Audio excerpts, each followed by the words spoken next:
Ừm, trong một bộ truyện thì có nhân vật chính ấy, thì, tác giả sẽ yêu ái cái nhân vật đấy nhiều hơn, cho nên là nếu như mà mọi người mà thấy cái nhân vật chính đấy nó chưa phù hợp thì có thể comment dưới bình luận cho mình, để mình sẽ là, lọc qua những cái ý kiến của các bạn nhé. EU damned duck was an unemployed man with no special talents. He lived a hand-to-mouth existence, going from one interview to another just to get by. One day, in a fit of rage, he looked up at the sky and cursed the gods. And as a result, he was struck by lightning and knocked out cold. When he came to, a status window was floating before his eyes. It announced that he had been hired as a part-timer for the gods. EU damned duck's life had always been a series of misfortunes and uncertainties. He was in a bizarre interview where the cold-hearted interviewer asked about water filtration mechanisms.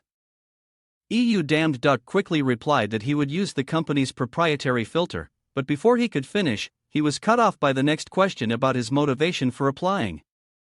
This made his face stiffened as he had no real legitimate reason. And then the interviewer looked straight at him and mercilessly said, "Have you no shame?" The entire room fell silent. EU damned duck's face was a mask of bewilderment filled with question marks. He couldn't believe that Geyser had just said that. The man tapped his fingers on the table. His meaning was clear. With a look of utter contempt, he once again mocked him because EU damned duck had no talent. Yet dared to apply to a large corporation like this. Even though they had posted a job opening, these guys were now ridiculing the applicants. EU damned duck's hands clenched his pants. He was sick and tired of this whole damn talent thing. After the existence of dungeons was announced to the world, the hidden potential within each person was awakened.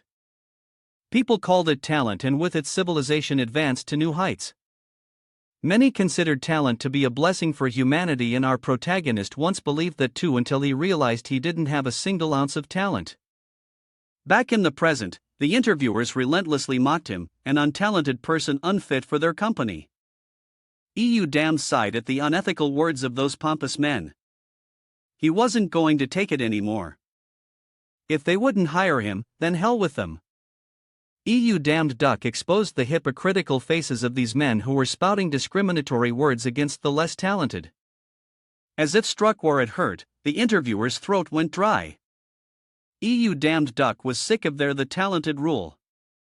The rest are slaves attitude. When he called them out, ganged up on him, lecturing him until his ears burned. They called his behavior lowly without looking at themselves. But EU damned duck wasn't one to be easily bullied. He bluntly spoke the feelings of those without talent. We all want to be treated with decency. Every human being has their pride. EU damned duck demanded an apology. Hearing this, these arrogant men burst into crazed laughter. They didn't see anything wrong with their actions and even tried to kick him out and demand an apology from him. Seeing their haughty expressions, he damned duck slowly stood up, giving them one last chance, but the result was the same. At that moment, EU damned duck played his ace. The entire conversation had been recorded. Holding it in his hand, EU Damek smirked, exposing their wrongdoings from discriminating against the less talented to posting misleading job announcements. Their arrogant expressions vanished. The interviewers started to get nervous, scrambling for a ridiculous excuse that he was just trying to liven up the atmosphere. But after all the mockery he had endured, there was no way he would let it slide so easily. EU damned duck turned and walked away, ignoring their pleas and attempts to apologize. One man offered an apology, but EU Damek violently shoved away the filthy hand that was reaching for him. He sternly reminded them of what they had said, asking if they dared to repeat it before the Human Rights Commission. All three men froze on the spot, their careers effectively ruined by their own terrible personalities. The sky today was as blue as ever. But it seemed our EU damned up was still fuming about what happened. I may not have talent, but I got a knack for being cunning, you bastards. EU damned duck's report had now been sent to the Human Rights Commission. He continued to complain about the nonsensical thing called talent when suddenly a sound was heard. Oh my God, What an unlucky protagonist. EU damn duck hadn't even cooled down from his anger, and now he had stepped on a wad of chewing gum. He stomped his foot repeatedly, cursing the person who chewed the gum for not having the decency to wrap it in paper before throwing it away. You could give EU damn duck the title of unluckiest protagonist of the year. He had just survived 2 disasters and now came the third. A splash of water straight to his face. The guy watering the roadside tree scratched his head and apologized for his carelessness. But EU Damek was so used to his bad luck that he just stood there dazed. He stared blankly up at the deep vast sky. The scorching summer sun felt even hotter than usual today. The sky quickly turned to evening. EU Damn Duck finally returned to his room after 7,749 calamities. He stood listlessly by the window. Exhausted, he slumped to the floor only to see a pile of filth that some drunken lowlives had thrown out the window. What could he do but accept his unlucky fate? EU Damn Duck cleaned up all on the phone with his mother. He sat down cheerfully pretending he was fine, asking if the hospital food was okay when his mother started blaming herself for making him struggle so much for her sake. His mother believed that if they paid back all the money EU Damn Duck had borrowed, the audience doesn't know who he borrowed it from yet. All we know is that EU Damn Duck dislikes this person. He got angry. Mom, don't mention his name. It turns out it was EU Damn Duck's uncle, but he still hated him because he didn't pay it all back at once and instead fled abroad. Then EU Damn Duck calmed down, said he wasn't angry, and apologized to his mother for raising his voice. He then reassured his mother that he was fine, but in reality, he was struggling badly. Sitting in the empty room, he comforted his mother that everything was going smoothly and said he would see her later. After hanging up, EU Damn Duck left the room, his face heavy with thoughts. He opened a pack of cigarettes. Perhaps only this could ease his sorrow now, but it was as if the heavens wanted to take away his last resort. Even the cigarette right at his lips was extinguished by the rain. The sky had been bright and sunny just moments ago. Only when EU Damn Duck was about to light up did it start pouring. He felt like the whole world was mocking him. In a fit of rage, EU Damn Duck threw the lighter away. He angrily looked up at the sky and expressed his frustration because his life was already miserable enough. Then, in a continuous loud rant, EU Damn Duck cursed the heavens, saying he didn't care if gods were real or not. His fist filled with so much sorrow slammed onto the ground. He didn't want to live like this, and he didn't deserve to go through it. EU Damn Duck's tears mixed with the raindrops. He wanted someone to be held responsible. Perhaps his fury had reached the ears of God. A massive bolt of lightning appeared right before EU Damn Duck's eyes. But now he wasn't afraid of anyone or anything anymore. He raised a friendly middle finger as a challenge. F you. What are you going to do? Just kill me already. Just as he vented his anger, EU Damn Duck's face began to glow miraculously. And without a doubt, a huge bolt of lightning struck our unlucky protagonist directly. He instantly felt death approaching. A truly pathetic death. Lying in the yard with the electric current still flowing through him, he was worried about his mother. If he died, he didn't know what would happen to her. But if the main character dies this early, how can it be a good story to watch? His consciousness gradually and hazily returned. EU Damn Duck felt like he had just returned from the land of the dead. Who am I? Where am I? Sprawled in the yard, he still couldn't believe he was alive. The sky was still clear and blue. The only difference was the sudden appearance of a familiar-looking system. EU Damn Duck stared, stunned and flabbergasted, looking up at it and wondering, what the hell is this? On it, a line of text appeared. A recruitment notice from the gods awaits you. Outside, the rain continued to fall drop by drop. The window in EU Damn Duck's room was still wide open. He sat in his room, head in his hands, completely bewildered, wondering if gods truly existed. His phone screen was completely shattered from the lightning strike. EU Damned Duck didn't deny the existence of gods, but he didn't accept it either. Looking at his hands, he was even more amazed. Because normally anyone hit by a lightning bolt like that would surely be dead. But here he was alive and kicking without even a scratch. Besides that, there was also this annoying system window in front of him, constantly displaying this recruitment message. EU damned duck mumbled to himself that it looked just like the status windows of those with innate talents. An idea flashed in his mind. He thought he might be in a new position now, granted some kind of talent after that lightning strike.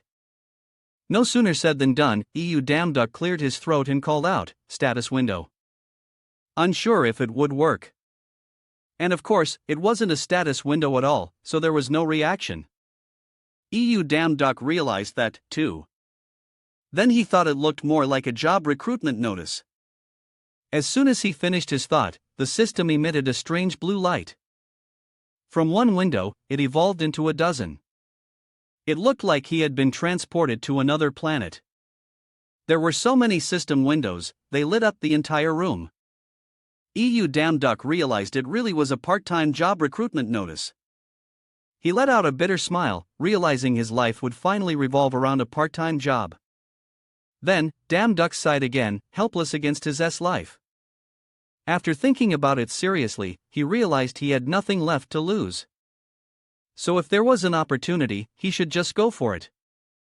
EU damned duck looked at the system and saw that it was divided into detailed categories. He randomly selected a button, a SCARD.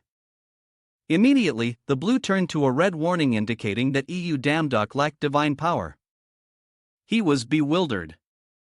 Having no clue what the hell divine power was, the system then explained, it is an energy used by deities.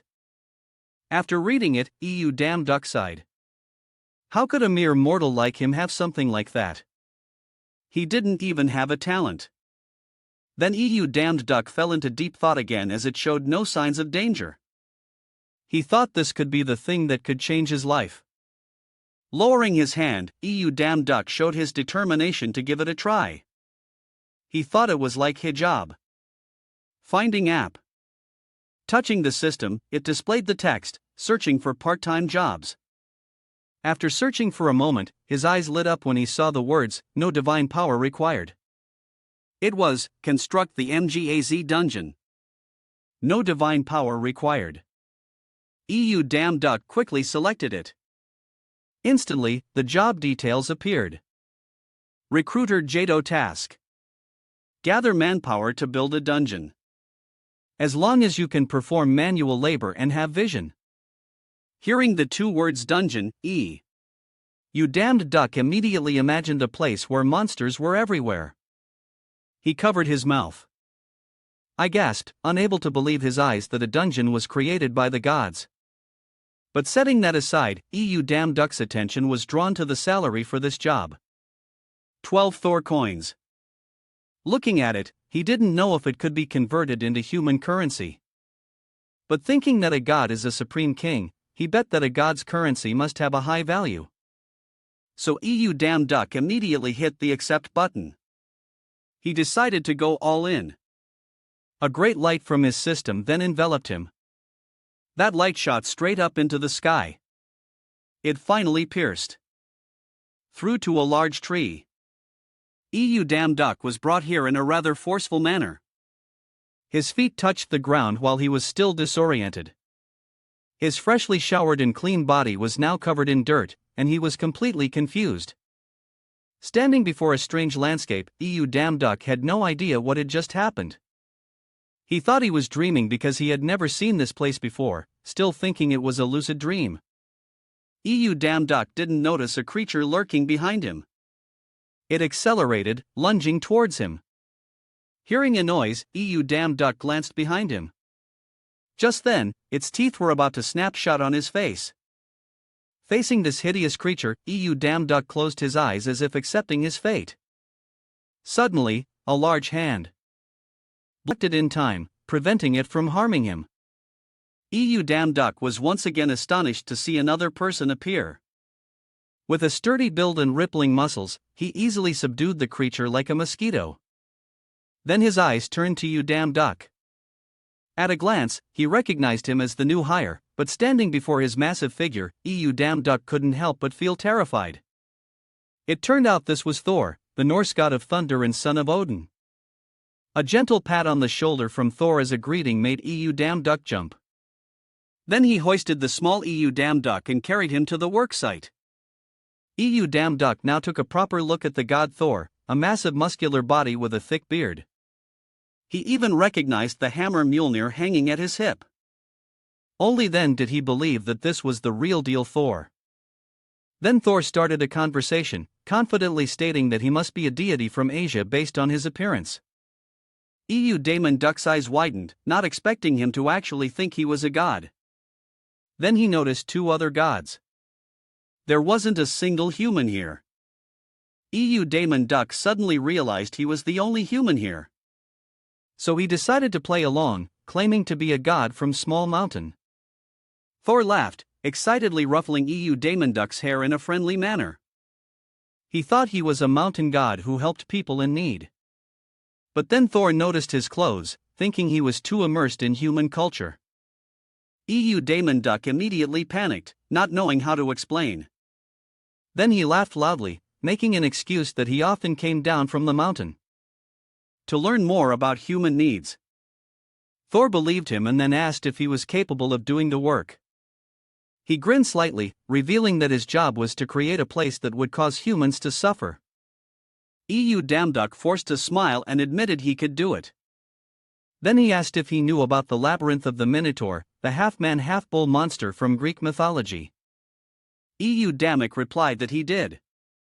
Hearing that, Thor gave a mysterious smile which confused EU Damduck. Suddenly, a light appeared, catching his attention. A powerful golden light spread everywhere as birds took flight. The two of them were now standing before a labyrinth. The idea was to create this dungeon, and EU Damned Duck would have to build a maze with the gods. EU Damned Duck looked up in awe. Amazing! Just then, a guard walked over and called to him, "Hey, new guy. Get over here. We've got work over here." Hearing that, EU Damned Duck followed. "Yes, I'm coming." An announcement echoed from inside. Sector E6 needs cart support. 3 demons gathered nearby replied, "Coming." Meanwhile, the new guy was still struggling to crawl out of a pit. As EU Damned Duck was eating with his colleagues, a voice called from outside, "Queen, need manpower?" He hastily replied, causing food to spray from his mouth. "Ha! On my way." The soldier was about to continue his announcement, Sector 2, when EU Damned Duck popped out from a corner with a creepy grin. "I'm here." Scaring the soldier into a shriek. "What the hell are you doing?" Seeing him turn to leave, the soldier remarked, "Working hard." "Ah! Hey, be careful. Don't fall into any of those pits or ditches over there." You damn duck slung a stick over his shoulder, turned his head with a cheeky grin. "If I fall, you'll save me, right?" He went to the work area and saw a bald demon with his hands on his hips, looking at some crates and muttering, "All right, this should work." EU Damn Duck put down his crate and asked, "Are we done?" He turned around and praised, "Yeah, good job. How do you feel?" "Feel?" He patted his shoulder and smiled brightly. "Ha! It's just simple manual labor after all." The bald demon led the way. "Looks like we're done here. Let's go to the cart and rest for a bit. We'll use it to get to the next location." EU Damn Duck followed, curiously looking around. As they sat on the cart together, he suddenly asked, "Are all Asian gods as enthusiastic as you?" EU Damn Duck hesitated before replying. Doesn't it depend on their personality?" The bald demon didn't hold back his praise. "There have been a lot of compliments about you everywhere." EU Damn Duck scratched his head and laughed shyly. "Really? That's so embarrassing." But inside he was beaming with pride. "See that? That's me. EU Damn Duck with 200% social skills." EU Damn Duck looked at the bald demon with a fond gaze, praising himself. Can this be considered a talent? Befriending the gods here will be beneficial for me. The cart stopped. He turned around and waved. Get off. We have to walk from here. The bald demon patted the cart-pulling hound and said something strange. The traps we deliberately set will be completely useless if we let this idiot do the work. You damn duck who had just gotten off the cart heard this traps. As he struggled with a crate, the demon turned his head and reminded him, look carefully where you're about to step. The bald demon pointed to a symbol on the ground. See that? It's a sign for a trap. You always have to watch them carefully. He stood with his hands on his hips, pointing to the trap locations here and here, too. Oh, and that one over there. You damn duck couldn't help but exclaim, wow, you almost got me. The bald demon turned back, puzzled. Is this the first time you've seen them? Consider this experience as a lesson for you. Carrying a crate, he chatted with you damn duck as they walked. You know, the higher-tiered gods need challenges for hum. Low-tier gods like us don't have such things that forces us to do these jobs to earn a living. The bald demon chatted happily. Dungeons have to be built continuously, creating an infinite amount of work for us. Struggling with his crate, he asked back, infinite. He turned his head and pointed to a room where a group of people had just come out. That room just started construction a few minutes ago, and it's already finished. Go take a look. You damn duck stepped inside and his jaw dropped. He couldn't believe his eyes. A stone room of this size was built in just a few minutes. He thought for a moment in confusion. It's so wide. What do they use to build something this big? You damn duck. Put the crate down as the bald demon reminded him, leave it here. He took a knife and pried. Open the crate. This will make this place worthy of a god's trial. You damned duck tapped the object in the box a few times. A round stone, the bald demon explained. It might look like an ordinary stone, but spiders will emerge from it. He gestured towards a series of eggs. By the time they're born, this dungeon will surely be quite troublesome. Hearing this, he became worried. You damned duck curiously peeked into a nearby crate. What is this monster? A monster that was half lizard, half man was tied up inside that crate. Wow, it's a lizard man. You damned duck reached out to touch it. Interesting. Why is this part transparent? The bald demon saw his curious action and immediately warned, hey, be careful. Its formation isn't complete yet, and that's its weak spot. Damned duck scratched his head and laughed awkwardly. Oh, I didn't know. He gently reminded, let it rest there. We have to go to the next room. The bald demon pushed a door open and introduced this as a hidden goblin camp. He looked inside curiously. As he walked, he explained further, when humans reach this place, it means they are close to the final destination. They damned duck followed, unable to help but exclaim, it's so cold in here. Suddenly, something made him stop. A monster with a human-like body and a bushy head was hiding inside. Its whole body was green with a thick long nose. The monster's eyes snapped open, staring intently outside. It lunged out, its long tongue lashing, scaring you damn duck so much he almost wet his pants. After the scare, it stood there laughing gleefully, leaving damn duck petrified, still unable to recover. The bald demon clutched his stomach, laughing his head off. Surprise! Don't worry, it's just joking around. Being teased, you damn duck turned red with anger. Looking at the goblin grinning in its cave, he explained further. But when the dungeon is complete, it's a different story. These guys are very smart and cunning, so confronting them is quite difficult. Damn duck's face soured like a pickled cucumber. It took him a while to reply. Yes, that's right. The two stopped in front of a giant door with a bull's head attached. And this is the end of the maze. He stared wide-eyed. Does this place mean? The bald demon pointed upward. Introducing. That's right. This place is for the huge bull's head loomed there as if watching them. Boss. Thor opened the door and came out cheerfully greeting. Hey, mountain god. He clasped his hands behind his back, smiling as he asked, I've heard a lot of praise about you. How's the work going?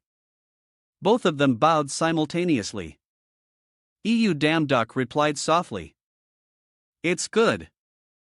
Thanks to your kindness and care." Thor stroked his beard in praise. The well-spoken person knows how to make things more formal. I like that.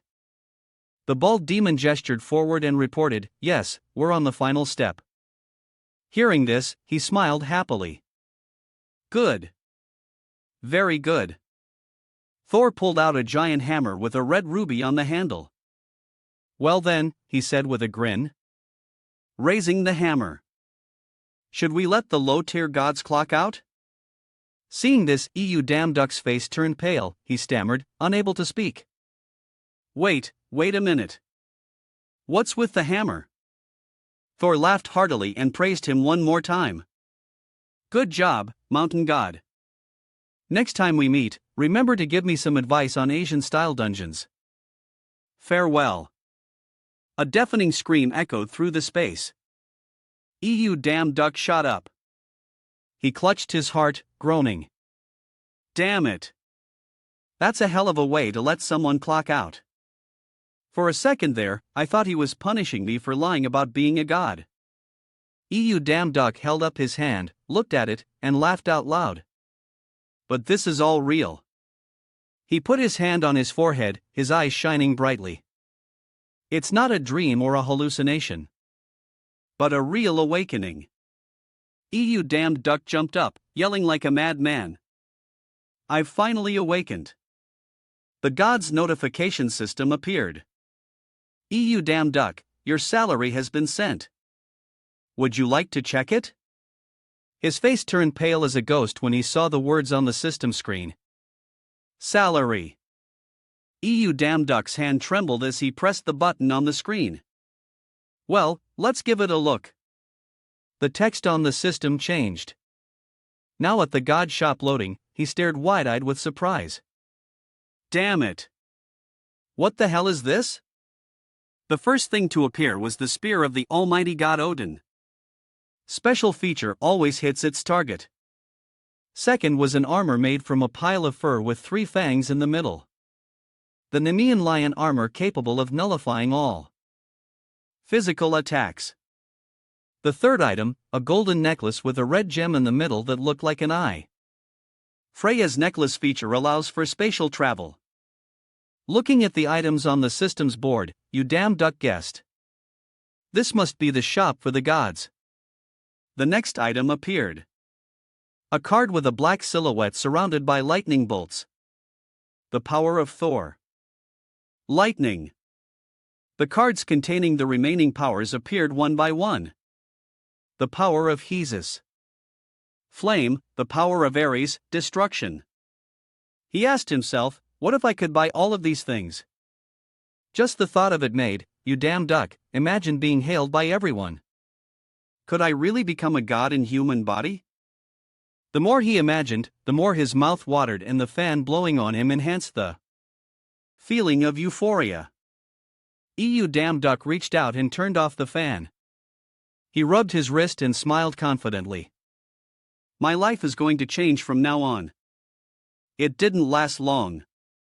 His face felt like a pickled cucumber. Not enough money. You damn duck sighed in frustration. All right. Looking at the glaring red notice on the system board. You damn duck now realized the truth of life. The cheapest item was already 70k Thor. Way too expensive. He rested his chin on his hand and scrolled through the system board. How can I buy anything with this? Suddenly, damned duck scrolled past something. He shot up, eyes wide, staring. Talent. Damned duck grabbed his hair, staring at the system board, his whole body trembling, drool dripping. They sell talent. so all I have to do is buy them. This is too amazing for someone like me. He bit his nails, thinking more importantly the price. The system board then showed the price of an SS grade item talent 12th Thor. Seeing this, damn duck's eyes bulged as if they were about to pop into the system board. 12 Thor. Those other things were 70k Thor, but a talent is only 12 Thor. The system board then spat out a long string of text. Best guy got one day, you still want to sell this? Who would want to buy something of mortal uses by the saint's toenails, right? Sorry, seller. Please post some new powers. What gods want to buy our powers, not talents? After reading for a while, he sighed dejectedly. Ah, it's because nobody buys it. Suddenly, damned duck screamed. His face pressed against the system screen. This is ridiculous. This is SS rank. SS rank. Just what I need. He selected a talent. Let's see. Ah, here it is. SS rank swordsmanship talent. Damn duck stroked his chin with a satisfied smile. Come to think of it, I really liked swords when I was a kid. Smoke puffed from his nostrils like a steam train. Damn duck firmly pressed the button on the screen. No more thinking. Buy. A stream of light enveloped him. The system announced, you have successfully purchased SS rank swordsmanship talent. Damned looked at his hands, wondering in confusion. Did it work? He clenched his fist and spoke to himself arrogantly. I suffered so much with just an F rank talent. Now it's so easy for me to get an SS rank talent. The system showed a chest full of gold coins. Congratulations, you have successfully made your first purchase. 14-1 event special for today. We will gift you an item of the same rank as the one you purchased. Reading this notice, damn duck covered his mouth, tears welling up as if someone had just proposed to him. Another SS rank. Oh my god, he muttered to himself. Now, let's see. No need to think too much. He immediately selected the SS rank combat talent. I'll choose this one. Damn duck jumped up and down, shouting, now I can use both. Suddenly, his vision blurred and he felt dizzy. Ha! The world spun before damn duck's eyes. As he was about to fall, he reached out to grab something. Damn duck's entire body collapsed. Onto the floor. What's happening? His face contorted like a monkey's behind as he tried to endure it. My whole body hurt so much. Damn duck lay on the floor, gritting his teeth. The system notification appeared, adjusting your physical strength to match your talent. His hand trembled violently, veins gradually becoming prominent. Strengthening respiratory system. It spread up his face, looking incredibly grotesque, strengthening muscle power. Damn duck's vision gradually darkened, only the sound of the system still echoing in his ears. You have successfully strengthened your physical power. You have successfully. You have in a daze, you damned. Seemed to see his mother in front of him. Son, son, he called out in his dream. Mom. Damn duck's mother's hand, gently lowered as if to stroke his face. I'm sorry, my son. I'm sorry that you have a sick mother who has made you endure such hardships. He quickly stopped his mother's words. Mom, don't say that. It's okay now. I have talent now. Wait. A voice echoed as if to remind damn duck. You can't get everything that easily. Damn duck's face was listless. His mouth muttering like a madman. Talent. Talent. He slowly sat up, gently massaging his neck and shoulders. Damn it, where am I? When did I fall asleep? I think I saw my mom in my dream. After talking to himself for a bit, damn duck suddenly realized something. Wait a minute. Was it all just a dream? He quickly called out, "Status window." The system immediately displayed EU Damn Duck's information name. EU Damn Duck human occupation lowest tier god talents. SS rank swordsmanship talent. SS rank combat talent. EU Damn Duck read it carefully and realized lowest tier god. So that's why I can work in the dungeon. He leaned back against the wall and let out a satisfied sigh. A talentless person like me becoming a god. Life really does have its compensations. You Damned Duck took out his shattered phone to see who was calling. It was his mom. He answered cheerfully. "Mom, I have good news." Before he could brag about anything, EU Damn Duck received a puzzling sentence from his mother.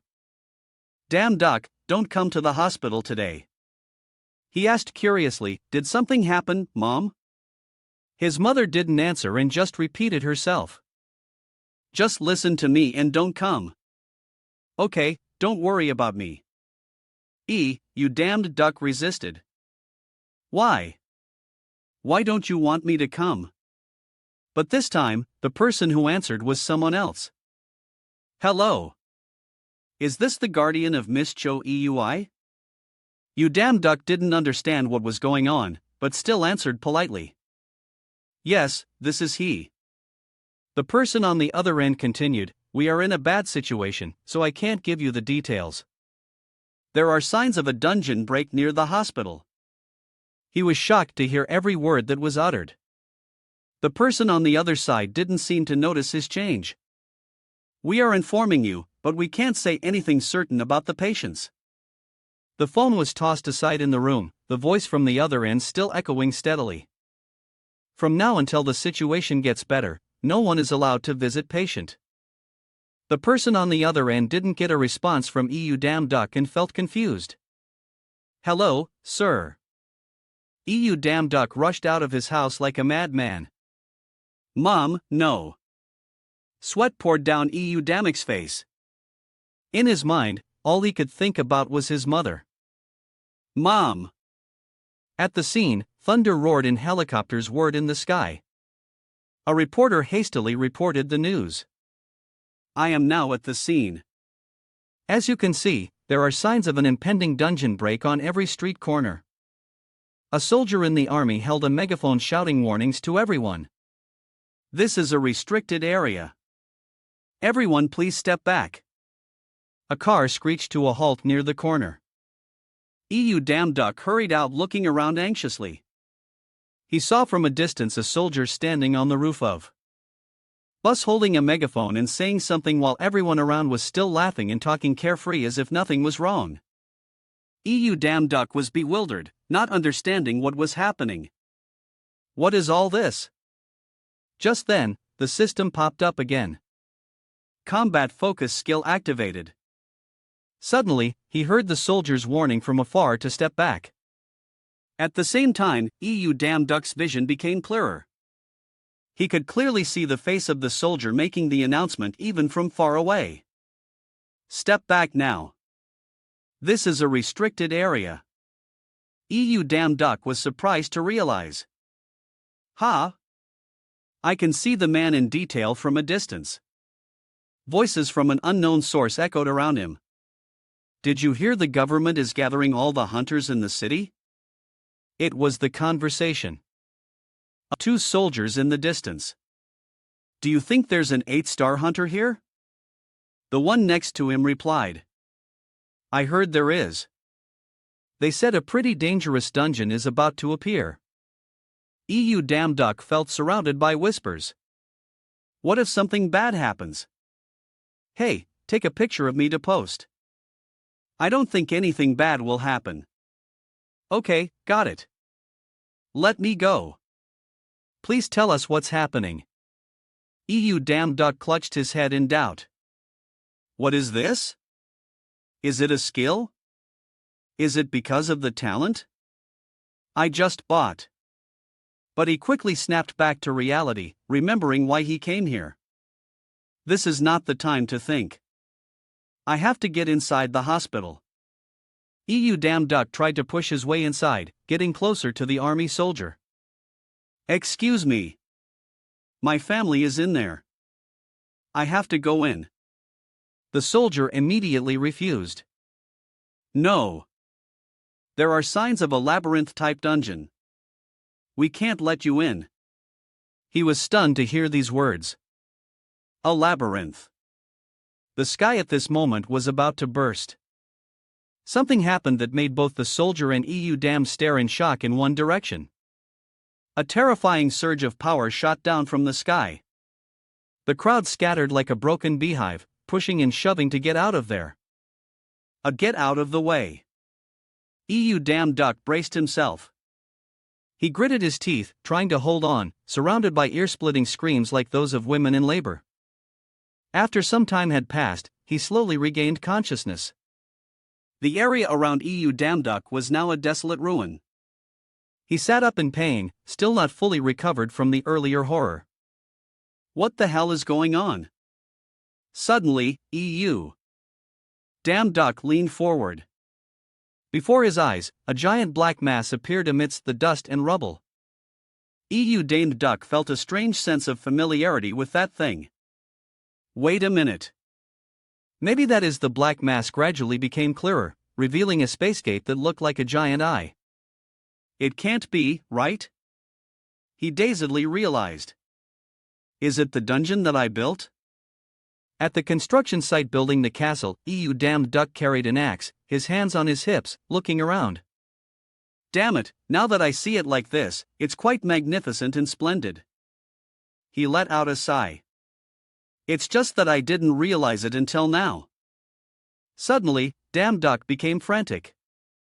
Now, what the hell is happening again? He remembered seeing the giant spacegate when he saw. Here. Dam Duck wondered in confusion. Why? Why is that thing here?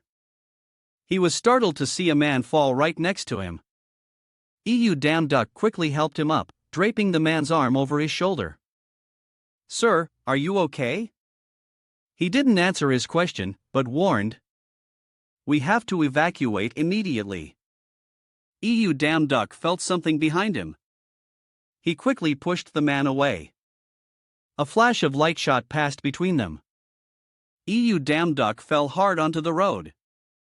Stunned to see a sword embedded in the wall. A sword. A pained guttural moan made Dam Duck jump and look over. A skinny man lay on the ground, his whole body trembling uncontrollably. The man managed to force out the words. Run! The lizard man had caught up to them. It stomped on the man.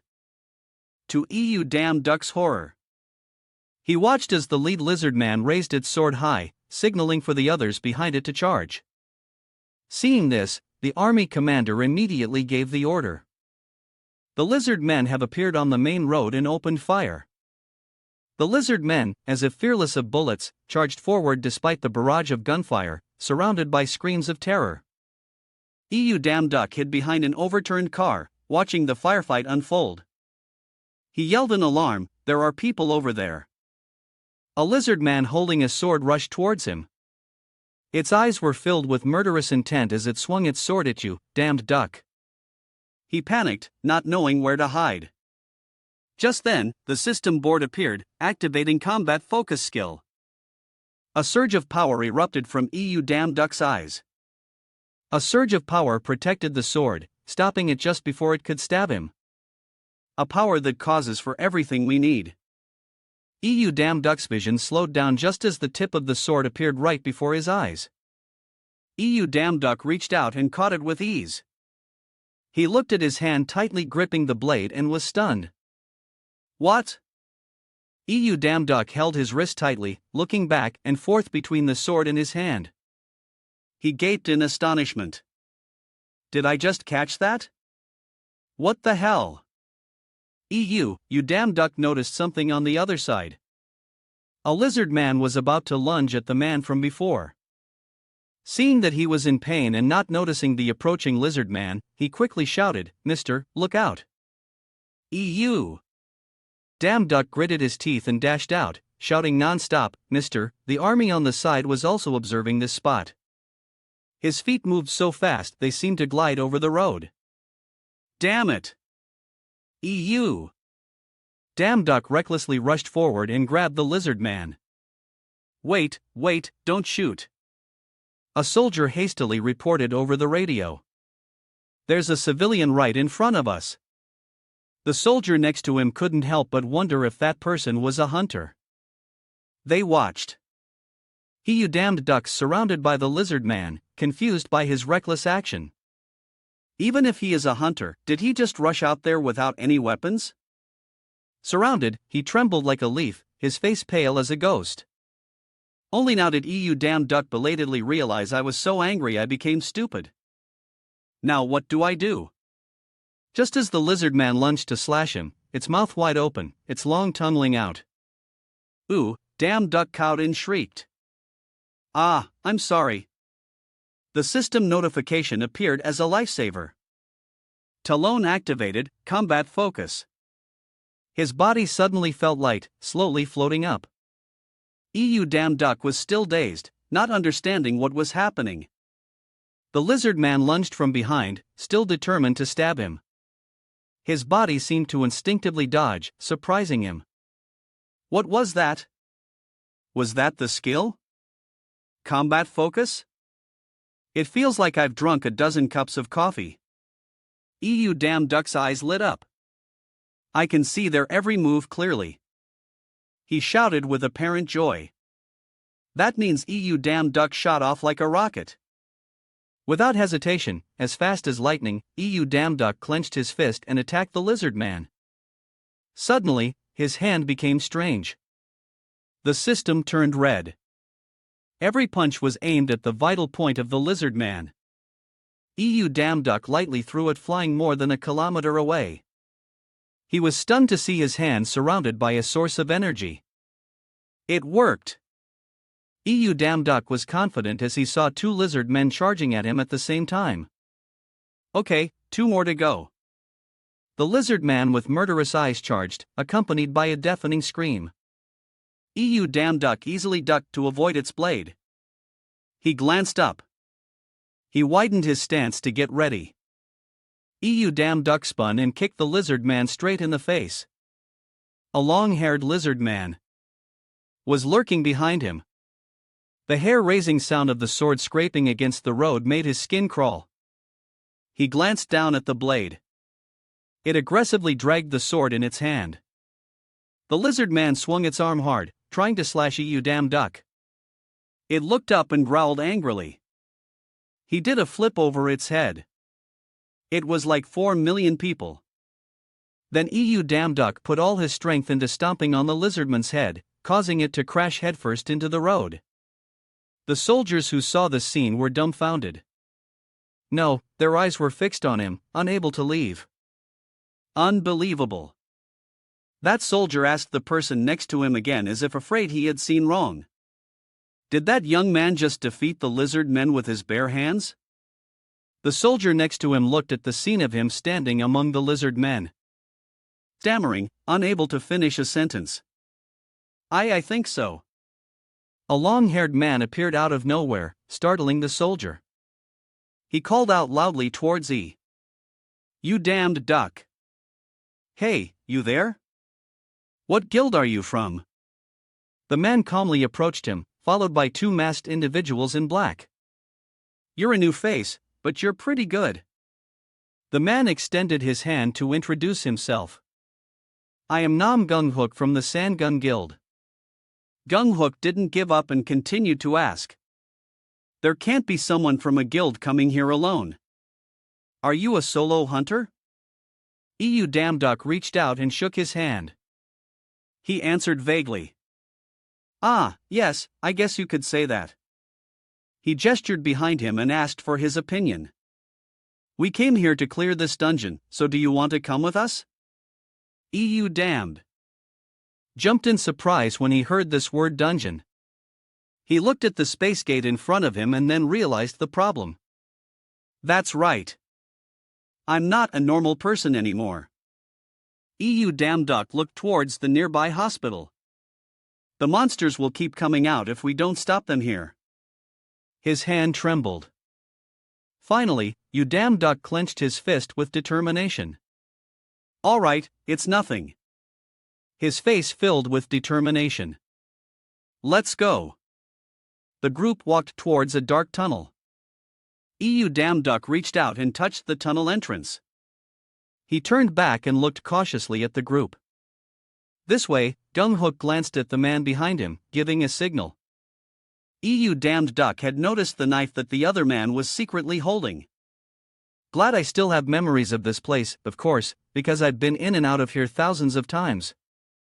You damned duck hesitated and called him back. Wait a minute. Gung-hook tilted his head and asked, "What's wrong?" He made a serious proposal. From here until we get out. I'll be the one in the lead. Hearing this, when the hunters flared up, "What? How dare you? Look here, you solo hunter punk. I don't know where you came from, but we have orders from the government." Got it.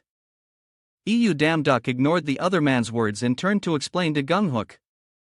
From here on there will be pits and traps. That's why I'm telling you. He crossed his arms and laughed confidently. Thanks for your concern. Our elite team has already cleared the way. You damned duck picked up a stone, his words seemingly careless. Oh, really? He casually threw the stone into the tunnel. It collided with something. Something shot up from the ground, shattering the stone. The group was stunned to see this sight. You damn duck looked at the protruding blades and calmly said, "We can be sure that your elite team has never been down this path." He pointed to a sigil on the ground and explained, "This trap is activated by compression.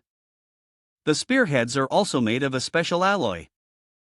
That means they will pierce through any piece of armor like tofu. It's simple, but deadlier than you think." Gung-hook stroked his chin full of curiosity. "But how do you know this?" You damn duck immediately froze for 5 seconds. Ah, right. If I tell them I helped build this dungeon, I don't think I'll be safe. He didn't dare to turn around, sweat pouring down his face, his mind working at full capacity. Ahem. Ha ha. I think you could just consider it a personal secret, huh? He gestured for the people behind him. He took careful steps. Gung-hook saw You damn duck go towards the wall to get a torch and asked curiously, "What's wrong?" He turned back and warned, "It's going to be more dangerous from here on." You damn duck held the torch and led the way. Suddenly, something made Gung-hook and his men gasp in astonishment. Everyone, he held the torch up high, revealing a giant door with a spider carved on it. You damn duck reminded. You'd better protect yourselves. A foot crushed a spider accompanied by a curse. You damn spider. The hunter lifted his leg and looked, his face scrunched up like a wad of dog crap. Damn it, it's all over my leg. The one standing next to him was restless. Hey, at this rate, are we all going to turn in a barbecue? He immediately turned and scolded. Were you asleep during a briefing? These spider webs are strung everywhere, forming a network that is also a trap. The easiest way is to burn them all. The two huddled together, whispering sweet nothings. But those are the words that came from his mouth. Can we really trust him? He could be a spy from another guild trying to obstruct our attack on this dungeon. You damn duck walking ahead was exasperated. I can hear everything, you know. His expression became serious as he looked inside. Inside was a room filled with spider webs. This is the room. This is where I placed countless boxes full of spider eggs. You damn duck lit a fire and smiled sinisterly. I know all the hiding spots of the spiders, but there's no need to waste effort like that. I'll turn them all into roasted spiders. I'll be rewarded handsomely for working hard instead of being lazy. The support member then proposed a plan. He slowly brought the torch closer to the spider webs. They must have strong webs all over the place. Well, then let's burn this place down and move on. The system notification popped up again. Combat focus skill has been activated. A person wrapped in spider silk tried to call for help. Anyone here? The voice was a whisper as if on the verge of death. Help! Help me! His eyes lit up, seemingly having heard the cry for help. "You damned duck" patted the black-clad man on the shoulder, stopping him. Wait! His eyes flashed as he carefully observed his surroundings. I don't think we should use fire. There's someone in here. Gung-hook clasped his hands behind his back and instructed the men in black. There are signs of survivors inside these rooms. The priority now is to rescue the survivors. He sternly arranged the formation. When we enter, form a defensive formation. We don't know their exact location, so we need to limit the use of area of effect attacks. Also, Gung-hook's eyes glanced over at "You damned duck" full of probing. I don't know what method he's using, but that young man seems to know the location of the survivors. The support team will follow his lead. Hearing this, "You damn's" eyes widened and his mouth fell open. You suddenly want me to be the commander? I've never even been in this position before. While the black-clad man were whispering amongst themselves, a strange girl appeared. He raised his hand to negotiate. Wait a minute. When a voice cut in, Mr. "You damn duck." "You damn duck" looked behind to see who it was. The mysterious girl approached, extending her hand for a handshake. Thanks to you, we were able to pass through those traps safely. Please continue to lead us. Seeing the hands still hanging in midair, "You damn duck" was still a bit hesitant. He shook her hand. Let's cooperate well. But his true thought was before he could finish his sentence, the mysterious girl cut him off. Don't worry too much. "You damn duck" still didn't understand what she meant. What? The mysterious girl added, "Commander, you just need to give a location of the survivors. The rest is the support team's job. It's much simpler that way." "You damned duck" scratched his neck, a little hesitant. Yes, but will it? Is it really that simple? She reassured him again. Yes, very simple. Seeing that the mysterious girl still hadn't let go of his hand, he shyly reminded her. Could you let go of my hand first? She ignored "You damn duck's" words and asked another question. You don't use a weapon? He felt confused as to why she would ask that question. A weapon? I've never used one before. Why do you ask? All of a sudden, the mysterious girl said another strange thing. A complete non sequitur. I see. She pulled her hand away from "You damn ducks" and arrogantly turned her back. It would be much wiser to carry one or two swords. She pulled her hood down low, her blue eyes looking at him. Well, I'm off then. "You damn duck" replied politely on the surface. Yes. But in his head, he was still clueless. What was that? This girl just says a few words and then leaves. He put his hand on his chin, a dazed look on his face. Did I reveal myself before? He looked around and saw everyone was still getting into formation. Now, everyone in position, were about to move in. But he couldn't see any sign of the mysterious girl? She's gone. A footstep forward. Everyone was in a defensive stance, carefully observing their surroundings. As soon as everything fell silent, a member of the support team casually remarked, "It's a little too quiet, isn't it?" Making "You damn duck" jump.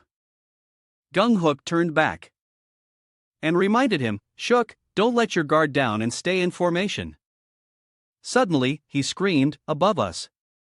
He also jumped and looked up. Giant bright red spiders were descending. What are those? Why are they so big? It swiped its claw at a support member, making him wet his pants. Oh, help me! Gung-hook quickly drew his weapon. Without another word, he charged forward and gave his spider a slash. Then, he sternly commanded the whole team, "Don't panic. Continue according to the plan."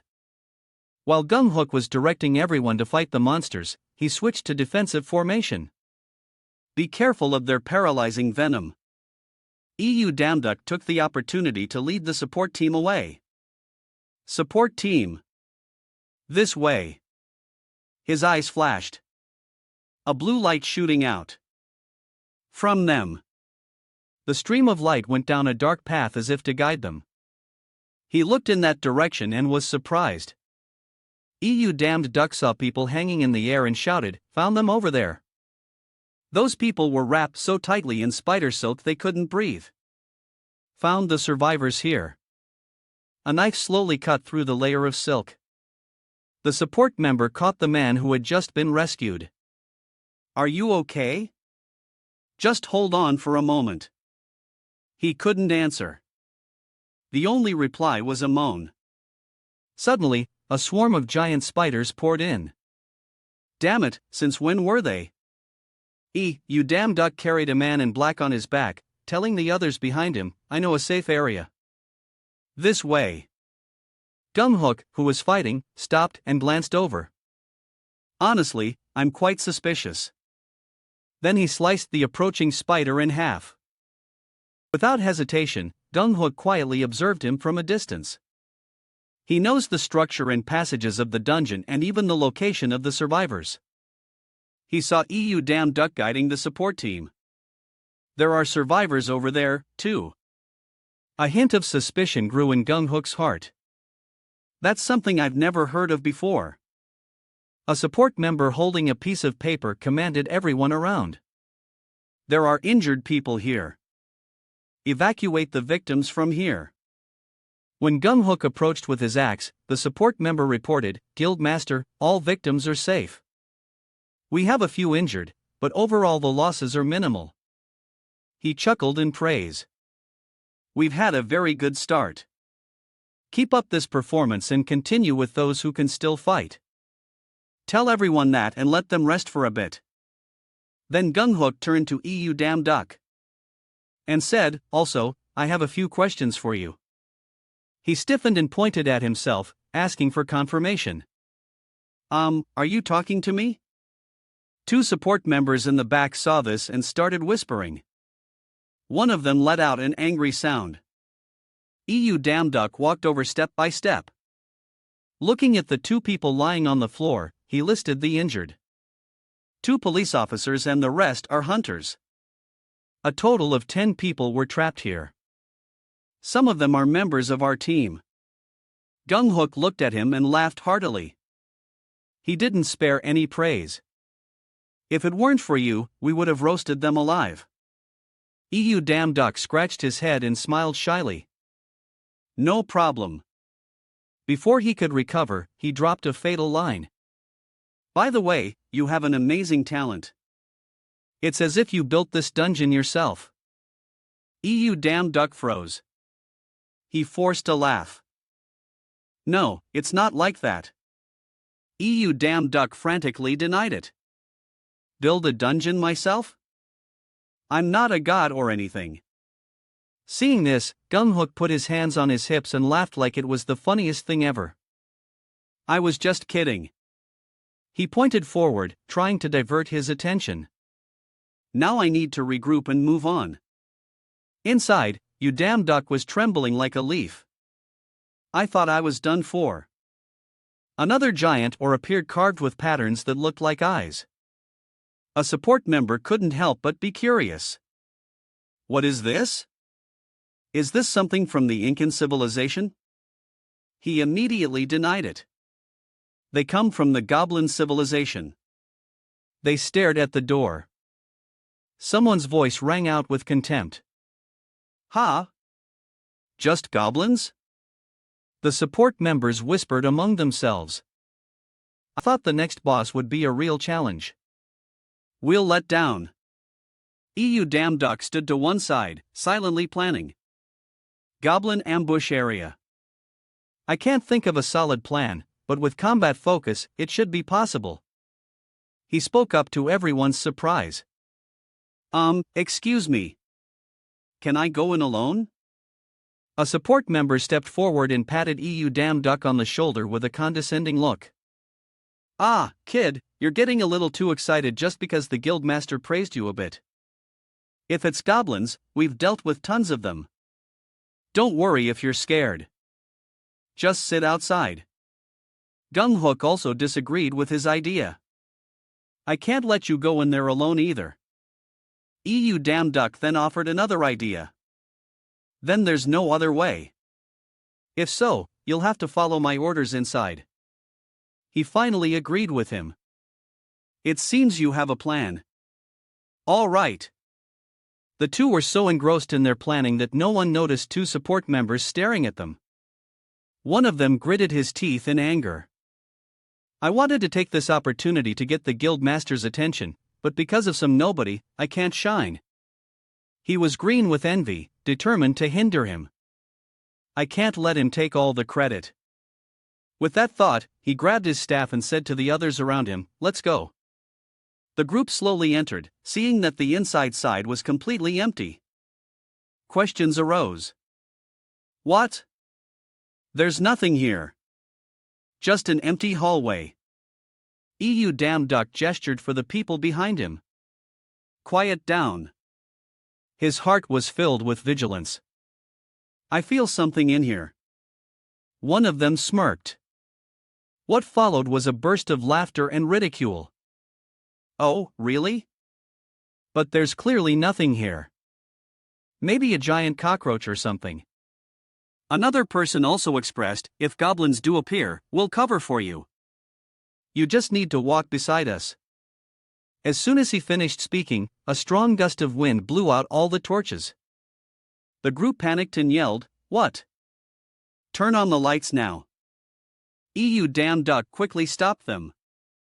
Wait, you shouldn't turn them on. One of the support members turned and scolded. Nonsense. We need to see clearly. To fight, don't we? What kind of self-proclaimed hunter is afraid of a bunch of goblins? While turning on the light, he cursed, "You cowards, get to the back." The boy could only stand there with his mouth agape, unable to say a word.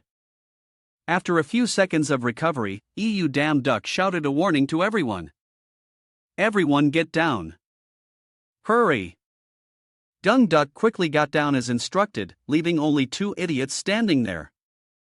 Just a moment ago, he was holding the light. Standing there as if waiting for his husband. The white-haired man thought to himself. Suddenly, I'm feeling a bit scared. He tried to encourage himself. It's probably nothing, right? The white-haired man urged the person above him, keep going. What are you doing? The person above turned around, trembling and speechless, his body riddled with countless arrows. Thousands of arrows. Then they continued to rush out and stab him directly. Dung duck and a white-haired man could only stand there with their mouths wide open in shock. The light shone directly on his face, and the white-haired man could only scream. The commotion started again. Damn it! Where did that come from? An ambush. I can't see anything. Gung Hector warned everyone not to move. Everyone immediately froze in place. No one daring to move an inch. He turned back and whispered to Damn duck, is this why you told us not to turn on the lights? The boy quietly replied, yes, if they see the light, they will attack that spot immediately. Gung duck was still puzzled, but it's strange. When we entered, and even now, they must have heard us. Why haven't they attacked? Damn duck's eyes were fixed ahead. They are toying with their prey from the dark corner. Goblin peeked out with a mischievous grin. They want to savor our terror from the darkness. Gung duck carefully observed and then planned with the boy. Even so, we can't counterattack if we can't see anything. We'll have to take some losses to get a chance. Damn duck then proposed an idea. What if we can fight without needing to see? Gung duck seemed skeptical of his words. What is that even possible?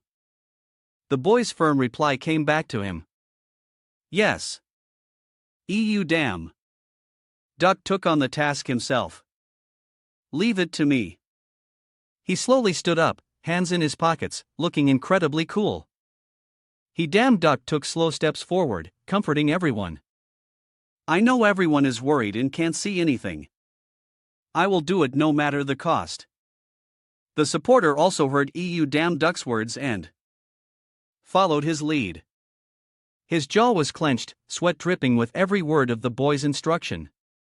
Until I give the signal, do not move or make a sound. Duck closed his eyes, took a deep breath.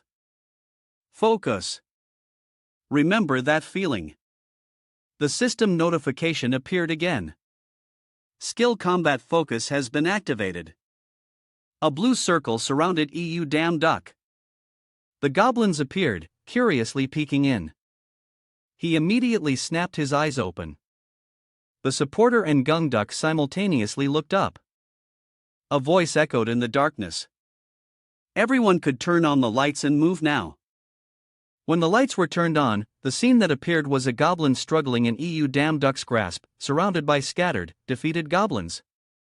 Duck squeezed its neck until it went limp. The goblin was thrown at his feet, triggering the supporter's envious thoughts again. No way. What kind of talent is that? What kind of trick did you use? Watching Duck wipe the sweat from his brow, he was endlessly resentful. If I had a little more time, I could have dealt with them. Why does this guy keep getting in my way? Duck approached him with a look of astonishment. That was amazing. I've been a hunter my whole life, but I've never seen a hunter like you. Duck just smiled shyly. I was just lucky. Shall we continue? Outwardly he said that. But inside, Duck was also surprised with himself. I didn't know I could fight like that either. Everyone looked up at a massive door with a bull's head attached.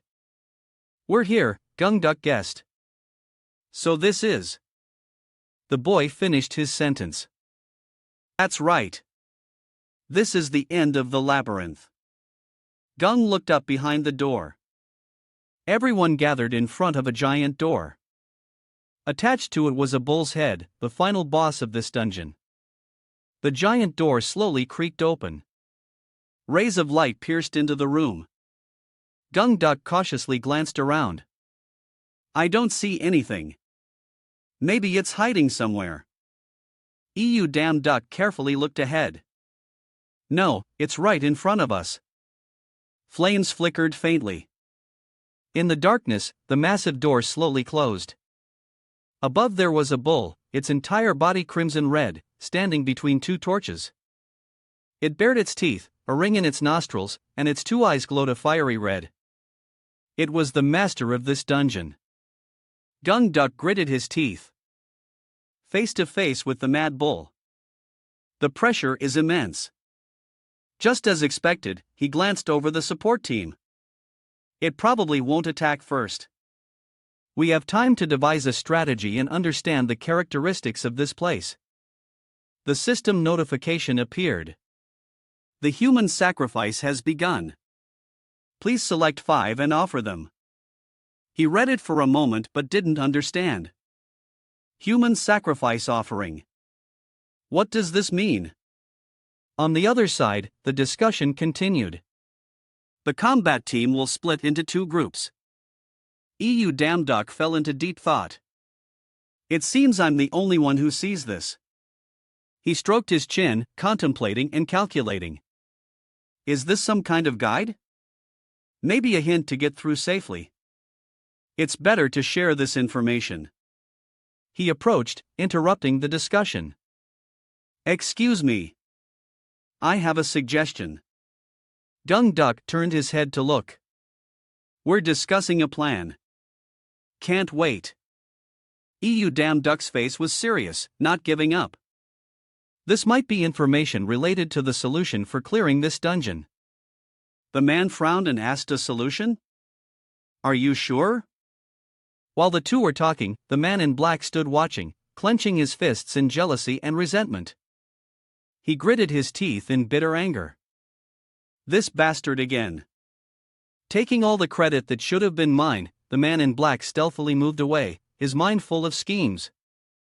This time, I won't just sit back and watch like before. He peeked from behind a pillar, observing the mad bull. The man in black drew his bow, thinking arrogantly. Only failures need tactics. They're a waste of time. And lead to defeat. I'm not listening to any of your commands. Aimed straight at the bull in front, his mind filled with schemes. I'll show you the power of my archery talent. Just one shot and all the glory will be mine. But after aiming and reaming, the man in black still wasn't sure. Damn it, I need to get closer to ensure a hit. He slowly stepped towards a pre-existing barrier without noticing. A little closer. The man in black flashed a wicked smile. One more step. Gung Duck was deep in thought when damn duck beside him was startled by the scene. He hurriedly shouted to stop him. No, stop. He gritted his teeth and cursed. It's this bastard again. The foolish man in black still thought he was clever.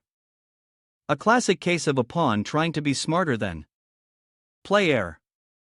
I know you're just trying to hog all the credit for yourself. That boss standing there like an idiot is about to be taken down. He hurriedly raised his bow to shoot by me. You damn duck wanted to rush forward, but it was too late. The fool had already stepped into the barrier. The system alarm immediately rang. You have entered the labyrinth boss's room. Sacrifices will now be chosen at random. The barrier shattered like powder glass raining down. He stood there stunned. What just happened? His entire body was covered in a blue light. Gung Duck turned to whisper a reminder to Damn Duck, your body. But Damn Duck didn't pay attention to his words, staring upwards in a daze.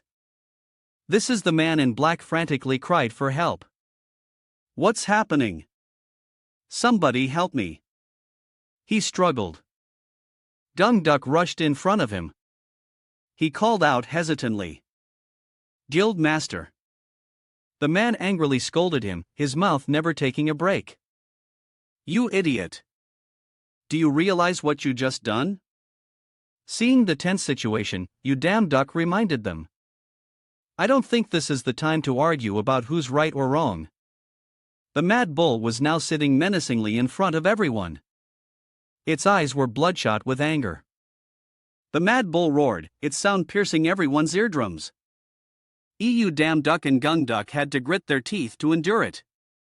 The man in black, however, was trapped in a pinkish-purple barrier. He sat there stunned for a moment before jumping up and frantically pounding on the barrier. What is this? Let me out. Get me out of here. Every step, the mad bull. To cause the floor to sink, and Gung Duck was somewhat horrified by the sight. He didn't have to wait long. It charged Gung Duck, sending him flying for a mile with a single hit. He stumbled to his feet.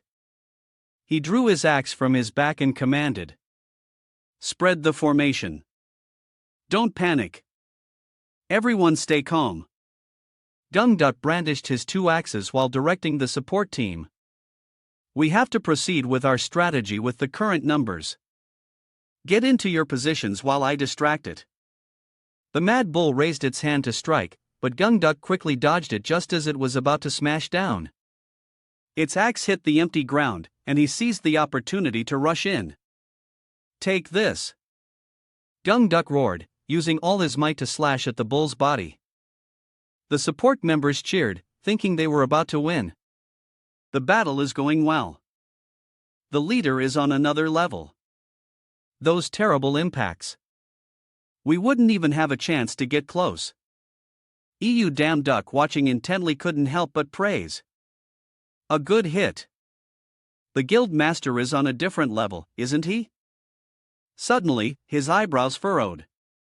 However, Gung Duck's face darkened, and he muttered under his breath, damn it. He looked up at the mad bull, which was completely unfazed by his slash. Are you kidding me? Gung Duck's face turned pale as a ghost. It feels like I'm hitting solid iron, not flesh and blood. Damn duck suddenly shouted a warning. Watch out! A powerful force rushed towards his face. Dung duck's feet left the ground. He was sent flying far away. Dung duck tried to use the handle of his axe to break his momentum. Only now did he realize it wasn't that he couldn't dodge, but that it didn't need to dodge. Gunged up, clutched his injured arm, just from a light swing. He looked at the mad bull before him, silently calculating. A slight misstep could cost me my life. In that case, Dung duck yelled out an order. All units, deployed the encirclement formation. The support team moved as fast as lightning to their positions. Everyone took a defensive stance, listening to his commands. Gather information while dodging its attacks. We must find its weakness. Damned duck standing behind, silently assessed, decisive and clear commands. He truly is a veteran warrior when it comes to dealing with dungeons.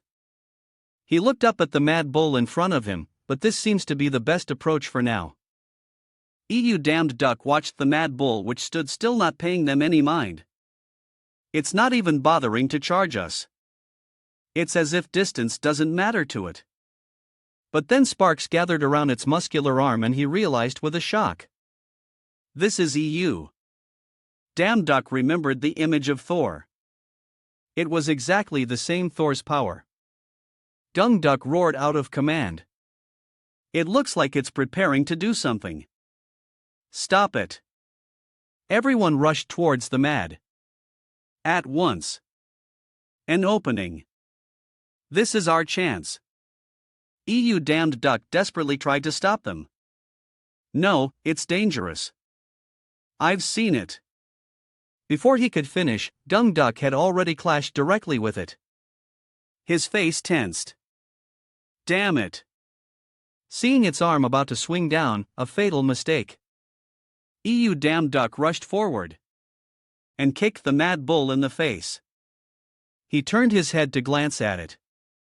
The kick made the mad bull's head tilt to one side. Its eyes burned red with fury. Damned duck was stunned when he saw those eyes. An explosion of power erupted. The entire room was blown to pieces. Everyone was sent flying in all directions. A trembling hand touched the barrier in disbelief. The scene of the mad bull slaughtering everyone unfolded right before his eyes. The leader has been defeated. The members of the support team looked at the idiot who was frantically pounding on the barrier. Two supporters disgusted. There's no way through this barrier. The other also found it incredibly difficult. Damn it. I've never heard of something like this before. We have to support them before it's too late. The other seemed to go over and help. But how? Didn't you see how the leader was defeated? Going in there means dying like a dog. The two went back and forth arguing. Damned duck's hand emerged from the rubble, cursing inwardly. Damn this mad bull. No matter how hard I try, I can't even leave a scratch. He collapsed on the ground, refusing to accept his fate.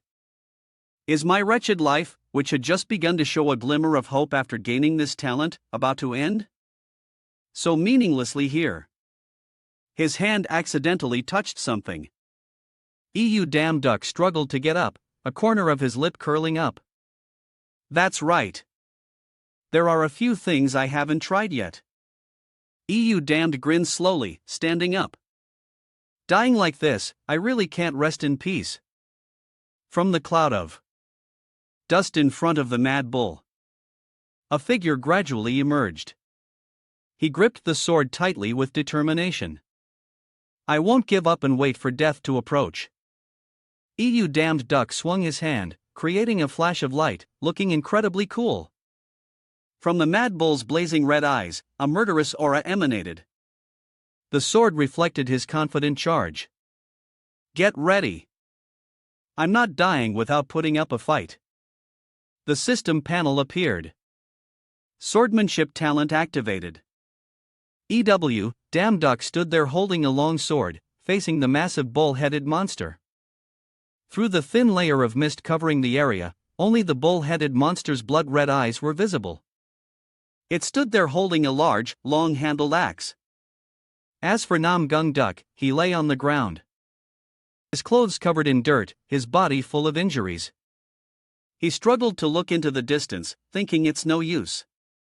My axe isn't even strong enough to scratch that bastard anymore. It's not something that can be defeated by someone who has just picked up a sword. I want to tell him to run, but I can't even speak. Nam Gung Duk coughed up a mouthful of fresh red blood that soaked his sleeve. It's all my fault. I'm sorry, young man. The bull-headed monster roared, raising its sharp claws and lunging towards the ground. The tiny figure of Damn Duck was enveloped in a cloud of dust. Suddenly, a flash of light cut through the darkness. Gung Duk, with one bleeding eye closed, opened his other eye wide in astonishment. 3 men in gray robes and grotesque masks had their mouths wide open in shock. The one at the front couldn't help but raise both hands as if surrendering. The reedy bull-headed monster's eyes were wide with shock. Only the boy's feet could be seen moving quickly across the tiled floor. The bull-headed monster stood motionless. Damn Duck dashed past it and in a flash appeared behind it. Clang! One of the bull-headed monster's horns was severed, flying off and landing on the ground. At first, it felt like a desperate gamble. Damned Duck's eyes were fixed and determined. But the moment he picked up the sword, the monster could only scream in agony. Blood gushed from the wound. Golden sword paths surrounded the monster. Damn Duck, holding his sword, walked steadily with his head bowed low, his eyes dark. I knew for sure I could harm it. Damn Duck's grip on the hilt tightened, his eyes wide as he looked at the sword. This is the first time I've ever held a sword, but it feels like a part of my body. Damn Duck became extremely excited, laughing out loud. Am I a swordsmanship genius? The bull-headed monster bared its teeth and turned its head angrily, one horn severed. Thump! Its large foot stomped on the shattered tiles, sending debris flying. The bull-headed figure bared its teeth and lunged lightly, quickly getting behind. Damned Duck! The boy turned his head and glanced at the bull-headed monster. The bullhead extended its muscular arm forward. Suddenly, the bullhead froze as a sharp pain shot through its arm. The massive muscular arm of the bullhead slammed onto the floor. The arm was covered in numerous slashes and fresh blood spurted out, its face contorting in pain. The bullhead stood still, its fist still on the floor, creating a large crack in the white tiles. Countless intersecting golden lines interspersed with red streaks surrounded its body. Unknowingly, Damn Duck had already moved behind the bullhead, sword in hand. Nam Gung Duk fell on the ground, stared with wide eyes and an open mouth. His face a mask of astonishment. 6 precise sword strikes in 1 second. No, 7 strikes even. I can't keep up anymore, he exclaimed. Unbelievable. An image of Damn Duck appeared in Nam Gung Duk's mind, holding a long sword. His eyes glowing with an imposing aura. He has no experience, but his swordsmanship is so masterful. Nam Gung Duk's expression sobered. However, Damn Duck stood there, knees slightly bent. In the distance was the muscular figure of the bullhead, covered in a multitude of wounds, yet still standing firm. Tisk Damn Duck's sharp eyes glanced at his opponent. Still too shallow, not enough damage. This bull's hide is ridiculously thick. The bull-headed monster glared with red eyes, its teeth clenched. The white-haired man in the mask clutched his head and screamed, "There's no way we could defeat that monster at this rate. We're all going to die here." Nam Gung Duk glanced contemptuously at the man, flailing his arms in the distance. Nonsense. His attacks just now were comparable to the strongest swordsman in Korea. Nam Gung Duk's brow furrowed tightly. He's got talent. The problem is the sword. The image of the sword with several chips on its blade, looking like it was about to break, its tip pointing to the ground. Damned duck raised the sword, his teeth clenched and his expression suddenly tense. I've only swung it a few times and it's already about to break. His face grew more worried. I can't use it anymore. I have to strike this bull's vital point. Damned duck held his sword and dashed forward at his fastest speed. The bull-headed monster swung its massive fist towards Damned duck's figure. The boy was only seen nimbly spinning to evade the powerful punch. The punch slammed straight into floor. Seizing the opportunity, Damned duck swung his long sword, aiming for the bull-headed monster and striking with force. His face darkened, putting all my strength into one slash. Innate martial arts SS. After the slash, he turned to look at the monster, his face full of astonishment. It didn't even move. Damned duck quickly reacted, pointing the sharp tip of his sword towards the bull-headed monster's bright red eye. Before the bull-headed monster could realize it, he moved as fast as lightning, thrusting the sword. The bullhead shut its eyes tightly in fear. Seizing the opportunity, Damned duck delivered a kick straight to the bullhead's face. Unable to defend, the bullhead was kicked into the air and blood burdened from its nose.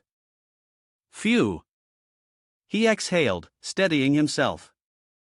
He elegantly caught the sword. Twisting his body, he aimed for the bullhead's neck, intending to stab. Swordsmanship talent SS. The bullhead showed extreme terror.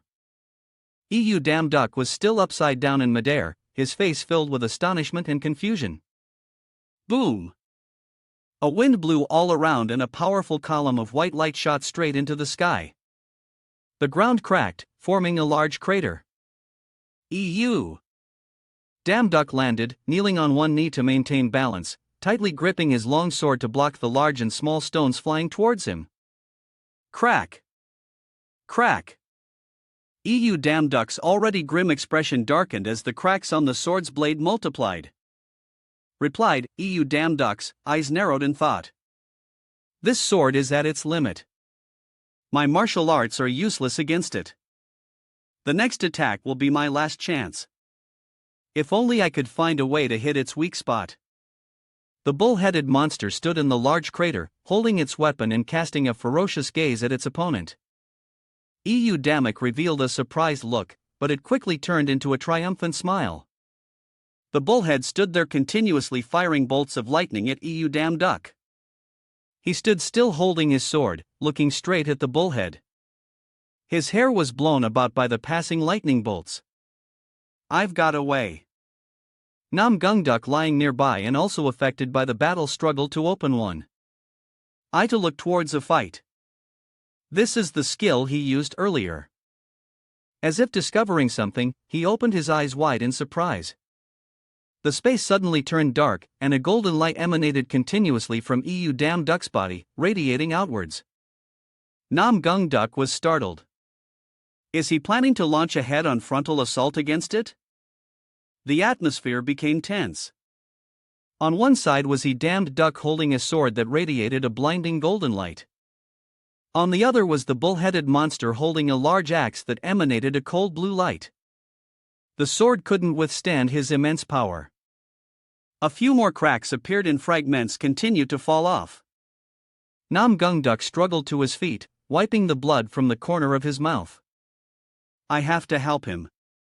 Suddenly, he froze as if remembering something. An image of Damned duck appeared in his mind. What if I could attack without needing to see? Duck turned to the white-haired man in black who was cowering in a corner. Hey, you! The white-haired man in the black robe and demon mask turned to look at him confused. Duck smiled meaningfully. How about something interesting here in my coat? It's your time to shine. Want to give a try? In the distance, Damned duck still held his sword, wearily looking ahead. He placed his hand on the sword's blade, silently calculating, raising the sword. His eyes were cold as he looked at his opponent. I have to land a fatal blow this time. On the other side, the bull-headed monster also glared, gritting its teeth as it looked this way. In the moment, these two fiery, fierce gazes met. The ground cracked, creating a significant tremor, sending rocks and debris flying everywhere. Damn Duck charged forward with his sword, surrounded by bolts of lightning. The lightning bolt struck the ground, creating small craters on the surface. Damned Duck rushed forward, leaving a deep black abyss behind him, dotted with a few brilliant golden sparks. On the opposite side, the bull-headed monster also charged forward, swinging its axe, leaving behind a long black trail filled with blue lightning. The two sides clashed, the sound of weapons colliding and the power radiating from both sending rocks and debris flying everywhere. Damn Duck's eyes were cold as he swung the blade high under the powerful slash of the monster. The bullhead was hit and roared in pain.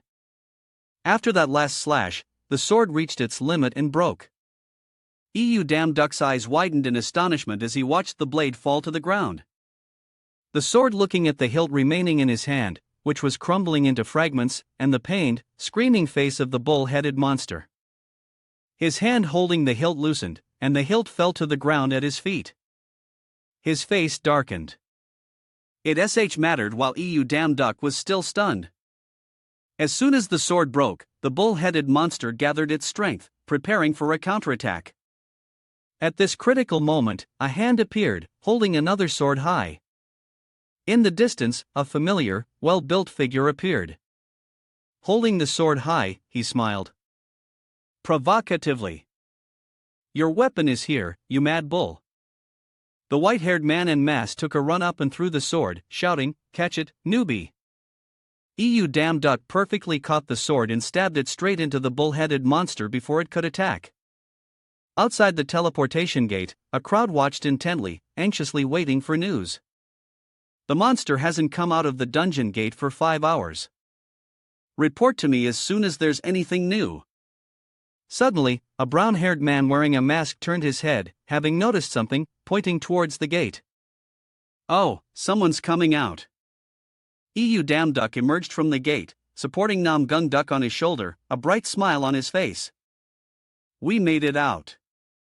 Following him were the men in black robes, helping each other out one by one.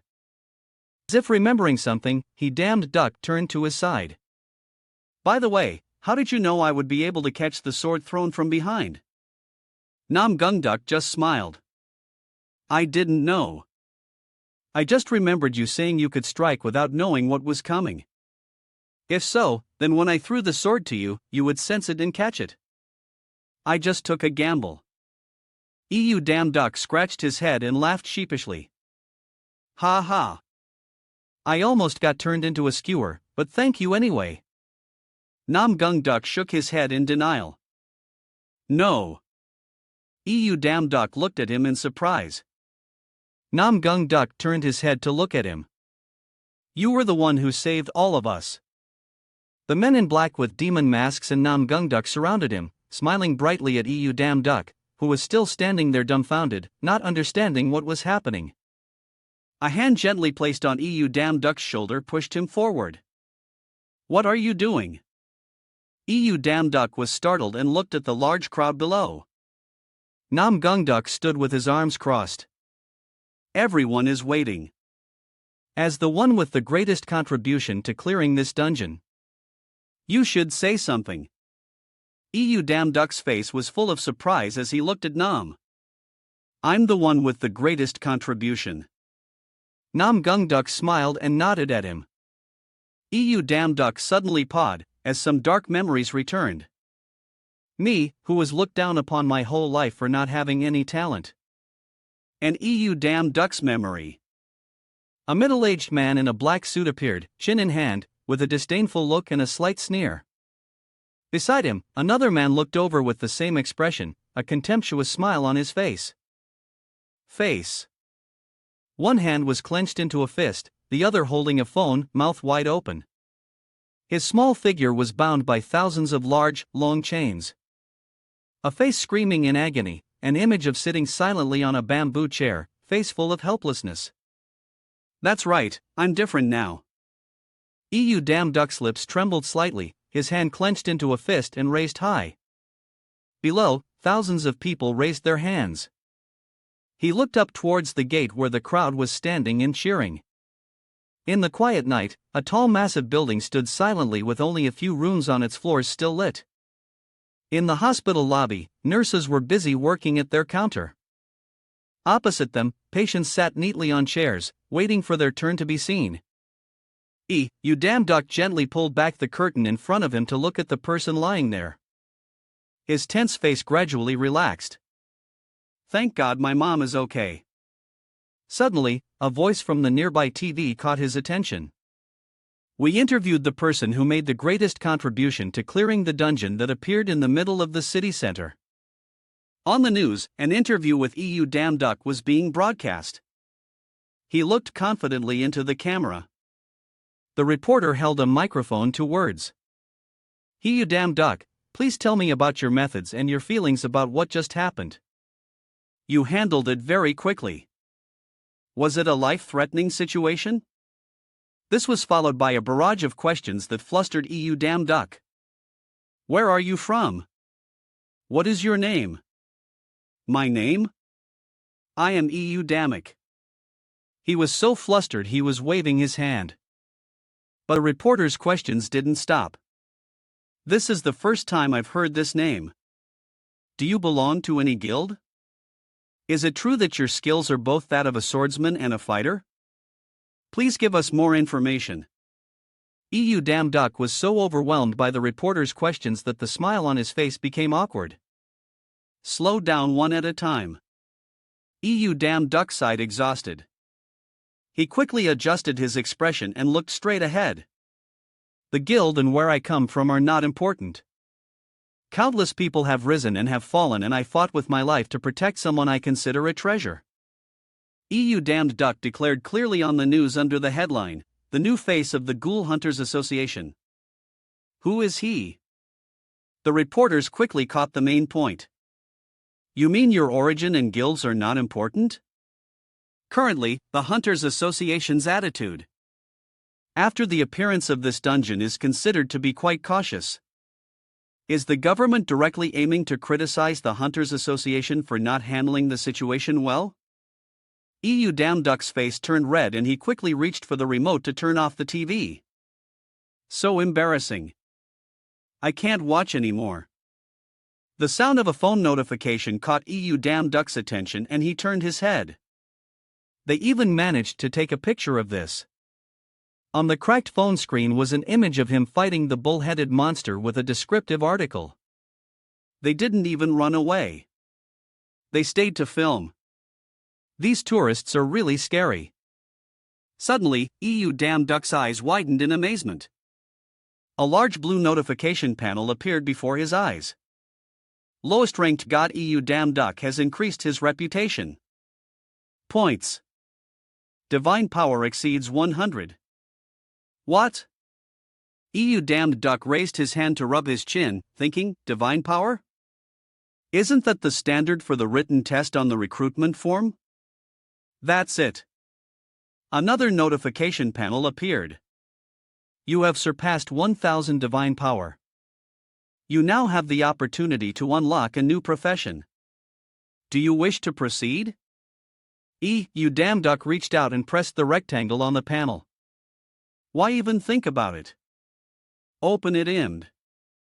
Immediately after EU Damned Duck pressed the button, another notification appeared.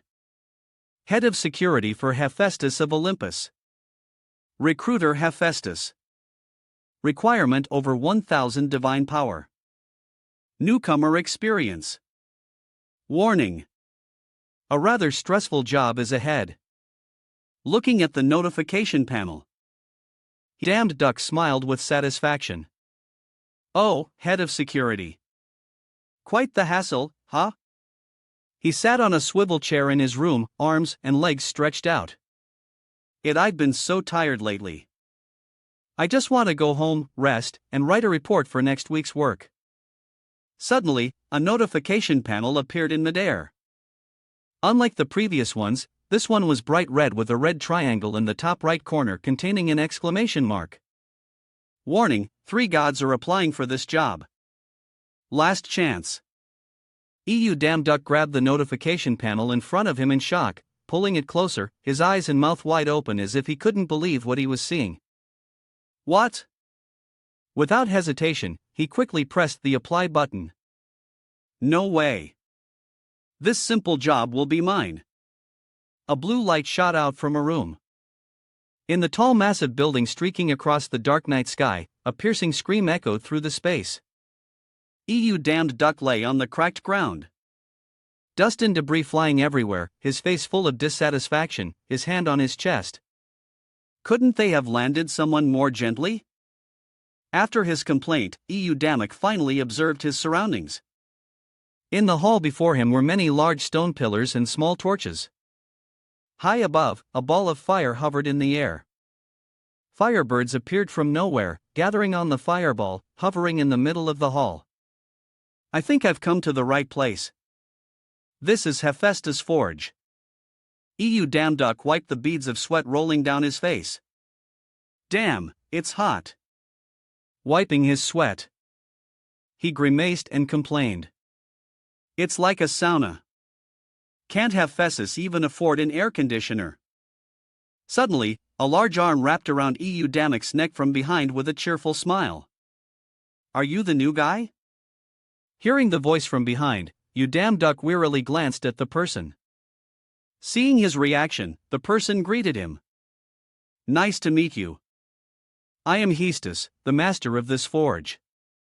Damduck tensed up and escaped from Hephaestus's embrace. Taking a few steps back, he bowed respectfully. It is a pleasure to meet you, sir. I am Damduck, an applicant for the security manager position. Hephaestus stood with his arms crossed, witnessing this, and then burst out laughing. Ha, what's this?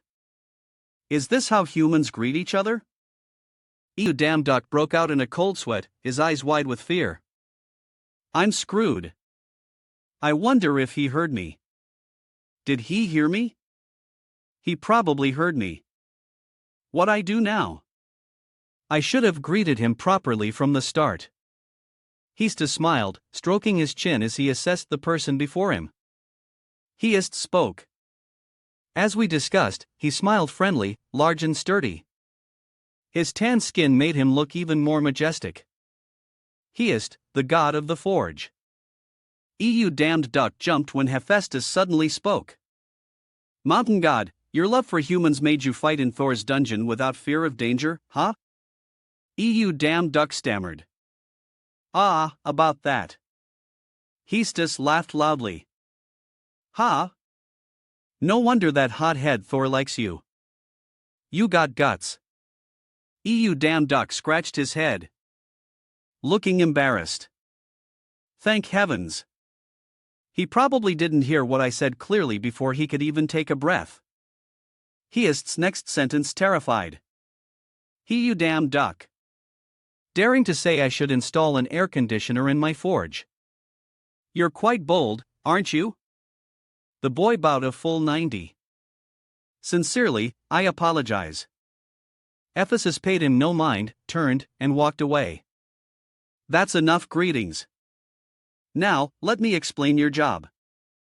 Damduck's face darkened as he did a headstand on the ground. Ephesus raised his hand and summoned a large horn from thin air, the size of a forearm with a wide opening and a narrow curved end like a buffalo horn. It's simpler to see it for yourself. We need to meet them first. He brought the horn to his lips. This is going to be a bit. Loud Ephesus was seen with the horn to his lips, puffing his cheeks and blowing with all his might. The blaring sound of the horn made Damduck cover his ears tightly, his eyes darkening in discomfort as he yelled, "Thump! Thump!" A series of footsteps echoed as three figures rushed in from outside. Upon entering the hall, the three of them knelt on one knee before Hestus in reverence. We have arrived, Lord Estes. He stopped blowing the horn and looked down at the three kneeling on the ground. Ephesus placed a hand on Damduck's shoulder, who was standing beside him. The god holding the position of manager for today is here. Let's have a round of applause.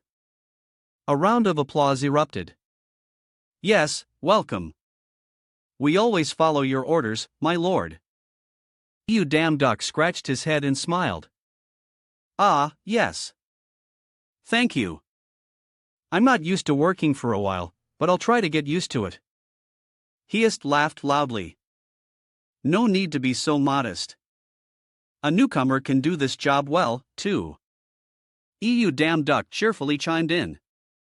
Well, I hope so. Suddenly, Hesus leaned close to EU damn duck's ear, covering his mouth to whisper, those guys are good, but a bit hard to manage. Their work attitude is also a problem, you know. There might be arguments and fights during work. His whisper made the boy imagine a small golden-furred dog baring its teeth ferociously. Is that so?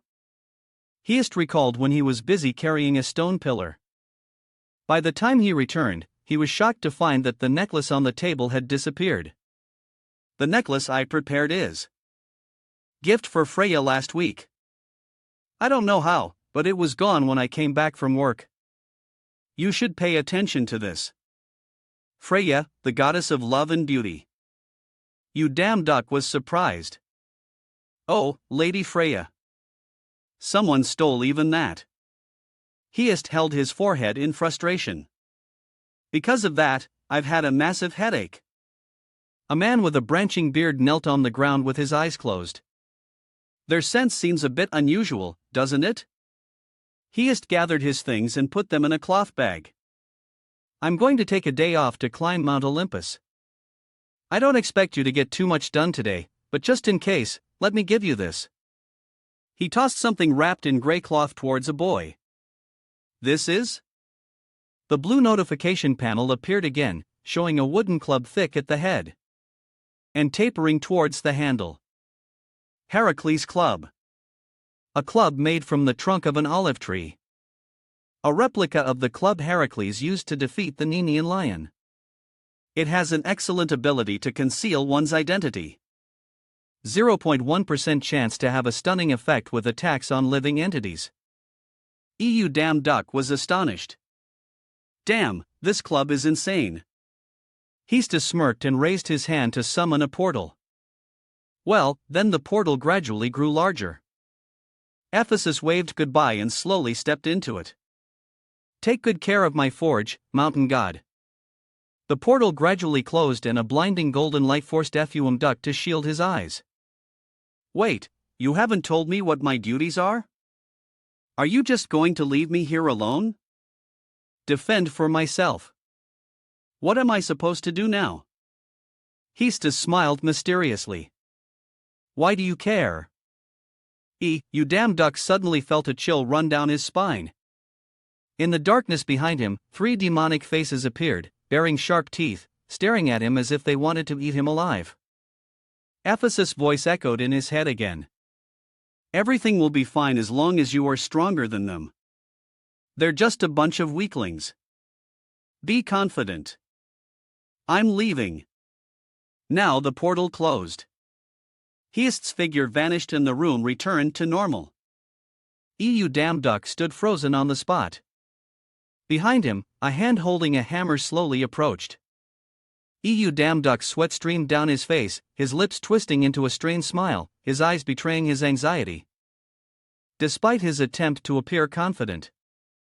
Ha! Haven't we already greeted each other? The middle-aged man opposite him, his face etched with fierce lines, the dim light highlighting his stark white eyes, glared at him. His thick eyebrows were knitted together, his teeth clenched, and the shadow covering one side of his face made his appearance even more menacing. EU damn duck's eyes widened, and he leaned forward in astonishment, suddenly realizing the image he saw when he received the club. So he knew this would happen and still gave me Heracles' club. EU damn duck smiled confidently, his eyes glinting with mischief and defiance. He bowed his head slightly, his tone mocking, huh? You dwarves, why don't you calm down a bit? His expression was clearly provocative, his lips curled up in the red light, as if showing the energy surging around his body.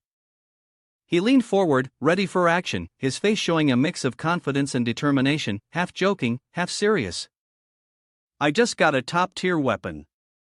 EU damn duck stood up straight, his right hand firmly gripping the large wooden club that radiated a powerful aura. I might accidentally hurt you guys. His other hand was casually tucked into his pocket, ready for a fight.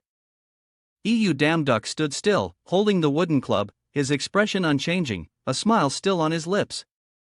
4 black gun barrels were pointed directly at his chest and head.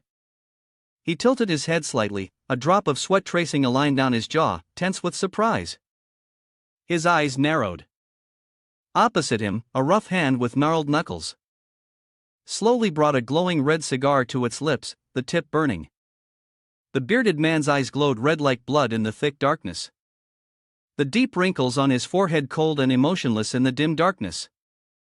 What have you been doing all this time? The shift ended a long time ago.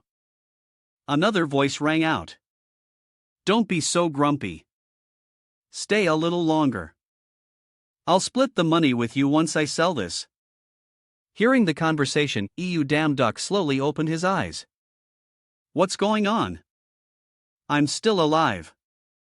Through his hazy vision, Damn Duck saw 2 burly men standing opposite each other, the faint light from behind making their bodies appear dreamlike.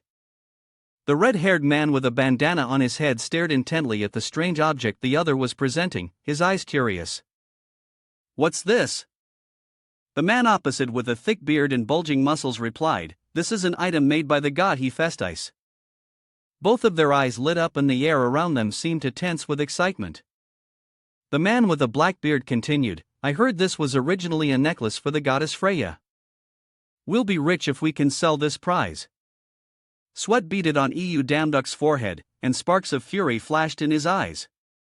He gritted his teeth. Damn! These bastards! Behind him, his hands were tied tightly to a pillar, the ropes digging into his reined wrists. He sat on the floor, his back against the pillar, his eyes scanning the room. The 2 men approached and stood in front of Damn Duck, their eyes full of suspicion. The bald, heavily bearded man. And raised an eyebrow. What's with this guy? He woke up sooner than we thought. The red-haired man with the bandana whispered conspiratorially. That tranquilizer gun was pretty strong. Could this fool be a god, too? They looked at each other full of doubt. Damn Duck, still tightly bound, leaned forward slightly. You people are very bold. The 2 men opposite him immediately froze, their gazes fixed on him, gradually changing. The red-bearded man gripped his gun tightly, his expression tense while the bald man next to him instinctively felt uneasy. The atmosphere suddenly shifted to a suffocating red hue. Do you think you'll be safe after daring to do this? To one of the 12 main gods of Olympus right inside his forge. Damn Duck's eyes shone brightly. In the crimson darkness. His body was still bound, but his aura made the entire space tremble. The 2 men standing opposite him turned pale. The bald one froze while the red-bearded one stammered and trembled. What is this? Damn Duck's voice dropped sharp as a blade. This is your last chance. Untie me and let's end this before it gets worse. The space seemed to hold its breath. The 2 men looked at each other. Sweat pouring down their faces, trying to appear calm, but their trembling hands gave them away. The 2 men burst out laughing, their laughter echoing throughout the room as if they had just heard the funniest thing in their lives. One clutched his stomach, tears welling up from laughing too hard. Coo! The other threw his head back. His hair flying in the air. Ha ha! The air grew as tense as a guitar string amidst the crazed laughter and a threat that had just been dismissed. Damn Duck's eyes widened in astonishment as the others spoke with a contemptuous tone. You think mentioning Jesus will scare us? If we were scared, we wouldn't have dared to do this in the first place. Hith. Behind him, another accomplice leaned out from between shells and forging tools, calling softly, Brothers, we've got all the valuable stuff. Get ready to leave quickly. Amidst the darkness and large stone pillars, the other 2 replied, Yeah, we know. We'll give his punk a tranquilizer shot first, then catch up with you guys. While they weren't paying attention, Damn Duck slowly wriggled, pulling out a small knife. Hidden in his sleeve to cut his own ropes. When the other one was out of sight, the red-bearded man with the bandana holding a gun and the bald man with black hair turned back to look at "You damn duck. They sent another useless idiot like this to be a guard." Seeing him sitting with his head down, staring at the floor, the man next to him became even more smug. "I didn't think it would be this easy." "You damn duck" kept his head down, his eyes dark, a faint smirk on his lips. "You will regret this." The burly, heavily bearded man standing before him showed no fear, his cold eyes staring intently at the boy. The two men burst out laughing. The red-bearded man in the bandana even mocked. "Hoo-hoo-hoo, fake crying. We will regret it." The bald black bearded man laughed so hard he cried, "Coo-coo. Your impression is spot on. Coo. You damn duck's smile widened, his expression menacing.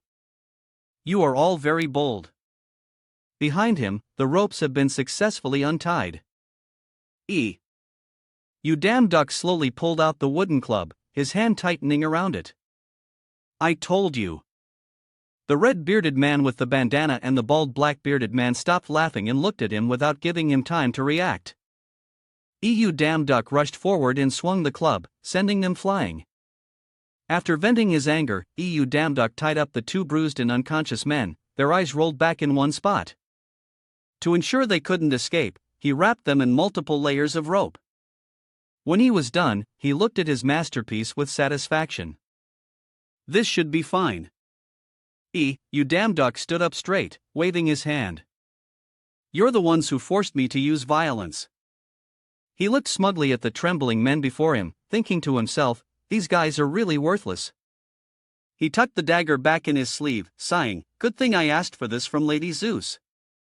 Thinking of that, an image of Zeus gently pulling down his hood and advising, "It's best to carry a sword with you," came to mind.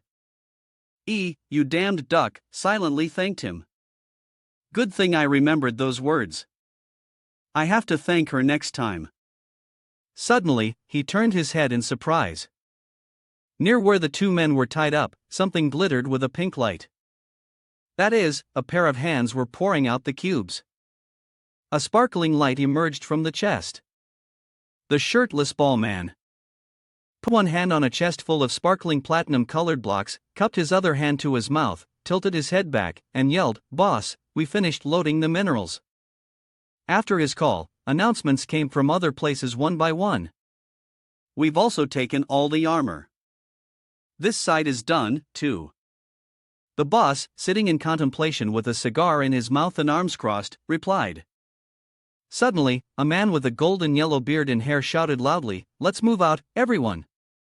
The two bald men, drooling as they stared blankly at the platinum-glowing minerals, were snapped back to reality. "Hey, you drooling guys, focus!" When the others had gathered, the man with the golden yellow beard and hair pointed towards the man standing on the platform. "Our boss, Squan, has something to say." Following the direction of the golden-haired man's finger was a man in a white shirt, both hands clenched in fists, his body powerful and majestic, looking down from above. The subordinate of the god Hestus, leader of the dwarfs, the man in the black bandana holding a cigarette turned to the crowd. "Everyone listen up." Swan stood on the high platform looking down at the crowd of his subordinates who were all looking up at him. He declared clearly, "My brothers, we are a tribe blessed with the spirit of the fiery mountains." In a hidden corner, unnoticed by anyone, a hand and a tuft of hair slowly emerged, starkly different from those around them. You damn ducked behind a chest of minerals at the back of the crowd, listening to Swan speak. The most talented miners and the bravest warriors. Squan roared with passion, emphasizing, "We work for money, but our pride is in the forge." But have we ever been respected? The crowd below was moved to tears by his inspiring speech. Tears rolling down their cheeks. Squan's eyes darkened, a cigar in his mouth, his expression fierce. The master of this place, the god Hestus, has humiliated us today. Let us repay the insults we have endured before. Avenge Hephaestus. Sichuan raised a clenched fist to the sky and the crowd below did the same in unison. Avenge Hephaestus. Avenge that god. You damn duck hiding behind the chest and hearing everything had a grave expression. What's with this army of bald guys? They're as numerous as ants. He began to worry, sweat beading on his forehead. Damn it, how can I?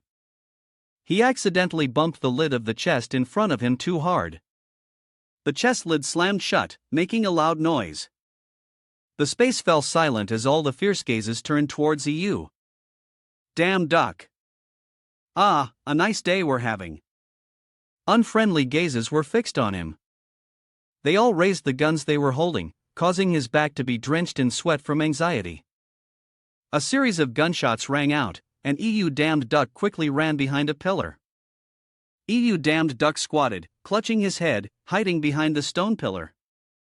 What kind of dwarves open fire like this? Bullets whizzed past in the chaotic scene. Smoke and dust billowing up. The dwarves held their guns tightly, aimed at EU damn duck, and roared in anger. Who called them marshmallows? The dwarves' eyes were bloodshot, their faces contorted from the previous insult. Squan arrogantly stepped forward as the dwarves pointed their guns at the pillar where EU damn duck was hiding. So, you managed to escape from the guards, huh? The bald man standing nearby bowed his head and reported, "It seems the guards have been defeated." Heated. Squan raised his head, took a drag from his cigar, and through the rising smoke, he declared, "Hey, low-rank god, from now on, we will wipe this place clean." EU damn duck, hiding behind the pillar, jumped in shock. He peeked out worriedly. Squan made another offer. "Our grudge is only with Hegist. It has nothing to do with you. You probably don't want to die either, so I'll give you a choice." Taking another drag of a cigarette, he continued. 1. Help us take everything from this place and become our brother. 2. You go back to where you came from and act like nothing happened. You damn duck glanced around, silently, weighing his options. Squan added a threat. "You'd better consider carefully. You wouldn't make a stupid choice for a few measly coins, would you?" Low-rank god. EU damn duck clenched his fist. UG. EU damn duck calculated. "If I run from here now, my reputation will plummet." Images of two gods slowly appeared. The god of the forge, Hestus, appeared with a contemptuous look. He calls himself a mountain god, but he's all talk. Thor with a disappointed gaze. "Mountain god, I was mistaken about you." His eyes widened and he stared blankly, not daring to imagine further. EU damned duck anxiously bit his lip. "Then I won't be able to find a job later. I can't let that happen. I worked so hard to get this power. No, before that. Hestus will kill me if he sees the whole forge has been robbed." EU damn duck shuddered at the thought, imagining Hephaestus tying him up tightly with a large rope, gagging him. He lay there, eyes wide with terror. Hestus, holding his head with iron tongs in one hand and a hammer in the other, his eyes dark. "I'm out of iron to forge. You'll be the substitute." Snapping out of his imagination, You damn duck glanced over at the dwarf. Squan sat on the lid of a chest, leisurely smoking a cigar, one arm resting on the open mineral chest, flanked by two of his subordinates. The golden-haired man was tilting his head back, blowing smoke at his feet, while the man in the black bandana pointed at him impatiently. EU damn duck was still hesitating. "My choice is to either not fight these guys or be killed by Hestus," EU damn duck cried internally. "Damn it, I thought this was a great part-time job, but what the hell is happening?" He forced a bitter smile. "The world is so cruel to me." Squan raised an eyebrow, leisurely smoking his cigar, the smoke swirling around his face. Swan held a cigar and slightly raised an eyebrow, waiting for an answer. Seeing you damn duck raise both hands high. The club also raised as a sign of sincerity, stepping out from behind the bullet-riddled pillar. Swan was very pleased. "All right, you've made a wise decision," he added, low-ranked god. Damn duck's face contorted in annoyance. He keeps calling me low-ranked god this and that. It's getting on my nerves.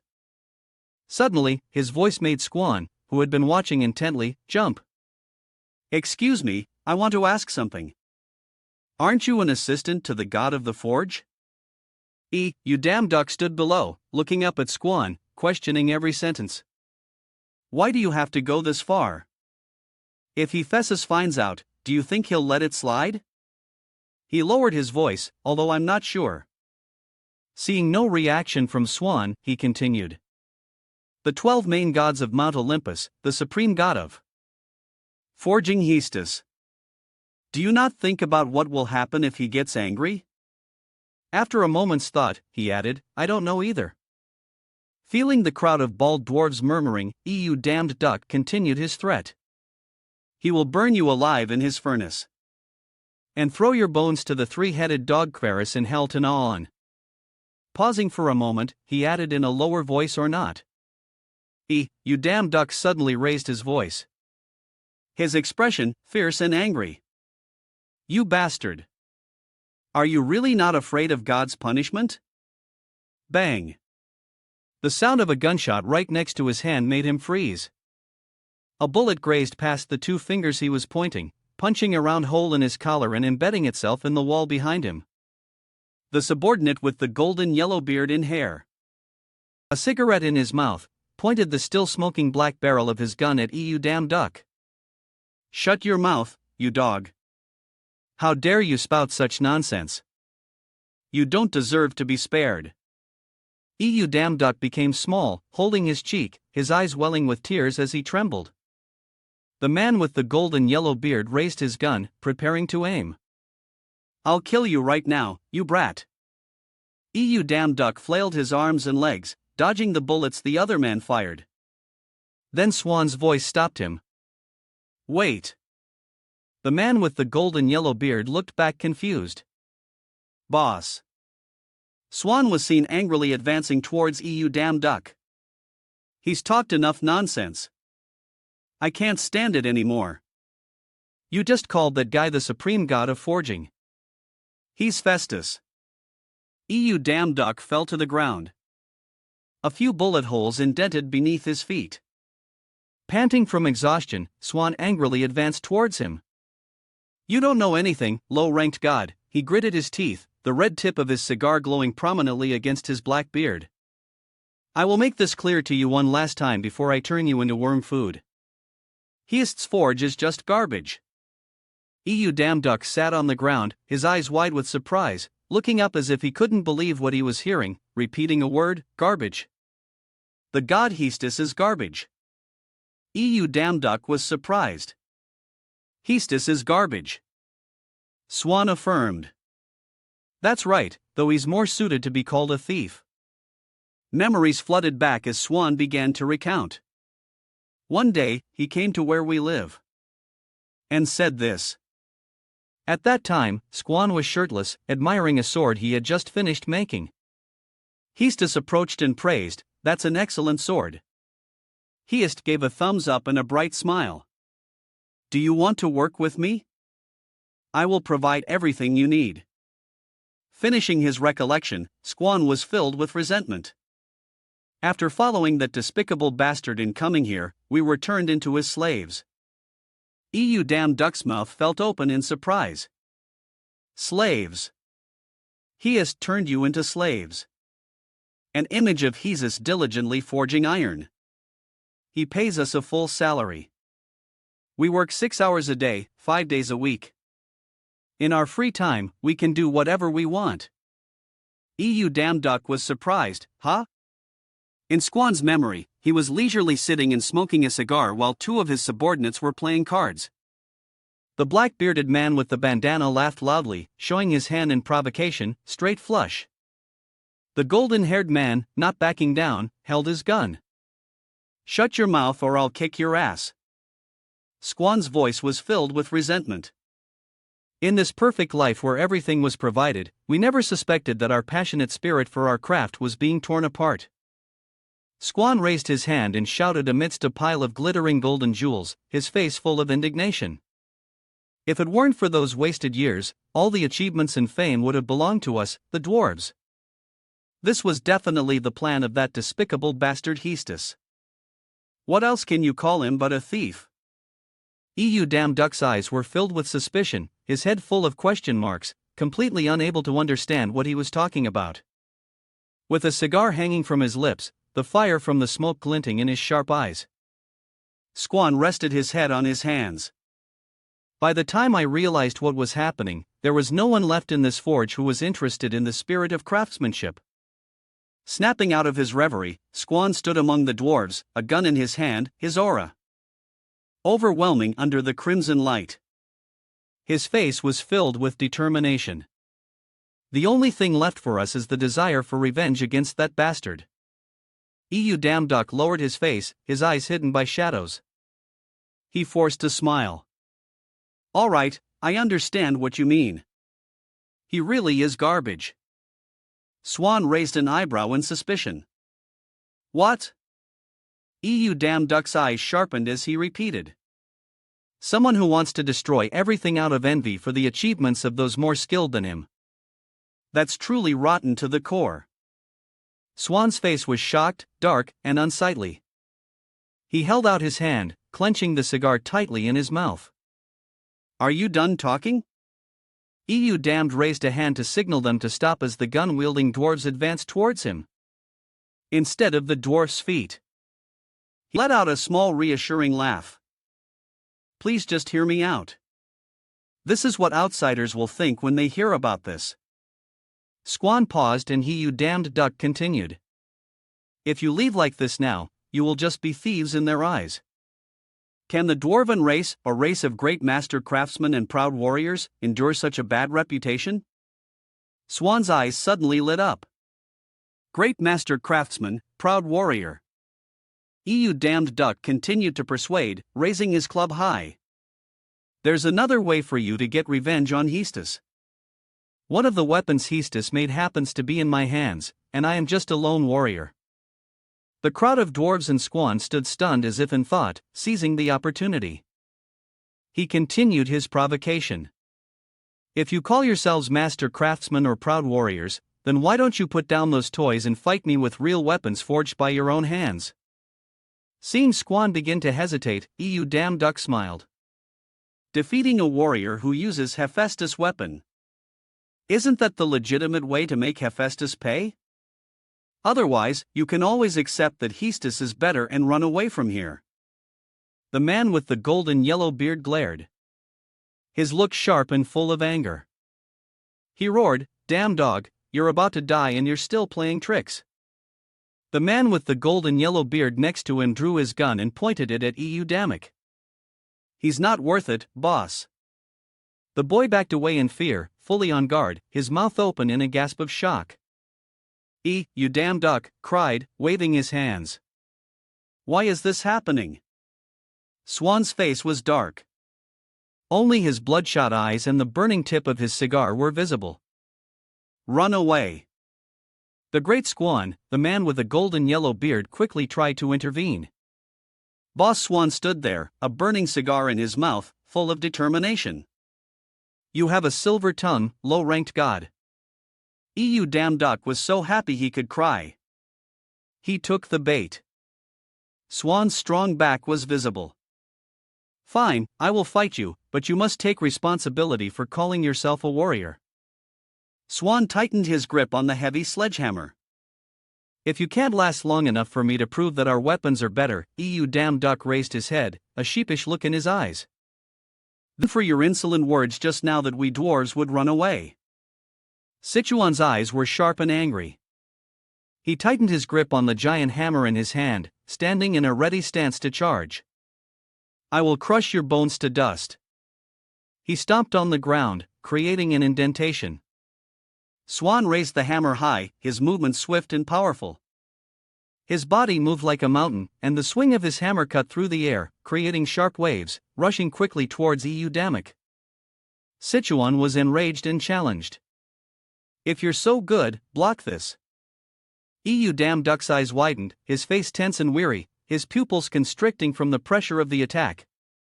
He swung the hammer down with all his might under the blinding light of the attack.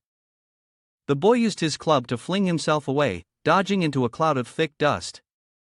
A look of confusion appeared on Damduk's face, his eyes wide and vacant.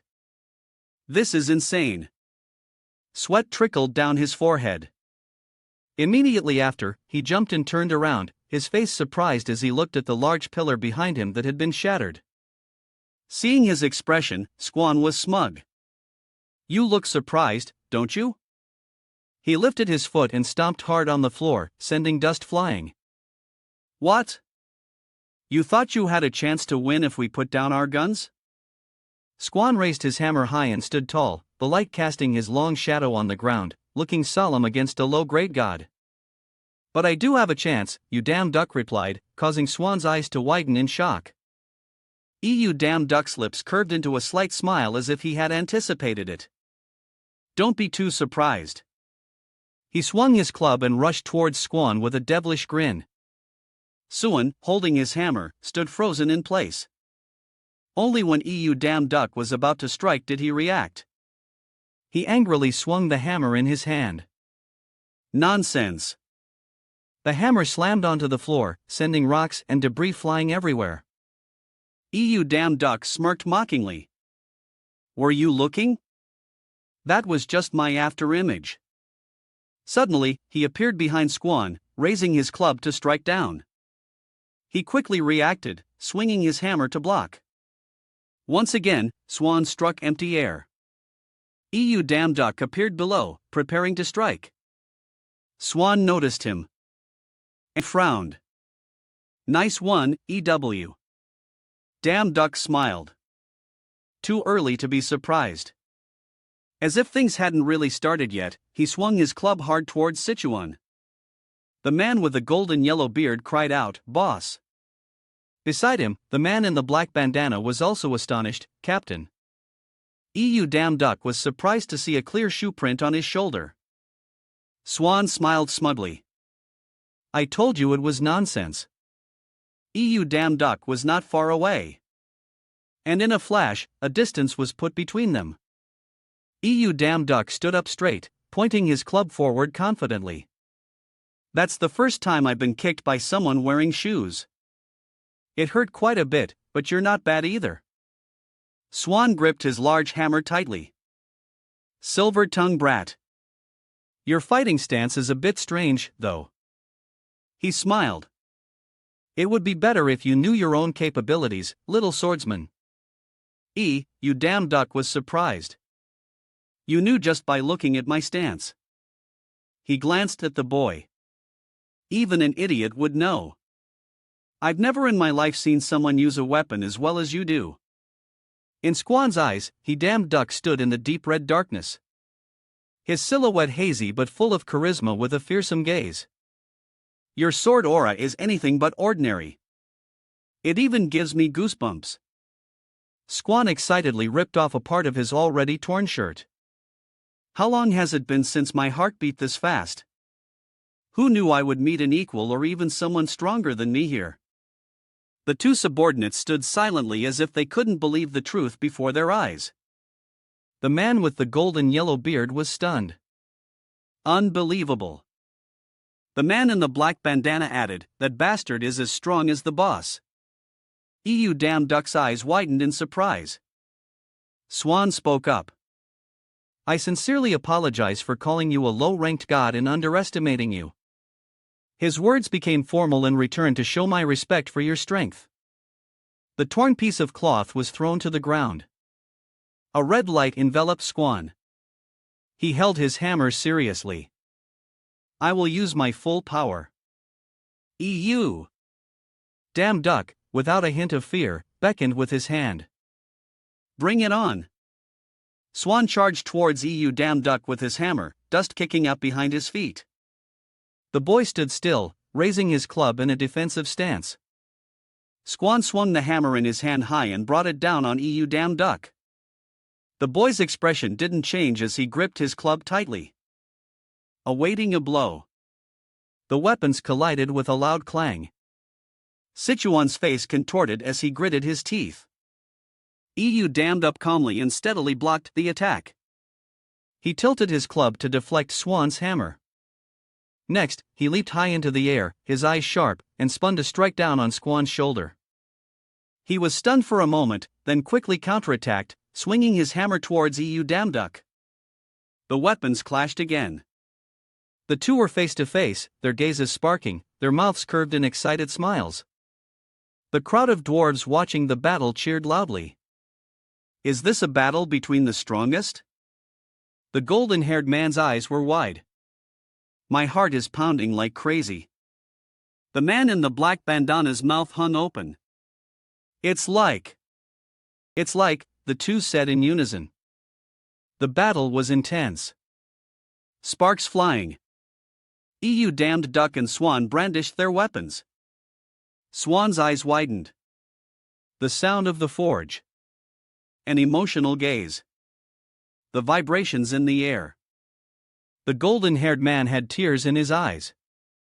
The roar of iron. An image of an iron hammer striking an iron bar sending sparks flying appeared. The familiar sounds of the forge. The fire swirled. The flame from his hammer. EU Damduck opened his mouth and shouted, a flame surrounding him.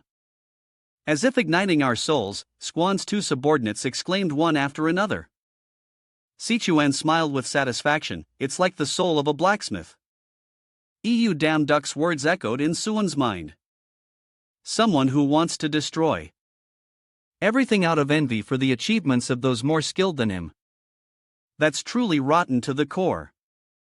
I couldn't refute it because it's always easier to accept my own shortcomings by blaming the talent of others. On the day I received the invitation from Hestus, Festus excitedly pushed open the door. This is the forge where you will work. Standing before he was the man with the black bandana. Next to him was Swan. Beside him was the man with the golden yellow beard. The eyes of all three were filled with astonishment and joy. The deep emotions and great ambitions that we frogs in a well had when we came into contact with the outside world. Swan, with a burlap sack on his back, looked with admiration at a sparkling gem-encrusted sword placed on a red cloth. It only served to continuously make us more aware of our own shortcomings. Swan was in anguish, tears streaming down his face as he wiped ordinary iron swords, scattered in the dim space. What a pathetic story. Everything that happened after leaving that place. Fragmented images, his wrongdoings slowly came flooding back. It was all a waste of time. The end of the flashback was also the moment the hammer in Swan's hand was knocked away. By EU Damduck falling to the ground. He was filled with regret, tears streaming down his face. This is truly completely my own failure. Swan stood silently, smiling with satisfaction. He closed his eyes and waited for he Damduck's club to strike. A blinding yellow light erupted in front of Swan as if to swallow him whole. A large hand gently stopped the club. The god of the forge, Hestus, appeared between the two, his hand blocking Uduk's club as it neared Swan's eyes. He shouted, "Stop right there." EU Damduck looked up in surprise.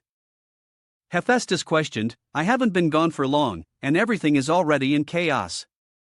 Swan was also silent, sweat starting to trickle down his face.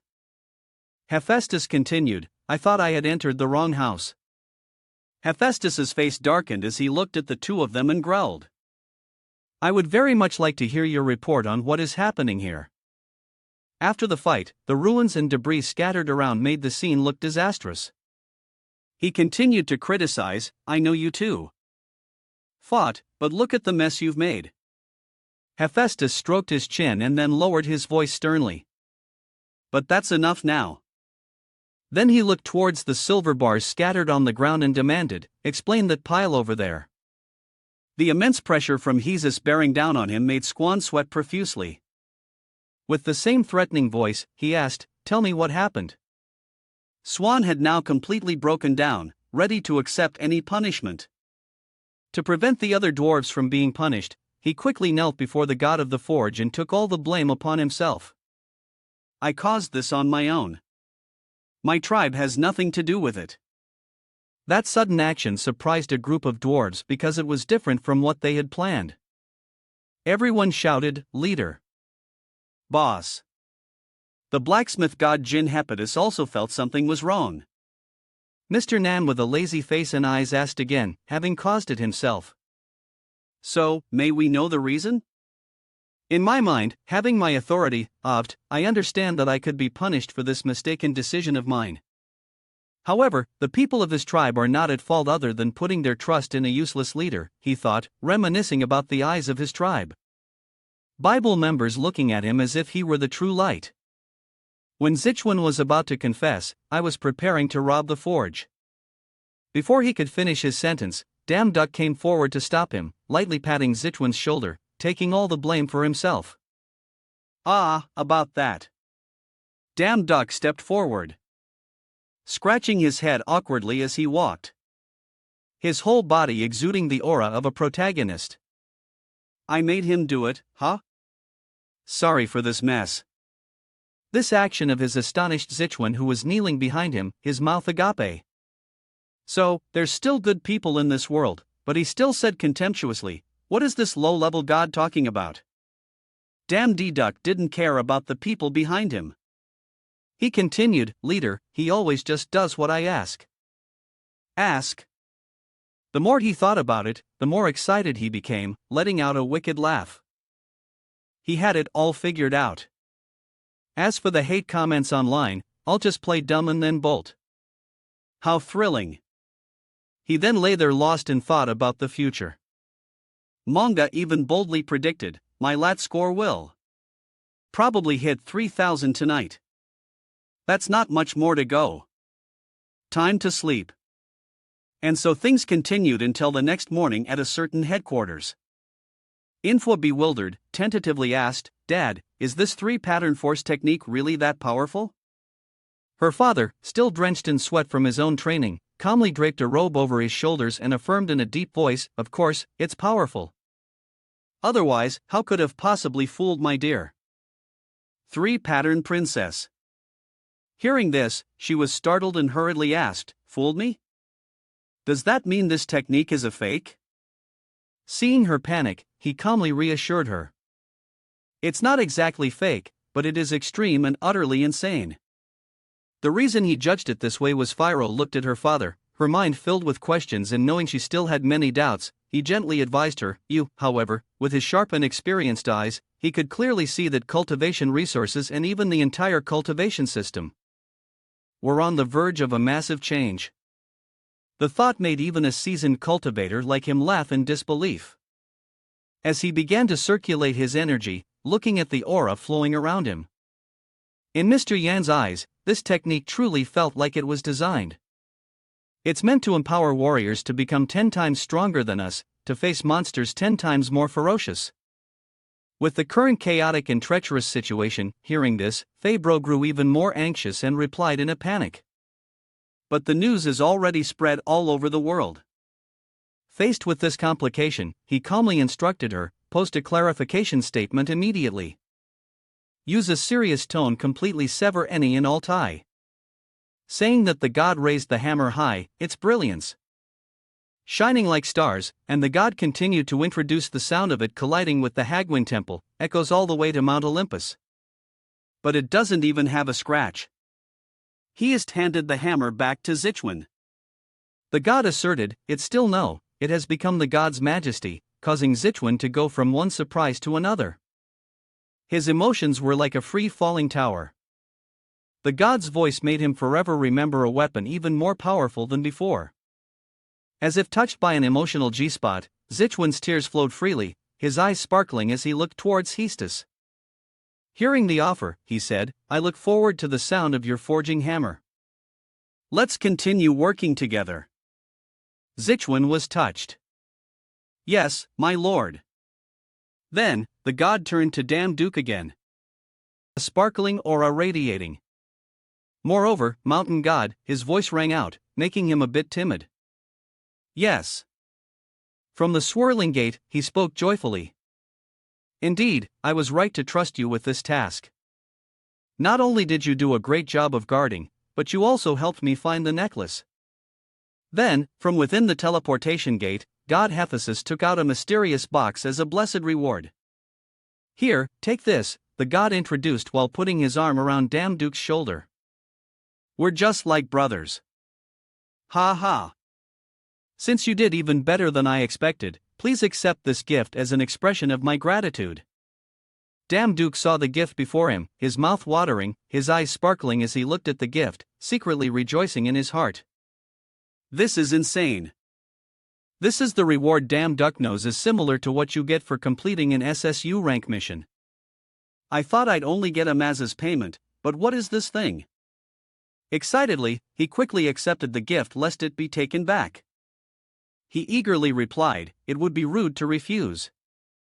He couldn't stop smiling, so I will gladly accept it. Thank you very much. However, as soon as he opened the box, the smile on his face quickly faded. At this moment, he realized what was in the box. Isn't this just a tiny monster? Seeing his slight disappointment, the blacksmith god quickly explained. Fool, look closely. Duck still looked weakly at the gift. It's a small fox. It's cute, but you're giving me a pet. God Hephaestus then hugged the white fox, his smile a bit contemptuous and disdainful. As he looked at him. So, you don't want it? After that, the blacksmith god recited some ancient words to the fox and that made the fox understand. It immediately transformed into a sparkling silver sword of power. While Duck was still not fully aware of the situation, the blacksmith god sighed regretfully. What a pity. Why wouldn't you want something like this? Duck was still wondering at this point. He awkwardly asked again. It can transform into a sword. Hephaestus showed a cunning smile, his eyes narrowing mischievously. He replied, it's not just a sword, you know. The god further introduced the fox's uses.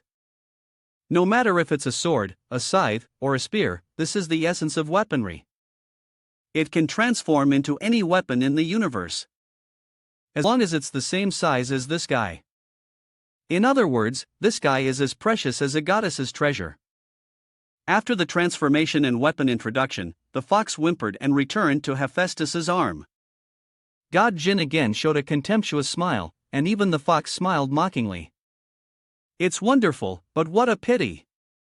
Without wasting words, the god turned and left, the fox even waving goodbye to him. Since you don't need it, I can't force you. I'll give it to the dwarf. Dwarves. Then having seen a fox's value, Duck quickly changed his mind like flipping a pancake. He immediately approached the blacksmith god, his voice full of flattery. How can I refuse a gift from God? As for Hephaestus, knowing the outcome beforehand, he wasn't too surprised. Didn't you say you didn't need it? Did you change your mind? Duck now began to rack his brain, fabricating a new reason. No, I only refused once out of politeness. Usually saying that, he quickly knelt down and stroked the fox's head to appease it. I will take good care of it. He gently held the fox in his arms, admiring it. He is so beautiful. The more he looked at this white fox, the more captivated he became because of its white color and softness. Alright, so from today on, I'll call you Snow White. The fox liked it very much and licked his face joyfully. Ha, you like it, don't you? He extended his arm to the blacksmith god. He performed magic on the fox. O treasure of the moon, goddess Selene, I transfer ownership of the moon fox to you. Just after the incantation, Duck saw. The fox returned to him and asked the god, did it work? The god happily replied, of course, it belongs to you now, and I will give you the finished product I have in the warehouse. Done and dusted, the blacksmith god smiled brightly and bade him farewell. I have work to do, so let's part ways here. The god carefully reminded him, remember to be careful on your way back. Smiled happily. Thank you for your concern. A moment later, after collecting his desired items, the god Jin opened the gate for Duck to return when Zichuan came forward and called him. It's a good thing you haven't left yet. His heart full of doubts, the old man wanted an explanation. Why? Why did you help us? You know, we intended to eliminate you if you stood in our way. You were clearly trash once, so why? He didn't care about those complaints. He replied, I know, right? As he spoke, he listened and recalled the past. I see them. We have similarities. The old me and you. The answer was enough to surprise even Zichuan. Similarities? Is that the only reason? Damn Duck didn't linger long. He walked towards a gate. If there's anything you want, rest assured I won't ask for anything. He still tried to linger, turning his head to look at Zichuan. Ultimately, don't we live by helping each other? His words became more and more profound, like life lessons.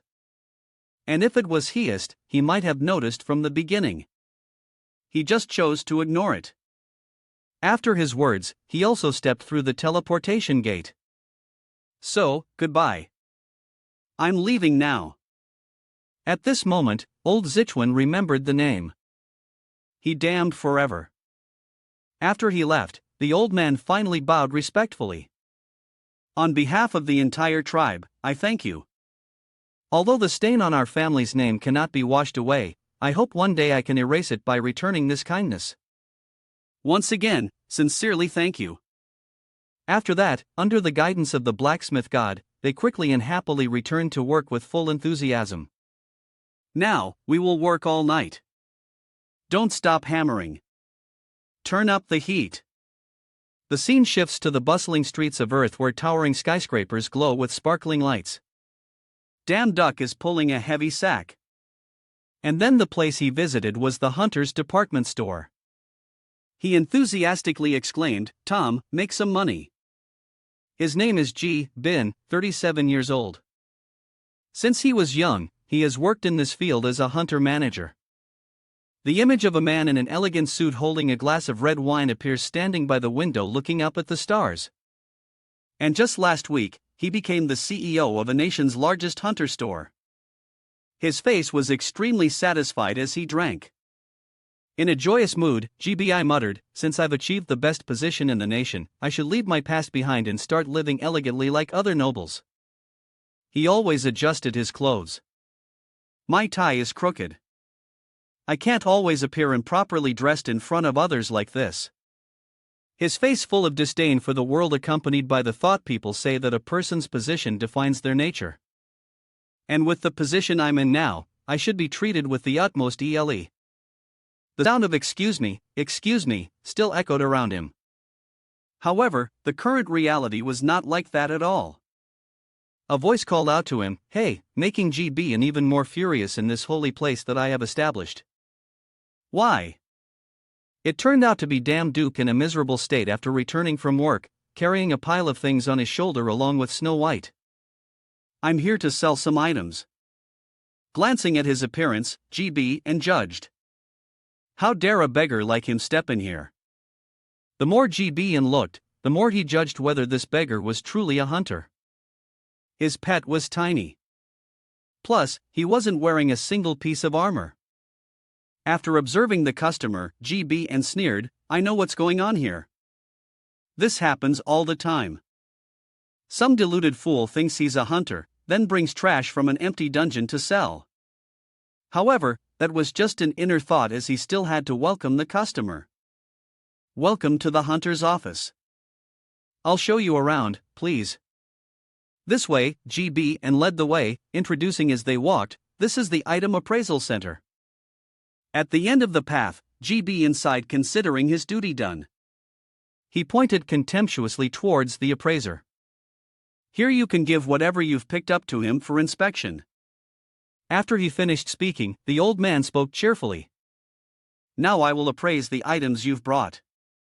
The sack the damned Duke had been carrying was finally opened. The moment he held the old weapon, the old man became anxious and stammered, asking him this. Where did you get these things? As if expecting the question, he replied calmly. I got some random items from someone I know. From a distance, the director GB overheard and was slightly surprised. But as he had suspected, GB yelled, "I knew it! Random items! How dare you set foot in a hunter's shop with his cheap, filthy junk?" His shrill voice made Damn Duck cover his ears in annoyance. Immediately after, GB turned to the appraiser. "Sir, he must have only brought strange items, right? Tell me." But on the contrary, the appraiser replied firmly, "I've been doing this for 40 years, and yet you're the first person to call items like these random because all of these are high-quality 4-star equipment. A whole series of items, glowing with a brilliant aura, lay on the table." Hearing these words, GB and froze for 5 seconds, unable to believe his ears. "Impossible, GB." And looked at Damn Duck with a hint of caution. His gaze had changed. How could someone like him get his hands on such high-end items? Could he actually be some big shot? Then where did he come from? I've heard there are humble people who are actually filthy rich. After a moment of thought, GB in attitude flipped faster than a pancake. He switched to a fawning tone. "My dear sir, let me guide you to the VIP room." He even bowed respectfully, pleading. Moving to the room for VIP guests, the appraiser proposed. "First, I'll give you a price. If you sell all of this, you'll receive about 3 billion. Damn Duck was now being treated like an emperor. But he maintained a calm demeanor. "Ha ha. Is that so? 300 million? Ha?" But he quickly realized something was wrong and paused to think. At that moment, Damn Duck realized and was shocked to his core. 3 billion won. Even had to cover his mouth to keep from making a sound. A pile of equipment that the Godhegfest is called failed products is worth 3 billion won. His reaction made Beaksel standing inside him feel confused while he was trembling, thinking about the money he'd receive enough to live for the rest of his life. The old man, not noticing, continued, "And we're just talking about the product quality. Depending on a number of buyers and sellers, you could even get double that." Hearing this, GB and still had a look of disbelief. He stared intently at him, calculating. High-quality items for which a buyer would pay any price because there isn't enough supply are right in front of me. The more he thought, the more determined GB became. He clenched his fist resolutely. "Even if I have to play the role of a sycophant, I will definitely secure the right to sell these items at any cost." After a moment of internal struggle, GB stood up. He flashed a sickeningly sweet smile and said in a sugary voice, "My dearest customer, if you intend to sell these things..." But before he could finish, he was cut off. Damn Duck spoke up. "All of them." Those words left GB stunned and speechless. His mouth hung open. "What?" Damn Duck regained his composure, his eyes half closed as he reconfirmed. "I'll sell everything." Hearing Damn Duck's words made him dance with joy internally. An angel. He's an angel sent down to earth. With this, my path to promotion could go even further. Suddenly, Damek stunned him once again by saying, "But I don't intend to sell them here. I've never seen anyone guide a customer with their hands in their pockets."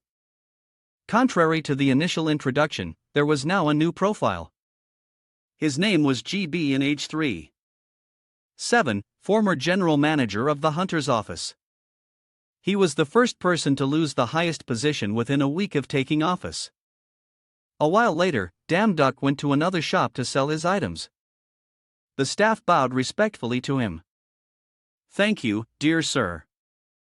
Opening his savings book, Damn Duck's hands trembled as he looked at the number representing the money he had just received. He hoped in his heart, "This isn't a dream, is it?" As he walked, he was moved to tears because the amount in his account had so many digits, he couldn't even count them. He thought, "I have money in my account now. How many zeros are there?" But then he thought carefully again. "By the way, even the people here were surprised by me, though not as surprised as the people from the Hunters Guild. Is it because I'm dressed too shabby? If so, that makes sense since I've been struggling all over the place today. Just then, his attention was caught by a clothing store sparkling with lights from inside the window. Damn Duck smirked, thinking happily to himself, "Alright, since I've earned a lot of money, I'll treat myself to a gift for working hard, and tomorrow I'll go straight to my mom, looking like a proper son." The scene changes to the next day. At the door of hospital room 331, Damn Duck's mother's room. Inside, his mother calls his name in surprise. "Son," although it had been a long time since he last visited her, which made her a bit upset and thinner. "It's been a while since you came, hasn't it?" But this time, his appearance came with gifts he brought, which startled her. "And what's with all these gifts you've brought for me?" Just then, the lady from the next bed came over holding a remote, turned on the TV, and said, "Oh my, you should watch TV sometimes to catch up on the news." A broadcast on the TV aired. Hunter EU Damn Duck, the man who cleared the labyrinth dungeon, has been rated by experts as having top-tier talent in this country. However, he doesn't belong to any guild yet. The patient lady next to her continued to praise him. "Everyone is going crazy over your son. He's really famous now." The lady continuously praised Damn Duck's talent. According to the reporter, Damn Duck cleared the dungeon with his own talent. Receiving the compliments, Damn Duck shyly scratched his head and laughed softly. "Ha, I didn't complete the dungeon all by myself." The patient lady next to him took the opportunity to suggest, "Aha, what a humble young man. Can you give me your autograph before you leave?" Lying in her hospital bed, and hearing this surprised his mother. "An autograph?" she stammered, her mouth agape. "My son has talent." Seeing his mother's surprise, Damn Duck explained awkwardly. I only recently realized my talent." He also thought to himself, although that's not the whole story. He looked at his mother and gently explained, "This happened so suddenly, so I don't really know what happened either." But before he could finish his sentence, his mother suddenly slumped over the table, making him shout in alarm, "Mom!" Fortunately, she was just trying to hide her emotions. "Mom, I'm so happy." Tears of joy streamed down her cheeks. Her action left Damn Duck confused, not understanding what was happening to his mother.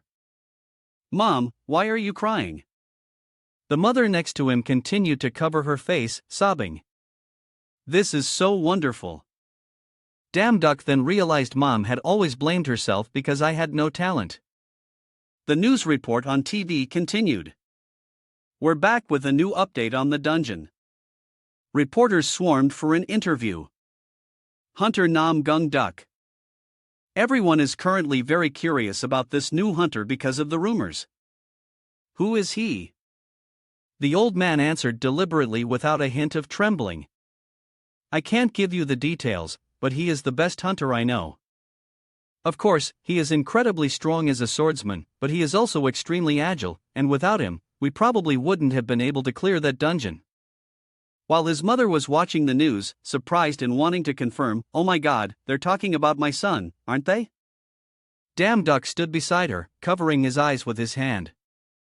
He was very embarrassed by the praise. "Sir Gunguk, isn't that a bit much?" But he immediately switched to calculating. No, this could be an opportunity. He was lost in thought. The more famous I become, the more divine power I'll receive, and I'll be able to take on more part-time jobs. I've already chosen some pretty good part-time jobs. The system continuously displayed notifications. Divine power increases based on reputation. Job recruitment eliminate the lost souls on Eden Hill. Divine power required 100,000. Recruiter Michael reward a golden apple. The golden apple represents the immortality of the gods, especially the reward from the job on E Hill. That apple could an image appeared of a golden apple shimmering with brilliant colors. Damn Duck watched his mother, who was overjoyed and proud, and thought to himself, it might even be able to cure my mom's cancer. Suddenly on TV, the anchor announced breaking news. Currently, a gate has opened in the city of Chongqing, in Jianjidu. Everyone has been immediately notified to evacuate for the time being. The image showed a wormhole with thick black smoke appearing around it. Seeing this, Seol, who is usually arrogant, fearfully sought a hiding place. His mother, standing beside him, saw Beck burrowing into his shirt and asked in surprise, "Oh my, isn't that your scarf?" Seeing Seol trembling so much made him ask with concern, "What's wrong, Bexel?" He instinctively touched its hand. Following that, a stream of black energy impacted him, causing his eyes to widen. Damn! Duck was able to see a strange scene unfolding among the galaxies outside the Earth's atmosphere. That haunting image made him confused and doubtful. He clutched his head and wondered, what was that?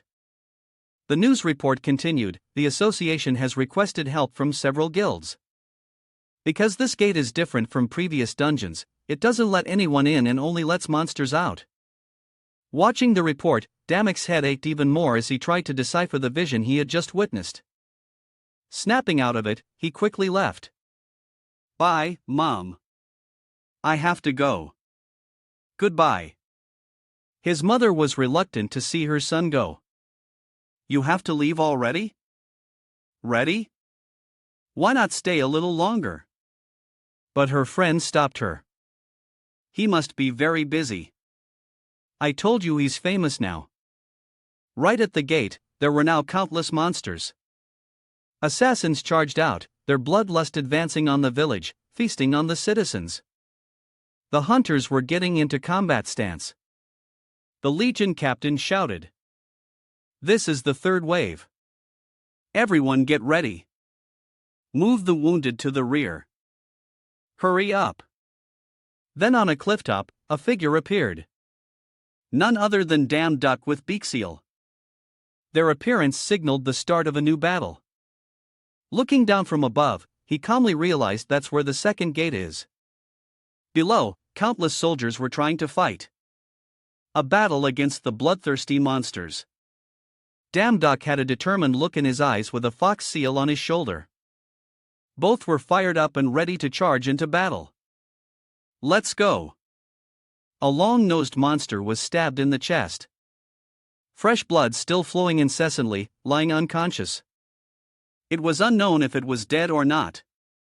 A soldier sheathed his sword, turned his head, and asked his comrades behind him, "This is the third wave, right?" The commander did nothing but point his finger, constantly giving instructions. "Everyone, rest for a bit before the next wave hits. The reporters are here, so remember to mind your conduct." A soldier flinched when he heard the sound of falling rocks. He looked up. Damnek's silhouette was reflected in his eyes, but he couldn't see his face clearly. "What's that? Is that a person?" Realizing something was unusual, he rushed back and reported breathlessly, "Sir."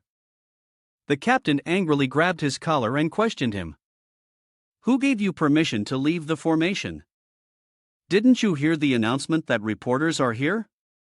You idiot." Although he was scared of being reprimanded, he still pointed in the direction he had just come from, his voice trembling. "Sir, look up there. Up there." The captain looked in the direction the soldier was pointing, completely baffled, wondering what is that. "You were striking a cool pose. Looking towards where they were standing and talking." When questioned, the soldier stated his suspicion. "I think it's a civilian." The captain stood stunned for a few seconds. "Oh, a civilian in a restricted area." He scratched his head and replied, "Yes, sir." The man's mood changed erratically. He flew into a rage again, squeezing the other's chin tightly. He gritted his teeth and stared, asking, "Then what the hell are you doing here?" The other man immediately pointed and shouted an order, "Go and bring him back here." He quickly scrambled to his feet and ran, not forgetting to reply, "Yes, sir." The reporters standing nearby saw this scene. A man asked curiously, "What's going on?" The woman next to him, who had been observing the situation, replied, "It seems a civilian has wandered in here." The commander flinched as the reporters quickly grasped the situation. The reporter turned and covered his mouth to whisper to the girl beside him, "But I heard the team leader this time is quite competent." The female reporter took out a notebook to jot something down, casually replying, "Yeah, and yet he can't even control civilians entering a restricted area." He voiced his suspicion. Or maybe he climbed to that position through connections. The girl agreed, smiling with excitement. "I think that would make for an interesting article." The commander's face darkened with rage. He immediately stormed off, ignoring his hat that had been thrown aside. Clicking his tongue. "Tish, useless bastards." He ran behind the mountain. He grumbled irritably. "My comrades get to go into dungeons while I'm the only one forced to come here. That's crazy enough. They'd better promote me soon." He activated his speed skill, gaining momentum to run up. The mountain peaked to the top, which is where you were standing. You were surprised to see this scene and exclaimed, "Huh?" As soon as he reached the top, he was out of breath. One hand on his hip, the other rubbing his bald head, he complained, "Damn it, why does everything have to fall on me?" After catching his breath, he turned to you and questioned, "That's enough. Don't you know this is a restricted area?" He then ordered, "Get out now. You can go somewhere else to shoot your YouTube videos." He saw your stunned expression and couldn't say a word, smirking to himself. "Look at this bastard. He's frozen after seeing a 3-star hunter in real life. Ha! Look how terrified he is." He started talking non-stop again. "I understand you're nervous standing before a 3-star hunter, but it's okay. If you want an autograph or an interview, I can help you." You were weary of his overly confident attitude and denied everything he just said. "I have something to do here, so please give me some time." You ignored him and started talking to Beck Seol asking an autograph and an interview? Is he that famous? Being ignored for the first time, he angrily grabbed your arm and called out, "Hey, did you just ignore me?" He grabbed your arm, not letting you leave. You turned your head in annoyance and asked, "What's wrong with you?" He was cursing you in his mind, "Is this bastard kidding me?" He looked up at the sky, covering his face with his hand. And laughing bitterly, cursing his fate. "Now, even some nobody dares to look down on me, relying on that weak pet of his. You must be some nameless hunter trying to get famous. But you should know your place. If you don't, I don't mind teaching you a lesson with a beating." Beck seethed its teeth, wanting to immediately pounce and scratch his face to shreds. As soon as he finished speaking, he immediately threw a punch at you. But you just had to lean slightly to easily and skillfully dodge it. You then swiftly stuck out your leg to trip him, causing him to lose his balance and fall forward. Pathetically for him, right in front of him was a deep abyss. He screamed in terror. He was just moments away from falling. Just then, you conveniently grabbed his hand. The two of you held on to each other's hands. You quickly apologized. "Are you okay?" "I'm sorry. I didn't mean to." However, should a 3-star hunter be throwing punches around so carelessly? He was quite surprised by your answer, his face changing from black to white. He cursed angrily. "You bastard. You just got lucky. Do you know who I am, you bastard?" You used your divine power to pull him up easily, which left him stunned for a few seconds. You turned around, raising both hands in surrender. "Hold on. It's fine to keep fighting with me, but is it okay with you? I think people are watching." Below, people were chattering noisily. "Why is it so noisy?" A reporter's voice rang out. "Are they fighting up there? Get a close-up." Having endured one humiliation after another, his eyes were as sharp as a blade. He gritted his teeth and growled, "You bastard. You did it on purpose." The female reporter standing below looked up and wondered, hey, isn't he?" The reporter filming next to her recognized you and replied, "Yes, it's him, the one who conquered the labyrinth dungeon with the Sangon Guild, Monster Hunter EU Damek. He's suddenly become famous recently." He was stunned when he heard the conversation of the people below breaking out in a cold sweat. What this bastard is EU Damduck, the best hunter that even Nam Gung Duck acknowledges. You stood high above, looking down with your hands in your pockets and a faint smile. We've caught their attention. You waved to the reporters and shouted, "Reporters, get a good shot because you'll be getting some good news soon." After saying that, you put your hands back in your pockets, turned to look at him, and said in a cold tone, "Ah, what were you saying earlier? A nobody looking down on you. Teach me a lesson with a beating." Being called out, he was terrified and slumped to the ground, losing all his previous arrogance and stuttered incoherently. "I mean, you emphasized each word. Open your eyes and see what a nobody can do." Which made him tremble and break out in a cold sweat. The reporters were still watching the situation up there and he still hadn't processed what you had just said. "Wait, what do you mean?" You didn't answer him. Together with Beck Seol, you jumped off the cliff face to the astonishment and bewilderment of everyone. The place you were heading to was the gate that not everyone could enter. You just lightly touched it. And the gate immediately opened. The people below were enveloped in dust and smoke, covering their noses and coughing violently. The female reporter exclaimed in amazement, "What was that?" He too was amazed by your action, following it without missing a single detail. The gate. This is a phenomenon that started appearing 10 years ago.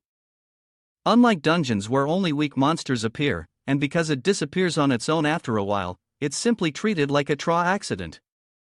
Some scholars have emphasized the danger of gates. People usually don't pay them much mind because humans can't pass through the gate. People were buzzing. Did he just go through the gate? The gate is confirming information, checking status.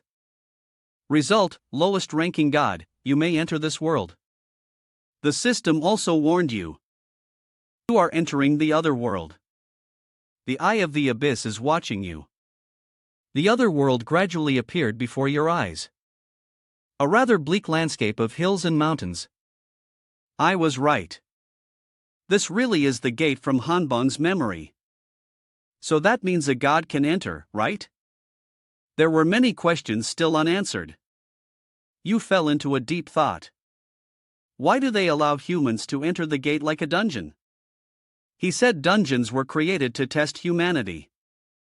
You recalled the words of the god Thor.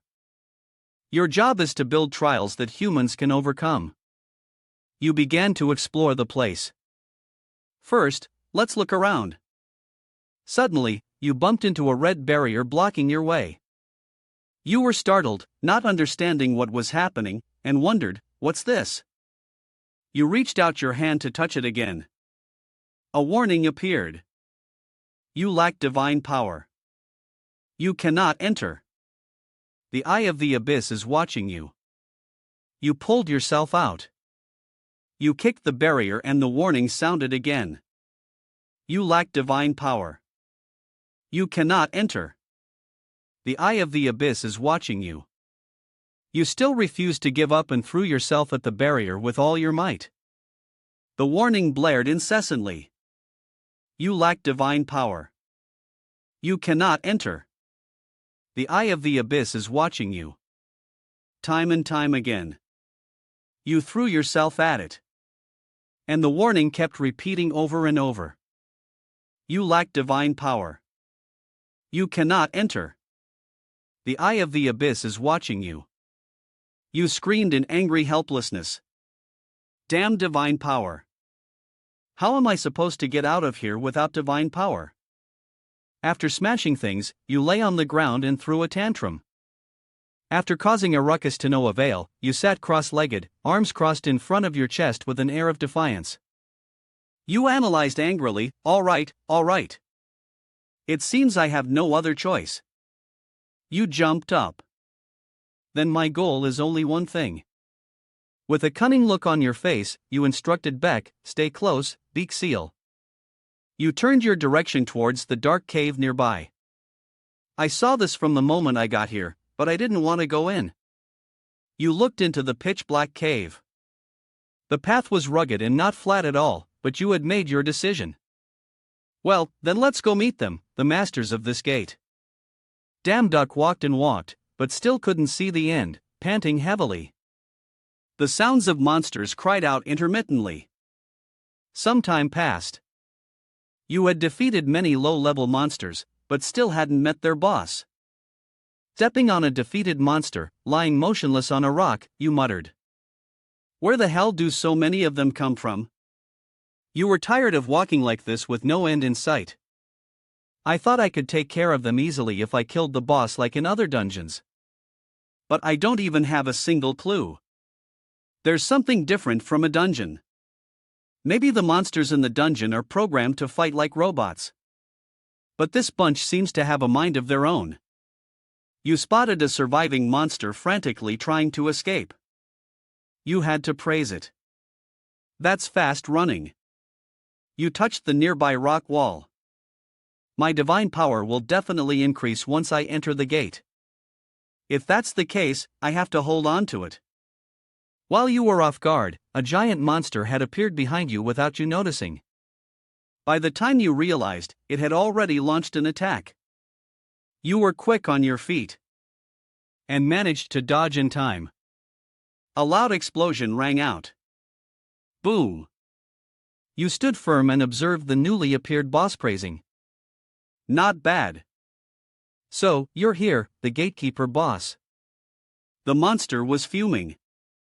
Its body was 3 to 4 times taller than a normal person, and it held a sword that was 100 m long. You noticed its face was drooling, and its eyes were only white. Wait a minute. It looks a bit. Without a word, it charged at you. Here it comes. But after waiting, it still hadn't reached you. Your mouth agape in astonishment so slow. Your excited expression suddenly deflated. What a disappointment. Are you sure you're the boss? You have the title of boss. And yet, you're not cautious at all. While you were mumbling to yourself, it swung its sword straight at you. You easily blocked the sword with your leg, pinning it to the ground and causing it to break in two. It held up the broken half of its sword, scratching its head, not understanding what had just happened. Fine. You called out Bec Seol to transform into a sword. You lightly slashed across its chest before it could even react in shock. It was so slow it didn't even know why it died, and it fell to the ground. You still couldn't believe it was that simple. Looking at the boss lying motionless on the ground. What the hell? That's it. You picked up a dry branch nearby, sat down beside it with one hand on your chin, and used the other hand to poke the monster's face playfully. There's no message at all. Is it really dead, or is it pretending? No one will believe I cleared this gate if it's like this. You picked up your sword, your eyes lighting up. As a new idea came to you, I'll have to create some traces myself. YouTube taught me that core extraction must start from the heart. You used your sword to draw one stroke after another, causing fresh blood to splatter everywhere. You excitedly wondered, here or here? Oh, cut here. Yes, that's it. Wave after wave of fresh blood spurted out. You cut something and quickly took it out, looking at it with joy. Found it. The monster, which had been unconscious, couldn't even die in peace. Terrified. He's a true demon. You turn the thing over and over, wondering why is it so black? They said cores are usually like precious gems and sparkle. You frowned, feeling like it was moving. The black lump grew bigger and bigger. It terrified you. So much that you backed into a corner. Why does it look so scary? You poked the black thing with the tip of your sword. Am I doing something wrong? The cursed soul of a dead goblin. Beaksel in its sword form was also startled and exclaimed, "What the F?" You lifted the thing with your sword, which made Beaksel scream in discomfort. You repented, "Sorry, Beaksel."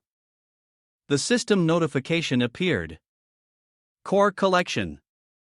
The gate will disappear permanently.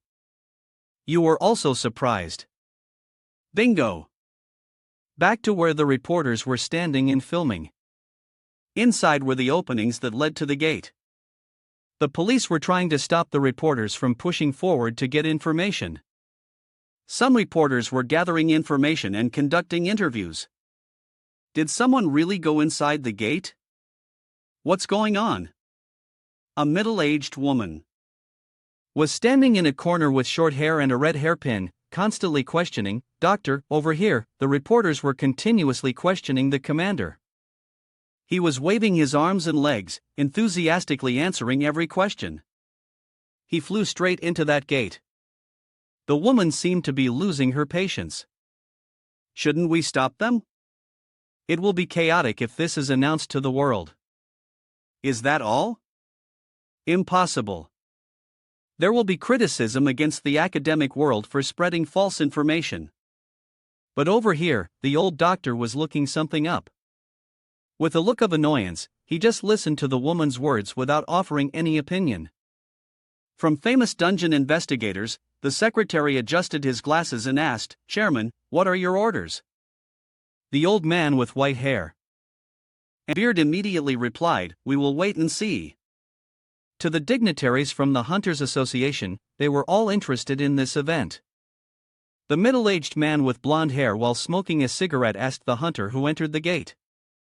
The woman was arguing fiercely with the doctor if anything happens from now on when suddenly your head popped out with a greeting.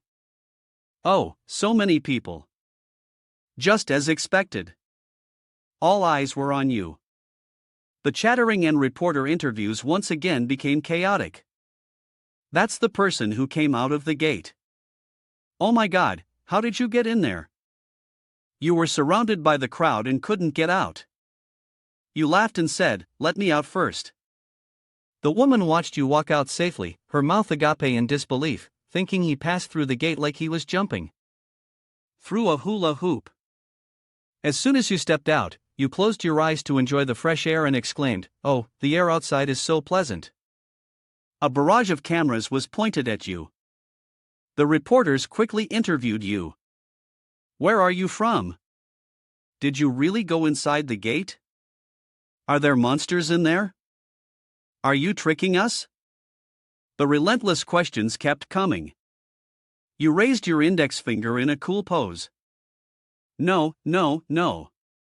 That's not the important issue. What's important is from now on. You paused mid-sentence, looking mysterious. You can all block that gate yourselves. The reporters clamored again. Destroy the gate. Just getting inside was a miracle. How can it be destroyed? Does it mean the gate can also be cleared like a dungeon? Please be more specific. You turned your back to the crowd, feeling smug inside. Good. Very good. An excellent performance. You proudly lifted your sword to show everyone what you had collected in there and introduced it. This is the core I took from the boss guarding the gate. Open your eyes and look at this. The cameras were focused on you. You flick your fingers and threw the thing into the air. Immediately, it changed its size. Let me show you all something interesting. You used your sword and unleashed a series of overlapping sword strokes, cutting the thing into small pieces. It shattered and fell to the ground. There was a change at the gate as well. It suddenly exploded and shattered into small fragments which made everyone outside gasp in awe. The gate. Unbelievable. The gate has disappeared. You were enjoying the feeling of being admired by many people. Feeling smug inside. This halo feels great. Bạn nào mà đã đọc cái câu chuyện này rồi ấy thì các bạn có thể để lại những cái phần bình luận mang tính cá nhân của mình ở bên dưới nhé. The woman cradled a fragment of the gate in her palm with regret. I thought I had seen everything while testing gates throughout my life. But this sight, the reporter's voices rose again, as chaotic as a market. I have to take a picture. No, here. Damn it. This is crazy. Print on the front page right now. The woman turned her head and looked at you in bewilderment, asking, "Who are you?" Your heart was dancing as someone had finally asked this question. I was waiting for this question. You replied with a smile. You damned. My name is Udamic. In all the newspapers and media, the news was spreading like wildfire. A mysterious hunter has entered the gate.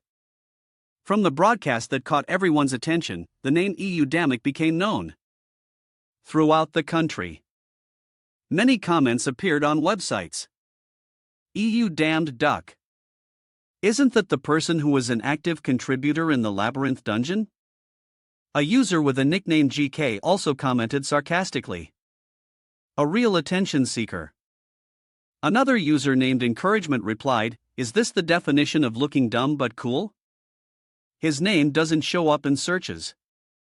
Another user wondered, did he break the gate? Isn't he just pretending?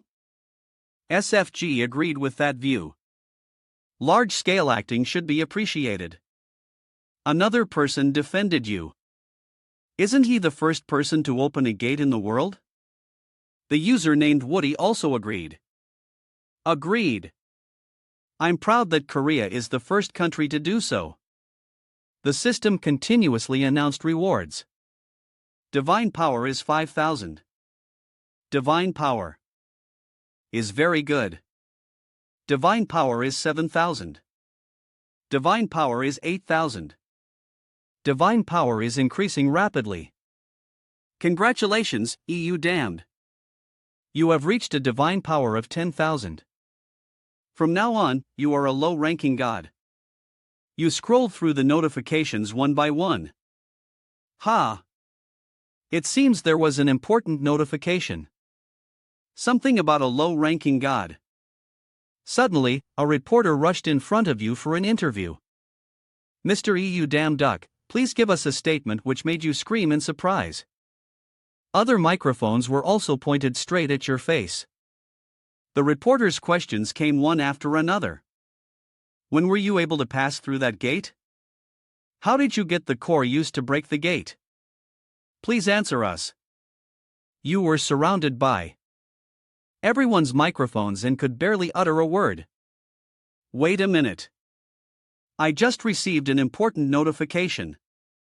A pair of long, slender legs stepped out of the car. It seemed she was contacting someone. Yes, we just found out. A bodyguard wearing sunglasses hurriedly came over and gently pushed a female reporter, immediately apologizing. Excuse me, ma'am. The female reporter was annoyed at being pushed and turned her head to glare and curse. Damn it. Don't push. It's crowded here. Where you going? She spotted someone interesting and quickly pulled on her colleague's sleeve. Hey, that person. Before she could finish her sentence, everyone's voices became noisy again. The Sangun Guild. Really? Ah, I thought she was a goddess. Being bombarded with questions, you quickly raise your hand to calm the reporters down. Calm down one at a time. So Ian led the group of bodyguards, crossing her arms in front of her chest like a TV drama big sister. With her other hand, she stroked her long silky hair and called out in a haughty tone. EU damned, the guild master wants to see you, so you have to come with us now. She was so arrogant because she was the future guild master of the Sangon Guild, a 7-star hunter. You So Damn Duck was led by Soyan's people to meet the Sangun Guild master. While waiting for the person to be called, he was told to wait in a rather large room.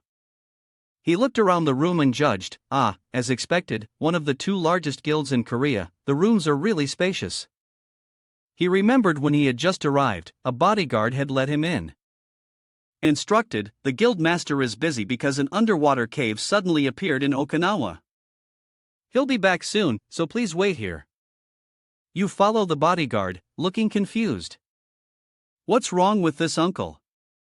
Calling someone over and then going to a dungeon. Back in reality, you flop down on the sofa, comfortably enjoying the place. With nothing to do, you started making wild guesses. Did he see the news on his way to the dungeon and urgently call me? But if I stayed there any longer, I would definitely say something wrong. Are they planning to recruit me or what? But I really didn't expect someone of that caliber to actually come. You leaned back in your chair, remembering So's image from the morning. You couldn't help but praise you, So-an, who rose to the position of the youngest future guildmaster of Sangon on her own. One of the 3 7-star hunters in the country. During the golden age of hunters, she was recognized by almost everyone in the world. If she were a normal Korean citizen, she would become a shining star known by everyone. With a dazed look, you pondered many things. But it's true. If it weren't for someone of that caliber, how could I have gotten out of there? Those people parted like the Red Sea. But this is also good because I wanted some time to think. You called up the system job window on screen. A status message appeared. Welcome, low-ranking god. EU damn duck. You have been promoted to a low-ranking god. New abilities have been unlocked. Power system has been activated. Symbol system has been activated. Title system has been activated. Do you want to load the titles you can choose from? You excitedly scrolled through. All the notifications titles like Thor God of Thunder or Ares God of War, huh? I had to pick a really cool one. You were hesitating, not knowing which one to choose. Each one has its own benefits. Which one should I choose? Suddenly, your eyes lit up as if you had found the perfect one. Oh, these are the god titles available. God of fans, God of no, God of crying. You jumped as if electrocuted and shouted in horror. What the hell is this? What kind of god names are these, God of nose-picking? Don't mess with me. You imagined yourself as the god of nose-picking, holding a pick and catching every single nose hair. You frantically scrolled, looking for a suitable one. I have to find a really cool one. An hour later, the corner of your mouth lifted. Found. Here it is. A good title. On the screen appeared titles like God of Shoes, Sword God, God of Spoons, God of Gloves. With an expression like you'd struck gold, you exclaimed, Sword God. It suits my talent perfectly. Alright, then I'll choose you, Sword God. You immediately pressed the button to select Sword God. The system confirmed once more, do you want to choose Sword God? You didn't hesitate and immediately chose yes. Low-ranking God EU. Damnuk has been bestowed the name Sword God. Magic circles appeared, reforming into a title that flew towards you. Then it rushed into your body. As soon as it integrated with your body, it made you feel uncomfortable, just like before, like a surge of electricity was surrounding your body. After a while, the entire merging process was complete. You stepped out of the door, panting. The system notification appeared again. Congratulations, EU Damnduck. You have been granted the title of Sword God. An unknown goddess has blessed you. You sat down on the sofa and sighed in relief. Just picking a name was this hard. You remembered the struggle when you received your powers. Then you remembered, I also fainted when I got my ability. The system notification sound rang again. You have chosen title. The power system is unlocked. Please choose the power of the Sword God. A series of information was provided to you by the system. You carefully read each piece of information. You couldn't help but be stunned. Power. I finally have the power of a god. It also talks about holy power here. You looked at the information about sword. Ki transforms holy power into a sword. A power that can pierce through anything. You mumbled to yourself, why worry? I'm not going to buy expensive things from the shop anyway. When I level up, it will all be mine, won't it? Right now, I can't choose any truly incredible power. Slightly disappointed, you continuously scrolled through the items in the shop. My first power will be, you exclaimed. Intion, I'll choose this one. The notification sounded. You have chosen intuition as your first ability. Your profile has been updated. Your profile was provided in detail by the system. EU Damdic human occupation low ranking god holy power 10,120 power intuition talents martial arts assess swordsmanship assess skills. Combat focus S. Boxing E+. Darts E. Instant acceleration F. Counterattack F. Horizontal/F short hammer B. Intuition unlocks the sixth sense. You happily hugged the system screen and danced in celebration. Finally, it looks like a god's profile. I even have skills. I'll check them later. You were excited to see your skills. Skills. Combat focus S. Boxing E+. Arts E. Instant acceleration F. Counterattack F. Horizontal/F short hammer B. While you were lost in joyful celebration, a knock on the door brought you back to reality. You called out. Is that you, Mr. Gung? Dukal sitting on your back immediately retorted. No, he went to the underwater dump. Happy to be back already. You asked back.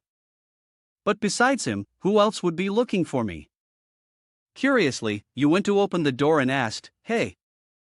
You were startled to see that the person who had arrived was you, so she was standing with her arms crossed, wearing a coat. She saw you and spoke first. May I come in for a bit, you damned? You were still standing there dumbfounded, unable to react, and wondered, why are you here? She didn't answer right away, rummaging through her bag for something and replying. Wait a moment. The guild master wanted me to give you this. You took the red card she gave you and examined it carefully. It had a picture of a tiger and a barcode. She also explained, it's a special card from the Sangon Guild. You can use all the facilities in the guild. You looked at the card, then glanced at her. Deep in thought. Is this part of their recruitment plan? You quickly changed your expression 180, smiling and replying, thanks. She froze, not understanding what you meant. You also froze on the spot and quickly explained, thanks for the card. She didn't react either. Both of you fell into silence, no one saying another word. You were flustered, not knowing what to do next. Oh, this is so awkward. Why is she so quiet? You so ironing. There's something strange about her. Not wanting to continue the awkward atmosphere, you forced a fake smile to break the silence. Well, then I. Before you could finish your sentence, Beck Seal's eyes suddenly lit up. It joyfully pounced and nestled into her arms. This surprised both of you. You were shocked by Beck's action and exclaimed. What the? After a few seconds, you reacted. Your eyes were about to pop out and you broke out in a cold sweat, shouting, Beck Seal. Then you turned to her and apologized profusely. I'm so sorry. He's a little naughty. However, her reaction was beyond your expectation. She casually replied, it's okay. She stroked its soft white fur and praised, this summoned beast is so cute. She then asked politely, may I feed it? You stared in disbelief at what you had just heard and nodded in agreement. Ha! Oh, sure. After getting permission, she took out something that looked like an almond and put it in Beck Seal's mouth. It closed its eyes in pleasure and opened its mouth to take it. You looked at Beck Seal with awe, and many doubts arose in your mind. The other day, this thing didn't even care about the nurses. What is it like about you, so does it like pretty girls? But what is she feeding it? You couldn't hold back your curiosity and asked, what is that nut? She looked at you a little surprised and replied, it's like a nutrient bead. It's very good. She then turned back to look at it eating deliciously without a care in the world for what it was. After it had eaten its fill, it returned to lie on your shoulder and sleep soundly. She returned to her usual cold demeanor, arms crossed in front of her chest. She initiated a conversation with you for the first time. It was nice meeting you today. And bowed down to say goodbye to Beck Seal. See you next time. After the conversation ended, you went back into the room and plopped down on the sofa. You let out a long sigh. Talking to her is so difficult. You tilted your head and asked Baxil, you seem to like her, huh? She gives you food and you take it right away. You're really smitten, aren't you? Suddenly, you sat up straight and exclaimed, wait a minute. You remembered her last words before parting, Baxil. See you next time. You suddenly realized, now that I think about it, I never told her Beck's name. She left her room, walking down the wide corridor. She smiled slightly. Damn Duck rested his chin on his hand, his face looking extremely thoughtful. What should I do about her? She looks fine, but who doesn't know she's a stalker? An image of Soyeon appeared with a somewhat distant smile, which also made you hesitate a lot. Baxil. You were still frowning, not knowing what to do. A series of notifications popped up like mushrooms after rain, making you even more confused. Then suddenly, a notification popped up that felt like a punch to the face. Famous part-time job notification has been edited. Damn Duck was extremely annoyed, but couldn't do anything about it. What's this? Am I not busy enough? Annoyed, he clicked on the notification to read it. Famous part-time job. The content of that notification reeked of a scam. Feed Kvaris. Recruiter, Hades. Divine power over 10,000. Experience, beast tamers have an advantage. Job description, I have to go on a business trip to Olympus, so I have to leave Kvaris at home for 3 days. All you have to do is the super duper easy job of taking good care of him. Full accident insurance provided. Salary 2008 Hades. 200 Hades. P.S. Why isn't anyone applying? I'll double the salary. A word from the boss. My dog doesn't bite. Please subscribe to the LA School channel so you don't miss our exciting videos. Normally, seeing the job ad would make people run for the hills because it's worse than a multi-level marketing scheme. But Damn Duck was an unusual case. The salary must have blinded him. Double the salary. That cold stalker isn't important now, right? So, in a moment where his hand was faster than his brain, he clicked on the confirm button. I'll do it even if I starve to death. The moonlight shone into the pitch-black forest. Perhaps that was the only source of light here. But who would have thought that faint white light would be overwhelmed by a strong blue light? In the sky. Damn Duck held his head. I'm getting used to falling like this. But then a second later, he was blinded by a yellow light, forcing him to cover his face. What is this? The sudden glare made him feel a bit confused. Who's shining a light in my face like this? Then he looked up and oh wow. In front of him was a creature that was neither human nor beast, with wrinkled skin and eyes so wide they looked like they were about to pop out, more like a ghost than a person. Seeing this creature, Damn Duck screamed in terror. You tried to find a way to escape, but there was no way. You realized it was impossible because you were on a boat, surrounded by water. A boat, huh? The one holding the lamp pointed straight at you. You? Then he said nonchalantly, you're dead. He explained about the place. This is the river Styx, where the dead are taken to the underworld and a place the living cannot cross. Hearing this, Damned could guess who was standing before him. The river Styx. So, this guy is the ferryman. Sharon, you scratched your head as if trying to find a way to escape. Actually, I have some business down here. Can you help me cross the river? Karen's answer drove you mad, but you had to try to control yourself. No could do, kid. Knowing you couldn't win with your fists, you resorted to a battle of wits. Then, can I meet Hades? This question made the ferryman's last nerve snap. What? A mortal like you dares to call him by his name? Of course. There was no way you would stop there. Teasing people was fun. Of course, I'll call him Hades. What else should I call him? Ah, or should I use the title Lord of the Underworld, King of the Underworld, Your Majesty? Sharon angrily grabbed Damok's shirt. Do you want to die?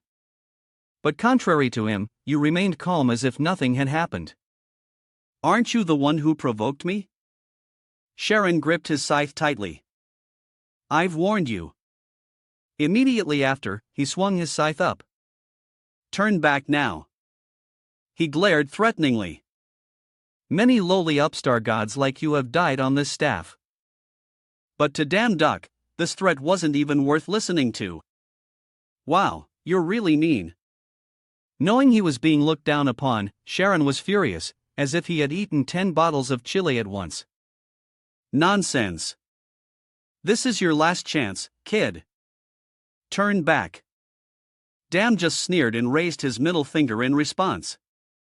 Sharon couldn't hold back any longer. Insulted, without a word, he charged straight at you, intending to cut you down. All right, I'll kill you when he was just millimeters away from his target. He was unable to touch his opponent. What he didn't expect was that his opponent had dodged the blow. Then a voice called out, Beck Seal. Sharon, seeing that he had missed, was even more furious. He swung his scythe wildly. Die obediently, and you can rightfully sit on this boat. But it was precisely because of that aimless attack that Damn Duck easily read his moves. He even managed to make Sharon hit himself. Karen's eyes widened, not understanding what was happening. Ow! How can you hold something like that? Knowing full well that his opponent was confused about what was happening, Damn Duck was delighted. What? I guess that myth is true, huh? Do you recognize this club? The other guy, of course, wasn't stupid enough not to know what that club was.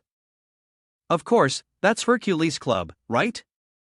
The mortal who defeated me and crossed the river while he was still alive. This guy was about to say something else, but before he could finish, Damn Duck hit him on the head several times with the club, and he still wouldn't pay. Damn Duck found this guy annoying, so he used the club to shut him up. You talk too much. I'm going to hurry, let's go. As for the other guy, for some reason, after being bonked on the head a few times, he became much more docile. Well, then you at least have to pay the fee. Sensing that his opponent was showing signs of resistance, Damok asked a question that made Sharon tremble without being cold. What fee? And Sharon, upon hearing that question, could only swallow his tears and say, Get in. Let's go quickly. In the dark night, the faint light of the moon was truly a guiding lamp for the boat.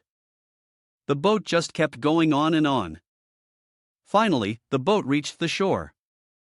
Damn Duck knew this well and smiled, thanking Sharon. Thanks a lot. Of course, he didn't know that the guy behind him had secretly raised his scythe to ambush him. Foolish mortal. You'll die instantly if you let your guard down in the underworld. He raised his scythe high without hesitation. But as they say, man proposes, God disposes. Just at the moment when Sharon thought he had achieved his goal, suddenly the power of the sword god intuition has been activated. Thanks to this power, Damok escaped death in the nick of time. His eyes widened. He must have been very surprised by this new power. Damn Duke was as bewildered as a deer in headlights, not understanding what the hell was going on. So this is the power of intuition. My body reacts faster than my thoughts. As for Sharon, a moment ago, he was a tiger. And the next he had instantly turned into a cat. Ow. Damn Duck turned his face to the back and gave Sharon a very loving smile. This won't do. I'll have to teach you a lesson. And Sharon could only scream in fear. He trembled like a leaf, tears welling up as he saw Damn Duck approaching him. Wait. Without making his opponent wait too long, Damn Duck dealt with this obstacle in a flash. Voo. A failure who wasted my time. Suddenly, a voice came from behind. Are you the one who came to take care of? Claris. it was the voice of an incredibly beautiful girl. She had golden hair that shone like the sun, along with a pair of beautiful eyes that would mesmerize anyone who looked into them. She hesitated. "Are you the part-timer?" The girl tucked her hair behind her ear and gave a radiant smile. It was the goddess of the underworld and Springpan. She warmly welcomed her guest, who would also be her employee for the time being. "Nice to meet you. My husband was very angry because no one took the job. It's a good thing you came, or he would have left it to me." His charming appearance made Damn Duck blush. "Yes, I'm Damned Duck." He even mistook her for the goddess of love and beauty, Aphrodite. If the other person hadn't called Hades her husband, he might have really thought so. Aphrodite? No. If she's Hades' wife, then she must be Fanny. Fanny maintained her cheerful expression. "Let me take you to Cerberus." "Let's go." The path grew darker and darker, but seemingly used to it. Praphany showed no fear. She even chatted comfortably with Damn Duck. "It's far away. Before we used to call it to the front, but my husband told me not to do that anymore." Damn Duck found this very strange. Why? Fanny was no stranger to questions like this. Half of the people who come here run away as soon as they see Cerberus. So he thinks they must at least be good enough to defeat Sharon to be able to control Cerberus. Hearing this, Damn Duck understood the reason. Ah, so that must be the first test. Actually, he himself was a little worried about his upcoming task. It's understandable in mythology. Cerberus is a fearsome monster, also known as the jailer of the underworld. I'm a bit nervous. But when he thought about his own abilities, poof, the nervousness disappeared. No, don't worry. I'm the great sword god. Even if it's Cerberus, it's just a dog. Fanny was very confused by the other person, not knowing what he was thinking to be so fired up. After walking for a while, they both arrived. Fanny announced, "We're here." It's right ahead. In the darkness, something large and pitch black was gradually emerging. But what was scarier was that it didn't just have one head, but three. It had extremely sharp claws, which felt like they could kill someone whenever it wanted. That thing appeared in front of Damn Duck with literally fiery red eyes along with drool dripping down. It must have been very hungry. When he saw this creature, the first thing Damn Duck thought was, "I'm doomed." Then that recruitment notice appeared once again. While Dammick was at a loss for what to do besides forcing a bright smile, Fanny's voice startled him. "Mr. Dammick, are you okay?" Damn Duck replied very awkwardly because in truth, he was scared to death. "Yes, I'm fine." Praphany, of course, didn't know that, so she remained as nonchalant as ever. "Here are some instructions on how to handle the dog that my husband wrote himself. Please read this before you start working." This was probably a rather new concept for Dammick because normally no one would bother to write a dog handling guide. Instructions. You took the instruction sheet from Fanny. That's right. There's no way he would make me handle that thing without preparing anything. For me.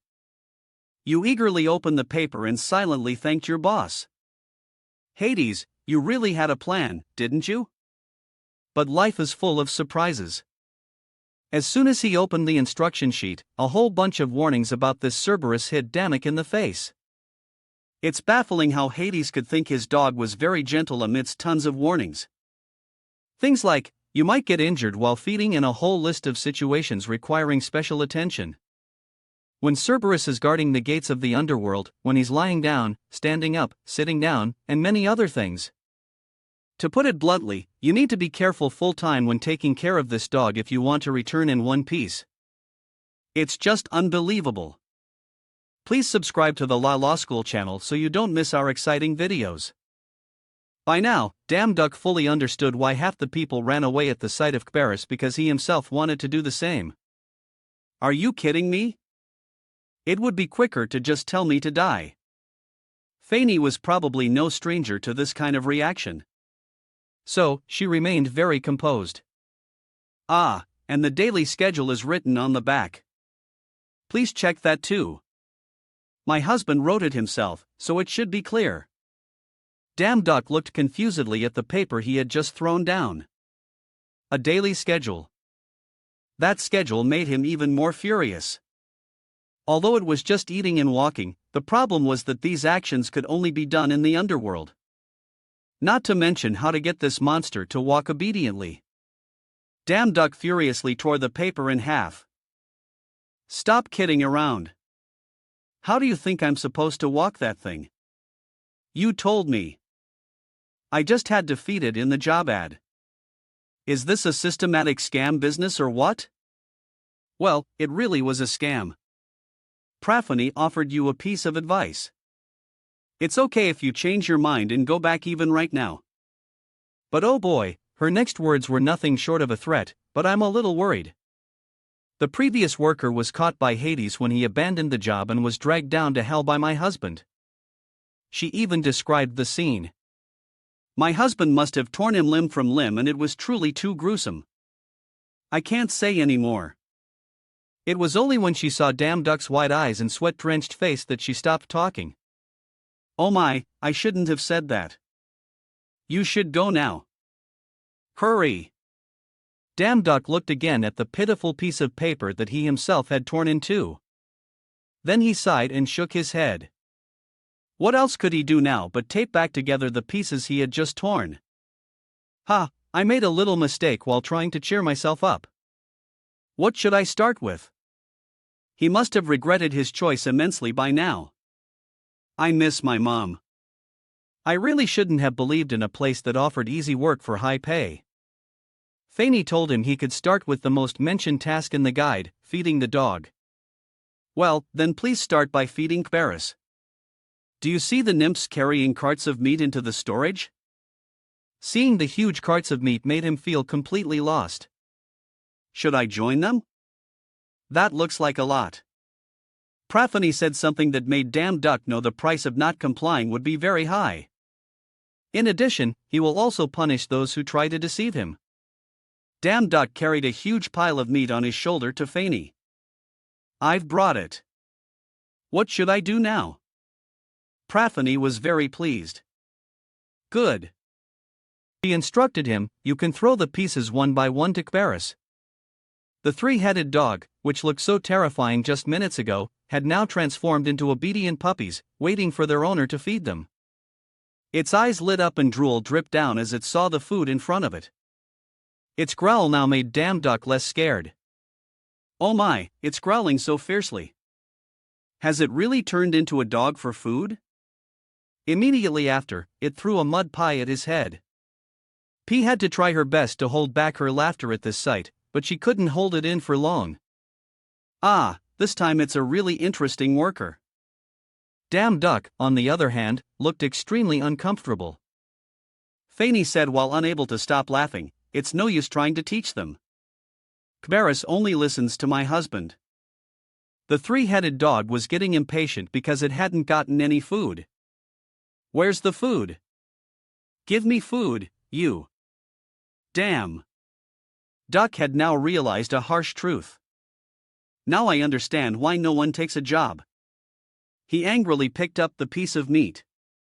If so, then he threw it straight at the dog without a shred of pity. Screw it. Here's your meat. But instead of hitting its mouth, it hit the eye of one of the three heads. The other two heads ignored their friend's hurt pride and just rolled around laughing. Damned pretended to be remorseful. Oh my, I'm sorry. I forgot to control my strength. Then he threw two pieces of meat straight at the other two heads to teach them a lesson. You shouldn't laugh at your friend like that. But who would have thought it was he who was taught a lesson by the dog?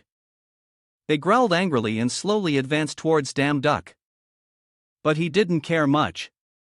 Even though now they were standing right in front of him because they were chained. Damn Duck knew that very well. So he enjoyed teasing the dog more than ever. He looked at them with a half smile and his eyes showed contempt. What can you do when you're angry?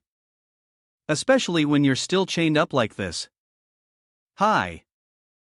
Hi. There's a saying, never judge a book by its cover. That saying was truly fitting in this case as Kberis didn't take long to break that dog chain. Now, Damn Duck was really scared, but he still had to find a way to calm the monster down. Wha there? Wait a minute. Looking at the pitiful chain, Damn Duck could only exclaim, huh? It just broke the chain like that. Immediately after, the three-headed monster charged and attacked him. Although he managed to escape, he couldn't avoid getting injured. In complete contrast to Damn Duck, Fanny was incredibly calm. Wow. So, this thing could break, too. Damn Duck felt like the goddess's reaction nerve had stopped working or something, because how could a normal person be so calm? This is not the time to be impressed. Without a moment's hesitation, he pulled Fanny to run with him. Run! Damn! Duck glanced back at the dog. That crazy dog tried to bite me just because I teased it a little. The condition of his arm also made Fanny worry a little. Is your arm okay? But perhaps this wound was nothing to him. Or maybe he was trying to endure the pain. I'm fine. It just grazed my skin. He felt extremely insecure about the safety of the working environment here before that. How could that chain break so easily? Even construction without a warranty has its limits. However, Prathani was just as confused as he was. This is the first time I've seen it like this. Kberis caught up with them faster than Damn Duck had thought. Damn it, it's too fast. Split up and run. But Fanny was still very calm. No, you should stay close to me. Please subscribe to the Law School channel so you don't miss our exciting videos. That statement raised a huge question mark in Damn Duck's head. What? The other person replied very confidently. I may look like this, but I'm the wife of the god who rules the underworld. As long as I'm still here, it won't attack recklessly. However, it was true that you shouldn't speak too soon. The monster didn't listen to her at all. Damn Duck shouted loudly. It's doing it right now. Fanny herself was also very surprised. It is. At this point, he had no other choice but to ask for help. Bixul. Upon hearing this command, the beast on his shoulder, which had been with him throughout his journey, transformed into some kind of weapon. You swung that weapon up and at the same time jumped up high. Damn Duck glared challengingly. Try biting this, you mangy dog. Then he died, charging straight for that dog. But while he wasn't paying attention, it had already raised its claws, aiming to attack him from behind, and it succeeded. Damn Duck looked incredibly miserable after that last attack, but it seemed he could still hold on. Damn, why is it so strong? The monster continued to charge aggressively toward him. Fanny screamed, Damn Duck, get out of there quickly. She called out to him in terror. If you fall into the river Styx, it will catch and eat you. Damn Duck. At that moment, behind Damn Duck's back, a pile of hands gradually appeared. But how could he be conscious enough? Damn it. My mind is fading. I can't hear what she's saying. Fanny's face turned pale. He doesn't seem to hear what I'm saying. What should I do? She tried to command the beast. Kberis, stop. Sit down. I told you to stop. But it seemed to have no effect as it kept advancing toward Damn Duck. Obey me, you mutt. Not only that, but she was also pushed away by it.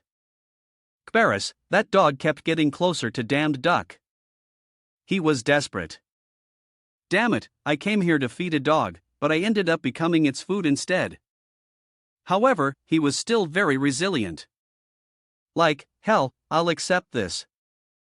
Then, he pushed himself into the pile of hands. Right before the beast could eat him, I refused to die like this. Fanny screamed in terror. My dear damned. However, he had vanished. A thought appeared. Damn, why is it so cold? Damn Duck's body was sinking deeper and deeper into the icy water. I can't even lift a finger. He even desperately thought, am I dead? Then memories of the past days appeared one by one, like a long film. It feels like I'm floating in a dream. Everything that has happened to me until now and all the time I've worked so hard my whole life. Could this all be just an illusion? I still want so many things from the God store. Still haven't been able to buy them. Haven't gotten a single thing. It feels as if my memories are floating along with my body. This must be the life flashing before your eyes that people talk about. Right in the water, a faint and blurry Snow White appeared. Don't come here, Snow White. At least you have to keep living. After a while of trying, Snow White finally managed to touch her master. It seemed like it was going to perform CPR on him. But no, it didn't do that. Instead, it gave him a playful bite on the nose, startling him awake. Not only that, but it also ruthlessly bit his nose until it bled. Damn Duck wanted to moan to cry from the pain, but being underwater he was helpless. He glanced behind him and realized a bunch of hands were clinging to him. They were even squeezing his neck tightly. What is this? My consciousness. He gradually lost awareness to the point where he could no longer clearly hear Snow White's cries. Clock detail. It should have been. But just before being pushed to the other side, Snow White managed to transform into a weapon and Damn Duck swung that weapon high. A high art chopped off those hands. He could even activate a skill. Fee's dead. This helped him escape out of a tight grip. But there was still another problem waiting for him. Ugh, can't breathe. With no other choice, he had to try to surface as quickly as possible to avoid drowning. Luckily, he succeeded. He hastily climbed ashore. That was a close call. However, as soon as he got ashore, a giant shadow appeared before his eyes. It was Quaris, and it's still waiting to eat its meat. Taking advantage of his unguarded moment, it chomped down on his entire head. Anyone who witnessed this scene would surely lose sleep for several nights. Damn Duck screamed in agony, but he realized something wasn't right here. Shouldn't I be dead by now? A line of incomprehensible text appeared. The effect of the river Styx is gradually taking effect. Time limit 1 hour. Ah, so that's the effect of the river Styx. It grants immunity to effects like poison, dizziness, and bleeding. The best part is immunity to all physical attacks, or in other words, Bird's temporary immortality. Damn Duck's eyes widened. What is this pile of notifications? This whole load of new information overwhelmed him. The effect of the river Styx. Greek mythology says that if one bathes in the river Styx, legend has it they can become an invincible warrior. The goddess Thetis dipped her own son into the waters of the river Styx to make the boy the mightiest warrior, but only the heel of the boy where the goddess held him was not touched by the river water, and it later became Achilles' fatal weakness. Now Damek remembered something. Wait a minute, I was just soaked from head to toe. A thought suddenly popped into his head. Does that mean my body is immortal now?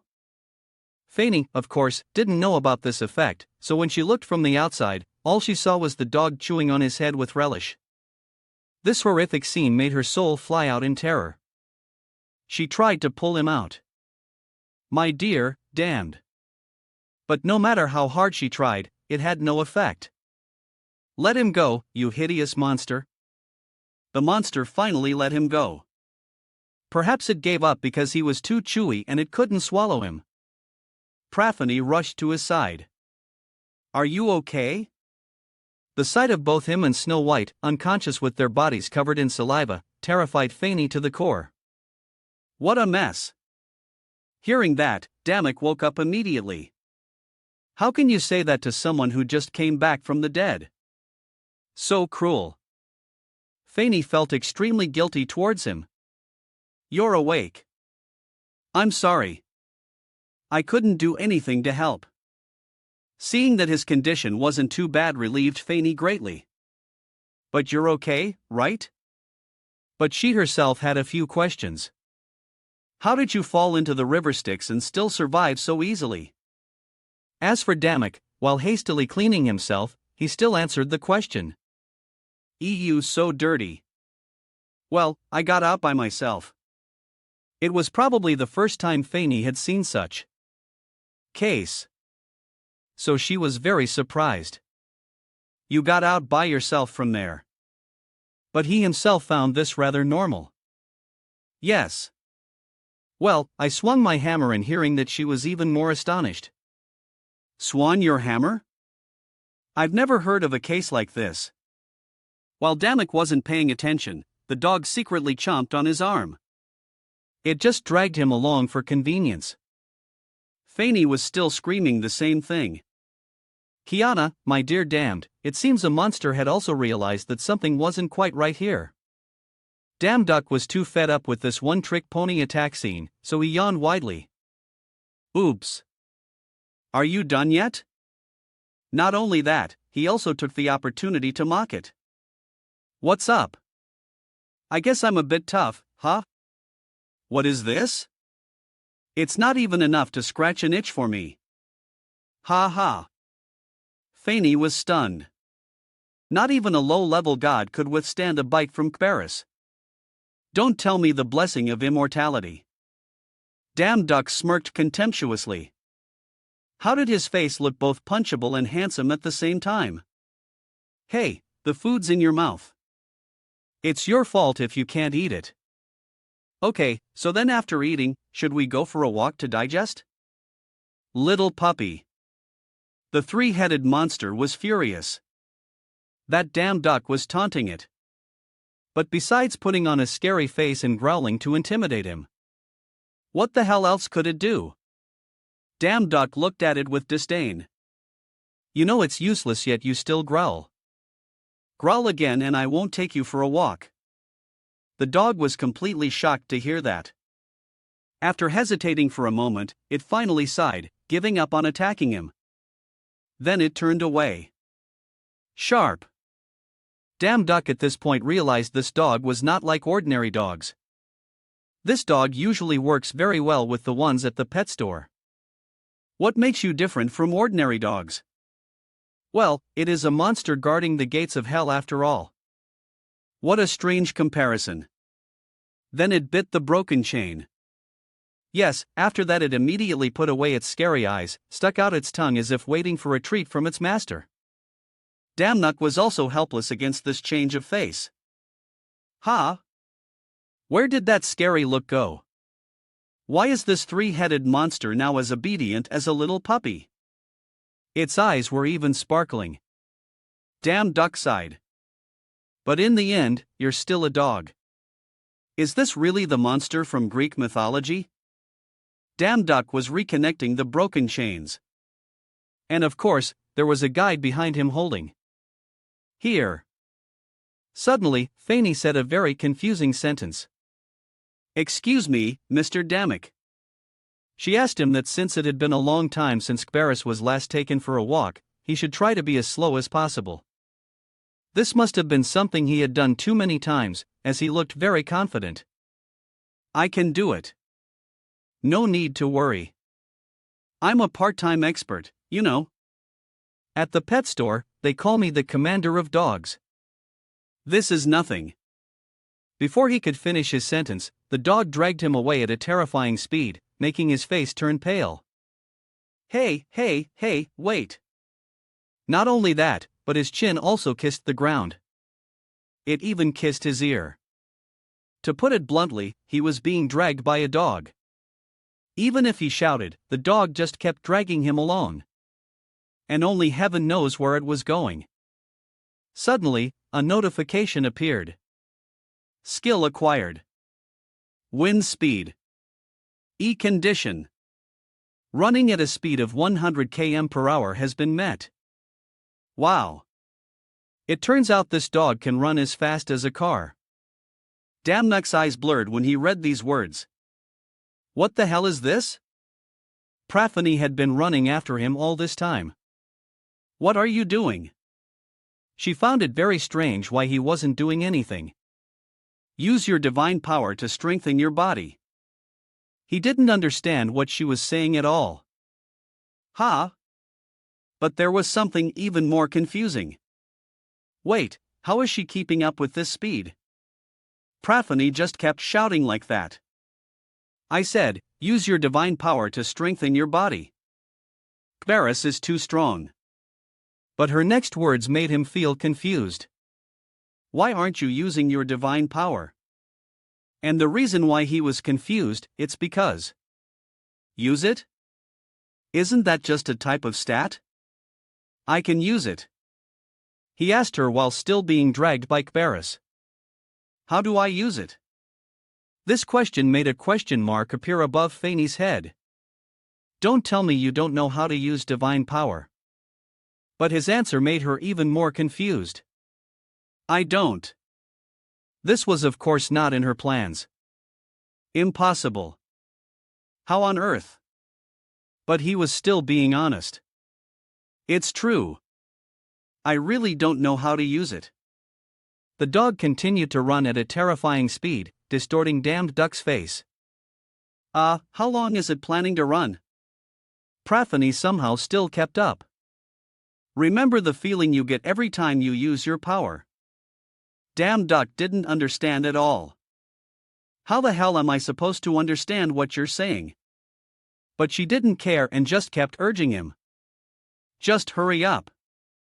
Damn. Focused his thoughts. The feeling of using power. Then he thought back.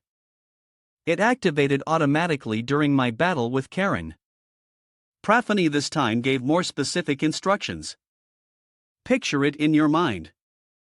Think of it as if you were controlling the divine power in your body. Damn. Duck closed his eyes. A picture. Control the flow. Then he slowly opened his eyes. His hand gripped the chain tightly. His feet stomped hard on the ground. Herbus' eyes widened in shock. He had stopped the dog. It stopped. He probably couldn't believe it himself. Did it really stop? Prathani was very pleased. Good. Just like that. Focus on the divine power and the part of your body you want to enhance. Kbaris bit the chain tightly. It moved forward. Damned.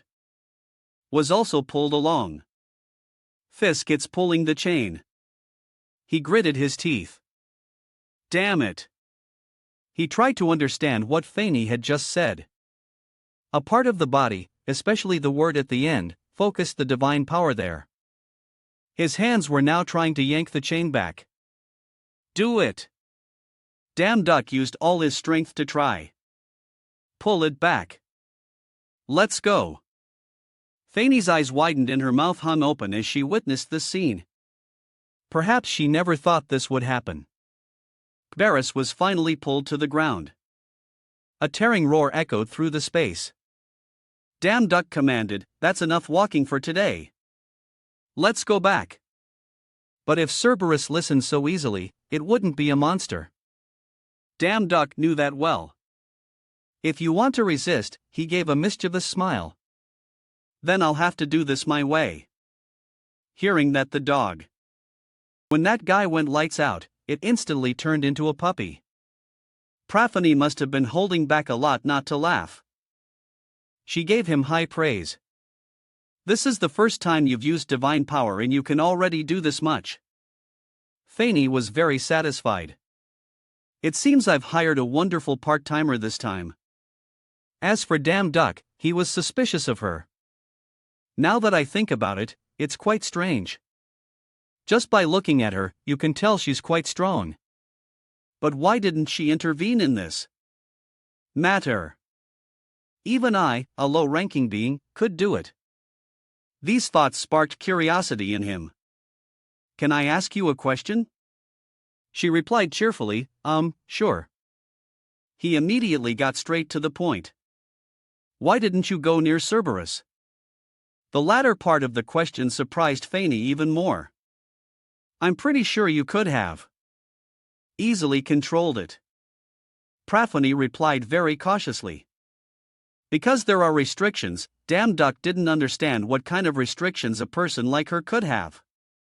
Restrictions? She explained. As you know, Kberis is the guardian dog of hell. It is responsible for stopping countless lost souls trying to return to the human world as well as protecting this place from the curiosity of the other side. Then she said something that startled Damn Duck with surprise. And I am one of them. At that moment, Praphony gave a bright smile, her eyes shining like stars, one of those who want to return to the human world. The three-headed dog appeared fiercely with sharp, fiery eyes and sharp teeth. One of its heads was even drooling, looking like it wanted to eat someone alive. Before were countless hands, reaching up wanting to escape the chains that held them. Fanny explained further, Cerberus is the guardian of hell. It has blocked countless souls who wanted to return to the mortal world and also those who wanted to enter to satisfy their curiosity. Damn Duck was startled by Fanny's next words. I'm one of them. She looked at him affectionately, one of those who want to return. Truly, the morning in hell is like late night. The sky is gray with dark clouds covering the trees. In the distance, some birds are flying together towards the full moon. The air is filled with a demonic smell like the Halloween festival in the mortal world. Maybe even more so. On the way back to the old place, he walked steadily on the ground. He looked at Fanny walking ahead and thought, in short, Fanny is very restricted in hell. And can't do anything about Kberis. She can only handle some creatures Hades allows like me. He raised his hand to stroke his chin, looking very thoughtful, his eyes even glancing to the side. He recalled the information he knew about her before. In mythology, Hades kidnapped and imprisoned Fanny in hell after being enchanted by her beauty. I thought it was fake, but it's true. Looking at the back of the person walking in front, she had straw blonde hair that went past her waist braided into 3 strands that flowed like a stream. He was still lost in his thoughts. She must have been here for a long time. It's really sad. Then he clenched his fist as a way to encourage himself to be determined. No, give up this sense of justice. Praphony's husband is Hades, the brother of the supreme god Zeus. Although I feel sorry for the goddess's fate when I remember that the goddess's husband is a person with terrifying power who can crush me like an ant. What can I do? Everyone's life is like that. Looking down, he was awakened by his own thoughts. Suddenly realizing he didn't have that ability. What can I do? A perfect Snow White waved its tail and raised it high, letting out a cry that caught his attention. All right, Snow Black. Its eyes narrowed and it jumped on him, letting out a loud cry. It seemed angry. He was confused because he realized he didn't bring it along earlier. I completely forgot about you. I'm sorry.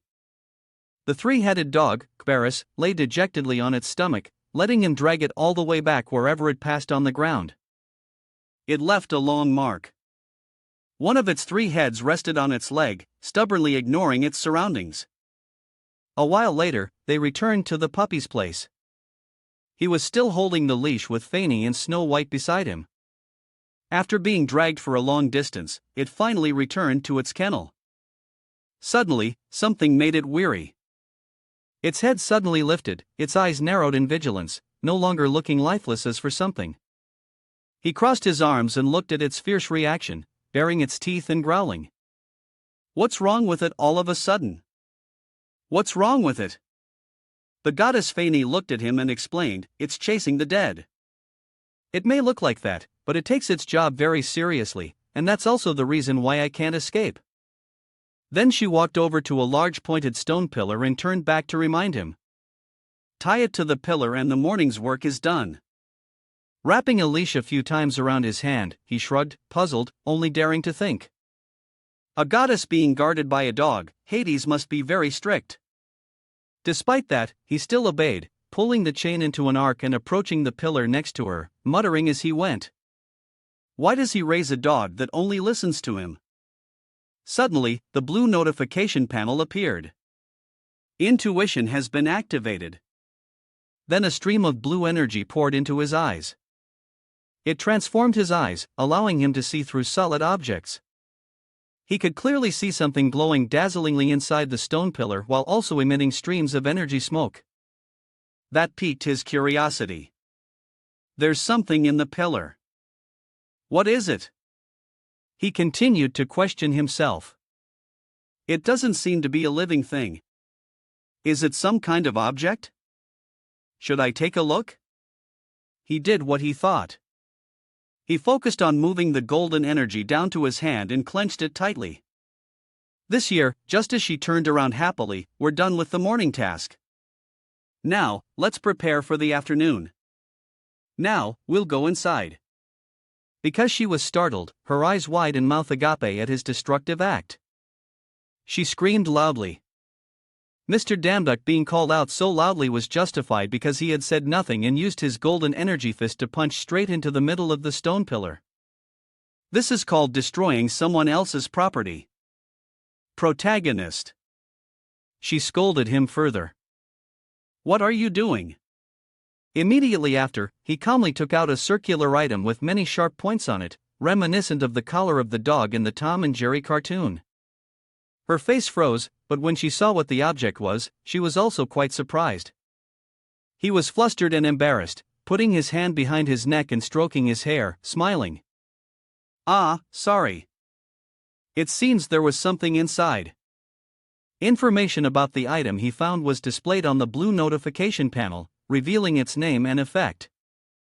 Cerberus collar. The collar Hades used to train Cerberus. When using it, Cerberus will obey your commands. Seeing him hold up the collar in front of her, she clasped her hands together and stammered. I can't believe it. He actually hid here. She waved her hand as if in disbelief that he could do it. No matter how hard I looked, I couldn't find it. How did you find it? He raised his finger and scratched his cheek a few times. Hearing her praise, he didn't dare to accept it frankly as it wasn't his own ability, but he still answered her, maybe it was a hunch. Ha ha. A few awkward seconds passed and his face returned to normal. Knowing the function of the collar, he still couldn't believe it and asked again, but is this collar that amazing? Holding the collar in his hand, he didn't think it was that powerful. It seemed he didn't fully understand the world of the gods or the power of Cerberus here. Hearing his question, her voice couldn't remain normal, but rose a little to explain to him.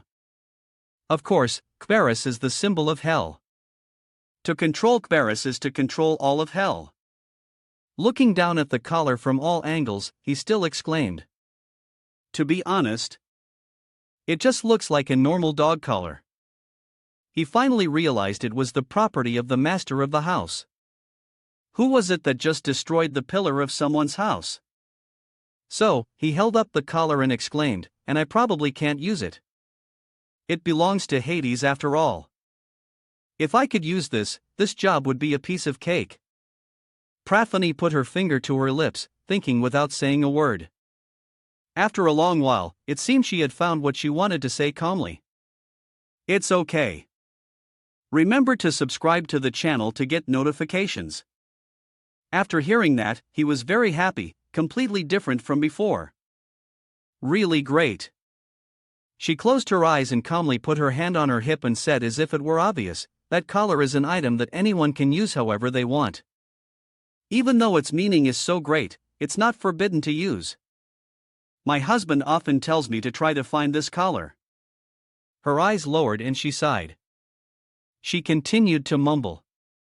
He said that if I find it, he'll let me train Cerberus. He smiled with interest, his mind filled with joy. It seems she needs to have a clear talk with her husband. Anyway, I can't pass up the opportunity to reduce the difficulty of this job. He moved closer to the three-headed dog, Cerberus, and excitedly held up the huge collar in front of it. His other hand in his pocket. He arrogantly called out, "Hey, come here. Let me put the collar on you." It lowered its head and saw his attitude and tone. Its nostrils flared. Its eyes were still the same, glaring upwards as if it still didn't have a good attitude towards him. Since he arrived, he had seen Cerberus' defiant attitude. As if it wanted to fight again. But he didn't bother with it and just calmly asked, "Oh, you still haven't realized you're no match for me now?" Then he gave a half-mocking, half-cocky smile, emphasizing it to the dog. "You still haven't woken up." His insult angered it, and its eyes flared up, but of course, it couldn't resist for long. The surf rises up and sings, but it's still thoroughly suppressed. It's known as the three-headed dog of hell, but it gets beaten up just like any other house dog. He had given it a near-fatal beating right away. The consequence being tears streaming from the corners of its eyes and blood pouring from its nostrils. And on its body were many bruises on its hands, head, and face. I forgot. In the end, it obediently let him put the collar on. While that heartless person was laughing his head off, praising it endlessly. "Oh my, that looks good.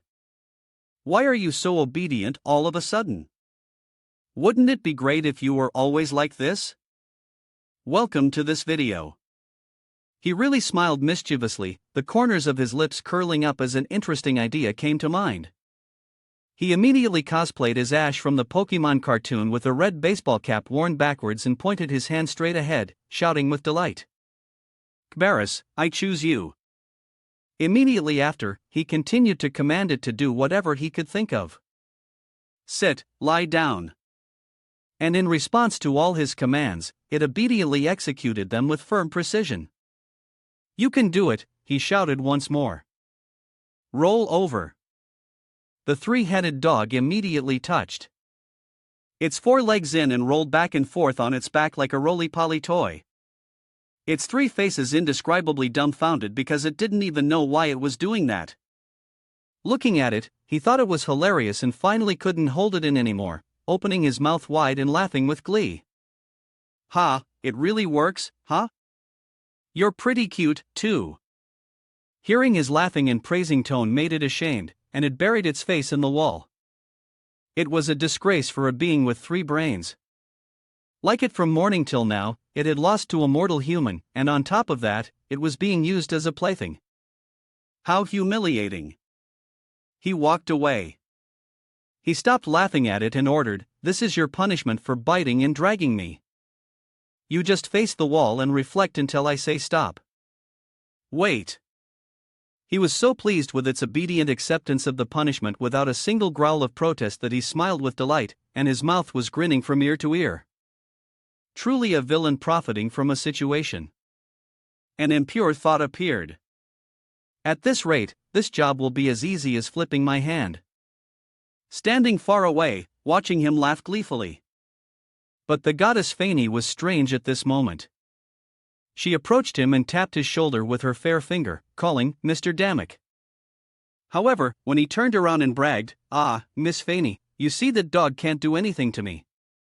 She touched his cheek at that very moment. A smile. She is now muttering a spell in an ancient language. From her touch, successive circular magic patterns appear. He asked in amazement, his eyes wide. "Miss Fani." Immediately after, he felt his strength drain away and collapsed. Looking down from above, she said to him, "My husband gave 2 commands to Kbaris." He looked up at her with his head tilted. Her voice remained even and emotionless. "One is to manage the dead who want to escape from hell. And the other," with a slight narrowing of her eyes, she recounted as if she were talking about someone else's story, not her own, "is to manage Fani." At that moment, she had given up on love. After hearing her words, perhaps he understood her feelings and desires. So, he didn't reply, but only thought about how he felt at that moment. "What's happening? I'm so dizzy." Under the effect of the magic, his vision gradually became blurry. He could no longer see her face clearly, only hear the goddess's clear voice. "Sleep well, Mr. Damek." She turned to leave, but still gave him a clear promise. "I will be back. Back before my husband, so don't worry. And thank you." Perhaps he had been hit by a type of enchantment that would knock him unconscious, like anesthesia in the mortal world that kidnappers use. Gods are like humans in many ways. Even her appearance and words are gradually fading. So just sleep soundly until then. As the enchantment took hold, he also slowly began to realize a few things. That's right. To Hades, the most important thing is not hell. Under the weight of America, it forced him to shut his eyes tightly and sink deep into sleep. However, his subconscious could not escape the anger of the winter sky. Damn, I can't let. A moment later, he was awakened by a familiar cry. His eyes gradually opened in the scene, and the person who woke him up slowly came into focus. That person was none other than Snow White, his fluffy white fox. Congratulations! While still sleepy with a dazed face, he called the white fox's name, Snow White, my eyes. His eyes suddenly widened as he quickly remembered what had happened before he passed out. Right after that, he sat up straight. Heavens, was I just asleep? He could see. He immediately panicked. Where is the goddess Fanny? But when he looked around, this place only had him, Snow White, and a well-behaved Kberis being punished facing the wall on the other side. He gulped. This is bad. Dressed. His face turned pale, breaking out in a cold sweat at the thought of being torn to shreds by Hades. It's over. But no matter what, he had to try his best to regain his composure. While there's life, there's hope. He asked himself, how long have I been asleep? Immediately, the familiar blue notification panel appeared next to him, but with nothing right. Quickly glanced at the displayed information. River Styx effect. Remaining duration 5 minutes and 20 seconds. So, he realized he hadn't been asleep for long and could still salvage the situation. So he hurriedly ran off, but didn't forget to give a command to Kberis. Good. It hasn't been long. Guard the gates of hell. Kberis, I'm leaving. Snow White quickly jumped onto his shoulder. You have slept. He ran quickly towards a river to stop her, thinking that normally goddess Fanny couldn't leave hell because of Kberis. The long narrow path covered by dense trees ahead made his heart burn with anxiety. If Hades finds out that goddess Fanny escaped because of me, he'll beat me to death. He would not be alive. He frantically looked around. Where did she go? I have to bring her back as quickly as possible. When in need, you find a way. Just then, he remembered he had a new skill that the information panel had just given him this morning. Learn skill wind speed effect. Run at 100 km/h for 3 minutes. He exclaimed, it's a good thing I just got this skill.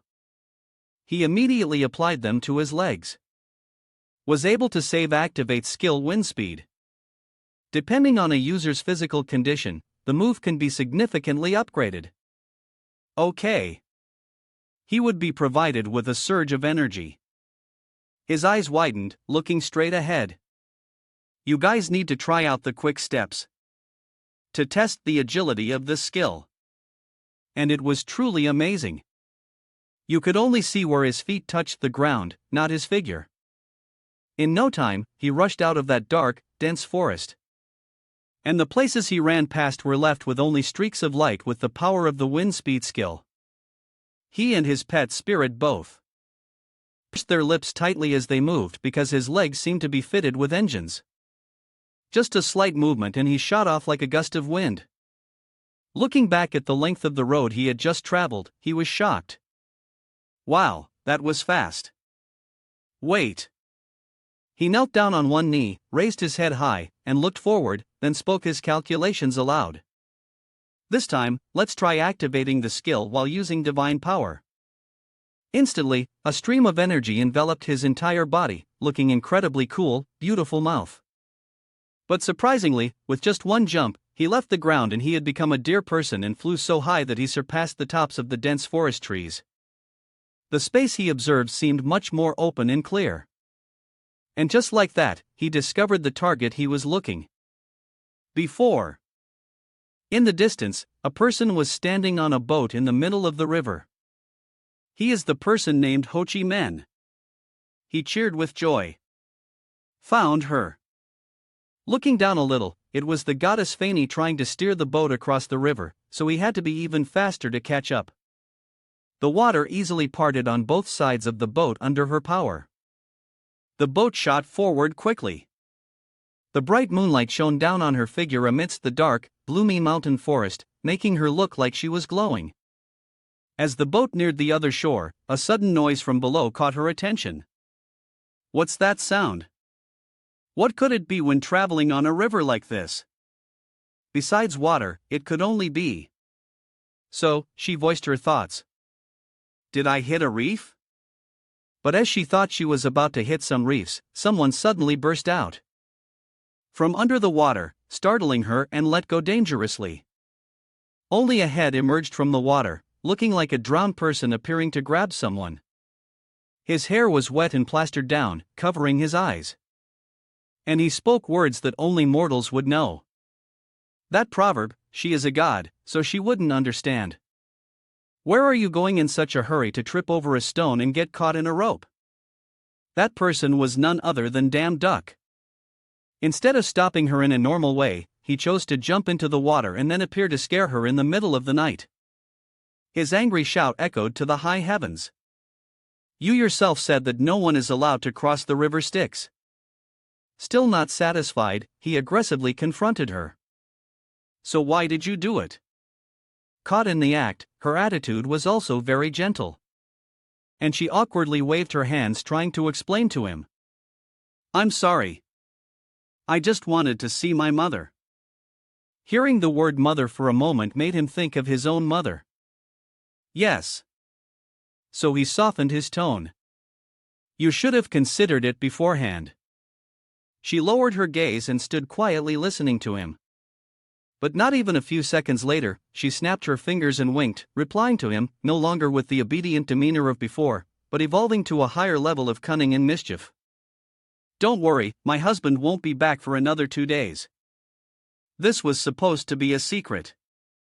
I've never been caught before. He already knew. He was instantly petrified, unable to say anything more after hearing her words because he had worried excessively. To put it bluntly, he had overreacted. What? Not the first time.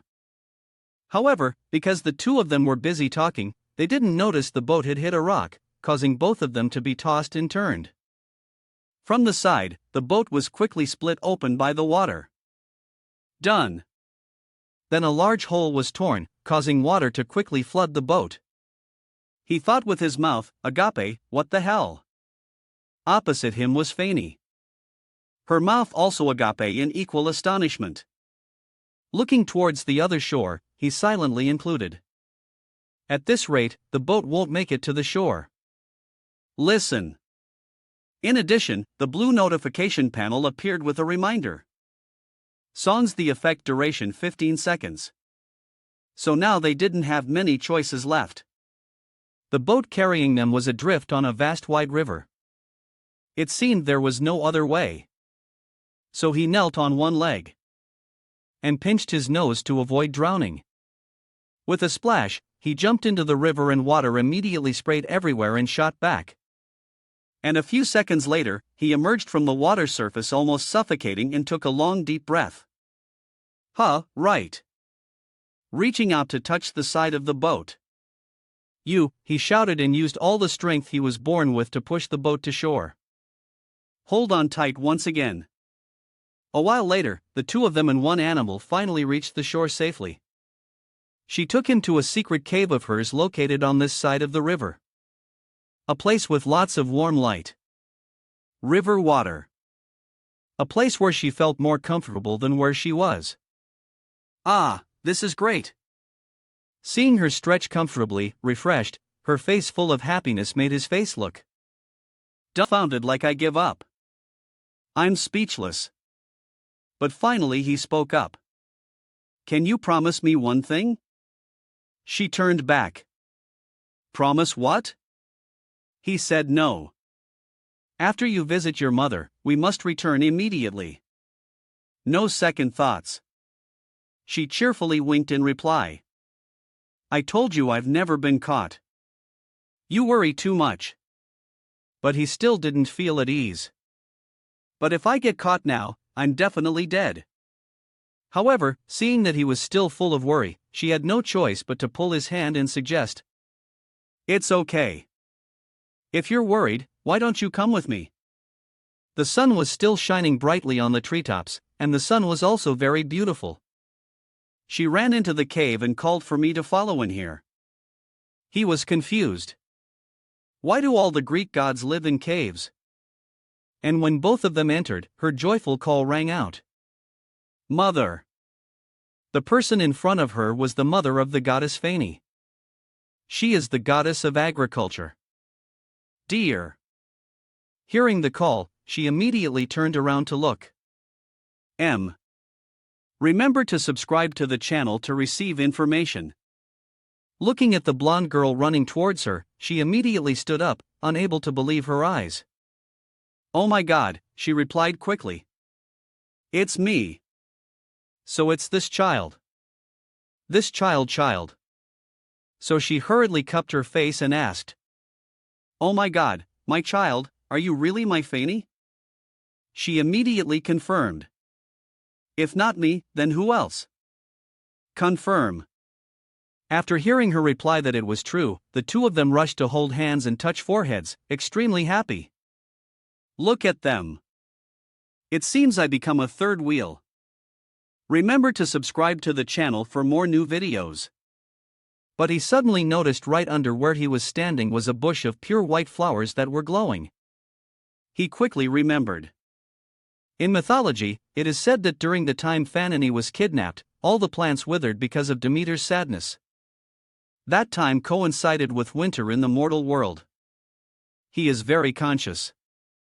You know, he knows what he has to do next because he doesn't want this happy moment to dissolve early because of the presence of an outsider. So he said, I have something to do, so please excuse me. Hearing that, she glanced at him. You don't dare to be rude to me. He walked away waving his hand. See you at the riverbank at 8:00. Tell him.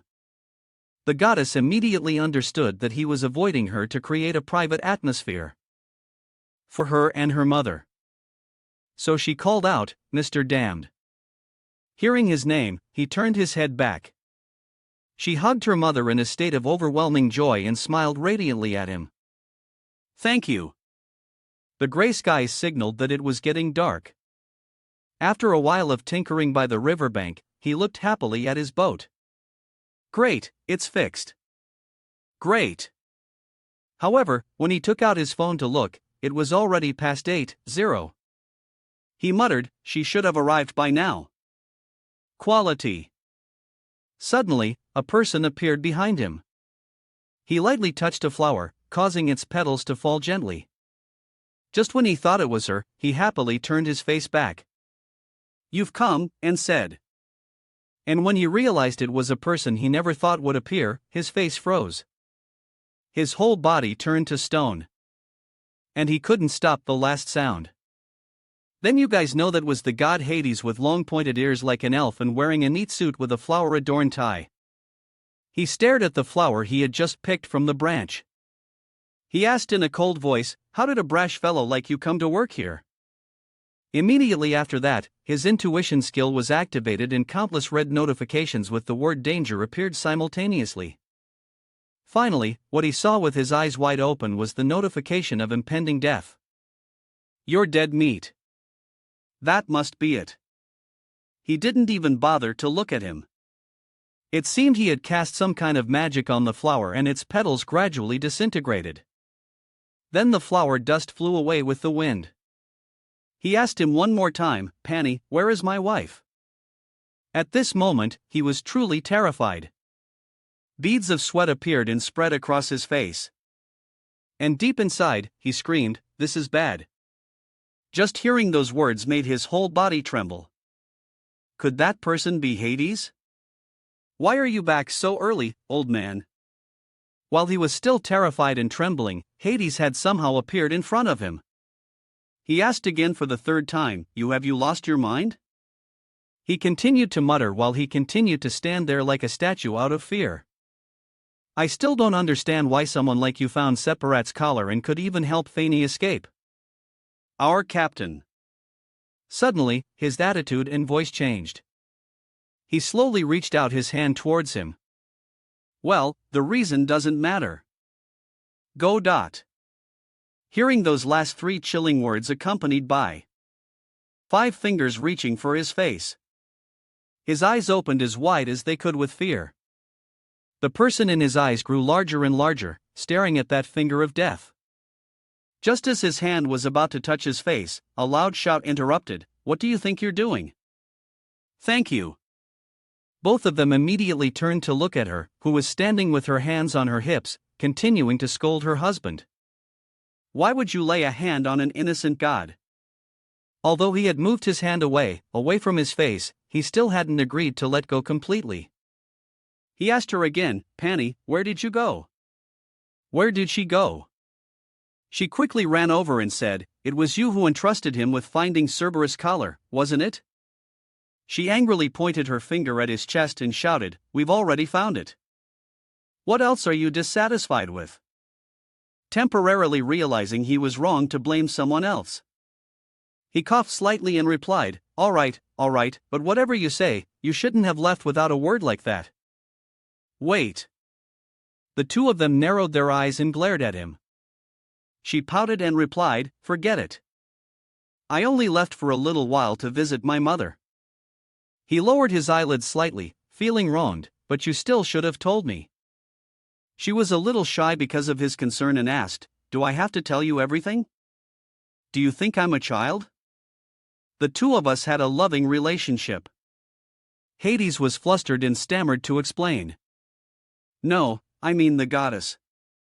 Fanny pouted and glared at him, then deliberately teased him. What is it? Watching the scene of him trying to explain to his wife, he wondered to himself, even Hades is at a loss for words. And he also realized that he was a romantic husband who was always devoted to the person he loved when the blushing expression appeared on his face with the words, I was just worried about you. He boldly thought, he's also quite cheesy, huh?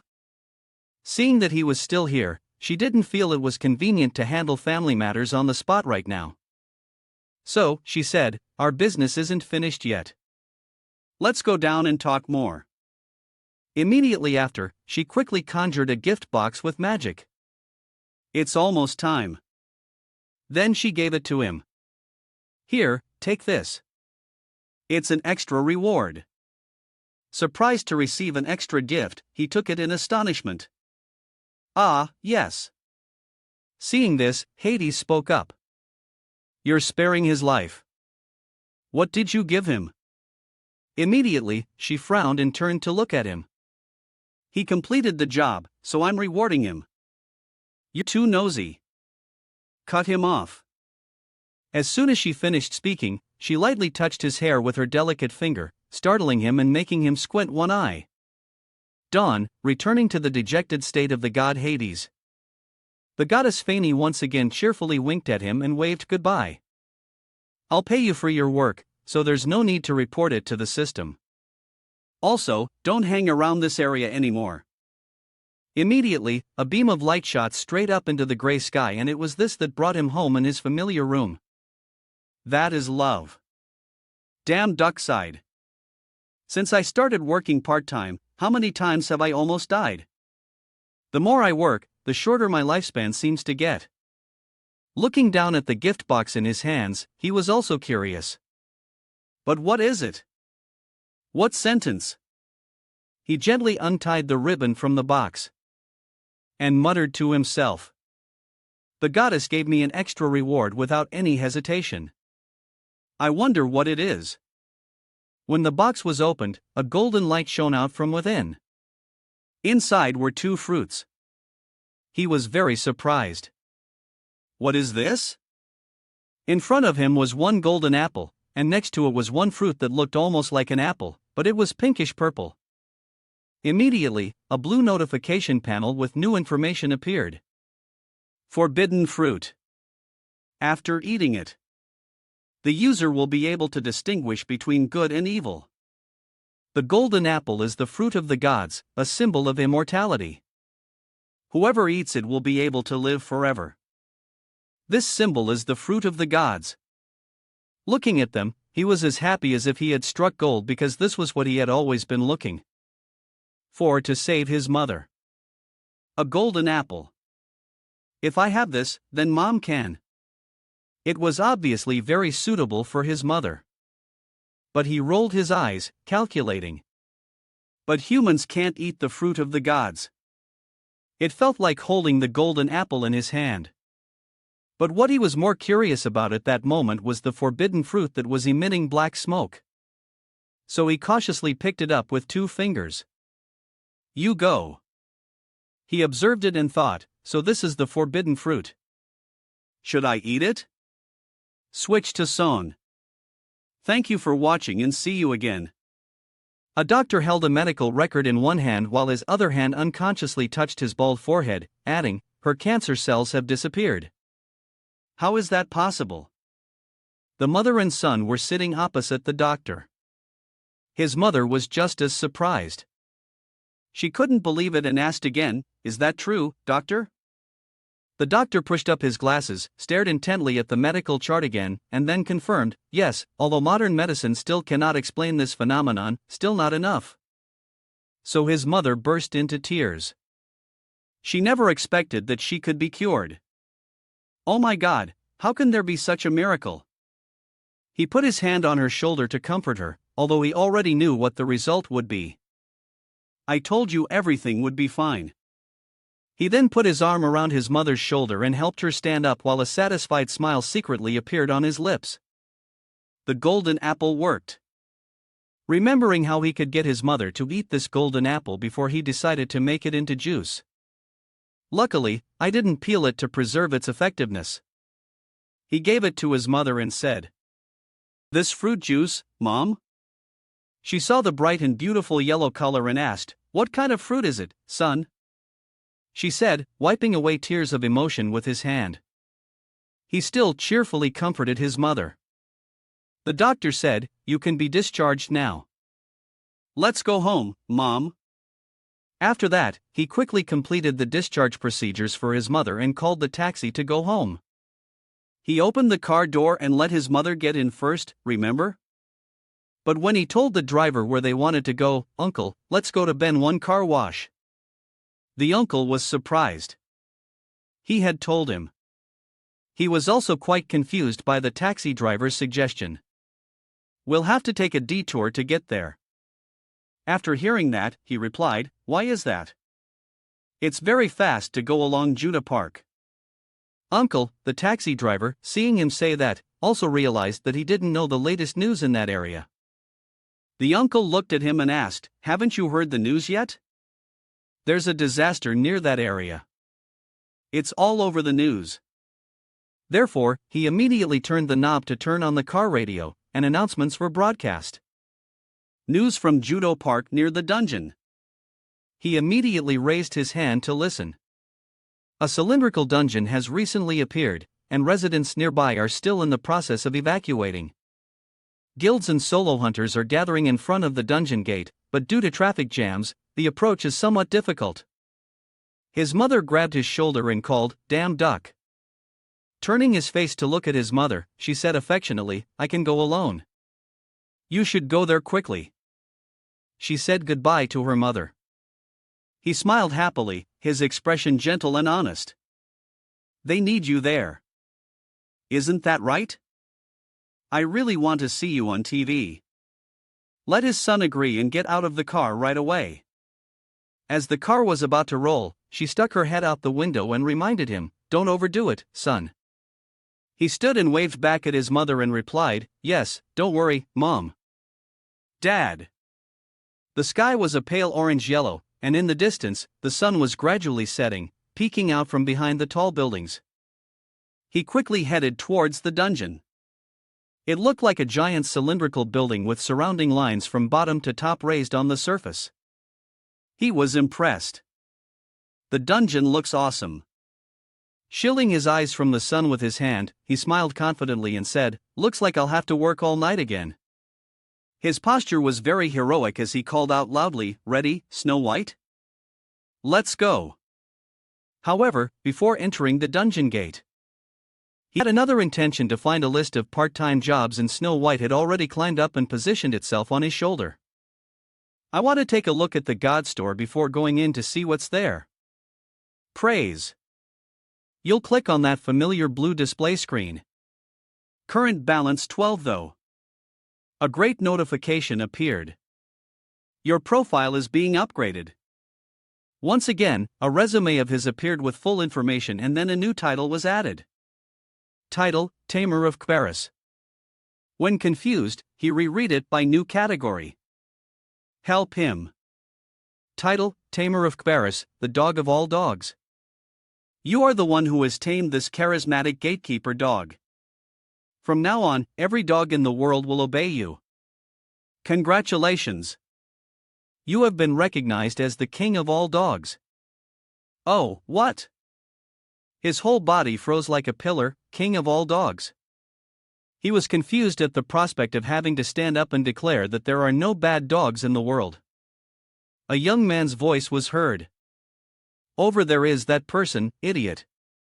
Just as he thought his fame had made the reporter recognize him, he turned his face away to avoid them and stammered, "You've got the wrong person." Then he would remember. They quickly passed him and ran to someone else who was Ms. Yun, who was being interviewed by many reporters with countless microphones pointed at her, and a series of questions were being asked. Please say a few words to explain the current situation. The estimated rate is about 90%. Unless a special case like a labyrinth in a dungeon appears, why did you decide to take it on yourself? At this moment, looking at Su Yun, he felt a little embarrassed because the person they were looking for was her. "Ah, so it's you and not me. What a relief." She looked at them and replied, "As always, the Sandgun Guild will do its best this time. I refuse to answer any more interviews." While the reporters were constantly clamoring and begging her, "Please say a few more words," he stared wide-eyed at the scene of them shouting at Ms. Du Soyan. He thought to himself, "Wow, she's ignoring all of them." He put on his hat and pulled it down a little, thinking again, "But there's no more time to stand here. I have to hurry up and catch up." While So Yun was the leader and responsible for the attack on this dungeon, next to her was a guy in a robe, but without a hood. He followed right behind her. The place they were going was a corridor in the dungeon, and countless sounds of the rookies' chatter echoed. Those guys must be hiding in some corner very carefully, right? Yes. They must be preparing for a surprise attack by the rookies. A surprise attack by a pack of dogs is nothing to be afraid of. They're just big dogs, right? One of them smirked and nudged the guy next to him who had just spoken. "Ha! Just the other day you got bitten on the butt by one. Look who's talking now. Ha! This guy is the other guy was immediately provoked and raised his voice to argue back. What? Did you see it? With your own eyes. The other guy saw his colleague get angry like that, but he still grinned mischievously also because I raised her hand as a signal. Silence. He who was just smirking saw that and whispered to his friend who had been bitten, we accidentally spoke too loudly. This guy replied, it's because you keep talking about meaningless things. At this moment, Zhou Yul's assistant spoke up, Guild, but he didn't see her reply with an H or anything. So stared at her back and thought to himself, what's wrong? She's acting differently today. Go. He remembered the first day he met her. Although she initially gave the impression of being a person of few words, she wasn't the type to get angry over such a trivial matter. What could she have witnessed to have such an expression? Also, kept the dark corridors lit by torches. Immediately after that, there was a noise from inside accompanied by a blast of air. It attracted the attention of the Sandgun Guild rookies. So, she announced, they're coming. Appearing in front was a giant dog with a very long and disgusting tongue. No, it was a pack of ferocious dogs. This made the rookies and the male assistant's jaws drop in surprise. One of them shouted, "We weren't told they would appear here." Perhaps the male assistant knew what those dogs were. So his expression was a mix of a frown and gritted teeth as he thought, hellhounds. Just a slight scratch from their poison-laced fangs is enough to kill a person in just 10 minutes. The pack of dogs appeared, each one with the same standing posture, as if to prove the male assistant's thoughts. Droplets of poison had begun to drip from its tongue onto the ground, evaporating like acid gas. The most terrifying venomous monsters. Drawing the sword from her back, she said, "What a tough opponent." She didn't know. She continued to look at the pack of monster dogs and ordered, "Those who are not good at close combat, fall back." The rookies and the male assistant followed her next order. Everyone drew their swords and took a defensive stance, ready to fight. "The rest of you, follow me." "Surely not." There was a bark in a human voice. "Woof woof woof. Dodge." Just as a male assistant turned back to scold the rookies. "What is it? You guys still have time for jokes?" "So what?" He calmly replied, "This time it's not our fault. Please see the next episode." He pointed forward and continued. I think that sound came from the dog side and the human imitating a dog's bark continued. "Woof. Woof. Woof. Over here." Appearing behind the ferocious hellhounds was a blurry figure standing in the middle. His eyes widened in amazement, thinking for a moment, what? That person tamed them? Hellhounds? That's a document. Looking at him stroking the dog. The male assistant's whole body was terrified. He asked himself without daring to speak out loud, a monster in human form or a demon? He immediately regained his composure and considered in a situation where we don't know who the enemy is. It's extremely disadvantageous for us whether it's a high position or not. So, he quickly moved forward to shield her and requested, "Guild Master, get behind me." Seeing her calm face. Perhaps she already knew who the opponent was, but still remained silent to let the male assistant confront him. He looked straight at the other person and shouted, "You bastard. Show your face." Then he swung his sword and pointed it straight at the opponent. "Are you a monster in human form or a demon from somewhere? Tell us." Then he stumbled forward. "Calm down. Can you lower your sword?" He glanced at the guy coldly and said, "My little pet will be scared. Go." So the male assistant was stunned human and see you again. At this moment, another hellhound was approaching her from behind her eyes. His eyes immediately saw it. So he immediately stepped forward and activated the C-rank win style skill. You will be able to learn more. He rushed towards her, passing the male assist. That's very bad. Quickly glanced and was visibly upset for not being able to protect her. Damn it. And helplessly watch him grab his guild master's arm, only calling out two words loudly. Guild master. Seizing the opportunity, he swung his fist hard at her. But it wasn't her he hit. It was the hellhound that was about to sneak attack Soil. A very painful blow landed on its head, making it cry crocodile tears. He strictly disciplined it. "Zeki, you bad boy. You're not allowed to bite them." It also sat down on its butt, stuck out its tongue, and wagged its tail obediently like a house dog. The blue notification panel explained the title, Tamer of Kvaris. Your title has been activated. The current number of dogs following you is 32. Activation standard direct physical contact. So, this scene stunned the male assistant. He's not attacking. Her cold gaze looked past him. You were a lovely person. He seemed to have discovered something, too. And looked over. After a while, he still held her hand tightly because he realized he had seen the bracelet she was wearing somewhere before, and he wondered himself. This bracelet, but then he also smiled very brightly and looked at her saying, "We meet again, Miss Duche Soyen." Development, that's when he remembered seeing it on a goddess. That bracelet, without a doubt, it's exactly like Fanny. He glared at her and asked, "Miss Duche Soyen, how do you have it?" "You must be right." While he was trying to press her for the origin of the bracelet, she interrupted him. "That's true, Mr. Damek, and besides, there are a lot of eyes watching." "You can see," he unconsciously replied. "Huh, you," she added another sentence. "I think you're very bold." At this point, he finally realized his current situation with her.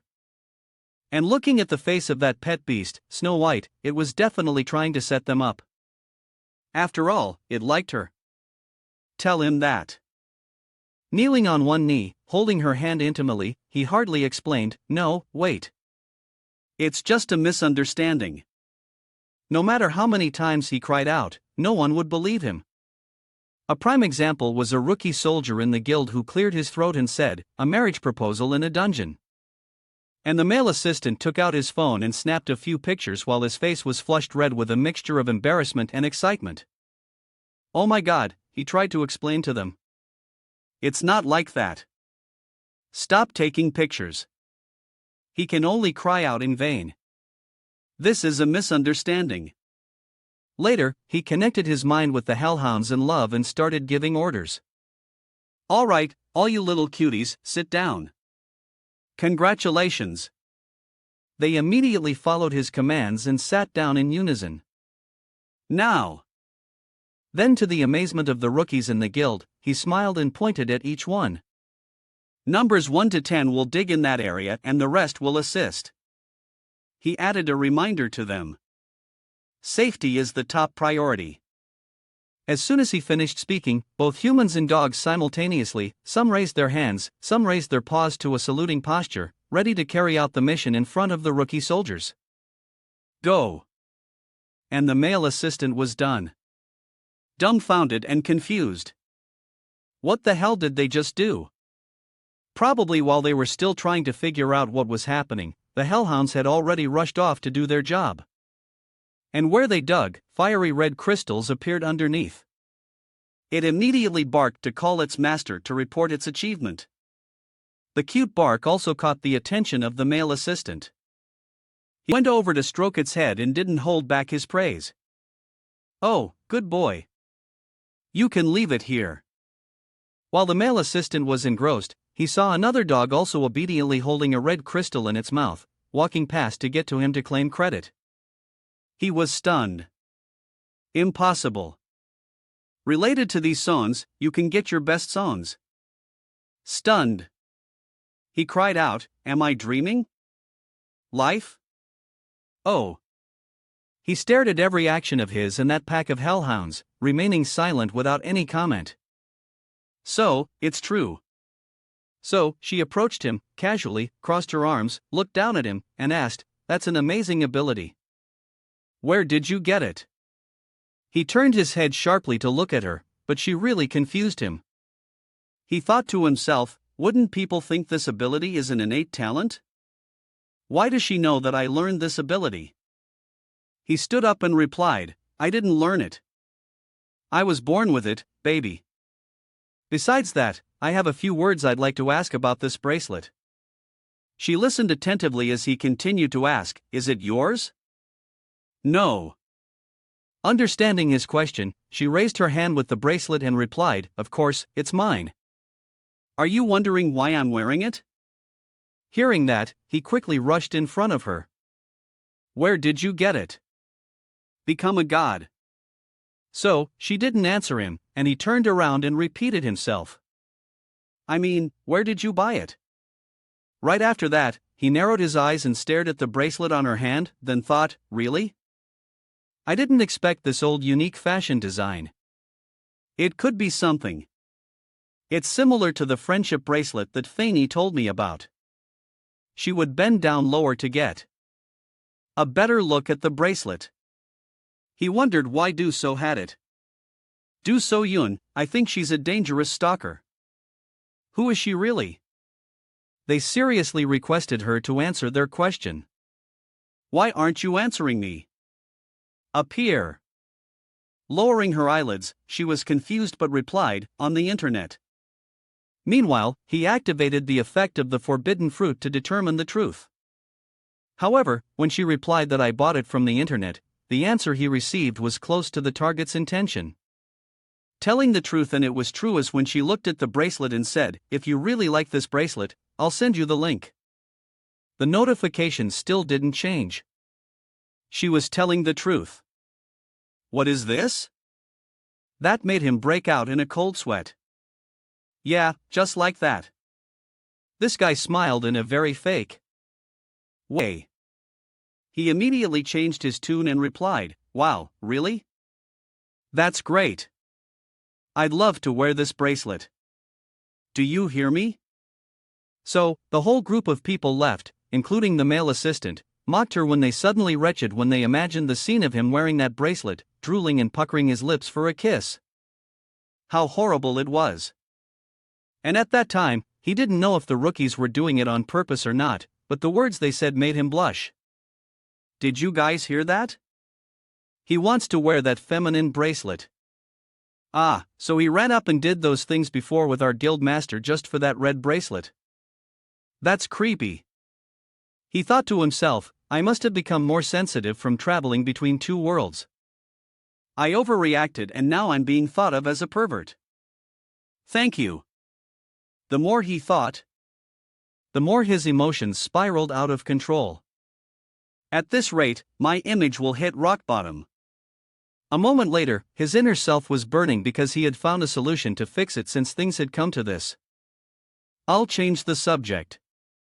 Come here with me, dangerous stalker. I will expose the truth about you. He then smiled mischievously with his eyes curved in an obvious way when he asked her again. Ah, how did you know Snow White's name before? Did you investigate me? Ah, yes. And his smile was quickly extinguished when she replied, yeah. Ah, right after that. I think I just heard people talking about it. Right at the gate, I heard someone say, let's go Snow White. Although it was nothing, his face got darker and darker as the notification itself appeared confirming close to the intention. Telling the truth. And now the atmosphere between her and him was very quiet. And after a while, his brain started working again. Is it true? Oh, her intention is real. Drink it. But wait a minute. There was a huge explosion in his mind. So, I've been acting like a crazy person all this time because I misunderstood everything. Damn it, Black. Fortunately, an explosion from a nearby room broke the tense atmosphere, helping him. Immediately after, a crimson monster appeared. Parts of its body were covered in skin while other parts had no skin, only muscle. It looked similar to the human models that students study in biology class. It was the dungeon boss, and it was also introducing itself. You weaklings have dared to step into my domain. You're taking step by step towards your own death. Our development team is a crimson monster. Its eyes spewed out red energy, highlighting its ferocious face. It laughed. Kick, what a bunch of fools. Your sins will be paid for with your lives. But immediately it took a direct punch to the face from human hand. And it was none other than Udendok. He was unleashing all his emotions, instantly killing that dungeon boss. Shut up. The remaining people were in disbelief, witnessing him defeat the dungeon boss so easily. He defeated that boss himself. Isn't that cool? After giving it a good beating, he stood akimbo panting while they stared at the boss's corpse. Now a bloody mess on the ground. This is great. The one who did it, covered in splattered green blood, walked over to the aide and affectionately placed a hand on his shoulder, suggesting, hey, don't tell anyone I came to this dungeon. Without letting the other person react, he continued, oh, of course, everything I said is also a secret. Understand? Ha? The aide, sweating profusely from fear, quickly replied, "Yes, I will relay the message to the others." Immediately, right after getting the promise from the aide, he defiantly and quickly approached the remaining rookie soldiers, slinging an arm around one's shoulder and threatening, "Forget what you heard earlier. She doesn't know." He then looked at the ring on his hand, appearing contemplative, truly not understanding why he cared so much about this ring. Outside the dungeon, this time, like many other dungeon raids, a large crowd of people and reporters had gathered, and as soon as they saw CEO Yun's group emerge, the reporters clamored for interviews. "Ms. Ju Soyeon is here." When they stopped among the rookies on their way out, another person followed behind him. The reporters continued to ask questions. "Please tell us about your experience clearing the dungeon." "Clearing dungeons? Is that easy?" "She doesn't know." She calmly crossed her arms listening to their interviews. She replied as person responsible for this, "I am glad no one was hurt during the operation." Meanwhile, he, taking advantage of the reporter's distraction, subtly bowed his head and slipped away. "You said no one was hurt during the operation," he thought to himself. "I truly don't know all the difficulties hunters face because I was suddenly granted talent and became a hunter." But following his thoughts, a grand building appeared where hunters gathered for some kind of assessment. He further explained, "To become a hunter in this country, each of us must take an official test. Hunters possess great power and strength. Guilds need to be able to manage them. So you can find any hunter's information with a simple search online. You'll be able to find the official test for hunters." He recalled the day he worked for the deity. Since he wasn't an official hunter, there was no denying that he had also infiltrated dungeons and gates. No one knew his information either. If public opinion continued to worsen like this again, his reputation would truly be in trouble. He pulled his hat lower and quickly walked away. "I'll leave Ju Soyeon here and leave quickly." As he tried to push through the bustling crowd, someone intentionally blocked his path, causing him to bump into them. He proactively said, "Excuse me, let me pass." The other person bared his teeth and asked, "Yudo, are you Yoke?" Hearing his full name startled him speechless. He couldn't reply immediately. Seeing his reaction, the man was delighted that he had found the right person. Laughter echoed above his head. "Ah! Ha ha! It really is you, ha! Don't you know?" He quickly looked up only to see a teenager wearing a loud yellow floral shirt with a comfortable-looking t-shirt underneath. Removing his sunglasses, the man squinted and sneered. "Hey, you didn't do why is an incompetent worm like you crawling around here?" He spoke very loudly, attracting the attention of the male and female reporters. Someone spoke up and asked, Hey, who is that?" The other person replied, "That's Yuden Do." Then, and with that, discussions continued. Even though our two main characters were still standing opposite each other, staring, but he said incompetent. When I saw the news, I truly didn't believe he was incompetent. In the silent staring contest for a moment, he wondered who was calling my name. Calling my name is lost in thought, he was patted on the shoulder. "You didn't even greet me after so long. How sad." Seeing that he said nothing, the man pressed closer to his face. "You've gotten a bit bolder, haven't you, Yuden Do?" Hearing his words, he immediately switched from a defensive to an agitated state, recognizing who the other person was and cursed him in his mind. Troy Jungkook, this bastard. What? He recalled old memories. The man was a stain on his school days. Perhaps a world not controlled by God, but by those with a lot of money. He was beaten by him until his bones were twisted and his face swollen, lying prostrate on the ground. His eyes narrowed from pain, but still trying to glimpse at him. The man was smoking and laughing gleefully. "Ha, you idiot. Let's go." He calmly grabbed the hand that had been on his shoulder and pulled it away as if nothing had happened, remaining silent. But now things were different. The situation was different, and he had a plan to overcome these bastards. Facing him again, he smirked. You haven't changed at all, have you? Does your foul mouth come from your rich family? But you don't know. Those words stunned the man, making his frog-like eyes gape at him. What did you just say? As soon as he finished speaking, the man violently yanked his hand away from him, his voice full of jealousy. Ha! A bastard like you starts to think highly of himself just because he got a little bit of fame. Then he used his fingers to lightly push up the hat he was wearing, his manner full of insolent mockery. I saw on the news that you cleared some dungeon labyrinth and even destroyed gates. He's the man. The man grinned and continued his mocking tone, but it's all useless. You're just. Before he could finish his sentence, the man violently snatched the hat from his head, laughing maliciously and loudly, as if afraid others wouldn't hear. Bastard! You're just an incompetent idiot. Do you understand? At least find a more believable lie.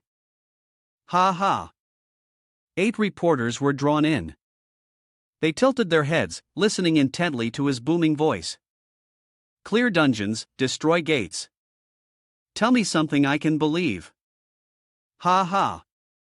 How can an incompetent worm like you do that? At this moment, because that jerk spoke incredibly loudly, almost everyone heard it. What he feared had happened. People began discussing even more animatedly. Hey, did you hear that? He's lying about clearing dungeons. He said you couldn't find his information on the Hunter website earlier, right? Is he really incompetent? What are you saying? He annoyingly furrowed his brows. You're in trouble now. Go. While he was still hesitating, a savior approached. She slowly came closer. Help! Then she snatched his hat back from that detestable rich jerk's hand. Cut!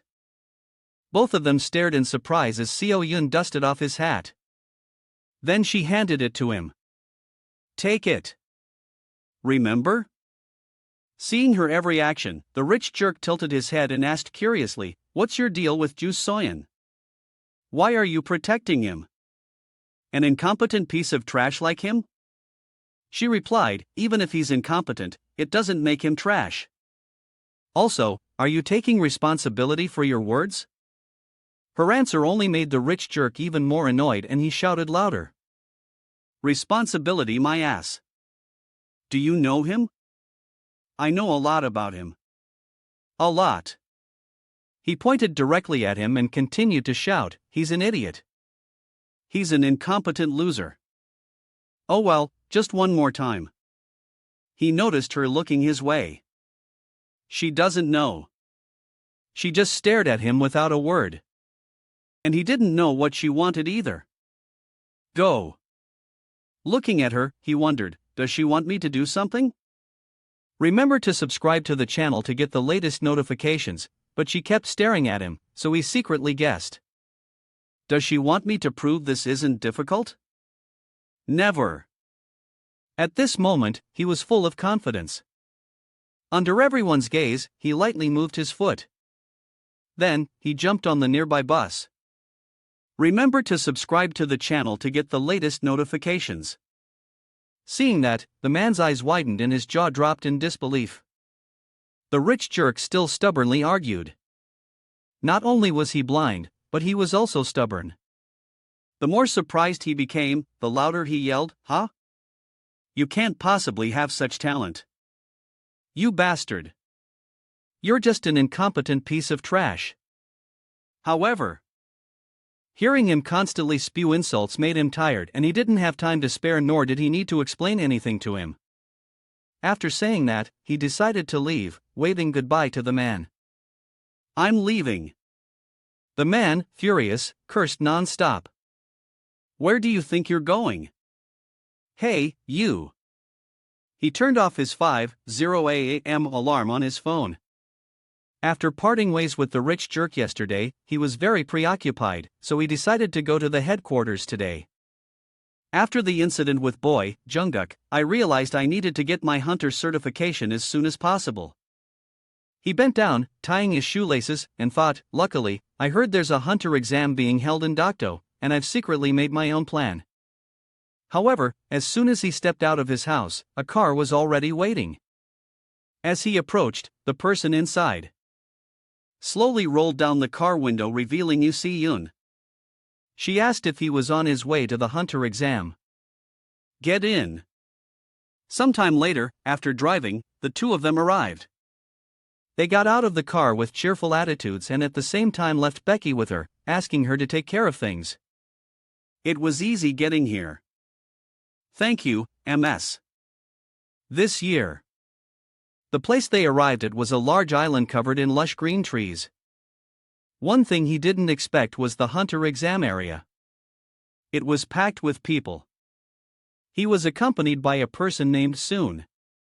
But wait, she was affectionately petting white snow, who looked like it was in pure bliss. Thoroughly enjoying the attention, he stared blankly, wondering, why did Soyeon follow me here? Yes. With some confusion, he asked, can a future heir of a guild be this casual? Indeed, she looked very simple today, wearing a white baseball cap, a black jacket, and holding white snow with a tender gaze. Anyone looking would think she was just a girl walking her pet. She replied to him, I'm not busy today. What did you say? He was very surprised by her last sentence. Maybe because she usually used honorifics, he asked again. Wait, why are you suddenly talking like that? She replied naturally, you're the same age as Jang-ik, right? That means we're the same age, too. So, why can't we be friends? Come on. A blue notification appeared. Approach objective. Good. After hearing her explanation and the confirmation notification, excellent. What else can I say? How sincere. An announcement came from the loudspeaker. Number 1117. Please proceed to the area for your physical examination. So he said to her, it's my turn. I'll be back soon. Please take care of white snow for me. At that moment, she was feeding it a nut, which it had held adorably with its two front paws. Have fun. Her spontaneous actions so far made it hard for him to trust her, so he kept watching and observing her. I know she came here for a reason. She is a man. She continued to feed it another nut, ignoring his stare. Besides feeding white snow, she didn't do anything suspicious and all her stated intentions were good, so there probably wouldn't be any problem. This was her best-case scenario. The announcement called for number 1117. Again, we will now begin your examination. Please note that only the provided equipment may be used for the test. I repeat. A moment later, he had changed into the organizer's outfit and was moving his arms to see if the sleeves were comfortable. The loudspeaker acted like a test proctor, telling him what to do. We will begin by testing your lower body strength. He moved into position and gripped the handles to lift the weights. You could see he was about to do something. Just as he started to lift, the loudspeaker continued. Number 117, increasing difficulty to maximum. He gritted his teeth and his eyes widened in surprise. What the hell? It's just the beginning. As he summoned all his strength into his arms, he cursed this damn test. Is this supposed to be a basic physical test? A sharp, sarcastic voice rang out. That's why you should know your place. Ha ha. Come on. A red notification appeared. This time, warning of the target's approaching intent. Malicious intent, he continued to mutter with lingering malice. That's a whole ton. A weight no human can lift, he thought. This filthy voice, could it be? And there, with that smug look, Jianing appeared right before his eyes. He pointed to his watch and smirked at him, ready to burst out laughing if he failed his test. The main villain chimed in. You'd better hurry up, my friend. Ha? Don't you know you'll be automatically disqualified if you can't lift it? Hearing him, he became so angry he ground his teeth, silently, calling out his full name, John Young, A.K. After that thought, he took a deep breath to calm himself and said, "At first, I planned to leave quietly after getting my license." But he silently activated the energy flowing to his legs. Meanwhile, the rival maintained his mocking tone. "Trash like you belongs in the trash can. Understand?" He decided to reveal his true power, successfully lifting the 1-ton weight. The loudspeaker announced he had passed the lower body strength test, achieving 6 stars. Effortlessly, as if it were light as a feather, he lifted a barbell with 4 plates using only one hand. The speaker announced again, upper body strength 6 stars achieved. Full body strength 6 stars achieved. It remarked as he pulled 3 giant wheels with a chain tied around his waist, earning a 7-star rating. He also passed the whack-a-mole test, hitting each one precisely with a hammer. Speed 6 stars achieved. Hearing the series of successful announcements, the rival was now completely terrified and couldn't believe his eyes. Impossible. So he grabbed the test manager by the collar and shouted his demand. "Hey, stop it right now." The manager stammered, "I am sorry, sir. We cannot stop the test unless there is an error." Furious, he threw the manager to the ground and roared, clenching his fists. "And this isn't an error. You think this is normal?" However, the first test was now over.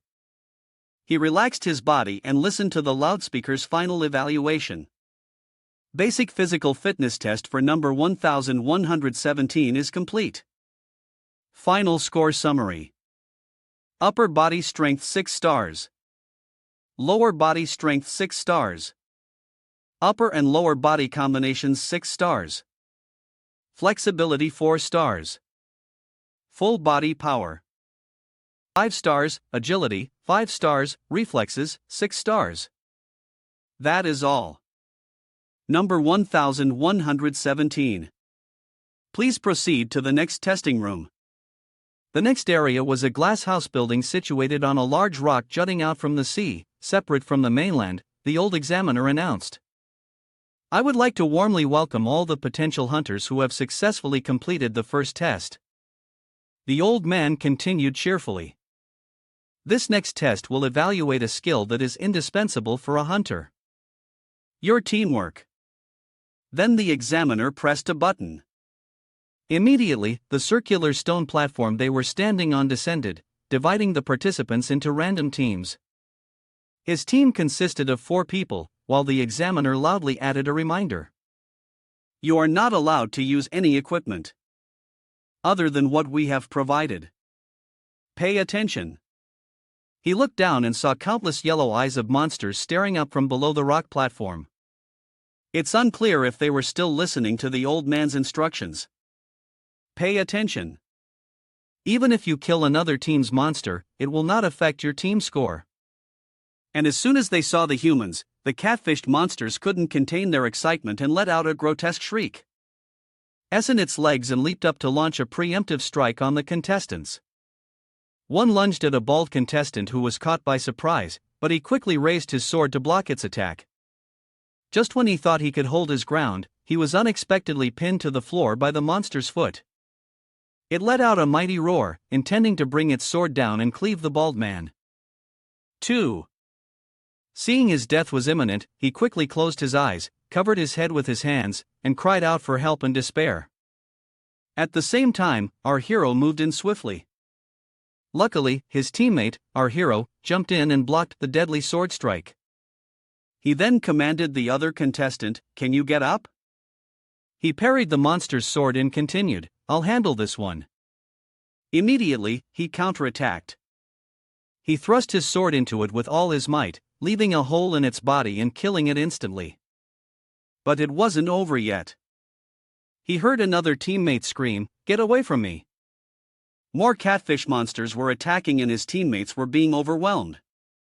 So he dropped to one knee, holding his sword behind him in a ready stance, his eyes fixed on a cat. Fish monsters, deciding to execute them all at once.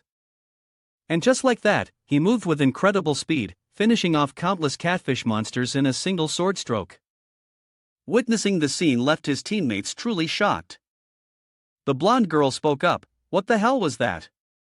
As the dead monsters lay scattered before their eyes, the other man replied, "Did number 117 kill them all by himself? Thanks to him, we passed the test with ease." But contrary to their joy, John Young AK appeared above the monsters on a circular platform made of energy. Seeing our hero grow stronger and stronger made him green with envy, his eyes red with rage as he gritted his teeth. So, he decided to use a potion red as blood. He shook the solution in his hand, then poured it straight into the mouth of the dead catfish monster. It was immediately revived, its eyes glowing with terrifying blood-red veins. It targeted our hero, but a red notification immediately appeared, warning him of a danger. An intense murderous thirst has been detected. So when he looked around, he spotted that catfish monster rushing to slash him. He immediately raised his sword to block the blow. However, because the monster had been enhanced by that blood-red potion, it easily knocked him far away. And while he was trying to fend it off, his teammates shouted, "Damn it, one of them is still alive." Those sounds caught its attention. It turned its bloodshot eyes towards them. It changed direction and charged. In an instant, it had grabbed the blonde girl who had just spoken and slammed her head hard against the ground.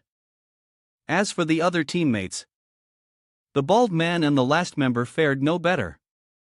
They were quickly taken down by that single revived catfish monster. It roared in triumph, its red eyes gleaming with a thirst for murder. It all happened so fast it left him stunned. "No!" While he was worrying about his teammates, a voice echoed from above. "All participants except for number 1117 have failed the test." He looked up to see John Ing, the one who would stop at nothing to trip him up, smiling smugly and lifting his sunglasses to speak to him. "You can't earn any points without teammates. Do you still want to continue?" He cursed him under his breath. "John Ing, that bastard." He smirked and continued. "I told you you should play at your own level." At this point, he was trembling, trying to suppress his anger as he looked at his fallen teammates. "I know this isn't right. Right. To think he'd pull these dirty tricks just to make me fail." So, he quietly decided to raise his sword. Sitting high above, the rival rested his chin on his hand and called out to the walking hero, "Hey, where do you think you're going? You're not planning to give up, are you?" Seeing no reply, he switched to taunting. "It's useless without teammates." Our hero shouted back at him, "Shut up." Immediately after, he activated his divine power and focused all of it throughout his body, retorting, "I will definitely." And in a split second, he had sliced apart every piece of that revived catfish monster. Pass and become a great hunter, no problem. But that still wasn't his goal. He sheathed his sword and immediately proceeded to eliminate all the remaining catfish monsters from every other contestant in the area with a goal of saving as many people as possible. "I'll take care of all of them." The tip of his sword touched the ground, marking the end of his punitive expedition. "I'll take care of all of them." With both hands on his sword's hilt, he stood tall before the piled-up corpses of the catfish monsters. "Even without team points, I get individual points, right? I think I've earned the necessary 200 points when this stage only required 100, correct?" Now he looked up at the two of them and asked with a smile, "Right." The old examiner and John Young AK standing on the circular energy platform were taken by surprise. The old man knew he couldn't make it any harder for the boy. He glanced at the rival who was also frozen and speechless. And then announced, the results of the second test." However, a warning voice suddenly blared out, "Emergency announcement. All personnel in the testing room, please proceed to the nearest shelter. A massive tsunami has been detected near Dodo Island is heading this way." Hearing the announcement, everyone in the arena, including the old examiner and the rich boy John Young AK, panicked. The warning siren blared. "Everyone in the arena. Evacuate immediately." He looked up at the ceiling where water was pouring in through circular holes. "This is strange. I need to know what's happening. He crouched down, striking a cool pose to build momentum for a jump. The blond man standing on a magic circle next to him was astonished by this action, stumbling backward and exclaiming, "What is he doing?" John Young AK fell to the ground in shock, shouting and trying to dissuade him, "Hey, what the hell do you think you're doing? It's dangerous." He leaped out of the place through the circular opening in the ceiling, who turned his head in astonishment to look at where he had just flown up from. The waves crashed in violently, so powerful they shattered the sturdy sea walls nearby. There he focused his gaze. Sweat beat on his forehead as he realized. Is that a tsunami? He thought to himself that if he didn't do something to stop it, everyone here would die. The crowd was in chaos, covering their heads to shield themselves from falling debris, running frantically, their terrified screams echoing everywhere. As he was wondering what to do, a notification screen appeared before him. Reward received. Cinder burst phone. Sorry to have kept you waiting. He looked up in surprise. A reward? He eagerly scrolled to see what the reward was, muttering a prayer. Please be something useful, something even a little bit helpful. Just a little bit would be fine. He was overjoyed, his eyes sparkling as if he had struck gold. And he exclaimed, "Wave Splitter." Perfect. Wave Splitter SS rank is a swordsmanship technique rumored to be so sharp it can split a tsunami in two. 200 Hades coins with a note. Currency changes depending on the master. White Snow, biting his jacket, rushed over from outside, wagging its tail and rubbing against his leg as a signal. He stopped what he was doing and turned his head in surprise, asking, "Hey, White Snow. Why are you here? Where's Soyeon?" However, another seawall broke, interrupting their conversation. Water rushed in quickly. He clicked his tongue. Forget it. That doesn't matter now. White Snow, get ready. He commanded White Snow to transform into a sword. He raised the sword, activating the new skill he had just received. A powerful yellow aura enveloped his entire body. The system's notification rang out. SS rank Wave Splitter has been activated. He struck a cool pose, ready to unleash a long sword strike. And instantly, the wave was split in two. He joyfully celebrated his achievement. I did it. I really did it. But then it was as if a bucket of cold water was thrown in his face. Before he could enjoy his victory.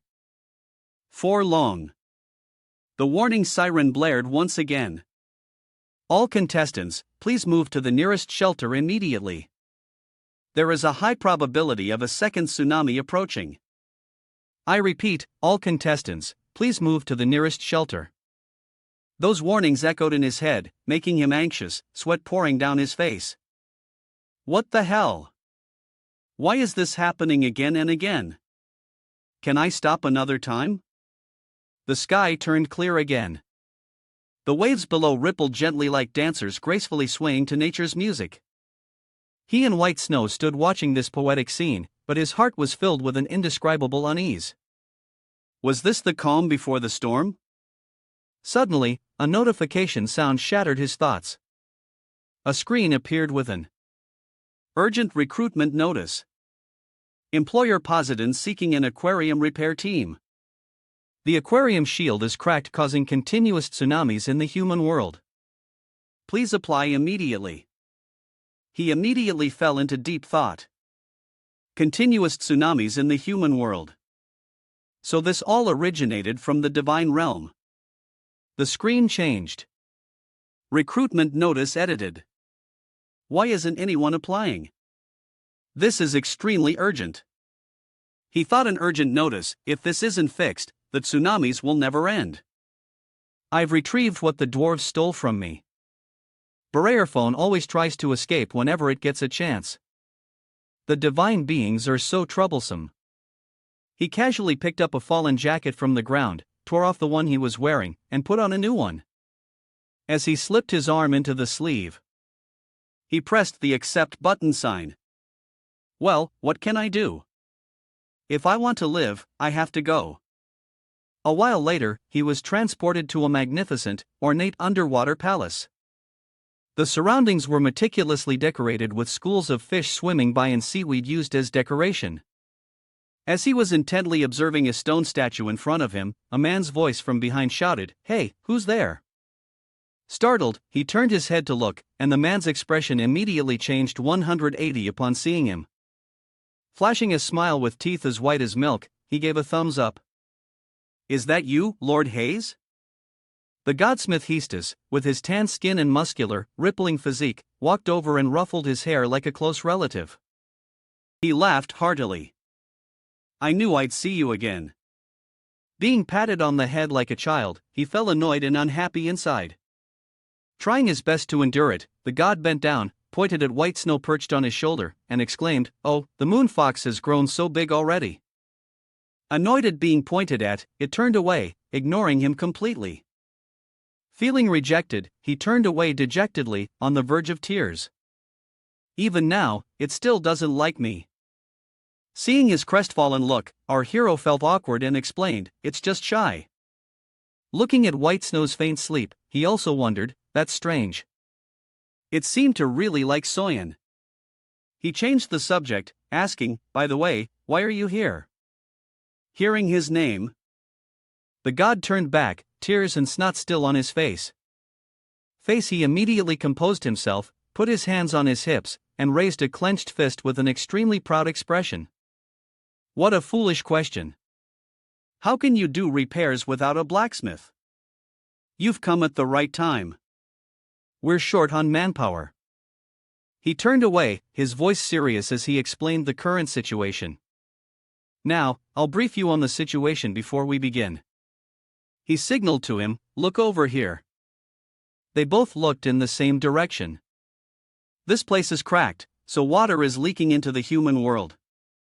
To us, it's just a leak, but to humans, it's a great flood." He looked at the crack in front of him and wondered why the shield was cracked.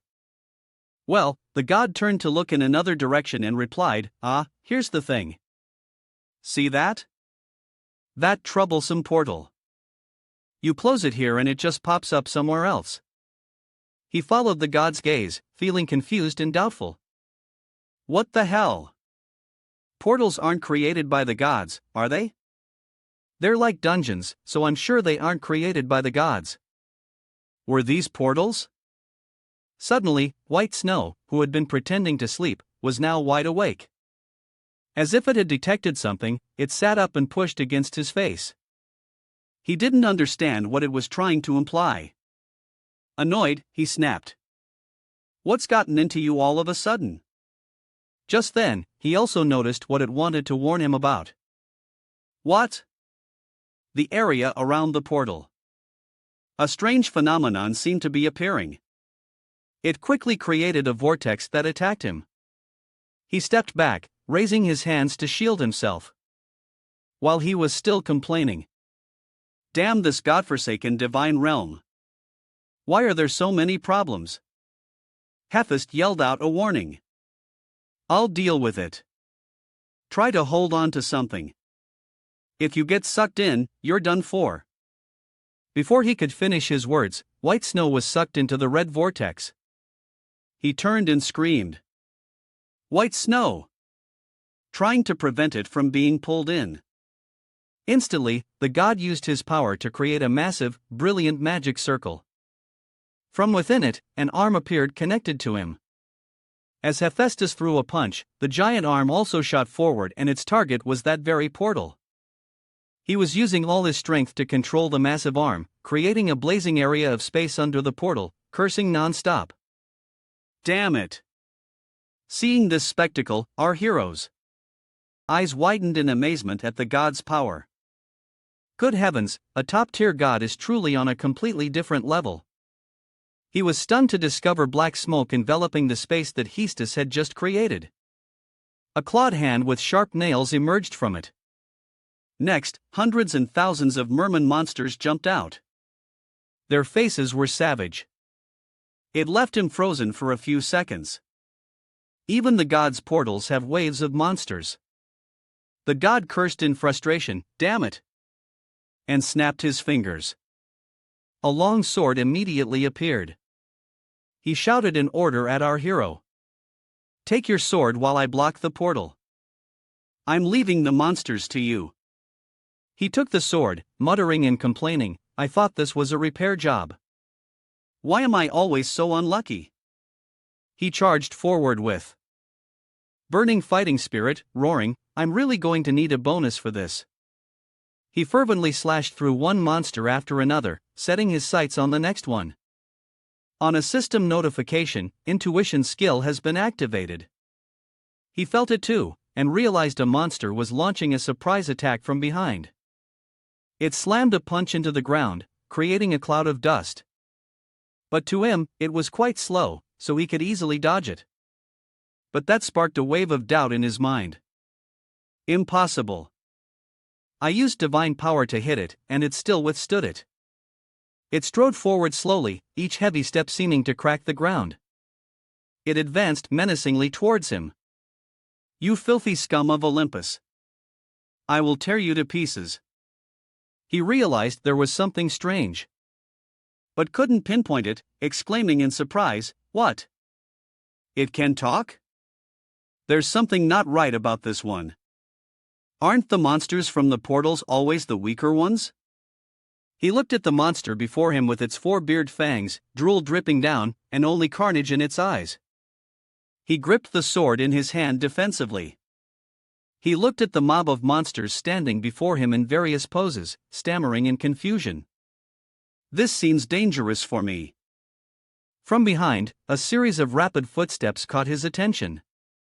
He turned his head and saw a troop of mermen, identical to the monsters from before, charging towards him. Panicked and about to attack, he watched as they rushed past him to attack the monsters that had come from the portal. A chaotic battle was unfolding. He just stood to the side, observing the situation without participating, wondering they're the same kind, but they're fighting each other. He suddenly noticed a blue trident tattoo on their shoulders. "I guess they're Poseidon's reinforcements. I was worried I'd have to face them alone because they're so strong." A merman monster with a red mark on its shoulder took advantage of his distraction and launched a surprise attack. But because he had activated his intuition skill, he easily detected it, waiting for it to get a little closer. He sent it flying with a single kick. "If it's a one-on-one fight with each of them, I can do it." Just as he swung his sword, the system announced the activation of horizontal / and vertical /C. He swung his sword using the vertical /C skill, aiming straight for its head, but it blocked the attack. A bit surprised, he gritted his teeth, focusing all his strength for the next attack. "It's no coincidence he blocked my first strike. Even with divine power, all I could do was scratch him." He continuously slashed at its body, but it had absolutely no effect. He had to admit they're really too tough. Then it was its turn to counterattack. The merman finally spoke. "Playing with you has bored me." Its face darkened. "Stop resisting and die." Not to be outdone, he raised the sword in his hand, took a ready stance to attack first, and replied contemptuously, "Thanks, but no thanks." Then try to block this for me." Activate skill, Wave Splitter. He unleashed his high-level skill, but his target wasn't just this one monster. He was aiming for the entire horde that came out of the portal. When he unleashed that attack, the other monsters were just as stunned. They all stopped their fierce fighting and simultaneously turned their heads to look in his direction. A nearby pillar was also caught in the blast. With a crack, it split. It didn't take long for the pillar to break in two. Their bodies and heads were sliced in half, sent flying by some immense force before crashing to the ground. He let out a sigh of relief and rested the sword on his shoulder, not forgetting to taunt them. Who's next? They were beaten so badly their own mothers wouldn't recognize them. But still, not knowing their place, they cursed angrily, "Damn you, you bastard." They charged forward in unison, screaming, "Kill him." He didn't seem to care, activating his divine power and replying with excitement, "Bring it on." My next move is coming. Just as he was getting hyped, a system warning arrived. Insufficient skill points for Wave Splitter SS. S. The smile on his face vanished. Huh? What? Just as things were getting intense, the system ruined the mood. He threw a fit, shouting in anger. Hey, everything was going so well. They were right on his tail, shouting die. But this was no time for nonsense. His eyes looked like they were about to pop out as he screamed desperately for mercy. Wait, I surrender. I surrender. But they didn't seem to care and were about to finish him off when a bullet flew from nowhere and hit its arm. It glared, looking to see who dared to ruin its fun. It growled and backed away as a rain of bullets flew towards it. While our hero in despair scrambled away on the ground, the newcomer was to a vets holding a gun aimed at them. You stinking catfish, who do you think you're messing with? Our hero turned to see who had just saved his life. Relieved to have his life back. He was smoking a cigar, his face darker than the bottom of a pot. He used his mouth to pull the pin on a grenade and threw it towards them, his voice full of hidden meaning. Fried fish is the best. The moment the grenade left his hand, it exploded with a terrifying blast that shook the ground. Our hero's jaw dropped in astonishment, exclaiming, "Do a vets." He walked up to our hero, his expression doing a 360 turn from just a moment ago. He grinned, slowing the uptake. Aren't you a buddy? After raising his arm to shield his body from the grenade's blast, he realized something. The monsters had taken no damage from the grenade's force. They're still alive, but they seem more afraid of the presence of Duvet's group. The dwarves, they're here. Duvet's was sitting leisurely on a wooden crate, smoking a cigar, holding an iron hammer. Two assistants stood behind him, each holding a different gun, their shirts doing little to hide their rippling muscles and solid abs. An angry merman monster changed its target to the group, growling and cursing, "Humph, you filthy rats! I'll tear you to shreds." With those words, it quickly lunged to attack. A shirtless assistant with a pot belly, his face dark, pointed his gun at the approaching monster and challenged, "Come and get it, you stinking fish." His eyes widened when he saw what the monster was holding, and he fell backward in shock, a rock. While he was distracted, it threw the rock in its hand straight at his gun-wielding hand. However, he quickly used his gun-holding hand to block it, preventing the gun from falling and cursed in pain, "Damn it!" and aimed his gun at it again. But before he could pull the trigger, it had already jumped and kicked him squarely, sending him flying. A terrifying side scream rang out. The other two were also completely stunned, turning to see their comrade taken down in an instant. Duvet's looked up at the sky and exclaimed angrily, "Damn it!" He gave it no time to repent, rushing towards it with a hammer in his hand. Caught by surprise, it froze like a statue, its eyes wide. He used the skilled dwarf hammer, taking down the monster in a single blow. Our hero was equally wide-eyed with astonishment and admiration. What a man! It's incredibly strong. With just one hit, the monster was practically buried. It was hit so hard it created a large crater. Come to think of it, when I fell into the river Styx, I unconsciously used that skill. Could that be my skill? He opened the system to look it up. Dwarf hammer. Skill. The information returned was very detailed. Dwarf hammer skill points 5. A skill utilizing the dwarf's hammer. He quickly scanned the information, pleased to realize something. It doesn't require too many skill points. Perfect. Note, skill points allow the use of more powerful skills in battle as well as frequency of their use, functioning similarly to stamina points. It is a stat corresponding to MP and HP. Just when they thought the monster was dead, it rose up again and grabbed Duvet's by the neck, gritting its teeth and growling, "Got you, you little bastard." Choked, Duvet's couldn't breathe, struggling against its grip, but unable to break free. The merman monster raised its hand to finish him off. Roaring, I'll kill you. Seeing the situation was dire, he rushed a rescue to a vet's, activating the skill he had just acquired from the system. Skill activate. Distracting it. Hey, smelly fish, you're the one who's going to die. He was eagerly swinging his sword when, unfortunately, a system warning sounded. Skill can lead. Incompatible equipment. This skill can only be used with a blunt weapon. He was left hanging in midair, his sword lightly tapping the monster's head as if scratching an itch. He froze in shock, wondering who he was and where he was. Ha! Ha! The monster, enraged that its fun was ruined, turned and punched him hard in the stomach. The sound of breaking bones could be heard. Unable to react in time, he was sent flying far away, crashing into the wall behind him. As he struggled to get up, he thought to himself, "It didn't work because I wasn't carrying a blunt weapon. Damn it! And I don't have white snow to transform into that kind of weapon right now." He raised a hand to wipe his mouth. Suddenly, an idea popped into his head, staring intently at his own arm, waiting.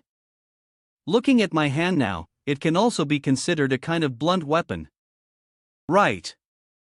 If my combat skill is SS rank, couldn't I possibly use the dwarf hammer skill with just my bare hands? While he was lost in thought, Duovets was being beaten to a pulp.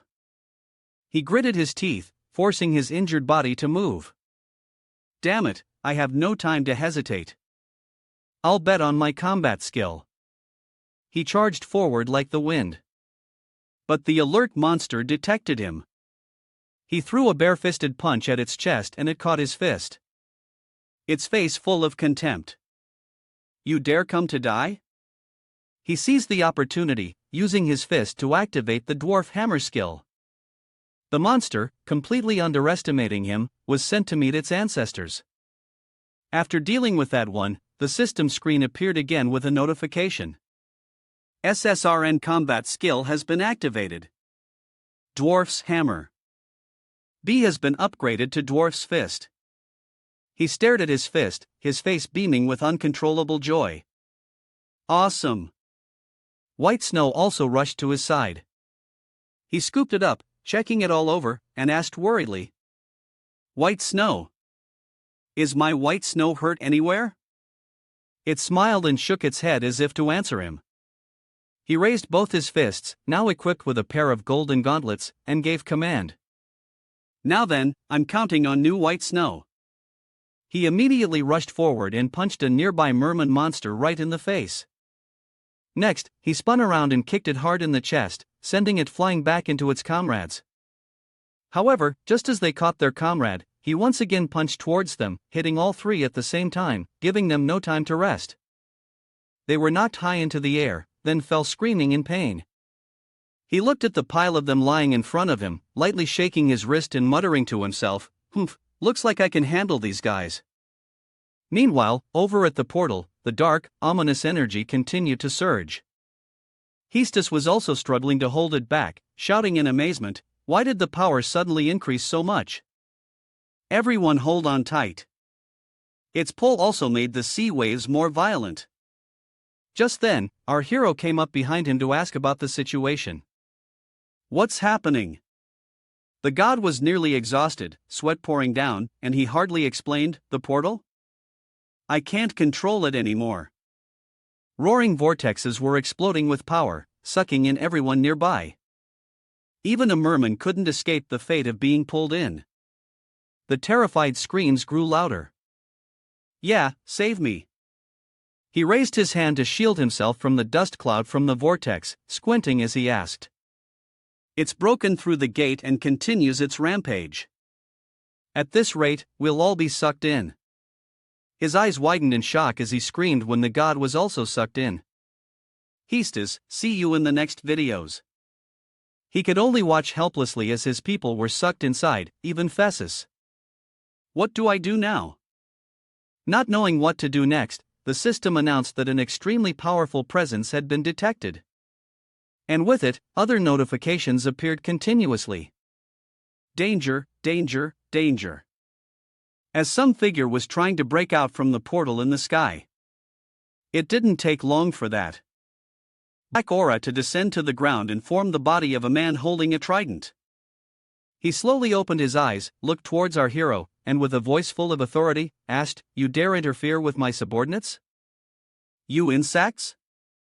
His eyes gradually turned red, bearing a set of perfectly even canine teeth, and he flashed a demonic smile. The man holding the trident stood proudly in the distance, and the merman soldiers were ecstatic. They cheered. Lord Poseidon has stopped the whirlpool. The crowd was stunned as if they couldn't believe what they were hearing, standing frozen like statues. Seriously, that's Poseidon.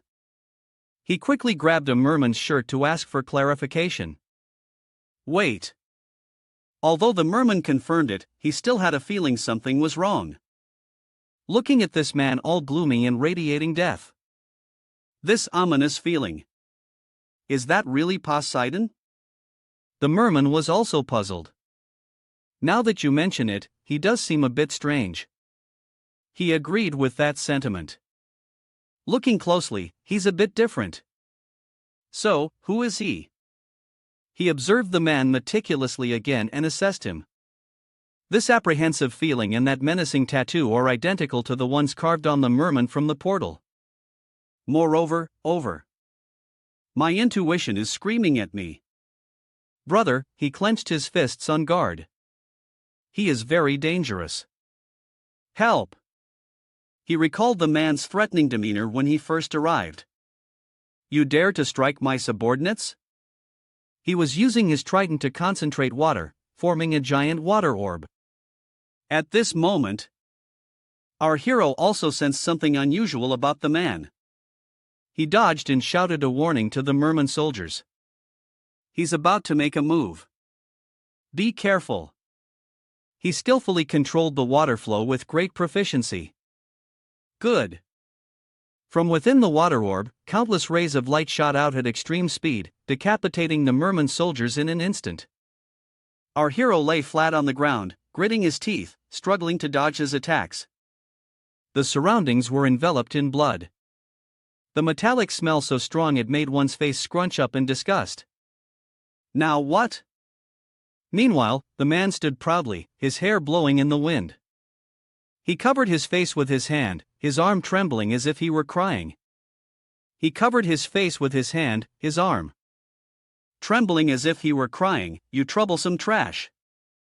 But in reality, behind that mask, he was wearing a triumphant smile. Hiding in a corner, observing the situation, his intuition told him. Watch the next video. He is a monster I can never defeat. Suddenly, their eyes met. His gaze became sinister, and he grinned, baring his teeth. There's still one piece of trash left. It must be him. He pointed the tip of his trident, unleashing a massive source of power towards our hero. Realizing he had been discovered, he no longer needed to sneak away. He shot up and ran for his life to dodge the attack. Damn it, he saw me. It's okay. I just need to use Gale Wind. That means he focused divine power into his legs and activated Gale Wind. Ego. He prayed in his heart as fast as possible and ran with all his might. However, in a flash, the man was behind him, leaning his treacherous face close to his and threatening. Where do you think you're going? Die, you trash from Olympus. He then pointed the trident just millimeters from his face, ready to skewer him instantly. Our hero stared, thinking, no, damn it. Believing he was about to die, he closed his eyes and awaited death, but nothing happened. He waited and waited, but still nothing. Just him. He only heard a loud explosion and immediately opened his eyes, stunned to see that the man had struck in a different direction, causing the corner of the wall behind him to collapse and form a large hole. How terrifying. The real Poseidon had appeared. Smirking as he uttered a cryptic phrase. Neptune, you fake. You are. Kneeling on the ground, he looked up at the person standing before him, his face bewildered after escaping death, not understanding what had just happened. Listen, that man gripped the trident aimed at him with his bare hands. You think you can imprison me, Poseidon, forever? When the fake saw that Poseidon had escaped, he was initially flustered, but quickly regained his composure and replied, "Poseidon, don't be ridiculous. I'm also a god of." Before he could finish a sentence, the real god couldn't stand it anymore and landed a punch on his face, sending blood and spit flying. His jaw was knocked to one side. "Shut your mouth, you bastard." Cut. The name Neptune you're using was originally mine, too. Understand knowledge supplement. The Greek god Poseidon was once called by a name possibly originating from Italic language. This god was known to the Romans as Neptune. The real god, burning with rage, landed another blow on his other cheek. "How dare you impersonate me? It must be because..." The fake refused to back down and grabbed the real god's long hair. He yanked it back hard, causing the real god to arch his back in pain, gritting his teeth and shouting, "You bastard, daring to pull hair and play dirty." The fake, also having his hair pulled by Poseidon, made a demand, "Take back what you just said, you pathetic excuse for a god." Sitting on the sidelines watching the drama unfold, he marveled. "I can't believe I'm witnessing a fight between top-tier gods." Poseidon refused to back down, replying, "You want to challenge me? Let's end this all today." The fake immediately accepted the offer. "Fine, I accept." Our hero watched the two of them grabbing each other's hair, neither willing to let go, and thought, "Wow, they fight like children. This is surreal." Poseidon, with his hair being pulled, looked like he was about to cry, cursing angrily. "You fake! I must destroy you today, no matter the cost." The fake was no different, grinning and replying, "You're all talk. Isn't this your 78th failure?" Reminded of his shame, he gave a smug smile and replied, "That's why today I've hired a powerful god." Above their heads, a black vortex appeared. Seeing this, the god said, "Just in time." Our hero looked up to see who was about to appear, then glanced back at the two, thinking, a god that Poseidon himself hired? Just how strong must that god be? That's it. Ephesus used both hands to open the portal that had sucked him in earlier and stepped out calmly. Those monsters used this kind of dirty tactic. Seeing him step out, our hero thought, "Hestus, that's right. If he's here." As soon as he stepped out, his eyes suddenly rolled back and he spat out a mouthful of blood, collapsing to his knees and roaring. "You think that's enough to take down this body? I have completely wiped them out. It might be painful fighting after such a long time. Our company." Our hero looked at his condition, his face dark as he frowned and thought, "Can he really do it?" He was severely injured, but still managed to give instructions to our hero. "I'm entrusting the rest of you." Soon, along with two others, also jumped out of that portal and replied, "Yes, save me." He was surprised to see her appear and stammered, unable to form a complete sentence. "Why you so?" When the rest of the people trapped behind the portal had all come out, Soyeon immediately snapped her fingers. A slash of light shot out, splitting the portal in two, which then shattered into 1,000 pieces. Seeing this, Poseidon laughed so hard he couldn't close his mouth. The fake, on the other hand, stared in astonishment, unable to believe his eyes, and screamed in anguish. "No, my portal." Then he turned to threaten him again. "But that's not enough to fight my subordinates. How dare you do that to my precious portal?" With those words, he created a water orb and attacked her. Seeing this, our hero screamed in terror. "That move, Yuson, watch out." He swung his arm and a beam of light with terrifying, destructive power shot out. Our hero was still screaming non-stop, "Run! It's dangerous!" However, she ignored his warning, standing perfectly still as she watched the beam of light fly towards her. Just as it was about to hit, she created a blue orb. Then she brought her knife back, building momentum to leap high into the air, and swung her knife, making several slashes around him. She landed in a cool pose. "Ha!" He stood there watching her dance and spin around him. She probably doesn't know. His eyes wide. He reached out to grab her. But our hero was faster, rushing into block with his sword. He stopped him. She glanced over at him but said nothing. Her expression as cold as a statue. He felt something was off. My body moved on its own. My intuition must be broken. My intuition must be broken. The fake who had been holding in his anger gritted his teeth and cursed. You insects are all getting in my way. All of you, Doc. He raised his trident and pointed it straight at our hero, but he didn't react at all. Seeing this, she grabbed him by the collar and threw him back like a sack of sand and then put him down. She then launched a palm strike towards the fake. That's it. Hiestus seemed to have fully recovered. He strode forward menacingly and threw a punch with all his might towards the fake. But before the fist could touch him, the fake was faster, jumping back to dodge and retreating to a defensive stance. While he was cursing, not paying attention, you bastard. He would, as another god, appear behind him. Antire quickly cast his spell, creating a massive explosion. Meanwhile, she pretended to be angry, turning away and scolding him. Why do you always jump in without thinking? Don't do that. He felt a bit guilty and asked, TK, are you annoyed by my help? You. She turned back and looked at him coldly, questioning, do you think something like that could have hurt me? He was speechless, swallowing his pride and thinking, she's so arrogant, but I can't say anything back because she's right. That's the power of a god. For you. She didn't continue the topic, instead turning to talk to Hiestus. He's getting back up faster than before. Neptune is about to go into a rage. His face was dark and he walked unsteadily like a soulless being. That's him. Suddenly, he let out a roar. Hearing her conversation filled him with doubt, faster than before. You soon, who are you really?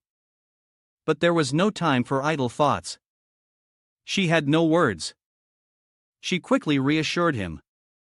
From the look on your face, I know you're curious about a lot of things. I'll tell you when this is all over. Then she took out an exquisite-looking vial from her clothes and tossed it to him. Catch this. He caught the vial, not knowing what it contained. He quickly looked it up and the system immediately sent him the information. Due to insufficient information, the description will be incomplete. Potion of uses the power of potion that increases the user's divine power. Her voice called out from a distance with instructions. Drink it and focus on the fight. He just kept staring at the vial, hesitating. She quickly added, you have to be the one to finish off Neptune. He was stunned and looked up at her to confirm what? She rushed forward, leaving only one sins behind. I'm leaving this to you. He wanted more information and called after her. Wait, at least explain it to me. Do you hear me? Before he could finish his sentence, she was already far away, as quick as a squirrel. He held his head in his hands. I'm going to lose my mind. Why is everything happening so suddenly? She rushed forward without another word. Holding the hand, aiming her knife at him, she slashed continuously. However, he seemed completely unharmed, so she aimed for his legs and attacked. Just then, Hiestus also rushed in to attack alongside her, and his target was his face. A powerful explosion occurred. He lay motionless on the ground, but everyone knew he wouldn't be defeated that easily, so they were hesitant to act rashly. This is tough. The mage wanted to finish him off quickly and jumped up to deliver a critical blow to his head. Suddenly, his arm moved again. Hey! It grabbed his neck and slammed him to the ground, knocking him out instantly and turning the table spectacularly. That's it. Hiest rushed in, but was also beaten to a pulp. He stared in shock, his face filled with fear. Impossible. They were defeated instantly. What kind of monster does Soyeon want me to finish off? Poseidon, who had been gone for a while, now reappeared. His expression said it all. I'm pissed off, so don't mess with me. Neptune, he's finally caught. He had no confidence, thinking, what can I even do to him? I can't. He had no confidence, thinking, what can I even do to him? I can't. Can't. He kept denying his own abilities, backing away, and tripped over a rock, making a sound that alerted the enemy. He had completely lost it, his eyes filled with murderous intent as he glared at our hero with contempt. You lowly god, you ruined my body before. Now I will tear you apart. With that, he looked ready to explode. Opening his mouth and roaring, die. He had already created a purple water orb, radiating immense power. Our hero stood rooted to the spot with no thought of running away. His arms hung limply as he awaited his death. Remember to subscribe to the channel for notifications. Seeing his resigned expression as if he wanted to die without any regrets, Soyeon rushed over and pushed him away. What are you doing just standing there? The image of the enemy was still burned into his eyes. Now what? Startled, he exclaimed, huh? Done. Soon, covered in dirt and blood, collapsed to the ground, unconscious. Neptune showed no pity. Oof. He walked over and stepped on her as if she were an ant. His expression turned sinister. Foolish. If you had run, you would have lived. Did you really think a miracle would happen if you saved that bug? The bug he just mentioned was our hero who had been pushed aside by her. He stammered her name. You soon, why did you? She had regained consciousness and tried to drag her pain-ridden body towards him, her voice weak. Of course, don't do that. However, not giving them time to chat, he stomped hard on her shoulder, making her cry out in pain and tremble all over. That boy is much greater than you think. In the end, you will die at the hands of the lowly god you despise. He couldn't believe she thought so highly of him and quickly retorted, what are you talking about? How can I win against a monster like that? Red. Although her body was in excruciating pain, her eyes sparkled with confidence as she smiled and encouraged him. Yeha Damio, you can do it. I believe in you. The system screen displayed the text. The target's intentions are completely good. Memories long buried in his mind suddenly flooded back. The days of being isolated by his friends. No one to play with. He could only endure it and walk home alone, powerless. Your future is decided the moment you're born. Those who are born with special talent. Once though I lived among them, I had to experience a completely different life. Welcome. On that lonely walk home from school, the figure my mother stood at the end of the alley smiling and waving, welcoming me home. However, there was still one person, my mother, the only one who believed in me, who said that talent isn't everything. Thanks to her encouragement, I tried my best not to be left behind. And then the day came when I was burdened with my uncle's debt and the only person who had believed in me. While I was enlisting, one day, my mother came to see me, knelt down, and cried, begging for forgiveness. I'm sorry. It's my fault you don't have any talent. Because of her, I realized that those words of comfort were just to soothe her own guilt. But the emotions I felt then were not anger or sadness. The only thing I felt was relief. Isn't this better? This way I can finally give up with no one believing in me anymore. It also meant no one would be disappointed anymore. The excuse that I worked so hard for nothing made me disgusted with myself. I had run away once before. Back then, I had nothing.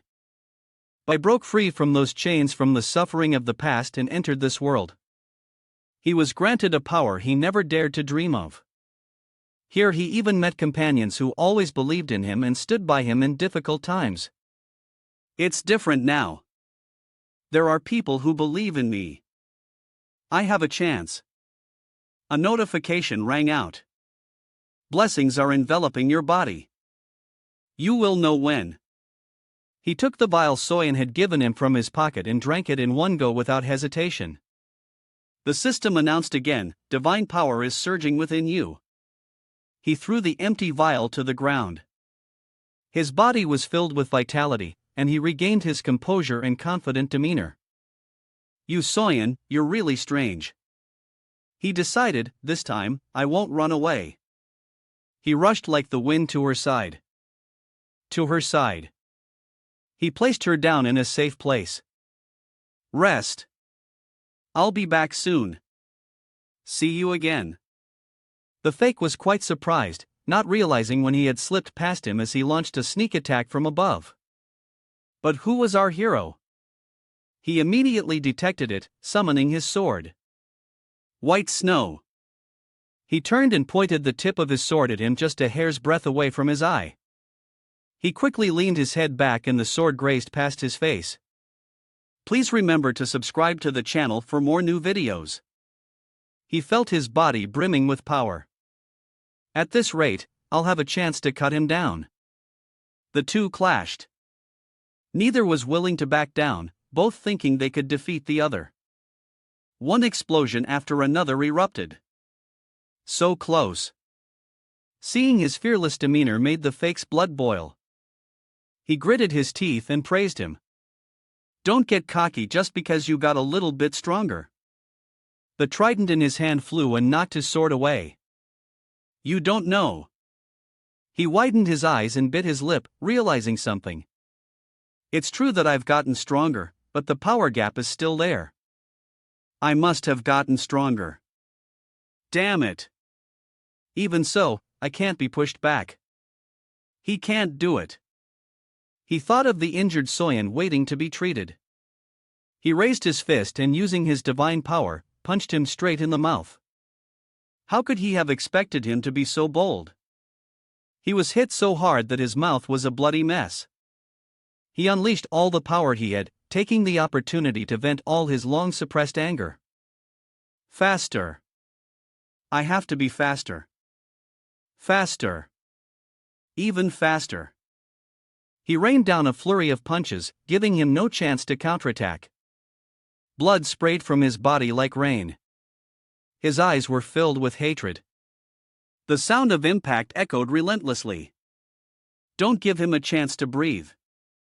He was trying to hold him off until white snow returned. The end. He was beaten so badly his vision blurred and he screamed in pain. Suddenly, he threw his head back and prepared a counterattack. His eyes were filled with a murderous glint that could kill instantly. He spat a fireball from his mouth. He kicked him and jumped back. The fake focused his power into his hand again and shouted at him. "This time, I will kill you. You will die." He was a bit panicked that he could recover so quickly. Right. Just then, white snow also returned. A shocking explosion occurred. He was sent flying by its power, but luckily white snow had formed a shield to protect him. He regained his footing and watched as the fake transformed, growing a giant arm with a trident also appearing in its hand. He glared at him contemptuously and said, "You think locking me up like this will work?" Poseidon suddenly roared, "Water dragon, attack!" Instantly, a giant blue dragon appeared. Its face looked extremely fierce. It lunged at Neptune, who was about to strike, opened its massive mouth and swallowed him whole. Total annihilation. He was certain, finally, I've dealt with him. But from within the sea foam, as it gradually dissipated, the fake emerged, looking like a grilled fish, battered and bruised, and fuming with rage. Same old trick. He created a blindingly bright orb. His voice impatient. All right, I'll end this all. He created a fierce, sweeping attack, a blinding white light obscuring everyone's vision. Inside the sea foam, our hero replied confidently, I won't let you end anything. Looking at the notification window, transfer all your divine power into Wave Splitter. Did you see it? He raised his sword. Preparing to counterattack. Do what? Kindness is not something to be used to prove oneself. But even a fool can understand this. Being looked down on my whole life. This is the first time I've received such sincere trust. So I can't let her be disappointed in me. While he was fighting him, she who had been unconscious was awakened. Just as he swung his sword, a blinding light erupted from it, slicing the fake in half. The end. The system excitedly announced, "Congratulations! You have defeated the forgotten god, Neptune. An unnamed goddess has smiled upon your victory. You have fulfilled the conditions for evolution with the final blow. Through the final blow, you have received power from the forgotten god, Neptune." A continuous stream of notifications followed. Moonfox LV0, Moonfox LV1. Moonfox has leveled up. He was stunned, unable to believe it was real. Panting, "I did it." But that blow seemed to have drained all his energy. His vision gradually blurred and he fainted. This can't be real. He slowly opened his eyes, clenching his fists. The blurry image of Poseidon gradually came into focus before his eyes. "What are you seeing him?" He shot up asking in bewilderment, "Oh, what the?" Poseidon sat comfortably in his chair and replied calmly, "You're awake. While you were unconscious, I healed your wounds and restored your clothes." He is awake. He looked himself over from top to bottom and saw that his wounds were completely healed just as he said, but he suddenly realized he couldn't move his hands because they were tied behind his back. He thought to himself, "My hands," he said. He sat with his legs crossed, continuing the earlier conversation. "First, I want to say that I am deeply grateful to you for defeating Neptune on my behalf. However, putting that aside, let me ask you this. In this life, as he sat on the floor, his hands tied, they would eventually get tired." He paused for a moment, his eyes scanning our hero song. Thank you for watching, and please subscribe to our channel to support us. The system emitted a warning signal. Intuition activated. Malice detected. The subject's intent is approaching malicious. He stared, his red eyes burning with a murderous aura. And questioned sharply. "So I ask you, what do you plan to do with that power?" "Thank you." A dark demonic power emanated from him, making him the young man sitting below also didn't understand what was happening. The system also provided more information about him. Poseidon's talent, the eyes of the deep sea, are seeing through you. He could also feel the malice in those words, a chill running down his spine as he thought. The Talon eyes of the deep sea. Is he testing me? Lying to him is definitely not a good idea. Moreover, with this murderous intent, he'll most likely kill me on the spot if he's not satisfied with my answer. After careful consideration, he explained slowly. From the beginning, I wasn't aiming for Neptune's power, but if you allow it, I will do my best to become a god that everyone can acknowledge. He was stunned, not expecting such an answer. He repeated his words, "Acknowledged by all you say?" He thought to himself, "Thank you. It feels like looking at my past self, so naive, like observing a newly born god." He smirked and replied, "You're quite frank and honest. That troublesome portal has been destroyed, and I was lucky enough to meet a clever god. There's no reason not to celebrate." He stood up excitedly and ordered his subordinates, "Prepare a feast." So beautiful. At the feast, groups of mermen gathered, chatting lively. A blue-haired god holding a wineglass laughed and said to the one before him. The white-haired goddess brought the wine glass to her lips and took a sip. Patrolling around the mermaid, cards was also essential. He is a man. He was released and walked around as if searching for someone. Suddenly, he spotted the person he was looking for and walked over to Soyeon. She was standing with her arms crossed, observing the bustling party, the only lonely figure in the crowd. He approached and spoke. "There you are. We need to talk." She just turned a glance at him without replying. He began to inquire. He still didn't give up and continued to ask, "Do Soy and you? Who on earth are you really?" While he was talking to her, White Snow, who was on his body, suddenly became excited upon seeing her and immediately jumped into her arms. He let go at that moment. He wanted to have an important conversation with her, but that Lyris thing abandoned him for her, leaving him angry but helpless. He strained his neck and yelled, "Hey, White Snow, this is an important moment. Come back here quickly so I could talk to her." She was a bit surprised by its action, but still opened her arms to catch it, stroking it like a pet. As for it, it didn't pay any attention to his words, pretending to be asleep in the beautiful woman's arms, not hearing any. He also didn't pay any attention to his words, pretending to be asleep in the beautiful woman's arms, not hearing anything. His jaw dropped and he couldn't speak, wondering to himself. Look at it. Acting all high and mighty just because it leveled up a bit. You don't even care about other people. So why do you like D-Soy so much? You traitor. Suddenly, a blue-haired girl bumped into him, but didn't bother to apologize. What's up after that? A group of beautiful girls came and surrounded her, their faces showing clear admiration. In just a moment, the other girls blocked his way, not giving him time to talk to her. Stunned by the scene before him, one of the girls happily asked her, "D-Soyan, what are you doing here?" He stood outside trying to squeeze his way in. "Hey, I was in the middle of talking to her." Unintentionally or not, the elbow of the girl in front swung up and hit him right on the cheek. He could only scream in pain. "Hey, wait a minute." The voice of the previous girl rang out again. "Thank you so much for last time." Another girl chimed in. "I saw how you dealt with the gate." He stood outside trying to squeeze his way in. He still wouldn't give up and tried to negotiate with the girls. "I was talking to her first." You traitors.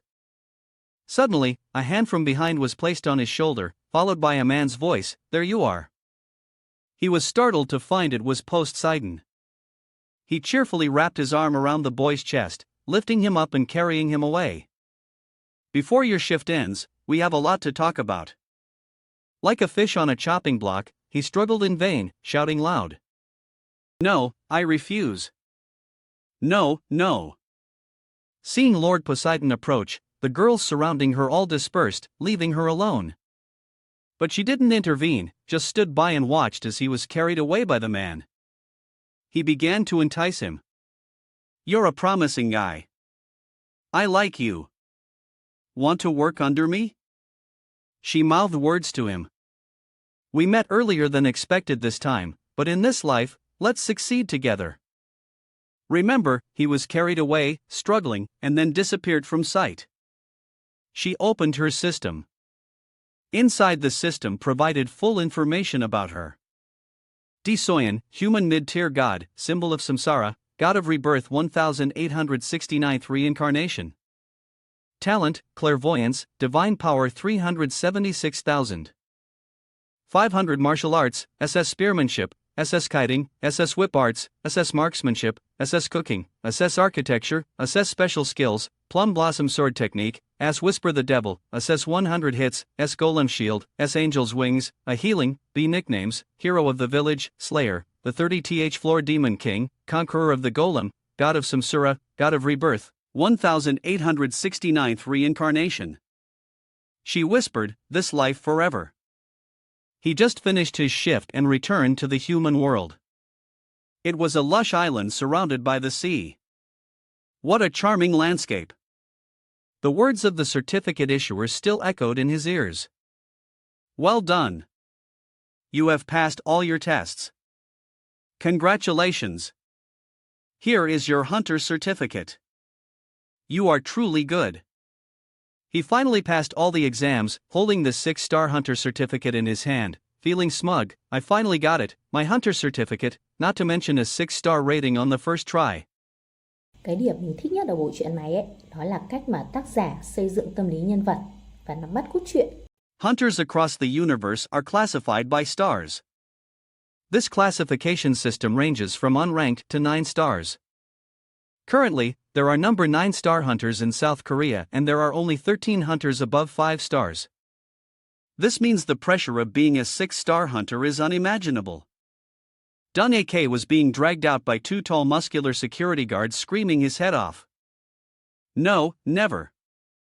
Daring to enter the gate in a dungeon without a certificate, all of that. Are you really going to let a criminal like that go? He was startled and turned to see his murderous expression. He thought to himself, he's still the same, quite bitter about my success. That must be him. He was still struggling. Try to break free from the two guards, threatening. Let go. I'll kill you all. His ears ringing. He turned and walked away, sighing in frustration. What a pitiful bastard. My ears can't take it anymore. Done. As he was walking, he suddenly looked at White Snow sleeping soundly on his shoulder and wondered, oh, White Snow seems heavier. Has it gotten bigger? He paused his thoughts. White Snow has also leveled up. What if it continues to grow and one day becomes independent? He remembered the times it and Soyeon were together. White Snow seems to really like Do Soyeon, too. Ah, there's no way this cute little guy would do that. How could you follow her? He recalled. He rubbed his cheek against it, enjoying the feeling of its soft fur, and asked, White Snow, do you like me more than you Soyeon? Right. While he and were playing, she, wearing a sportswear outfit with a cap, came and stood leaning against the wall. Her arms crossed. You seem to be in high spirits, but it won't last long. Follow me as promised. I will tell you everything, the things you need to know and the things that will happen in the future. The end of this world, Ragnarok. The bright sun shone down on the trees lining the road. Cars were speeding down the mountain road in the distance. Namduk sat in the car and asked with curiosity, no matter how I think about it, I still find you very strange. She put her hands behind her head and looked at Soyeon, who was driving. Who are you really? You? She focused on driving, glanced at him, and replied, is that what you're curious about? You, she began to recount slowly. A year ago, a part-time job window for the gods somehow appeared before my eyes.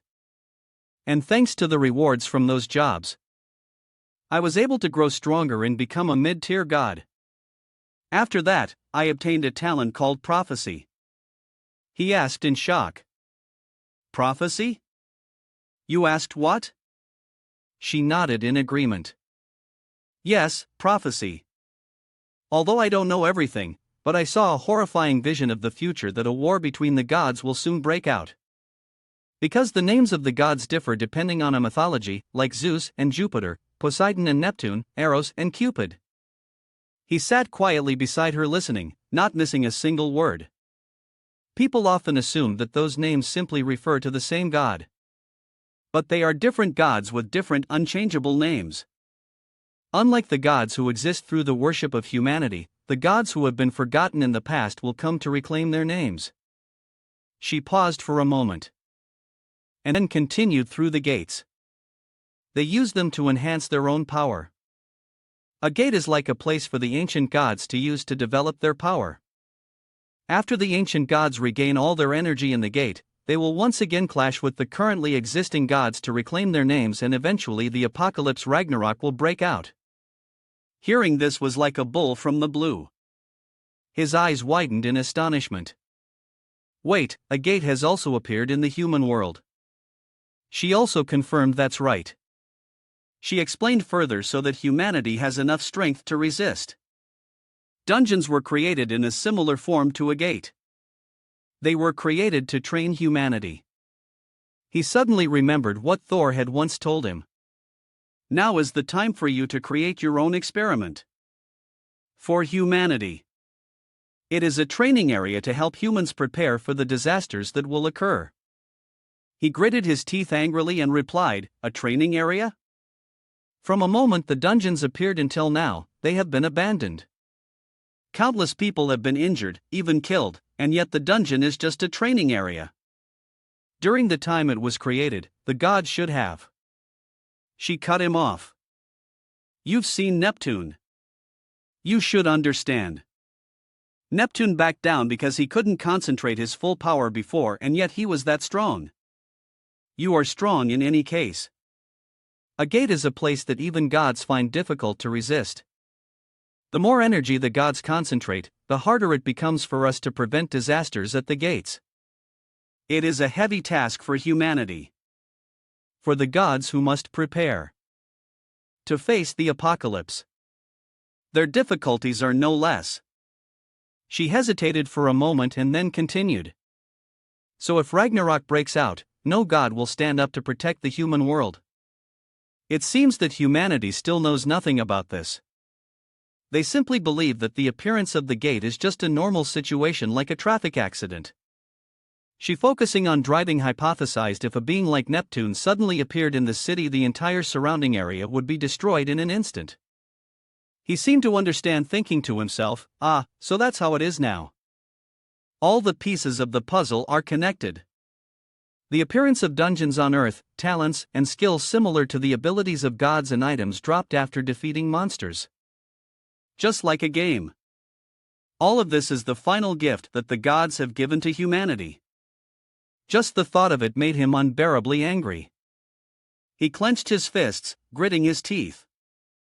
Damn it!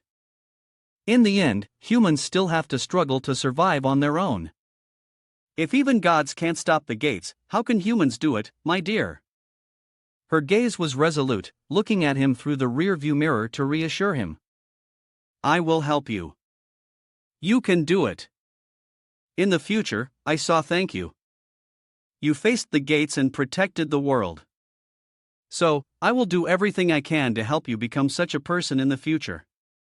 He froze for a few seconds. Their eyes met lonely. She reached out and pulled the handbrake, stopping the car. We're here, he answered with a start. Oh. Ha. We're here already.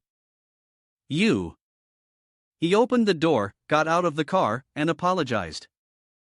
I was so distracted. I didn't realize we had arrived. Come back. He bowed his head and said with a smile, thanks for the ride. Let's go. Suddenly, his eyes widened in astonishment when he saw the crowd of reporters waiting. Continue. Hot news. The new 6-star hunter, EU Damek.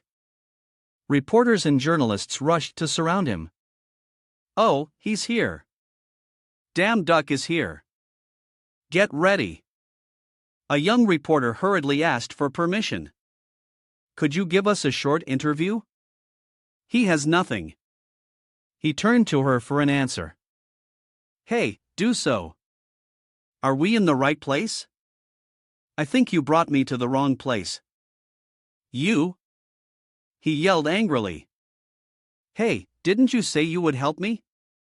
The system announced your reputation is increasing. Your divine power is increasing. While he was surrounded by the press, she drove away, leaving him alone. He yelled after her, come back. Do so. A month later on the TV news bulletin. Everyone look, that's EU Damek, the 6-star hunter who has cleared 3 dungeons in just 1 month. And this time too, he completed it without any casualties. Yes, as the person who has cleared the most dungeons this month, he has accumulated items worth millions of dollars. He has accumulated items worth millions of dollars. He picked up the remote and turned off the TV, laughing mockingly at himself. Being too famous isn't always good. This is a good way for me to increase my divine power. But even if nothing happens, those reporters still stick to me. Just because I'm a 6-star hunter. He popped down on the sofa and sighed, suddenly sleepy. Suddenly, he sat up. By the way, hey, White Snow, did you know you have a whole fan club? You're famous without even doing anything. Bye-bye, White Snow didn't care. Rolling around and playing by itself. Just then, So's voice was heard. Then you should try to work harder. That fame will soon become your strength. Your life won't be long. She stood with her arms crossed, leaning against the door. The upcoming battles will be much more difficult. As the outcome from the prophecy, if there is no faith in the future to then worry to the point of collapse, the future to come may be even more terrible than we imagine. So, will you still face this cruel fate? The end. The system displayed a question. Your divine power has exceeded 25,000. Do you want to accept Apollo's request? Yes, he answered, troubled. I was wondering what to do, but the end for the world. That's not fair at all. You know, he seemed to have made a decision. Now I understand. I won't sit by and wait anymore. She had said, you've made a decision and now I understand. I won't sit by and wait anymore. She smiled as if she had known this answer all along. I knew you would say that. The two stepped into the teleportation circle. Strange characters appeared. Let's go to the world of the part-timers for the gods. Apollo snapped his fingers, but don't shoot. His long hair flew in the wind as he stood posing with a cool demeanor. Hello. I welcome you, my little chicks. It's a great honor that you are working as part-timer for me. Apollo understood. Damn Duck was brought by the system to Apollo. Looking at his posturing, he was astonished. His jaw dropped and he yelled out loud, thinking to be able to see the sun right before my eyes. It's so bright. Apollo, receiving the praise, became even more smug. But he smiled and replied, of course, it has to be bright. It clearly represents me. He couldn't stand his excessive confidence. Just gave a perfunctory reply to get it over with. Ah, yes, I see. He received the boy's approval and laughed delightedly. You think so, too? Even the sun chariot is beautiful because it resembles me. It has smooth curves like my body, yet it still doesn't match my perfection. You think so, too? He felt the corners of his mouth twitch when asked such an awkward question. Have you heard about how perfect I am? Meanwhile, Soyeon just stood by sighing wearily as if used to this. He started boasting again. Since I was born, I become more and more perfect. Living well is fun. After the two had greeted each other and received their jobs, she drove the sun god's chariot while he sat leisurely beside her, complaining. How can he praise himself non-stop like that? Is he a narcissist? Thank God it's dawn. She gripped the residential tightly, her tone tinged with sarcasm. I almost want to punch him. Runt. Contrary to her attitude, he seemed interested and replied, but it's fun, isn't it? You have nothing to be proud of. He was confused, not knowing what he meant, and wondered, oh, what's fun? It's always building dungeons.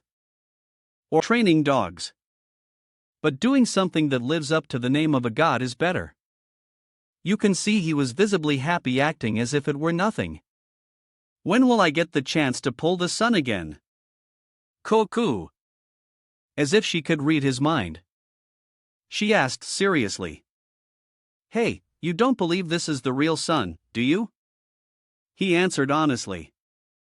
Even a child knows that, she asked. She also explained that this was just a fake sun created by Apollo's ability. They just fly high in the sky, then circle around to match the sunrise time. In his heart, he was thinking, honestly, deep down, I knew that, but damn it, because I honestly didn't know that it's okay to cry. But love doesn't know that. But being exposed by her like that took the fun out of it, his face contorted. Then why is he doing this? She glanced at him, then turned to look at the sun. For them. What is it? She directed her gaze towards the humans looking up in awe as the sun chariot passed by. That is the image of a human. That's because if we do this, people will believe in and worship the sun god. In this way, it will increase his divine power. And that's how Apollo became the sun god. She switched to holding the reins to steer the chariot, cautiously voicing her suspicion. The DC, isn't this a scam? She replied calmly, as if this matter didn't concern her, admitting it is a scam. He's just a fraud who preys on people's faith. She closed her eyes to reassure him. Even so, there's no need to worry. Just worry that you might be able to ease the pain because you need to focus on your job. You remember the reward for this part-time job, right? Try your best. He took the reins from her and spurred the horses to go faster. So, let's quickly finish this difficult part-time job. The horse startled and neighed a few times. You can see she enjoyed the fresh air up here, looking around and praising. Du Soyen, you drive quite well, don't you? Have you driven a chariot before? He was confident enough to admit it frankly. Of course, I've done this part-time job countless times. I could do it with my eyes closed. He was also confident enough to admit it frankly. She was surprised to hear this for the first time. What? This isn't your first time doing this part-time job? Apollo doesn't seem to recognize you. She was also surprised by his reaction.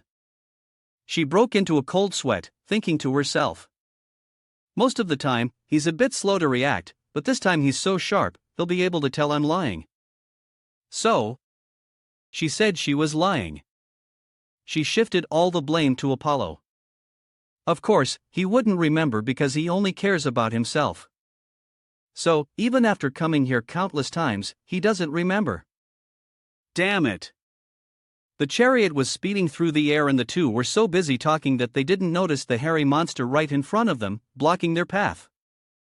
They charged straight at them and they quickly dodged around the chariot. A pack of brightly colored hairy dogs, their bodies emitting a burning heat in the air. No one provoked them, yet they came on their own. They didn't seem to have any intention of attacking and just let the two drivers pass by. The guards, he received a notification that the intuition skill had been activated.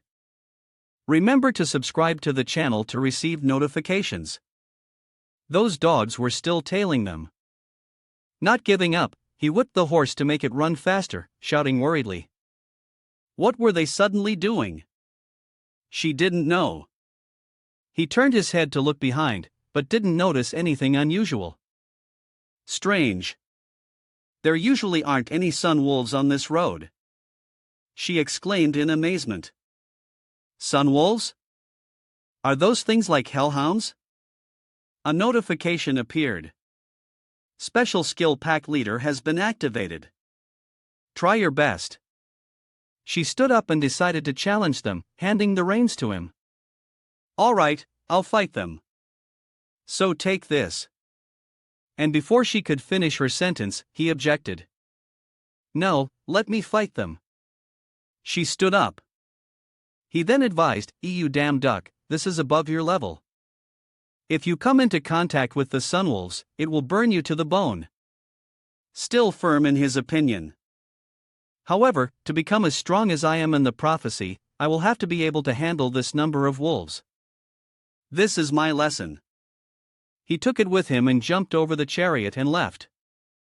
You can't just stand there. He jumped onto the chariot and before fighting the sun dogs, he shouted to reassure her. Besides, I already have a plan. He shouted from the chariot. And before fighting the sun dogs, he shouted to reassure her. Besides, I already have a plan. He swung his sword towards them, but they easily dodged it almost. A howl echoed through the sky community. He held the sword up in front of him as if to prove to her, watch carefully how I win. Lost. Another sword strike flew out, causing him to howl in pain continuously, the wound not being too severe, but it was also an opportunity for him to attack. For sure. Seizing the opportunity, he rushed to the nearest one and grabbed its head. Black smoke rose from his hand, looking like he could also feel the heat from its body, thinking to himself, damn, it's cooled down, but it's still very hot. Water God's power. The blessing of the waves will envelop your body. He was skeptical. Water God's power. The blessing of the waves. It's not hot anymore. All right, with this power, I can do it. He was skeptical. He placed his hand on the head of a dog, activating the pack leader skill. Another notification appeared. Special skill pack leader activated. Number of dogs following you. 33. Done. After activating the skill, the previously aggressive dogs were now as obedient as if they were bewitched, listening to his every command. He smirked and beckoned with his finger, satisfied.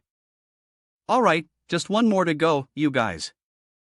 She stood on the chariot's railing, watching him playfully tease the dogs as if playing with white snow, her eyes wide with astonishment, speechless.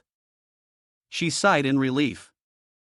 Memories of the two of them since they first met, flashing through her mind like a movie. He really is interesting.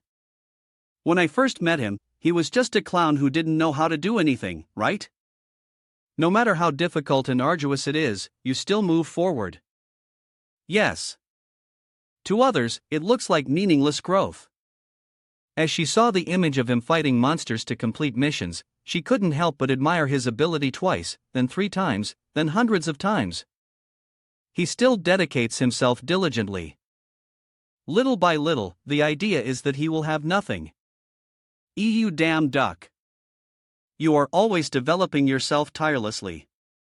To achieve this after 1869 failures is no small feat. She put on her coat, a determined smile on her face, firm in her prophecy. No one else. You're the only one who can kill that thing. Good. I was reincarnated solely for that purpose. Welcome everyone. At that time, he was stroking the soft fur of the wolf while it licked his hands. He then gave an order. All right, Sun Wolf 1 and 2 formation. You guys will stay by my side and help me chase away the rest.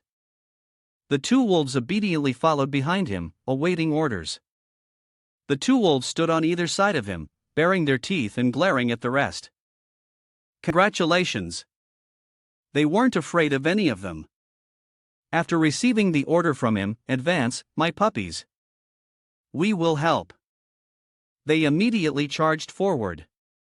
They rushed at the others, opening their mouths and biting them frantically until they bled, still not letting go. And he stood behind, watching them bite each other, and said, "You guys are confused because you were suddenly attacked by your friend, right? Do you know?" He raised his sword, preparing to attack a fly, smile on his face. "I assure you that you will soon be friends again." He swung. The wolf attacked unexpectedly was sent flying, its eyes wide. Then another one followed. They sat on the back of a wolf. A notification rang out again. Special skill pack leader has been activated. It's the wolf again. 2 more were hit. Thanks. The number of dogs following you is now 40. The number of wolves following him grew and he took advantage of the momentum to charge forward. All right, let's tame the rest. Notifications appeared continuously. Congratulations.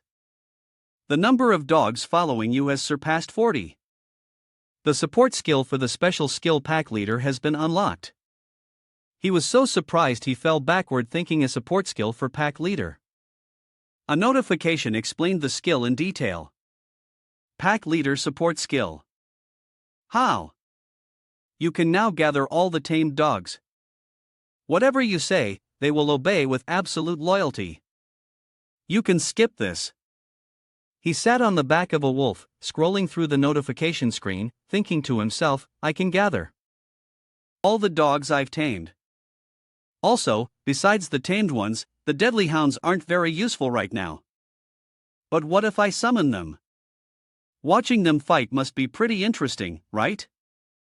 Hey! He was having dark thoughts when she interrupted him with her words. Hurry up and subdue the rest. Go. The scariest thing is not that they are alone. It's when the sun wolves feel threatened, they will merge into one. Her words snapped him back to reality, but it was too late. Damn. They had merged to form a giant wolf and charged to attack. It just opened its mouth and a giant fireball shot out from within. The wolves he had tamed also tucked their tails and fled from that power. He could often see. He often treated him. He was surrounded on both sides and didn't know what to do. Then once again, a loud explosion made her cry. The sun god's chariot was burnt black and split in 2, covered in thick dust and smoke. He was riding the same horse as before. Furious, you got distracted again at the most crucial moment. He was dodging the flames, calling out, You, Suyun? She didn't know. She glanced at him reproachfully. I really can't take my eyes off you. If you're aware of that, then hurry up. We don't have time. Let's go. She grabbed his collar and pulled him onto the horse she was riding. He was still worried about his mission, struggling non-stop. Wait, do so, what about the sun chariot? Do you know? She struggled to pull him up to sit behind her on the horse and explained both that giant sun wolf and the sun chariot have fallen into the village below. He was stunned and exclaimed. Ha! You! She patiently explained to him. I didn't want to say this because you just overthink things. Wait. The moment the giant sun wolf appeared, the surrounding villages were already in danger.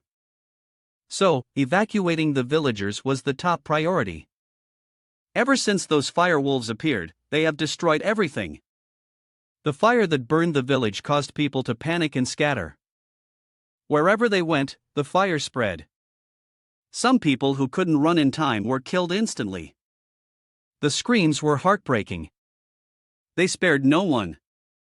They swept through everything. A movie had formed on its own. The girl, not being careful, tripped and fell to the ground. She was caught. He walked over with his sword and said easily, "Hide quickly, quick." The explosions continued to roar. The girl was stunned for a moment, and then hurriedly found a hiding place. He rushed as fast as the wind to face it directly. You can't run. He gathered momentum and jumped up to attack, but it seemed he was at a disadvantage, struggling to hold on. Damn! He seized the opportunity to stab the sword into its stomach. It was ambushed and its anger flared, its eyes red as blood. It opened its mouth as wide as a cave. Because he was so close, a slight careless could get him swallowed whole at any moment. You can run, he smirked as if he had found its weakness. Even if the sun wolves combine, I'm sure you don't stand a chance against Barris. Its mouth was about to close in and bite down on him. Excellent. However, he didn't flinch at all. He stared fearlessly at the drooling mouth with its sharp teeth. And gave the order. Pin it down. Barris, go. He raised the sword in his hand to the sky, his eyes determined. Now it's time to end this. A terrifying explosion occurred. An old man raised his hand to shield his eyes from the dust, staring coldly at the stranger and asking the person behind him. Who is he? Appearing from the sky and defeating that monster so easily. Beautiful. She didn't hide anything and revealed his identity. He is EU Damek. The man was stunned to hear the name and exclaimed, "Ha, you." He repeated it once more. That person know the name of that god is EU Damek. The old man followed his figure from a distance. The heroic figure who had saved everyone was leaning on his sword, enjoying the achievement. He had accomplished, but it was nothing. He muttered, EU Damek. She smiled, her voice tinged with envy. My God, he's hogging all 4 words of the glorious halo. Next to him is a genius. He was happily crossing his arms with white snow also sitting on his shoulder playing. He praised Cerberus, the name of the wolf he had tamed. Good job. You're being very good now, so you should take responsibility for your battlefield. He also had no objection and quietly went to clean up the mess. Suddenly, he seemed to discover something. Told you that. Clenching his fists, he roared in anger. Hey, you guys over there, you dare to slack off when I'm out looking? You surprised me. Startled, they quickly stood up and got to work. Done. After everything was settled, he plopped down on the nearby grass and began to complain. I swear they'll start slacking off again if I don't watch them. You're smart. The old white-haired man from before approached and greeted him politely. Lord God, you damn duck, we are truly grateful to you. On behalf of the entire village, I would like to present this gift to you. Thank you. He was confused when the man called him a god. Moreover, he even knelt down to pay respects to him, and he was flustered, not knowing how to handle the situation. He frantically told the man to stand up. "It's all right. This happened because of our carelessness anyway. Please stand up." He raised his head but still refused to stand up and replied, "No, it is because the Divine Spirit has cared for us. We sincerely thank you for the kindness you have shown us. So, I will have nothing to do. Therefore, from now on, we will express our gratitude to you every month with our prosperous offerings." He began to show his sincerity by praising him to the high heavens. Long live God, eu damduck. Long live God, eu dammock. When he raised his head again, he had already fled and was nowhere to be seen. He hardly called out, "Oh my dear God, eu dammock. Oh my, where did you go? Oh my goodness, you." He ran away in fear to a place where there were no people, leaning against a pillar out of breath. "Desoyan, what kind of nonsense did you spread that everyone is acting like this? Anyway, we're in trouble. What is this face?" The scenery was in a dense forest. The chariot, was completely destroyed, so it can't be used anymore. The fake son of the chariot was also eaten by the sun wolf. The deadline for the part-time job for Apollo is still a week away. What should we do? He wasn't worried at all. He replied simply, "What do you mean? What should we do? We just need to create a new one." "You?" He stood up in astonishment, facing her and asking a series of questions. "Create a son? Who? Me? I don't even have any artistic talent." She, a head shorter than him, looked up at him and denied it. "Not you and not me." She shifted her gaze elsewhere and said cryptically, "He is someone you know well." The person she was referring to was the blacksmith god Hestus. Damduck and Y'all had just left the village and were discussing asking Hephaestus to create a son. Damduck was contemplating. "Is right? Suddenly, Damduck asked her, "You must have a lot of money, right? You needed to ask him to create a son, wouldn't you?" She replied casually, "Money? I don't have any." Su Yan's words left Damduck a bit stunned. "Damduck, you don't?" As soon as Damduck regained his composure, he immediately retorted, "Are you crazy? Even if you're close to Heist, asking him to create a son without payment is you wouldn't cut him off. Just be quiet and follow me already." Damduck was angered by Su Yan's words. "Sorry," Su Yan mumbled. Damduck walked behind, soon shouting, "How the hell is he going to agree?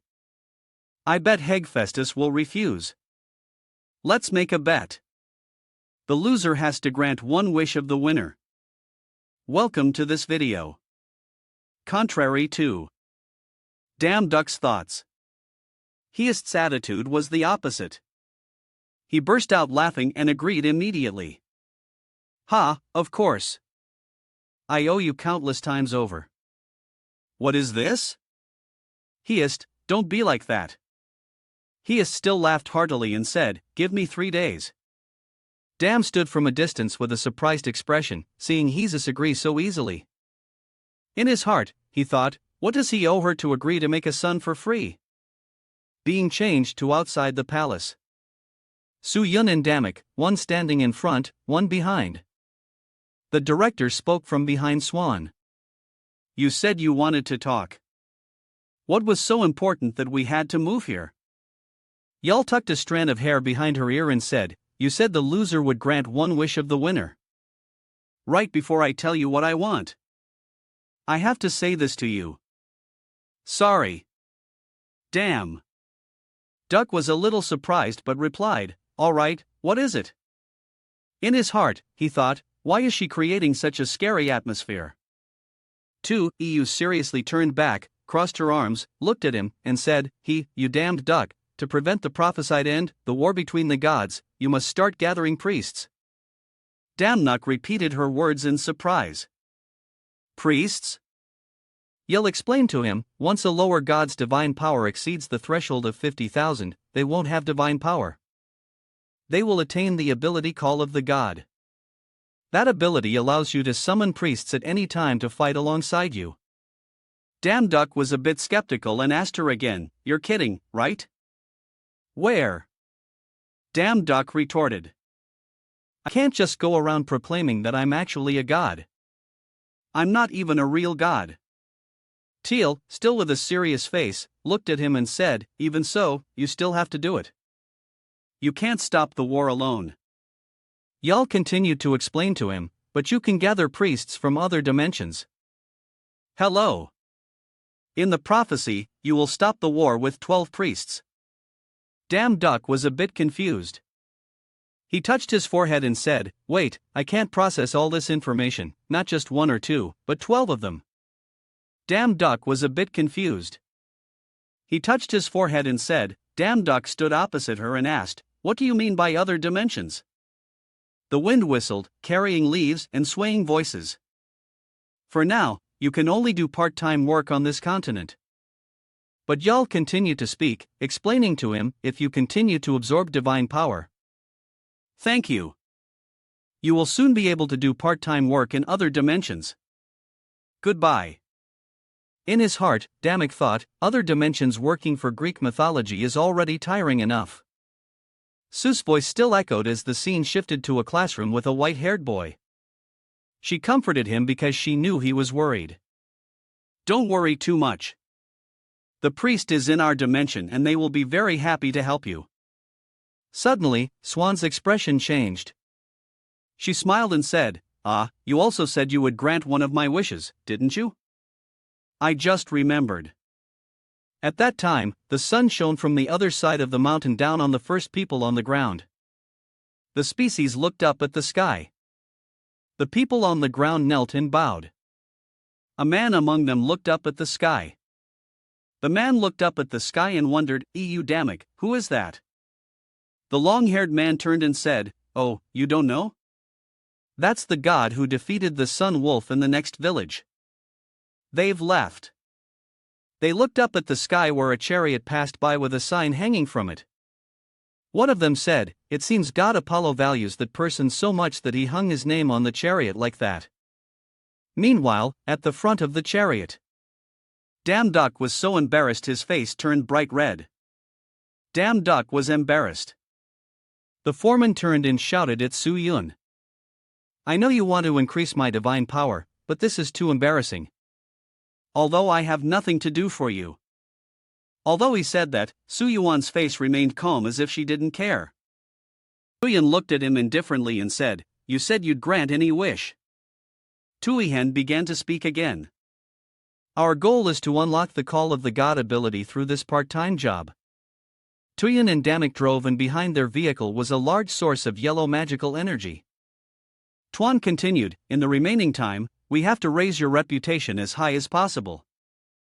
Damn Duck retorted, "Then don't do it like this." The light of early morning shone into the window of the dark night. "That's right." Damnuk sat on the ground and opened the system panel to check. The system panel read, Marksmanship SSS successful purchase. Subscribe to the channel for information. Damn Duck looked at the system screen and smiled, thinking, "Alright, this will help me in long range." Damn Duck recalled the battle with Neptune and thought, before I only had a short life. So facing Neptune was really difficult. If I made a mistake, I might have died. Besides, Damn Duck's finger touched the system screen, pressing the status best section. Now I should check how much divine power I've earned. Subscribe to the channel for the latest information. Damn Duck stared at the system screen and said, "I really lost sleep over that sign." Damn Duck exclaimed in surprise. "Eyes, huh?" The system panel clearly showed the categories. His divine power 50,011. The second item was unlocked the ability call of the god. The third item was only those filled with fear can register as priests. Damn Duck has no ability. Damn Duck's eyes widened. His body trembling, his mouth agape, unable to believe his eyes, he thought, what the hell?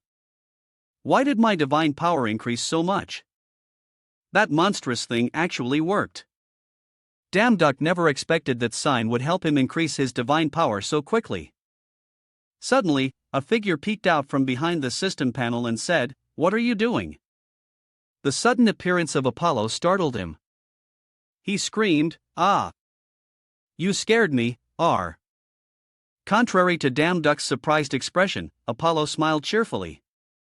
Apollo smiled and reached out to help Damn Duck, who was still sitting on the ground, not yet recovered, and said, "The main system won't let others pry." "So, what are you confused about?" Damn Duck finally calmed down and took Apollo's arm, thinking the main system. Is he talking about the system panel? Damn chuckled and said, "Ah, yes." Apollo kept his smile and looked at him with a fond gaze, asking, "Right, did something happen?" "What was it?" The director replied to Apollo. "A few sun wolves attacked us, but I took care of them." What he said surprised Apollo a little, who exclaimed, "Oh, Apollo." Apollo raised his hand to cover his mouth and laughed.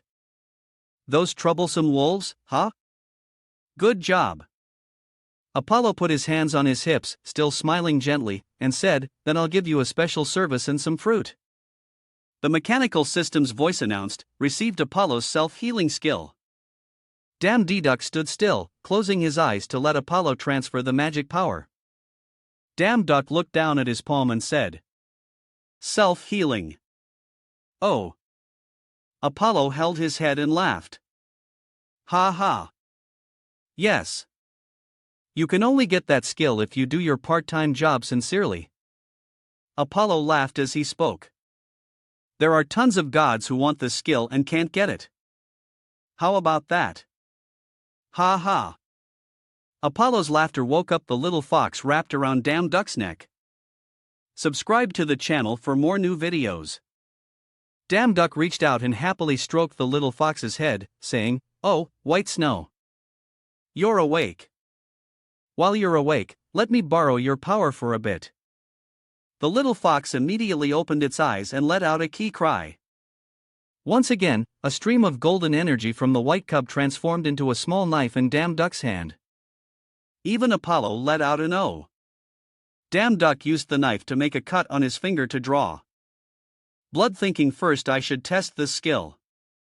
The mechanical system's voice appeared, activating self-healing skill. It's happening quite slowly, but it can still heal completely. Have you figured out?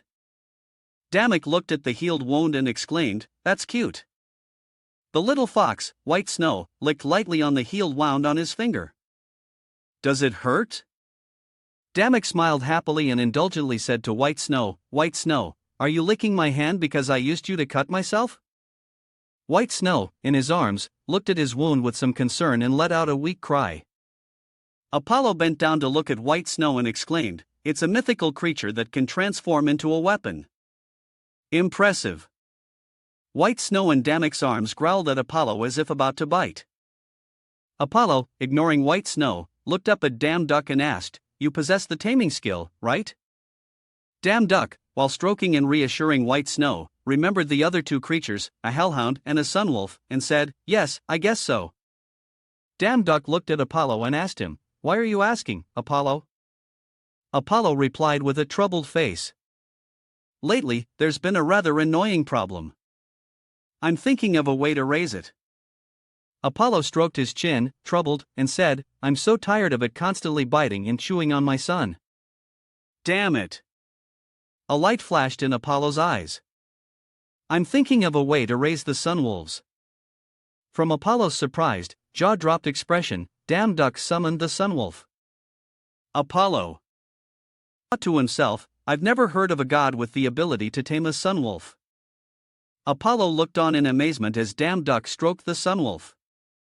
He thought to himself in admiration, a lowered god who can do what other gods cannot. Apollo looked at the sun wolf happily rubbing its head on Dammick. He made a request. "Can you show me how to tame them?" Dammick said cheerfully. "It don't know." He set a condition with Apollo. "Well, all right, but I have one condition." "The condition is the condition Damn Duck set was teach me how to shoot a bow." Most people see Apollo as the sun god. "So what?" but he is also a god of art, music, poetry, and archery. Scene changed to the edge of the forest. Apollo summoned an arrow in his palm and said to Tham, "Focus your power at your fingertips to create a bow and arrow." As Apollo drew his bow, he explained to Dam Duck, who was observing from behind, "Hold your breath steady and draw the bow. Wait, aim and shoot." As soon as Apollo finished speaking, he released the arrow and it flew off. Apollo's arrow pinned a falling apple.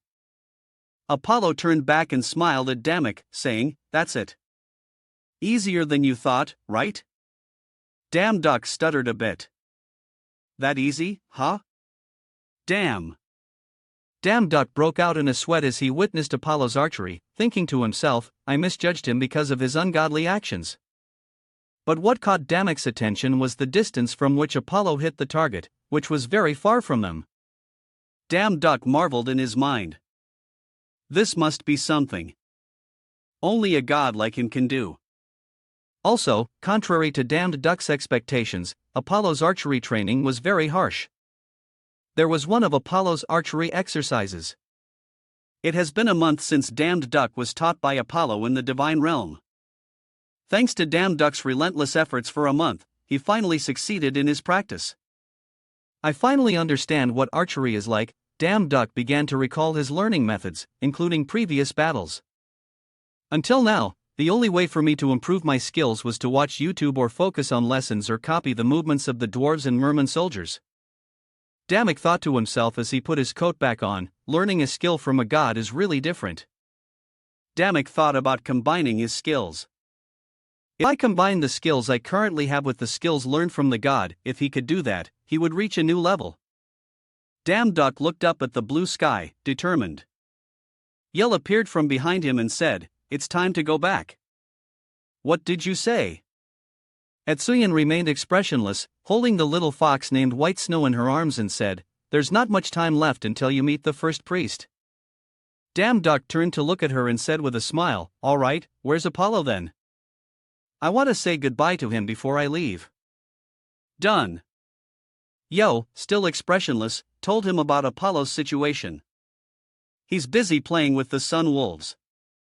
An image of Apollo laughing happily while playing with the sun wolf appeared in their minds. Subscribe to the channel for information. Damned laughed and said, "Ha, he must be very close to them." The sun, Damned Duck proudly told Swyan, "There's one thing I learned while working at the animal cafe. All dogs can be tamed by treating them well." Swallian's brow furrowed slightly at his smugness. And she immediately retorted, "You were lucky that method worked." Swallian added, "What if it didn't work?" Disregarding her words, Damned Duck waved his hand dismissively and said, "Then just keep trying until it works." Tuyu frowned at Damned Duck's cheerful demeanor and said, "You should think about the consequences. What if there are major consequences later?" "Probably not." Contrary to Swyan's frowning face, Damned Duck spoke cheerfully as if he had the upper hand. "Oh, you worry too much. I've increased my divine power and also gained an ability. And learned a new skill." Damned Duck's tone was resolute when he said, "There's nothing better than that." On the other side, in the gloomy and cold underworld, Hades spoke. "Is the information correct?" Hades stood in front of a large window, looking out. Behind him, what seemed to be his butler, spoke up in response. "Yes, I hear you. I have double-checked it many times before coming. I am certain that Kberis was summoned to another world without your permission."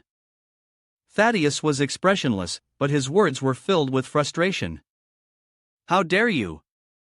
The glass window in front of Hades shattered from the immense pink magical power emanating from him. The room, now filled with Hades' immense magical power and anger, became even gloomier. He spoke, his eyes filled with rage. "No matter who he is, I will kill him." Hades' pink magical power shattered the frame of the large window in front of him, carrying his furious voice. "He will taste the consequences of daring to offend me, the king of this underworld." That day, the sky was a clear blue, and a towering skyscraper with a large SG logo appeared before their eyes. This was the Sand Gun Guild. the system continuously chimed. Your swordsmanship proficiency has increased. Your swordsmanship proficiency has increased. Large logs were cut and fell to the ground, raising a cloud of dust. Another notification appeared. Your swordsmanship proficiency has increased. Continuous slashes sent pieces of wood flying everywhere. It turned out Damn Duck was practicing his swordsmanship. Damn Duck, drenched in sweat, stopped and glanced behind him. Sun was standing there engrossed in her phone holding a cup of coffee. He chatted, "It's a good thing I can train here, but hey, do you? Are you sure that priest guy is coming here?" She asked me. She remained focused on her phone, ignoring him. She said indifferently, "Just wait a little longer." You. He glanced at the pile of wood he had made a mess of and continued to chat. "I've been practicing this sword style by myself for a week now. And because I'm training alone, it takes a long time for my swordsmanship and divine power to progress. Wouldn't it be better to spend this time finishing a part-time job? Are you even listening?" Yo sipped her coffee, searching for something on her phone, ignoring whatever Damned was saying. Suddenly, she spoke up. "Found it. He's a cute one." He turned around abruptly, asking curiously. "Found what?" "You found the priest." She walked away on her slender legs, calling back. No. I found a part-time job. You wait here. I'll be right back." He was flustered. "Huh? You're going to look for a job by yourself? Then I have to go, too." "Done." Swan stopped, glanced at him, and refused. "No, you have to stay here." "Where?" "Damn." Duke felt abandoned, his hair slightly disheveled, and he opened his mouth wide to yell angrily. "You're planning to be selfish and do it all by yourself, aren't you? Where are you going?" Swayhan continued to walk calmly, only calling back. "I have something to do. It's a long story and hard to explain." "Where are you going?" He stomped his foot. His hands akimbo and angrily yelled towards the door like a child. "It's been a week and not a single soul has shown up. How can you be so confident and tell me to keep waiting when you don't even know when he'll appear? It's better to do a part-time job than to wait like this." Suddenly, there were footsteps approaching from behind him. He had gone. He smirked and said to him with a contemptuous tone, "You're poor, so you must love doing part-time jobs, huh?" You probably love doing part-time jobs?" His eyes still held a hint of anger. He looked back curiously, thinking to himself, this annoying voice, could it be? Anyway, Dong Ak stood with his hands in his pockets, a large dog leash wrapped around his wrist, wearing a Hawaiian-style floral shirt and dark sunglasses. He laughed. Boisterously, his contempt obvious. "It's so clear. You pretend to be a hunter, but now that things have gotten tough, you're trying to find a job, huh?" he exclaimed in surprise. "John Dong Ak." He said this as he approached. Damn Duck, his walk clumsy and awkward. The dog leash still wrapped tightly around his wrist. He walked and talked well calculated. Untalented people should do their own jobs. Who am I? He looked at Rung Ak with a dazed, confused expression again. Aren't you tired? And why are you at the Sandgun Guild? I thought you were from a different guild, right? Suddenly, he was startled.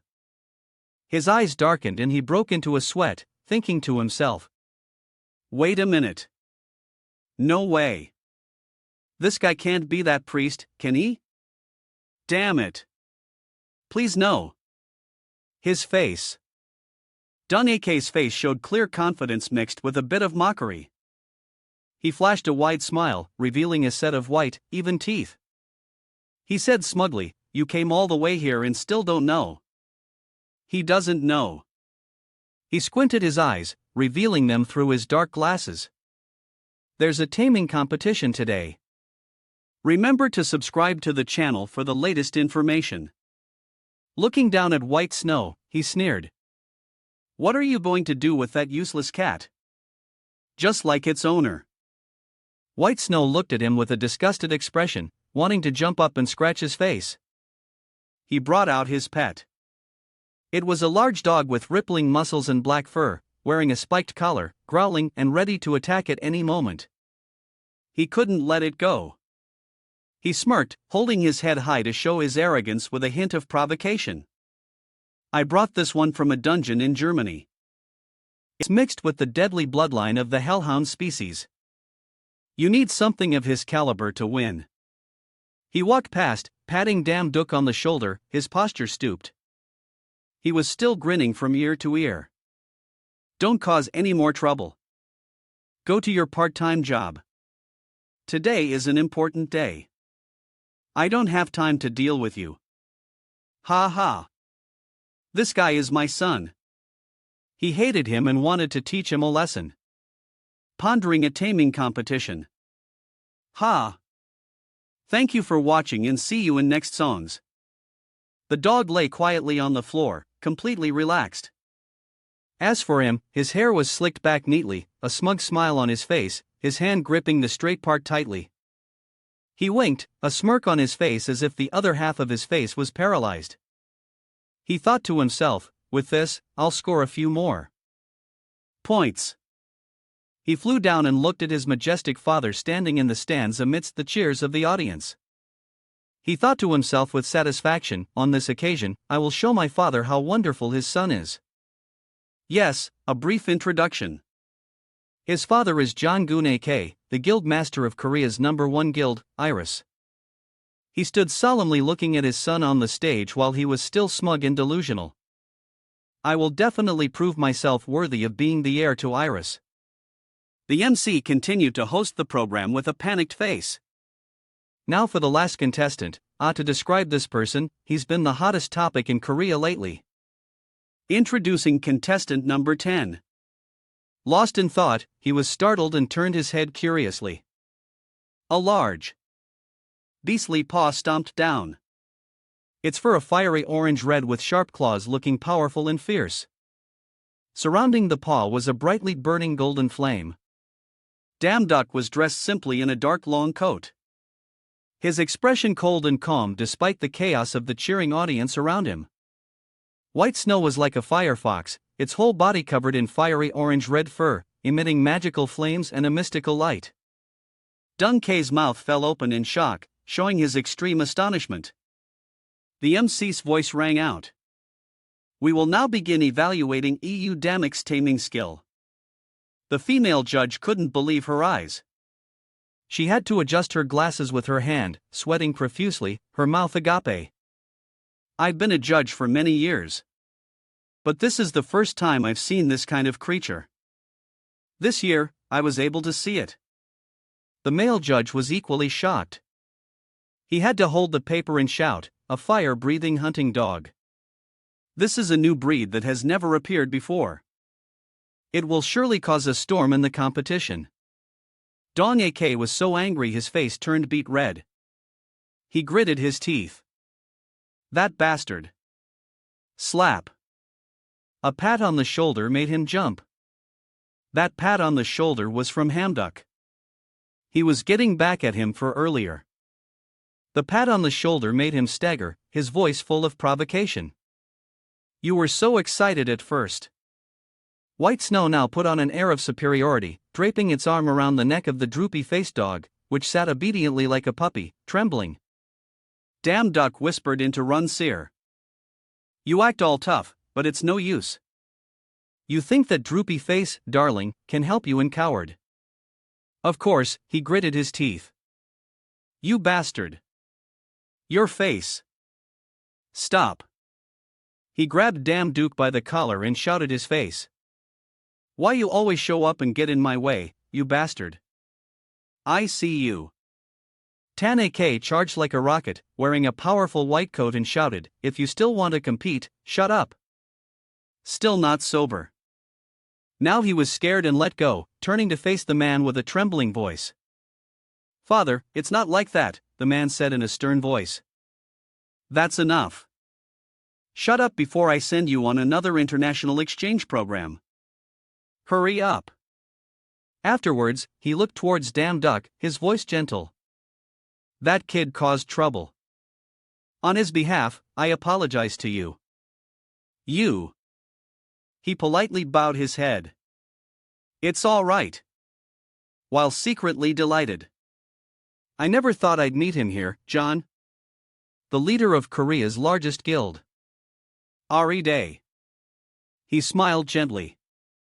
He patted him on the shoulder, chatting gently. You've matured more than last time. It's been a while since I saw you. Director, he said politely. Yes, me too. Yes. Dong Ak's face darkened, boiling with anger as he heard his father chatting with Damn Duck. Just ignore him. Please understand. Just think of him as having a mental problem. Congratulations. Scene change. A flower pot was thrown and shattered. A curse rang out. Damn it. Dong Ak was the one who threw the flower pot. He stood panting like a dying dog. He clutched his head and shouted, Dad is always like that. Always compare me to that. What does it have to do with me? DMDCM. He was furious, his eyes bulging as if they were about to explode. Ever since the dog appeared, nothing has gone right. Barry held the game console, a sly smile on her face as she asked, Why so high? Haha, you? She continued to ask him. ID's voice was reproachful. What the hell? Why are you so late, Google? Jiriam in a school uniform with smooth blue hair, his eyes glued to the game screen, replied, I was playing a game. The event ends today. Being angry, he took it out on Jiriam. You crazy fool. You broke your promise to your father just for a game. See you later. He looked at Jiriam with anger, thinking to himself, Dad spoils him a little. And he thinks he can do whatever he wants.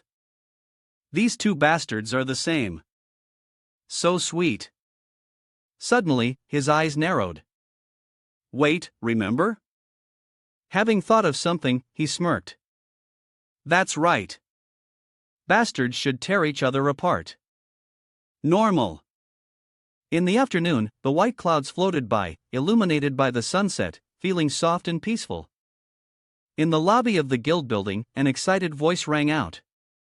Hey, Soyeon, do you know what happened while you were doing your part-time job standing next to SW? He was excited and cheerfully telling his story, but she didn't seem to care much. You should have seen the look on John Dong Ak's face then. He looked like he'd lost his rice ration book. Ha ha. His hair was a bit messy, his eyes wide open, his smile gradually becoming inhuman, his voice excited. Oh my god, so refreshing. Yal still stood silently, cold and saying nothing. Suddenly, she glanced behind her and whispered, He's here. There. Damn Duck was still engrossed in scrolling through the system. He asked happily. It's see you later. The system suddenly announced, intuition activated. Malice detected. Barry had been standing behind them all along without them knowing. His hands were in his pockets and a sword was slung across his back. He spoke up and asked, Are you EU damned up? Thanks. Before the two could turn around, Gear slowly reached behind him, intending to draw his sword. He mumbled, Ugh, you already know my brother's bad side. I told you. Damn Duck had just barely glanced. Forget it. Yuri still muttered under breath. Don't hate me too much. And boom. He drew his sword and slashed, plunging the whole world into a white smoke. You are the man. He smiled, his blue hair gently falling, enhancing his handsome features, his voice low. It's not a private matter. You're the best hunter in Iris, White Cloud. Dong Ik sat on the sofa, leaning his head against the wall, looking very comfortable. He muttered, White Cloud, the most elite member of Iris and the one who receives the most love from our father. That's what it means. Thinking of Bachvan sitting leisurely on a pile of corpses, he couldn't help but admire him. He was born with a natural SS rank talent for swordsmanship. An amazing genius. At only 10 years old, he had mastered swordsmanship and was just featured in the media. With his arrogant and violent personality, he would beat his opponents to near death before stopping. Although young, the blood of a demon has flowed in him since childhood. The smell of fresh blood is no longer foreign to him. That's why he has the nickname White Demon. When he got here, Dung AK couldn't help but smirk. This time, you're sure to have a surprisingly fun experience. EU damned on the branch. Damned had blocked the attack from White Cloud. The writer was a little surprised to see this. Best effort, but immediately he raised his sword again to continue the attack. The sun, his hair fell down, covering his forehead and eyes.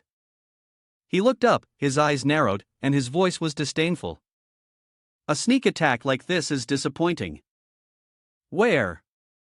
Damn Duck lunged to attack at lightning speed, making Bachman break out in a sweat. Damn Duck shouted, "John Yun Ika told you to come here, didn't he?" Bachman doesn't know. Bachman immediately counterattacked. He swung his sword with great force. His posture decisive and powerful, sending stone fragments flying. After being counterattacked, Damek immediately assessed Bachman's strength. "So, I have a rough idea of what your level is." He had a rather surprising lesson about Damned Duck's abilities. He had never fought anyone who made him feel so difficult. A wound had appeared on his cheek at some point without him realizing. He bowed his head, his face darkened, and couldn't help but praise him. "You're interesting, too." He raised his hand to wipe his sweat, startled to find a cut on his cheek, his voice gradually becoming emotionless. "Ha! I was planning to end this early." Duke stood opposite holding a black sword in a defensive posture. Bachman furious holding a sword with a bright red glow running along the blade. He shouted, "If you have someone to blame, blame yourself." Instantly, a flash of light shot past Damn Duck's ear. He dodged to the side in fear, but a few strands of hair were still cut. Bachman flipped upside down in midair, his right hand gripping the red sword tightly. White streaks shot past at extreme speed as if about to pounce on Damek. He managed to dodge the blow by spinning around very quickly. Boom! The scene was torn apart by Bachman's extremely powerful attack. The ground and rocks shattered. Damn D-Duck was sent flying. The attack swept away the entire ground and space in front. Damn Duck was sent flying, his hair disheveled. He was slashed across the face, causing blood to spurt everywhere. He gritted his teeth in horror. This guy's movements suddenly stopped. Without giving him time to think, Bachman flew through the air like a rock, closing in on his face. White Cloud's eyes were bloodshot. He hesitated. Right hand or left hand? Which should I cut off first? Or should I cut off the arm first? Their eyes met and Damned Duck fell in a thought. Damn it! He's a tough opponent. He's even met the first condition. What do you think? Thinking of Sui Yuan's words. The first condition is to make them fear you. Su Yuan's eyes at that time seemed to hold something hidden. The easiest way isn't just one. But the easiest way is to show an overwhelming difference in power. Bachman charged forward, roaring angrily. Just try to open your mouth and brag again, you bastard. You Bachman swung his sword, grazing Damn Duck's shoulder and sending blood flying. Bachman's landing was also not very gentle. Duke winced in pain, his anger mixed with confusion. Go. Damn it. How can he be better with a sword than a sword god like me? Does that make sense? How do I make him fear me? He gritted his teeth in pain. But Bachman didn't seem to want to stop, continuing to swing his sword to fight, causing Damn to be thrown back again. From victory, Bachman, like a madman, continuously charged with his sword. A series of continuous slashes forcing Damn Duck to only retreat and dodge. Damn Duck seemed to have come up with a plan. His eyes lit up and he thought to himself, facing him with only the tip of my sword is going to be tough, but why do I have to fight with just a sword? The opponent was still attacking with great focus and determination, continuously swinging his sword, which carried a cold, sharp blue energy. Honak drew his sword to defend, a circle of yellow energy surrounding his blade, but there was still a hint of passivity. Dawn. Suddenly, Bak Van, who was engrossed in his attack, was startled, and his eyes widened. Damnuk suddenly sheathed his sword and raised his iron arm to block. He smirked, his eyes determined. White face, I'm so scared. What is that? My information. A system notification appeared. Skill activated. He gripped Bak Van's sword tightly, preventing him from moving. Right after that, a thunderous punch landed squarely on Bak Van's cheek. He didn't have time to defend, his eyes wide with shock. Damn Duck threw a punch with all his body strength. A thunderous blow that made everything explode. This punch was called the dwarf's hammer fist. The sunset that afternoon was very beautiful. The sunlight shining down on the guild building was gentle and deep. Below the building, the battle was still going on. The ground and rocks were shattered into pieces. Damn Duck shouted, "Wow, this crazy guy." Dan took a full punch to the face. His face darkened, his head bent like a broken mop. Damn Duck gripped his sword tightly. His other hand hadn't finished punching, but he seemed quite surprised. You could withstand that blow. Bak Van's cheek was punched, and tears welled up his eyes as if he had just been bullied. He gritted his teeth, and his voice was distorted. Shut up. How can a swordsman use his fists like a coward? Damn Duck smirked in amusement. There's a realm that you can't reach just by using a sword. If you don't know this, you're still just a kid. One of his cheeks was already swollen, but Bachman refused to give up and shouted, "Shut up." I saw my guard down. Brothers, you were sure of victory. Damn Duck took the opportunity to be arrogant, laughing delightedly. Really? So, should we continue? Hopefully, you won't let your guard down again. But it seems his ego is even taller than the guild building. His voice not very strong. Wrong. Yeah, also I can do that, too. 2 seconds later, remembering the punch from before, Bashin trembled like a child being scolded by his mother. Sweat pouring down, he trembled and cried out, "Wait." But it seemed it was too late. Continuous punches rained down on him, making him cry out in pain. Never. The scene shifts to night. The night sky is quiet with clouds and stars. A modern skyscraper stands out among the surrounding buildings. The city is lit up and sparkling.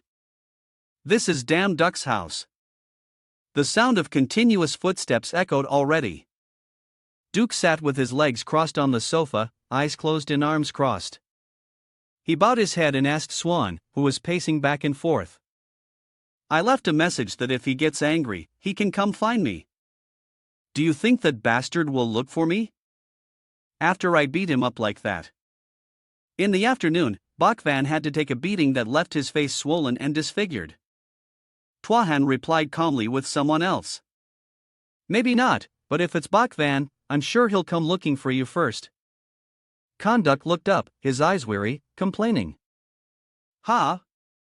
Why do I feel like this is more tiring than doing a part-time job? For God. He furrowed his brow, his eyes very tired, as if he hadn't slept for a week. You said, I have to satisfy 3 conditions. I like it a little. To recruit a priest, you must satisfy the 3 conditions below. First, you must make them fear and respect you. Second, you must let them know clearly that they will become a fellow priest. Finally, they must accept everything and swear to become your priest. He scratched his head. Why are these steps so complicated? You don't know. Swayan reminded him. That's why after unlocking the call of the god, most people still can't use it. Damn, Duck wondered. Then why don't you use it? You're a mid-tier god, so you must have unlocked the call of the god a long time ago, right? Your power must be more than enough. Hearing his question, she just lowered her head and said, nothing. She has nothing. She turned towards a glass door, gazing at the city at night, and whispered, due to some special circumstances, I can't use it. His figure sat on the sofa, but his head was somewhat arrogant, reflected in the glass. Why? What circumstances? Shocked. Behind the hazy city lights, she bowed her head in silence, an unspoken emotion. Because of her attitude, damn. Suddenly felt guilty, thinking to himself, what is this feeling? Should I not have asked? The terrifying silence was broken when she suddenly spoke, I'm not telling you because I'm lazy. Outside the door, someone's hand was timidly about to grasp the doorknob. In the room, he shouted, this girl outside. That hand clenched again. Trembling, seeming to hesitate whether to enter or not. Where? Damn, Duck glanced at the door and realized, oh, he's here. He's my man. He called out, what are you doing? If you're here, then come in. Don't just stand there. Bachvan, who was standing outside, jumped in surprise, not thinking he had been discovered. Bachman shouted back, shut up. I just came to ask you this and then I'm leaving. Got it. Damn, Duck sat on the sofa, laughing heartily, looking very expectant. Still in his school uniform, he didn't enter but stood with his arms crossed, leaning against the door and asking, what are you anyway? Are you a martial artist or a swordsman? As you can see, I can be both a swordsman and a martial artist. The answer startled Bachvan, who was leaning against the door. As you can see, I could be both a swordsman and a martial artist. The answer startled Bachvan, who was leaning against the door. He got furious, kicked the door open, his arms and legs flailing, nonsense. There's no genius who can master both fields. He rushed straight to Damek's face, asking aggressively, swordsman or martial artist? Which one is it? Where? Damn, Duck sat leisurely with his legs crossed, a smirk on his face, his eyes challenging. Well, if you don't believe me, we can have another fight. Upon hearing the challenge, Bashin immediately shrank back, dropping his earlier bravado and trembling as he stepped back. He was so scared he started to stutter. Wait a second. I didn't come here to fight. Why you? He calmed down, looking around fearfully. I just want to analyze the reason why I lost. Sorry. Damn, Duck lowered his eyebrows, a bit arrogant with sharp eyes and a slight smirk of triumph on his lips. He really didn't know why he hated him. He stood up slowly saying, you lost because it hurt. Damn, Duck stood tall, saying in a playful, teasing tone, I won't tell. Baekwoon screamed in dissatisfaction. Why? Where? Damn, Duck approached, making Baekwoon recoil in fear. His voice stern like an older brother teaching his younger sibling. If you ask with such a rude attitude, who would want to tell you? Do you know? B suddenly broke into an unsettling smile. If you really want to know, how about this? Get lost. His face was full of cunning, a wide smile, and eyes shining with delight. Keep teasing. Try saying, I love Damek. Please accept me as your disciple. Now, the song has been registered to our channel. Baekwoon was bewildered, his emotions shifting from anger to anxiety, seemingly struggling mentally, unsure whether to comply with the absurd request. In the last moments of emotion, Park Jiriam, with disheveled hair, as if to conceal a trembling part of himself, stammered, huh? He turned back, stomped his foot angrily, and suddenly shouted as if his emotions were gushing out, I'd rather bite my tongue and die. Forget about it. I'm leaving. Yet, the guy damned up behind him let out a kick laugh, playfully taunting him. Park Jiriam's every step was as heavy as large rocks. His emotions seemingly pushed to a climax. His teeth clenched so tightly that not even a fly could slip through. I can't believe he actually wants me to call him Big Brother. Right now, I don't know. The image of that blasted damn duck was etched deep into Jiriam's mind, making the fire within him burn fiercely in unending resentment. I spent 10 years calling that idiot Damon Duck Hyam older brother. Now he wants to call someone I've never met hung. Don't be ridiculous. He stomped his foot, nearly breaking the floor, and was about to leave when a voice called out. Huh, you're leaving? Too bad. It turned out to be Damek speaking in a calm voice. I was thinking about teaching you martial arts secrets. If you had that, you'd be perfect. Amazing. Amazing brother. His moss-green eyes narrowed, looking at Park Guriel with satisfaction. Thinking to himself because of his pride, he denied the reason he lost. But Guriel Jiriam, who was walking furiously, suddenly stopped just because of a few nasty provocations from Damn Duck. His steps were still shaky, perhaps because it hit his weak spot. Bakwon must have realized that himself. Combining swordsmanship and martial arts would be highly effective in combat, and he needed it to become stronger. His patience was already tested. But Damn Duck kept poking him as if he had nothing else to entertain himself with. Oh, whatever. Let's just pretend this conversation never happened. He noticed beads of sweat trickling down Jiriam's arm, thinking to himself, people like him need to be teased a little. Jiriam's suppressed anger flared up in his eyes, hidden behind his cold blue hair. His mouth corners clenched as if Damek had pushed him into a corner of his ultimate endurance. Though his heart reluctantly admitted it, his throat still forced out the two words, Big Brother. It was a shard of glass, tearing at the pride in his mind. Thump! Thump! Thump! He didn't understand why Damo still deliberately squeezed out that fake yet triumphant smile, trampling on his self-respect, making Jiriam's blood rush to his brain. What? Too soft? I can't hear anything, huh? That anger was like a raging sea in a storm, yet it remained stuck in his throat. His eyes trembled, but he forced himself to swallow both his humiliation and his last shred of pride, thinking, all right, let's just finish this quickly. Dr. Jiriam clenched his hands so tightly that his knuckles turned white. His fingernails wanting to dig deep into his flesh. A silent vow was etched. After I master martial arts, I will trample on that annoying damn duck, that scoundrel. He bowed his head and uttered a sentence, perhaps hating it to the core of his heart like a knife cutting into his soul. Big Brother Damek, please accept me as your disciple. Dam stood behind, chuckling mockingly, kekek. He bowed his head and uttered a sentence, perhaps hating it to the core of his heart like a knife cutting into his soul. He approached Jiriam, faking a familiar tone with affectionate eyes, placing a hand on his shoulder. All right, little brother, if you want, I'll teach you martial arts secrets. This scoundrel didn't understand why he kept poking at Park Guriam's anger, uttering the two words, Big Brother. Without shame. Before that, this Big Brother wanted to ask him a favor. Under the deep blue water, like loneliness deeply suppressed in the depths of memory, he drifted silently when suddenly a hand reached out, trying to grasp something that didn't belong to him. After becoming a student, there were some conditions to directly become a Heil priest. Encrypted data gradually appeared along the cold blue background, and words like a supernatural system's calm. And the first condition surprising him has been fulfilled. The world does not operate by common logic but by the rules of supreme beings as a substitute for God.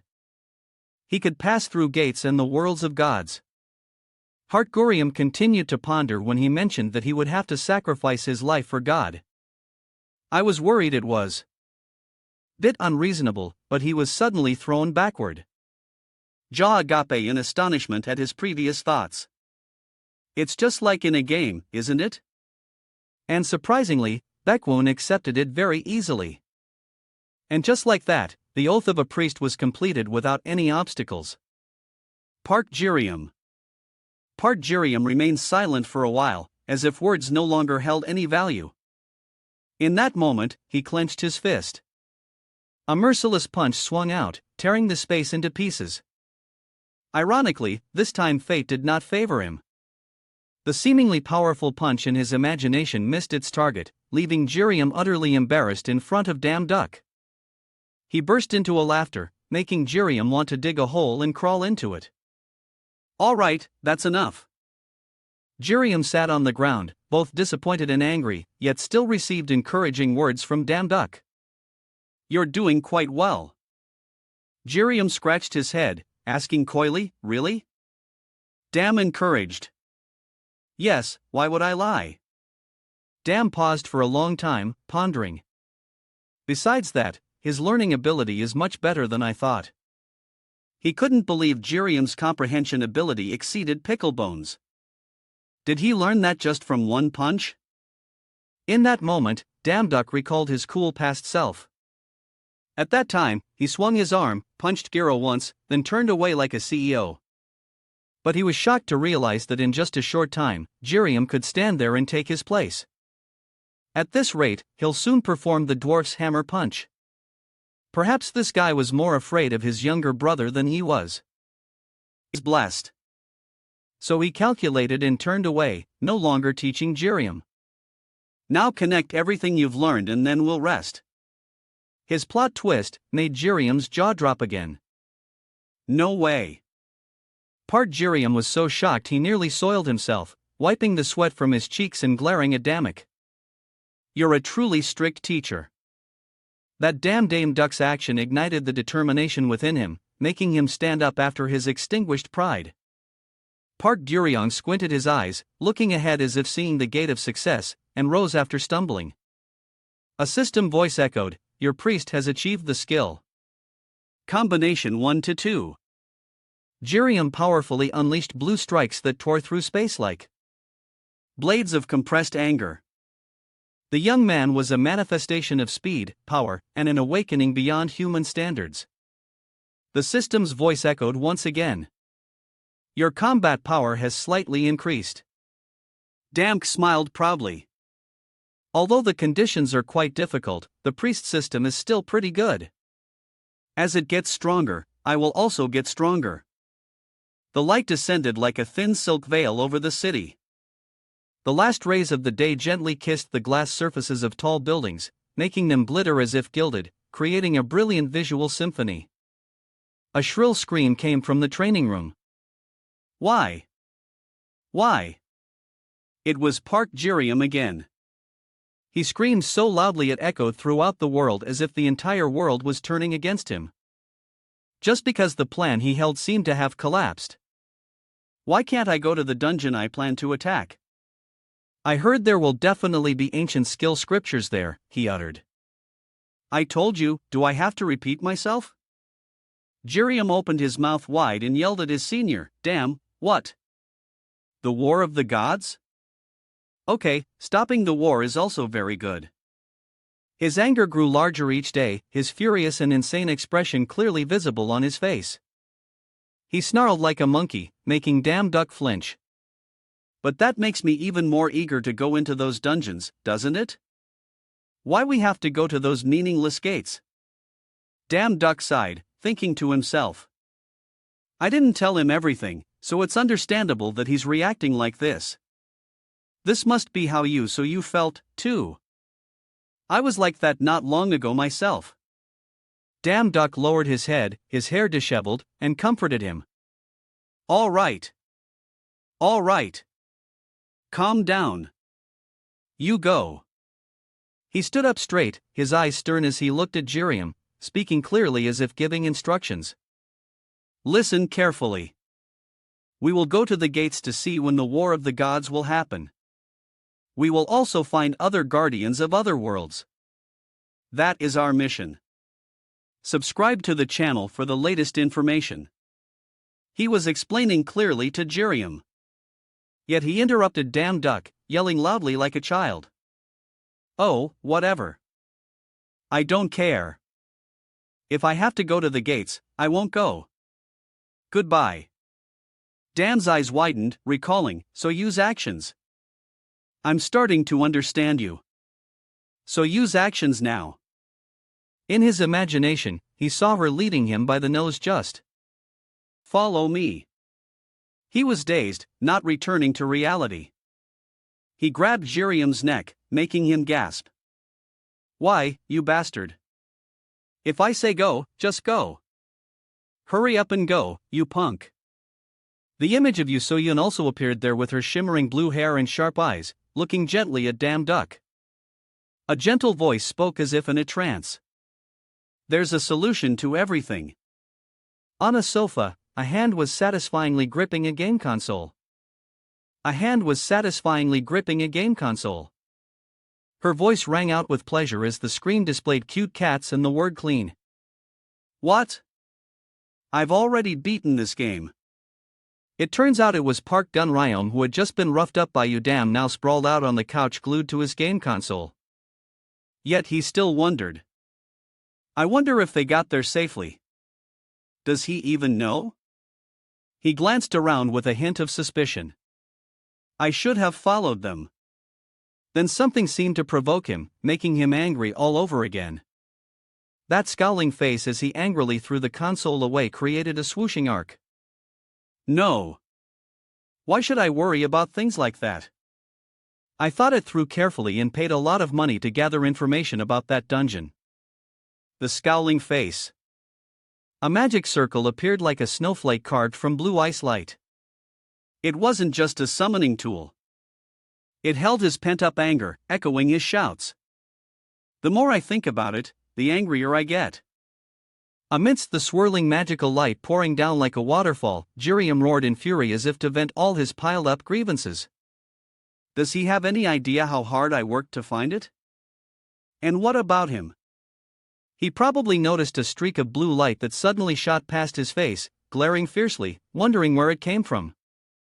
Still alive, the same room was bathed in the golden afternoon sun. But now it sparkled even more brilliantly, adorned with the blue lights flashing from a small corner. Parker Ion suddenly vanished from the room and now stood before Hyuk Damio and Jesoyul. The instantaneous teleportation left him somewhat stunned and partially dazed.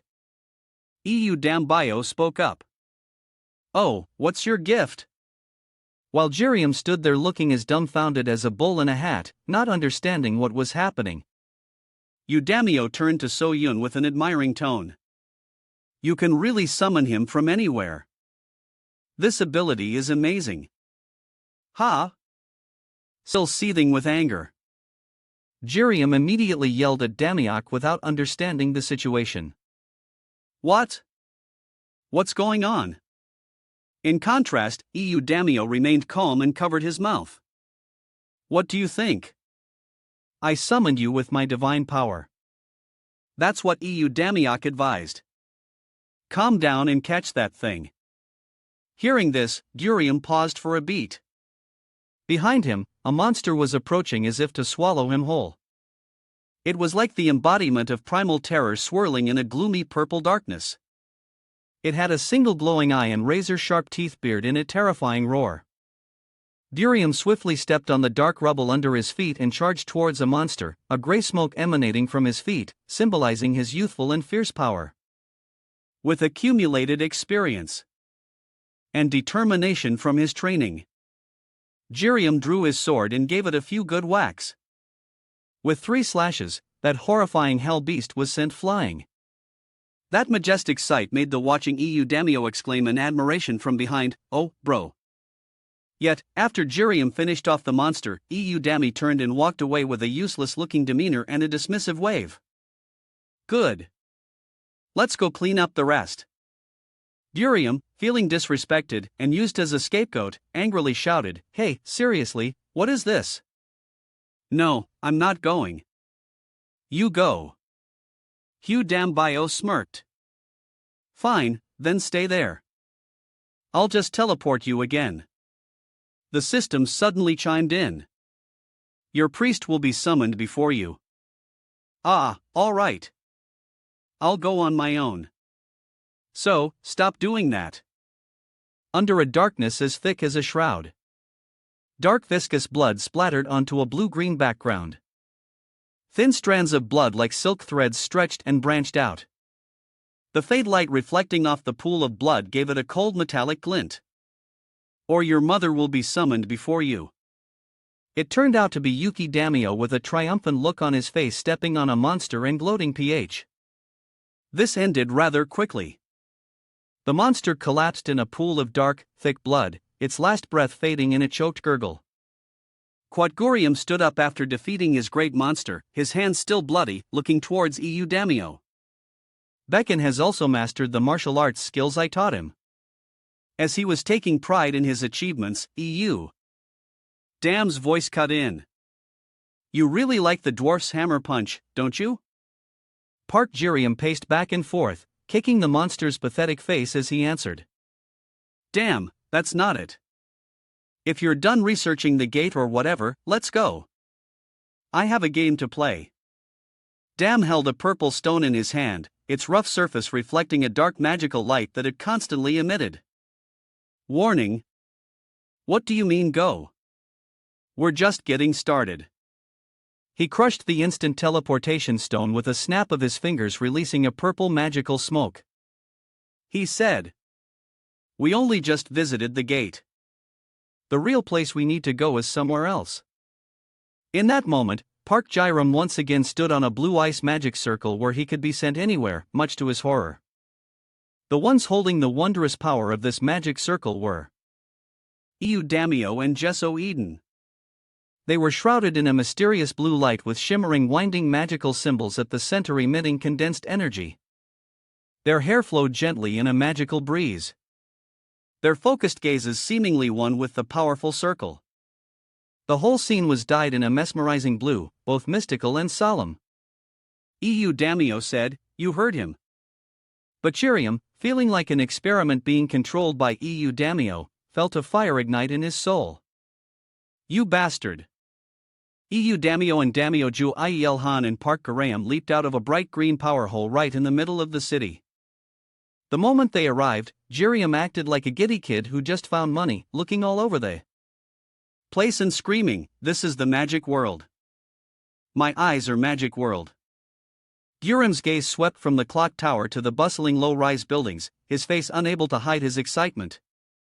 But turning to Dam Bio, it was a whole different world. Arriving at this strange place, he seemed overwhelmed, his face looking as dull as a pile of mush as he muttered aloud, This place is completely different from what I imagined. But by some unlucky chance, Swayan overheard him. She turned, giving him a look that was 3 parts excuse me and 7 parts contempt. Looking at this guy who seemed like he just came from the countryside to the city, tacky as can be, and asked, So, what did you imagine it to be like? Looking out at the massive city with its countless modern skyscrapers built closely together. Damiok helplessly whined to Swan. But how are we supposed to find a new priest in a place this big? I don't even know what she looks like. But Swan's attitude was indifferent, as if it wasn't her problem. She tilted her head slightly and reassured Dambio. Don't worry, it's easy to find her. After saying that, Sueon looked up at Saron's image on the system board and continued her introduction because that's her. Odelle Saron, 27 years old, awarded Best Actress in a Magic Film. Reading Saron's earth-shattering profile, Dambio's jaw dropped and his eyes went wide. He scrunched up his face like a monkey keys but and in disbelief yelled back, An actress? Why would someone so famous want to be my priest? What a character! But not letting Dam be surprised for more than 2 seconds. Swan turned to him with a serious face and reminded him, Focus. The other priests are hard to find, but in stark contrast to Swan and Damiaka's feelings. Girium was like a child seeing a celebrity. His eyes lit up like car headlights. He gave Danny a thumbs up and repeatedly urged him on like a cheerleader. Hey, you look happy. Let's go. Let's go. Swayon, like an expert mood killer seeing Girium so happy, seemed annoyed and turned to bluntly mock him. She's not as simple as he is. Girium, hearing that blatant insult, gritted his teeth. He rolled his eyes and whined. Did you just call me simple? Then what did she say? Then Girium turned back, clenching his fists as if he was about to pounce on Swayan, still yelling like a stray dog off at leash. You think I'm easygoing because I let things slide, right? Fine. Let's get things straight right now. Remember to subscribe to the channel for more updates. But just a second after acting tough, he was seen face down on the ground, his whole body shaking like it had a vibrator attached to it, still on the ground. Sin, her face dark, stood to one side, glaring at the clueless Jiriam on the ground while dusting off her hands. Dam, who had been watching from the side, was so surprised he froze solid, his mouth agape. Dambio was so surprised he froze solid, his mouth agape. Dambi didn't dare rush in to save his brother in arms and could only stand by feebly comforting him. Hey, I told you Juan is much stronger than me. Jiriam had 2 huge bumps on his head and his face was covered in scratches. Completely defeated upon hearing Dam, he meekly replied, I'm sorry. For now on, no more getting cocky. Got it? Great sage. After giving Jiriam a thorough beating, Sul returned to her cool and serious persona. She turned to Damio and spoke bluntly again. Don't worry about finding her. Afterwards, Sun continued to fill Damio in on Sharon's schedule. According to the prophecy, Odell Sharon goes to the magic school every Friday. Hearing this, Damio, still 3 parts curious and 7 parts inquisitive, opened his mouth to ask more. In this world, 27-year-olds still go to school. Zhuai glanced back at Damio and replied as coldly as a melting iceberg. No, Odell Cerrone is a special case. Figure out the rest yourself. Now, follow me. We need to go somewhere. Come back here. Cutting to the scene at the Magic Academy. Holy cow! Is it an academy or a castle? The whole place is plated in gold. On top of each building is a giant diamond looking like it was borrowed from Lino High. The moment Damio stepped through the academy gates, he immediately bowed 90 degrees. And greeted loudly and politely as if he'd never greeted anyone before. Hello, my name is EU Dami. I'm a new student starting today. I look forward to getting to know everyone. As Damiot bowed, his face darkened with shame. He kept knitting his brows and silently cursed in his head. Damn it, going to school at this age. Could it be that when Ju Suyu said she'd be absent to work part-time alone, she had planned all of this? You're going to school, not shooting AP film. Why so embarrassed? But what Damio least expected was the sound of people's casual gossip about him ringing in his ears, leaving him unable to hide his shock. Hey, is that him? The complete failure who got in with a letter of recommendation from the principal. Complete. The whole atmosphere turned fiery red and Dambio stood stunned in the center of the gossip. All around him were laughter and whispers judging him, which was pitiful to see. I even heard that in his evaluation his mana level was 0. Ha! Hey, he can hear you. Having to endure all that humiliation, Dambio showed no resistance. He just stood still. Clenching his fists and taking it, thinking to himself, this place is no different. It's horrible, but it's true. But he wasn't a log without feelings. Danio's face darkened, his eyes looking like if anyone so much as bumped into him, they'd lose their head. Danio stood there scowling and continued to talk to himself in his head. It feels like everyone is divided by skill level. But the teacher arrived just in time to break the uncomfortable atmosphere. He clapped his hands to get the students' attention, not forgetting to remind them, all right, everyone, quiet down. I soar. Then the young teacher turned to Dambio with a gentle angelic smile and said cheerfully, there are plenty of empty seats, so you can sit wherever you like. Everyone get ready. Despite the teacher's welcome, Dambi didn't seem any happier. His face remained as dark as a pile of stinking dung as he mumbled in reply, yes. Then the young teacher turned to Damio with a gentle angelic smile and said cheerfully, yes. He then strode off, crossing the aisle, walking and talking to himself in his mind, I already have a spot in mind. He casually kept his hands in his pockets, his face grim as if he were forced to attend school, his mind constantly planning. If we share the same physical problem, we'll likely get along. So, I'll sit next to Sharon, who was sitting next to him, Danny thought as he fixed his gaze on Saron's face, who was sitting alone, chin in hand, at the last desk in the row. He approached and asked in a voice that startled her, causing her to jump slightly, "Can I sit here?" But Saron responded with a cold attitude. "Do whatever you want," she replied while turning her face away, determined not to look at Damio. As soon as Damio's butt hit the chair, he turned to Saron with a cheeky grin and shot off a barrage of words like a rapper. "Thanks. Let's get along. Oh, right. Do you know where the magic training room is? It's my first time here, so I don't know anything." "Ha!" But Saron disdainfully closed her eyes and turned away sharply as if to signal to Damio, "You talk way too much. Shut up already." But it seems the naive Damio didn't get the hint as he confusedly raised a hand to scratch his head, forcing a stiff smile on his lips and continuing to drone on. "My next class is there, but this is my first time here." His mouth acted friendly. But it was all part of a pre-laid plan in his head. First, I'll use small talk to start the conversation. I never thought my part-time job experience would be helpful in these situations. My title as Damio's clueless rambling continued to echo like a parrot in Saron's ear. "By the way, the lecture hall is so big. Have you?" Dam prattled on, completely oblivious to the fact that next to him had been silently gritting her teeth in annoyance for a while, but at this point, she couldn't take it anymore. Saron slammed both hands on the desk with a loud bang and shot upright in front of Damio, startling him mid-sentence and making him wonder what was happening. Zarin knitted her eyebrows and shot a sharp glare at Damiak, not forgetting to remind him of his. "Don't act like you're close to me. You probably think just because we're in the same school, you can be friends with a celebrity. Ha! As if your celebrity tag is made of gold. A reminder."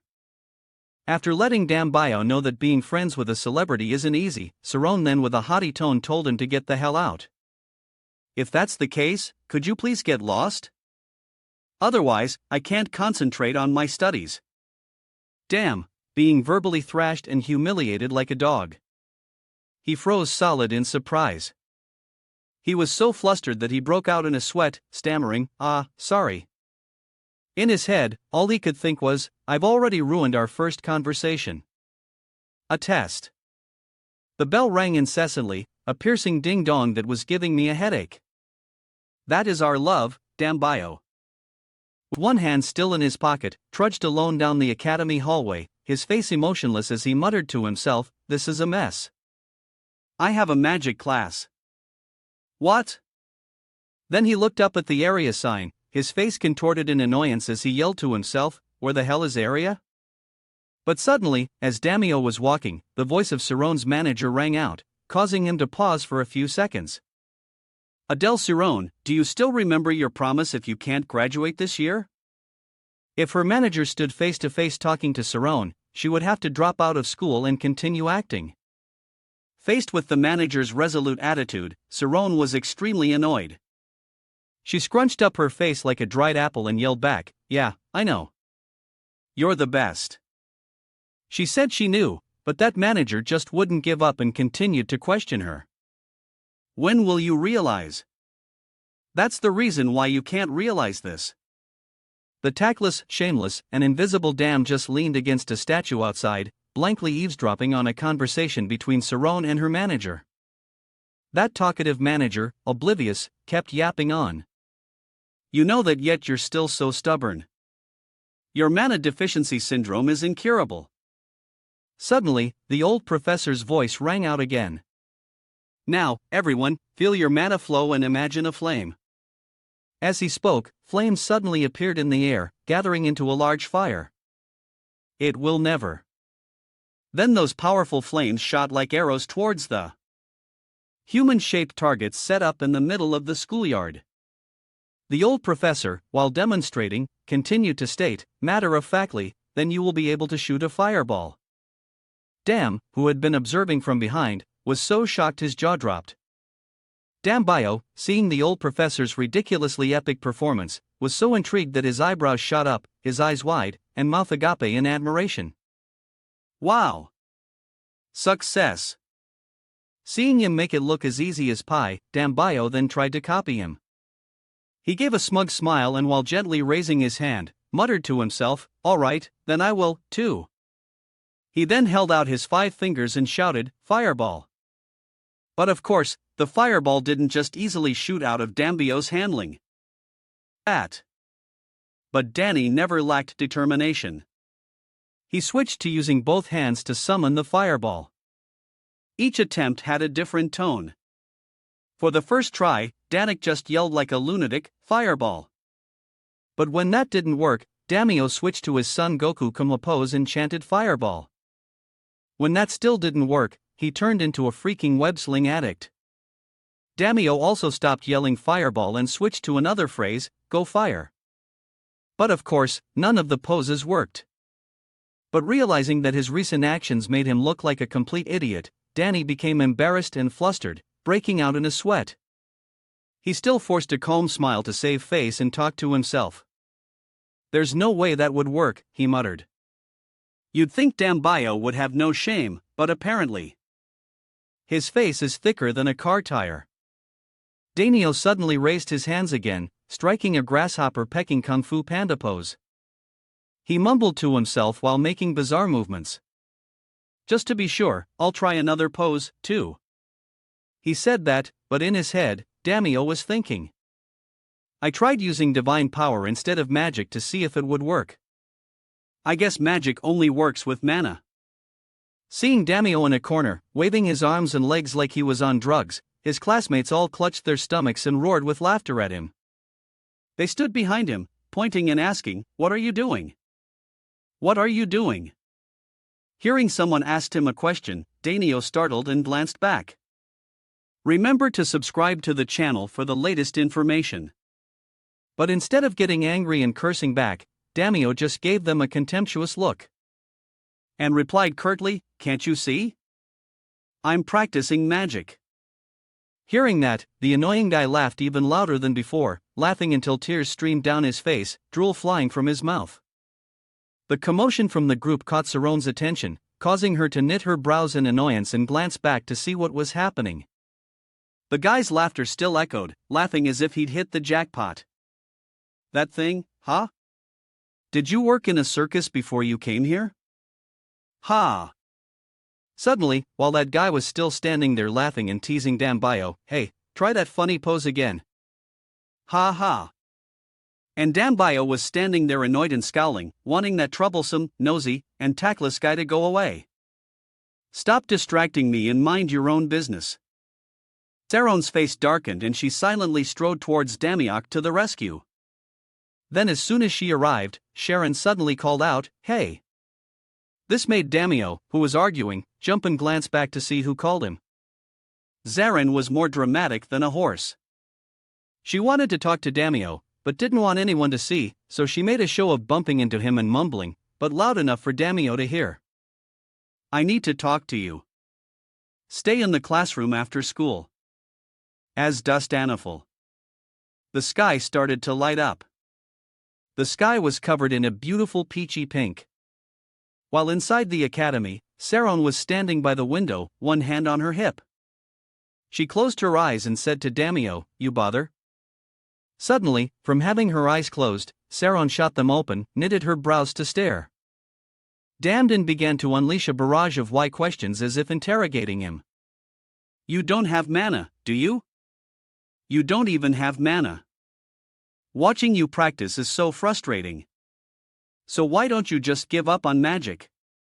Listen here." Hearing this, Danny's face immediately darkened in annoyance, and he narrowed his eyes at Saron as if he was about to jump in and cut Cody's tongue out.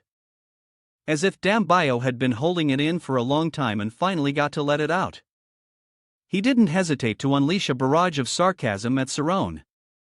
"Don't you feel pathetic taking your own complaints out on others?" Zarin, hearing Dambio's counterattack with a line that hit 10 times harder, was so shocked her eyes went wide. She then felt a pang of guilt and quickly turned away, refusing to look Damdio in the eye anymore. Her mouth stammered as she tried to act calm but failed. "What are you talking about?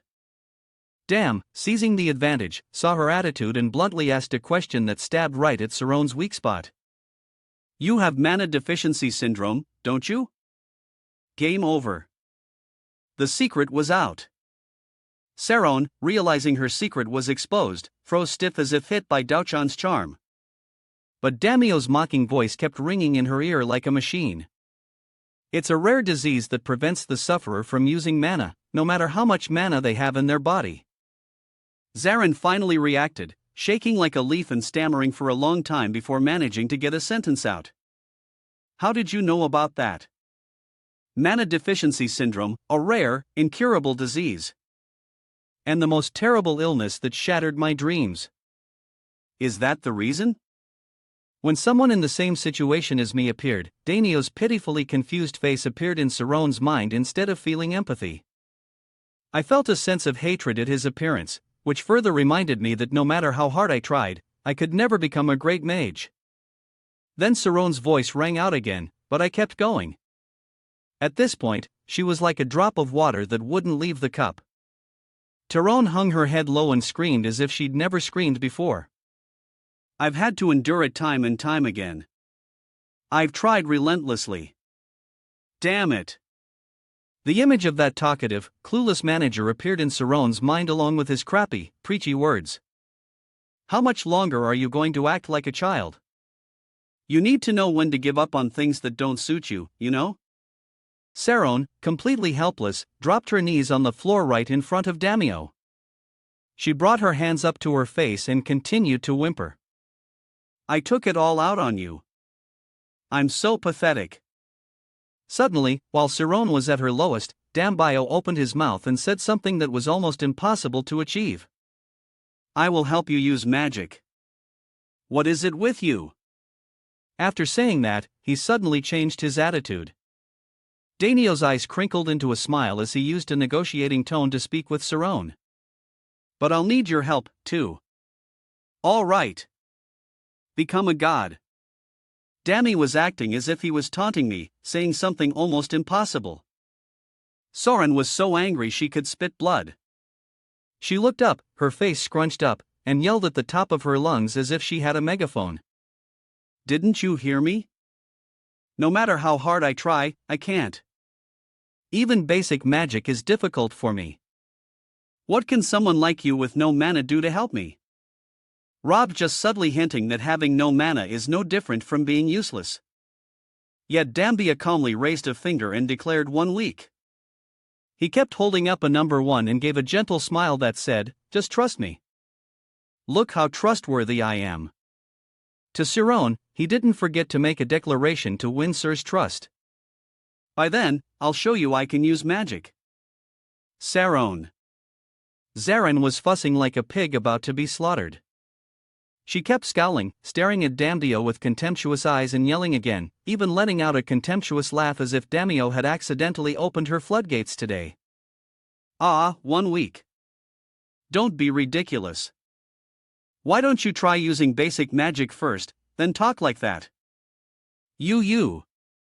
Faced with Saron's fierce attitude, Damio maintained his calm and confident demeanor, not getting provoked. He casually turned to ask Saron, is that so? Then, are you in? Behind the garden wall were Su Yun and Damio. The warm sunset glow washing over the scene. The two of them were standing opposite each other, gossiping about something. Soyeon spoke first.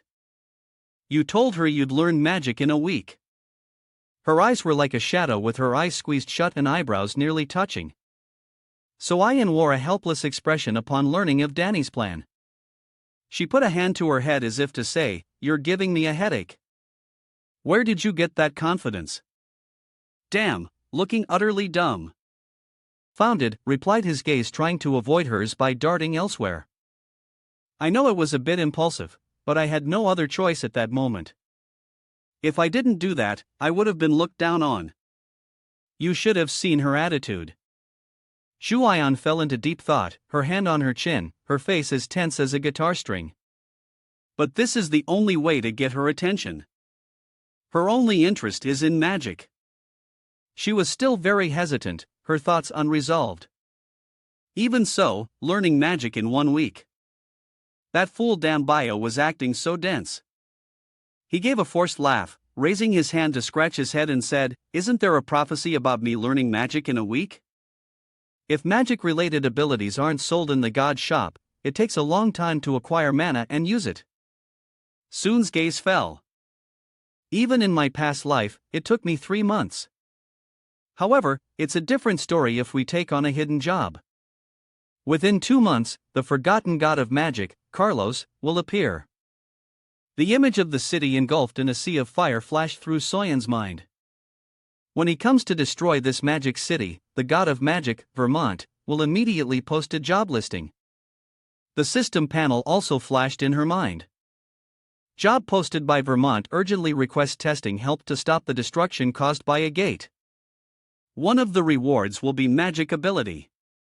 So, she crossed her arms like a cool female CEO and said, "Ha, but there's no other way but to get the magic ability."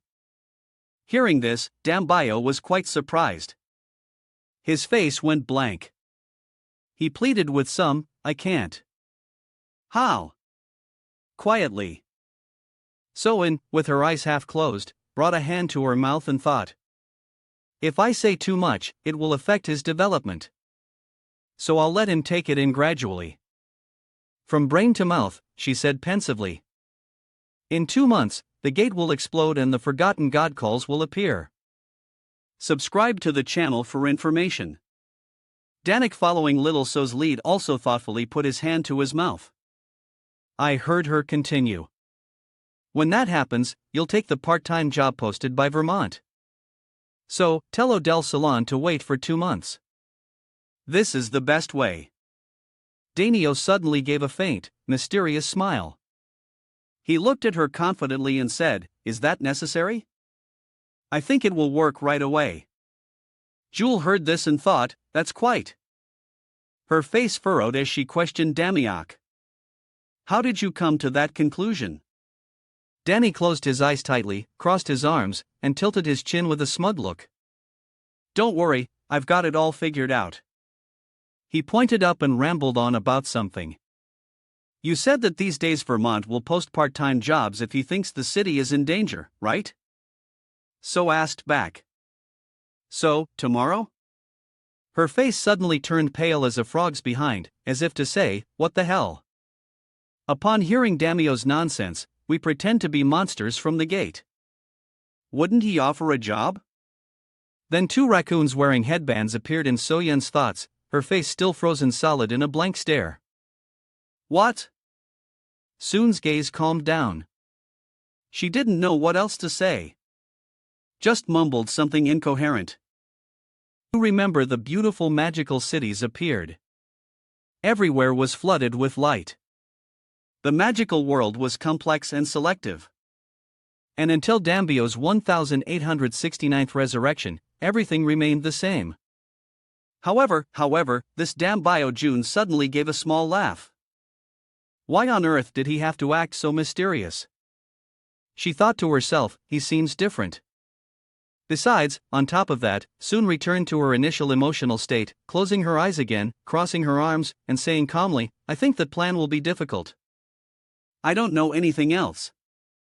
He seriously warned Dambio, "If you're not careful, you'll die." Hearing that, the smug Damio still smiled brightly, brushing off Soil's worry. "Ah, no problem. Hey." With utter rudeness, Dambi pointed straight at Soon's face and said cheerfully while Soyen remained expressionless, "You'll be the one pretending to be the warrior, not me. After all, you're the strongest of the bunch."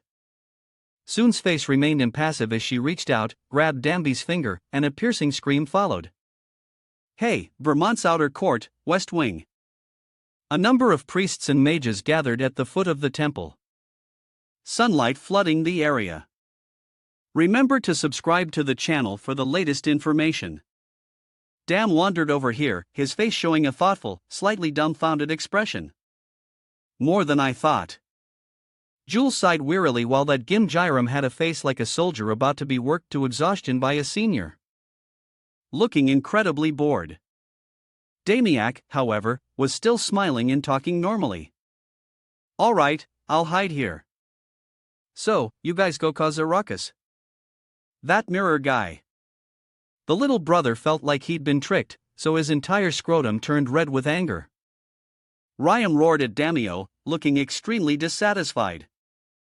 Hey, you said we were going to fight a god. How'd it turn into this? Dam could only raise a finger to signal his little bro to be quiet, his face showing pure panic. Shill, who said anything about fighting? I just told you to be bait. Ree still growled in frustration. It's the same thing. You're telling me to go die, aren't you? Dumb. Suddenly, Dambio transformed into a demon to discipline his junior, looking terrifyingly intimidated. He said in a strained voice, Who are you raising your voice at? Do you want to die out there or are my hands? Really? At that, Rhyme immediately snapped into a salute, standing at attention and obeying his cunning older brother. I'll be right back. Damn, seeing his objective was met, he lowered his voice. Wouldn't it have been better to just say that from the start? Be careful not to get caught. Yum stepped closer to the temple. A nearby priest had detected Rhyme's sudden appearance.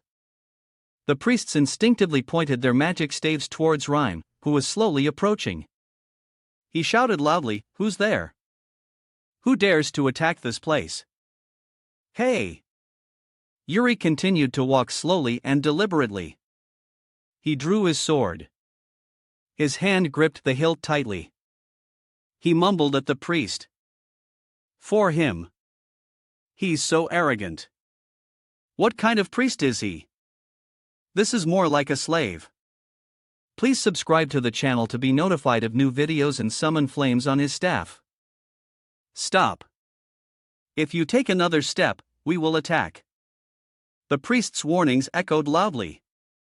I'm warning you. If you take another step, we will attack. Jiriam couldn't care less what the priest in front of him was rambling about. The young man was pissed off. He gritted his teeth and thought, those two are looking down. Count down on me. Dumb. Of course. Ree sped up and dashed forward. Change. With Ariam being so stubborn, the priest's eyes widened as he prepared to launch his first attack. He yelled out the name of the technique, Firestorm. As soon as the priest finished, a swirling vortex of fire rushed straight towards Glorium. The little bro remained completely calm, showing no signs of fear. Just you wait, you Damio, you soil. Seeing that fireball, Jirian, light as a feather, swung his sword in a single slash, cutting the priest's magic in two. So damn cool. He seemed to just stand there and swing his sword once, his face emotionless. This is my scene. Just after being cool for a few seconds, the little bro went crazy again, as if someone had bitten his, but he just kept yelling his head off. I'm a great back gun. Once I master martial arts, I'll make you two bow before me. Who are you? He rushed towards the priests as fast as lightning. His ego must have turned into a jetpack on his, but for him to move so fast. He furiously called out their names with his unique Kai you damn Ju Soy and Die. The system panel continuously displayed notifications amidst Ram's strange cries. Asika attack notifications exploded one after another. Your priest has acquired Fire Slash. He is beginning to understand fire resistance. He has learned Fire Slash. Your heart truly a genius. That little bro is starting to show off. He raised his hand, creating a small sphere that emitted a fantastical golden light. Alright, should I finish this? The system announced skill challenge roar. Jiriam calmly summoned 3 firewolves to attack the priests in front. The wolves were extremely aggressive and bloodthirsty. He didn't forget to remind them, you guys. Just play around. Don't bite anyone. Remember that. The priests seeing this were terrified. They shouted in alarm. Monsters are invading the temple. They shouted loudly, barrier. Creating a magical shield in an attempt to protect the temple's territory from Ryam's aggressive firewolves. The wolves continuously charged, trying to break the shield, while the terrified priest screamed, "Don't let any of them enter the temple." A priest was desperately trying to rally everyone to call for more support. But before he could finish his sentence, Son swiftly approached him. "Call for backup. The monsters from a gate are not just one tree, but two at once." Soya swiftly and beautifully took down two priests at the same time. His son, she still showed no emotion. The head priest fainted and fell to the ground. What talent! It turned out to be the back of Soyan as she was leaving. She glanced back and mumbled, "Faster than I thought. I was worried because you said this was a powerful god." The scene was already quite desolate, with piles of fire still burning in various places. Ram and Soyan gathered in one spot for a little fairy engine. After stirring up the priests, the three of them, Soyan, stood coolly in one place while the fire was piled up in another. As for the little brogue, Durium, he was sitting cross-legged, holding his scabbard like a big shot in a school gang, looking cool as hell. He even said contemptuously, "What is it, over already?" That was nothing. Tham, looking at the ruins ahead, was at a loss for words. He was completely frozen. That little brother Ryam used his scabbard to poke the priest lying there while complaining, "Isn't their guard a little weak?" Damn, not seeing any change, he looked puzzled and wondered, if we've done this much, he should have appeared by now, right? A figure slowly approached Damiok from behind. He still didn't know a thing, still sitting cross-legged and wondering to himself, when will Vermont arrive? Vermont? Almost stepped out of the forest, dressed in the vibe of a universe-level scholar who has seen through the mortal world with a solitary monol. He spoke, startling Damio, "What are you people doing?" "Dammy, what?" Dammy glanced back slowly, sizing him up. He thought to himself, "Damn it, did it have to be from this direction?" He spoke up. "Who are you?" "Yes." Vol looked down, incredibly cold, like a domineering CEO. He was probably furious, but he didn't let it show on his face. Vol spoke sternly. "I was the one who asked first. What are you people doing here?" "That's the reason." Tambio was scared, about to shit his pants, sweat already beading on his face. He silently calmed himself. "Calm down. If he wanted to kill me, I'd already be dead. He probably doesn't know the full situation yet." "Yes." Tama kept his gaze fixed on the deceitful kid in front of him. Dammy, quick-witted, blamed it all on his brothers, laughing to ease the awkwardness. "Some crazy guys attacked. And it's a mess. We're just here to watch the show. When things like this happen, we're all gods. Aren't we interested in this kind of stuff?" "Yes," Kao replied sternly. "Are you underestimating me?" He grabbed Dambio's face and stared at him with wide eyes, speaking rapidly. "That's right. The temple was attacked in broad daylight. But do you think you and I are on the same level? Where's your face?" Dambio's cheek was squeezed out of shape by Vermont's hand. He still tried to explain. "No, of course not. How could that be? That's not what I meant. You can't." A glimmer of light returned to his eyes. "That's it." That fool Damio was still laughing playfully like a round idiot in his hands. "Ha! That's right." Suddenly, Vomo changed his attitude as if nothing had happened. He placed a hand on Dambio's shoulder and said gently, "Your clothes are all dirty. Get up." Hearing this, Dambi trembled in surprise. "Ha? Okay. Yes." Pommel returned to his cheerful state, smiling faintly and straightening his collar with both hands. "My language was a bit rough. Sorry for being impolite." Dambi, also being polite, replied, "No, it's fine." My reply, Dambi's face was blank while Vermont chattered on. "I was just checking if you were telling the truth." "Truth, and I didn't sense any malice." "You're a god who has nothing to do with me," Daniak replied with a blank expression. Why would I attack the temple in broad daylight? Daniok put on a dumb face. Meanwhile, Soil had recognized Vermont as he stood gossiping with Damiok in the distance. I made a rather bad first impression, deny. Ha. Ha ha. It's okay. Toy softly called his name Vomo. After the idle chatter, Vermont began to deduce. Dambio behind him was still vergarded. It felt like he could run away at any moment if Vermont made move. So those were the monsters that appeared from a gate. Then Thorion and Rhyme stood there quite bewildered, the fire still burning behind them as if freshly fueled. That little guy LM's face was as pale as a frog's behind, worriedly wondering, what's with that bowl-cut guy? Doesn't he look a bit dangerous? Toei suddenly grabbed Rum by the collar.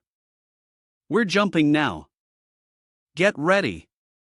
The little brother still didn't understand anything. He yelled in confusion. Ha! Let go. Finally, Soyeon clenched her butt cheeks. Took a deep breath and leaped, causing the ground where she stood to shatter. One shot off like the wind, her face still cold and emotionless, suffering. Behind him, Jiriam was screaming his head off. Out, the person vanished into thin air in an instant, leaving only a streak of light behind. In his place, Vermont calmly said, "Oh my, they ran away. It'll be hard to catch them. Nobody knows." Dam glanced furtively at Vermont, thinking he doesn't intend to chase them either. The system panel suddenly appeared behind Damio. I shouldn't let my guard down yet. When he chases after them, I'll press it. The system panel was already displayed. Spatial teleportation location South Korea target beacon. Just Ion, do you want to use 2300 divine power points for spatial teleportation? There were a few reasons for Jasirian to agree to this plan. Vomel sat at his desk in his room, a green butterfly perched on his hand. One reason was Vomel's personality. He disliked fighting and was only interested in researching random things. Omo turned back to chat with Damio, ignoring the other two. So, where are you from? Damio also replied, said briefly. I'm from Korea. Yes. I saw Ma raise his hand to his mouth, looking contemplative. Korea? I've never heard of it. There was another god who said they were from America. I wonder if it's the same space. Hear me? Dam felt a pang of anxiety. America? Is there an American who got a system like me? And Ju's Soyeon. The man stood before the sun-drenched temple, their robes fluttering. Vermont continued, God from another world, I have a favor to ask of you. The trees cast shadows over you, Damio, and Vermont. With rays of sunlight still peeking through the leaves, the two men stood facing each other, Dambio, wondering, a favor? He confidently puffed out his chest, his face beaming as he accepted. If it's about containing the gate, just leave it to me. Whoa. Seeing this, Ma closed his eyes and flashed a friendly beauty queen smile. Ha ha. Truly reliable, but that's not what I was going to ask. A deceitful shimmering purple butterfly was about to land on his finger, but Vermont hadn't finished speaking. They say there are profound things deep inside the gate. But even the smallest insect have their stories. The collapsed structures piled on top of each other created a desolate scene that appeared through his words. The temple can be rebuilt. If you meet them again, just punish them a little and let them go back. Looking at the butterfly perched on his finger, Ma laughed to himself like an autistic person. He ignored his friend Dambio, who was still standing blankly in front of him, listening to his rambling. They're actually living a very sad life. Or Damio slumped like a pile of dung. He let out a heavy sigh, a fleeting thought running through his head. I can see why he lost despite having that much power. Based on Madame Zuan's prophecy, it seems Carlos knew Vero's personality very well. He assassinated Vero, leaving a serious wound. And if he isn't stopped soon, this entire space will be swallowed by the gate. The lying butterfly couldn't stand Vermont's rambling and flew away. I don't know what he ate to talk so much. Tam curiously followed the butterfly with his eyes, ignoring Vermont, who was still talking non-stop in front of him. That's why I want to ask for your help to integrate with the people and teach them magic. The monsters pouring out of the gate to me are as natural as a butterfly flapping its wings. But doctor, the dark figures of a man and a woman appeared. They were blackened with evil red eyes. Vermont still wasn't out of mana, his mouth still going non-stop about humans. They're like a storm of despair. If the monsters from the gate become as strong as they were before, there's no way they can deal with. This time, Vermont's face slumped like a pile of dung, seeing his friend's face, looking like he'd lost his ration book. Tam was startled. What the facts? Sweat dripped down his face as he glanced to the side as if avoiding something. Vermont lamented, I'd go myself, but I have to fix the temple. Ha! When will it ever be done?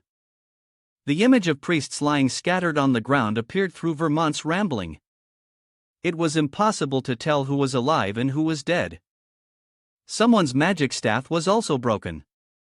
A few were struggling to get up, helping each other to their feet.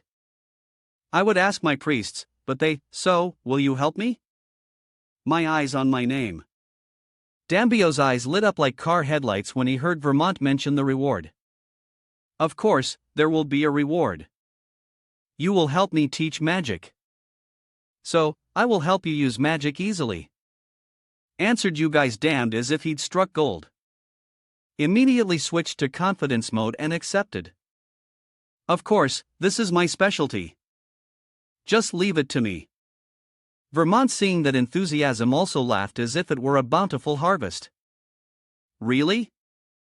Then I'll leave it all to you. I'll inform them so you can work comfortably. The sky is beautifully blue. Done. The new star of the Magic Academy, the bee gathered as thick as ants, whispering and gossiping on the green lawn. 2 students, a boy and a girl, were strolling and chatting cheerfully. The cheeky boy asked thoughtfully, come to think of it, I haven't seen him around lately. The mean-spirited girl retorted, who? That talentless guy? Say that again. The other girl had a smug look on her face, eyes closed and rambling on. The brat next to her looked like a shrew. You could tell he was mean-spirited. What the hell was he doing waving his hand around like that? It was obvious. He realized he has no talent and left early. Too bad. Seeing his desperate face when he couldn't use magic was hilarious. He realized he has no talent and left early. Too bad. Seeing his desperate face when he couldn't use magic was hilarious. Teacher. Letting these 2 weirdos make a fuss by bad-mouthing someone. The long-haired guy with his arms crossed in front of his chest reminded them. His face is sour, as if he'd been constipated for days. Everyone quiet down. A pretty blonde girl nearby looked over with an annoyed expression. The teacher must be annoyed. The teacher's voice was still yelling, focus on the class. The blonde student turned and walked away, her wavy hair bouncing beautifully. As she left, she thought, I have to leave a set for this. Of course, what was I expecting? Like a fool, a footstep forward, accompanied by his voice. Ah, has class started already? Tam, hands in his pockets, approached the mean-spirited students, looking cool as hell. He looked like a cold CEO among a bunch of underlings who only know how to gossip. His appearance seemed to stir up the atmosphere there, making it much more lively because he was being laughed at by the students. What? He's here. Look at him acting all casual even though he's late. Very spicy. Over here, the teacher's face was ashen as if he were about to crap his pants. His eyes and nose dark. As he stood silently in one spot. The other students were still gossiping lively, but to come at this exact moment, this professor is very strict about punctuality. Professor Gwyn rang with anger. Oh, sir. The old man's attitude changed 180, looking disgustingly sick of his face looked like it was about to melt off, his hands rubbing together like a puppy fawning over its owner. Oh my goodness. High Priest. You're here. Daimyo smugly closed his eyes, enjoying the old man's reverence, his eyes closed in a slight smile. Sorry, I was stuck in traffic, so I'm a bit late. Please watch the next episode. The bunch of students who were bad-mouthing Daimyo earlier were utterly shocked, probably swearing in English in their heads as each one's jaw dropped and eyes went wide. The teacher was still fawning over him. Oh my, there's no need to apologize. It's my fault for not coming to pick you up personally. The professor pointed all 5 fingers at Daimyo, who was smiling smugly beside him, and introduced him to the students. Everyone gather around. The High Priest, esteemed by Lord Vermont, EU Daimyo, will personally teach us a magic class. Let's have a round of applause. The damn crowd as grand as a corner looked at their upcoming students and laughed like a domineering CEO. That group of students was completely dumbfounded and quite a few were furious. Seeing his beloved students' faces looking like stinking turds, Daimyo asked again as if to provoke them into getting their hackles up. It's been a while since we've seen each other. What's with those expressions? Am I the only one who was looking forward to seeing you? Seeing the rat-faced kid who was bad-mouthing Daimyo earlier now standing up to the professor, realizing that his ingredient was now about to become his professor. Professor, what are you talking about? Seeing the kid go crazy at him, the teacher broke out in a sweat, his mouth agape, not knowing what to say. This kid is the teacher. The kid, as if transformed into a beast, roared, his face looking like he was about to tear the old man in front of him to shreds. How can that bastard teach us anything? He pointed his finger at Daimyo and screamed at the top of his lungs while Daimyo's face was like, what the hell is this weirdo doing? Everyone knows he has no mana and how to get in through the back door. What can someone like that teach? Hearing his idol being insulted, the teacher also puffed out his chest and scolded the kid back. His face is taut as a shoestring. Dan, you idiot. How dare you raise your voice like that? Danik, standing by coolly, acted as if he couldn't be bothered with that hit-and-run kid. I'm fine. Calm down, Professor. The teacher's voice was still booming while, for some reason, whether out of hunger or not, this insolent kid started chewing on his glove. He threw the glove he had just taken off at Daimyo, but he didn't even seem to care. His CEO demeanor remained unchanged. Let me handle this. The student kept roaring, his hand pointing straight at where Daimyo and the teacher were standing. He looked like he was about to explode with anger. I will prove that this man has no right to teach us. 5 years, Daimyo's face showed a hint of annoyance, like this guy is starting to go too far. The other student was still screaming like a madman. I'll help a talentless person like you wake up. The sky was still a brilliant blue with the sun casting its rays on the trees and school walls, making the scene glow. Under that tree, Daimyo was standing in front of the other student. They were getting started. They are in a duel. The student has already taken his stance to launch the first move. The dam confidently crowed a few lines, seemingly having secured victory from the start, his expression utterly so like, I will generously let you go first. The other student was still as quick as a monkey, but he gritted his teeth, his sharp gaze glaring at Damned, who was trash-talking. Tonight. And then it happened. The student launched his first move. His eyes rolled back, his mouth agape, as he called out the technique's name. Mighty Flame. A fireball with considerable destructive power appeared. And not long after, a massive flame shot towards where Daimyo was standing, but it didn't even make him flinch or waver. He raised his hand and created a seal in the air right in front of him. That massive fire was gently blocked by the seal. Life or Daimyo gave a light smirk as if to say to the little brats, stop your yapping. That's it. Outside, the students who saw that were shocked out of their minds, their eyes bulging in disbelief at what they had just witnessed. The huge fireball from before was now only the size of a tiny marble on Daimyo's finger.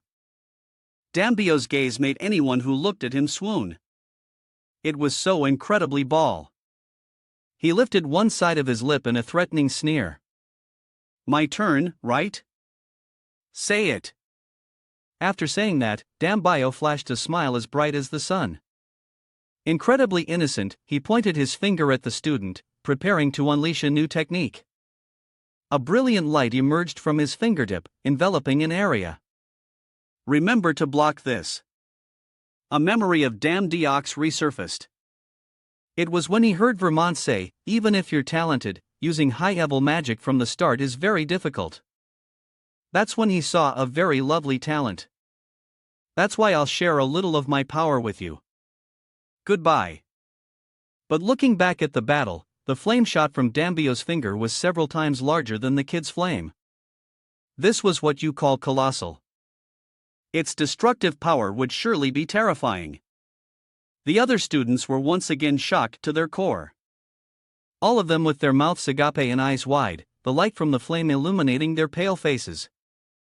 The student who directly took Dambayo's hit was also shocked as, his mouth agape, his hair standing on end. It's unclear if he'd peed himself yet, but he seemed terrified because the person was so scared they were crying. Their eyes had lost all trace of a person and their mouth was wailing, begging, stop. I was wrong.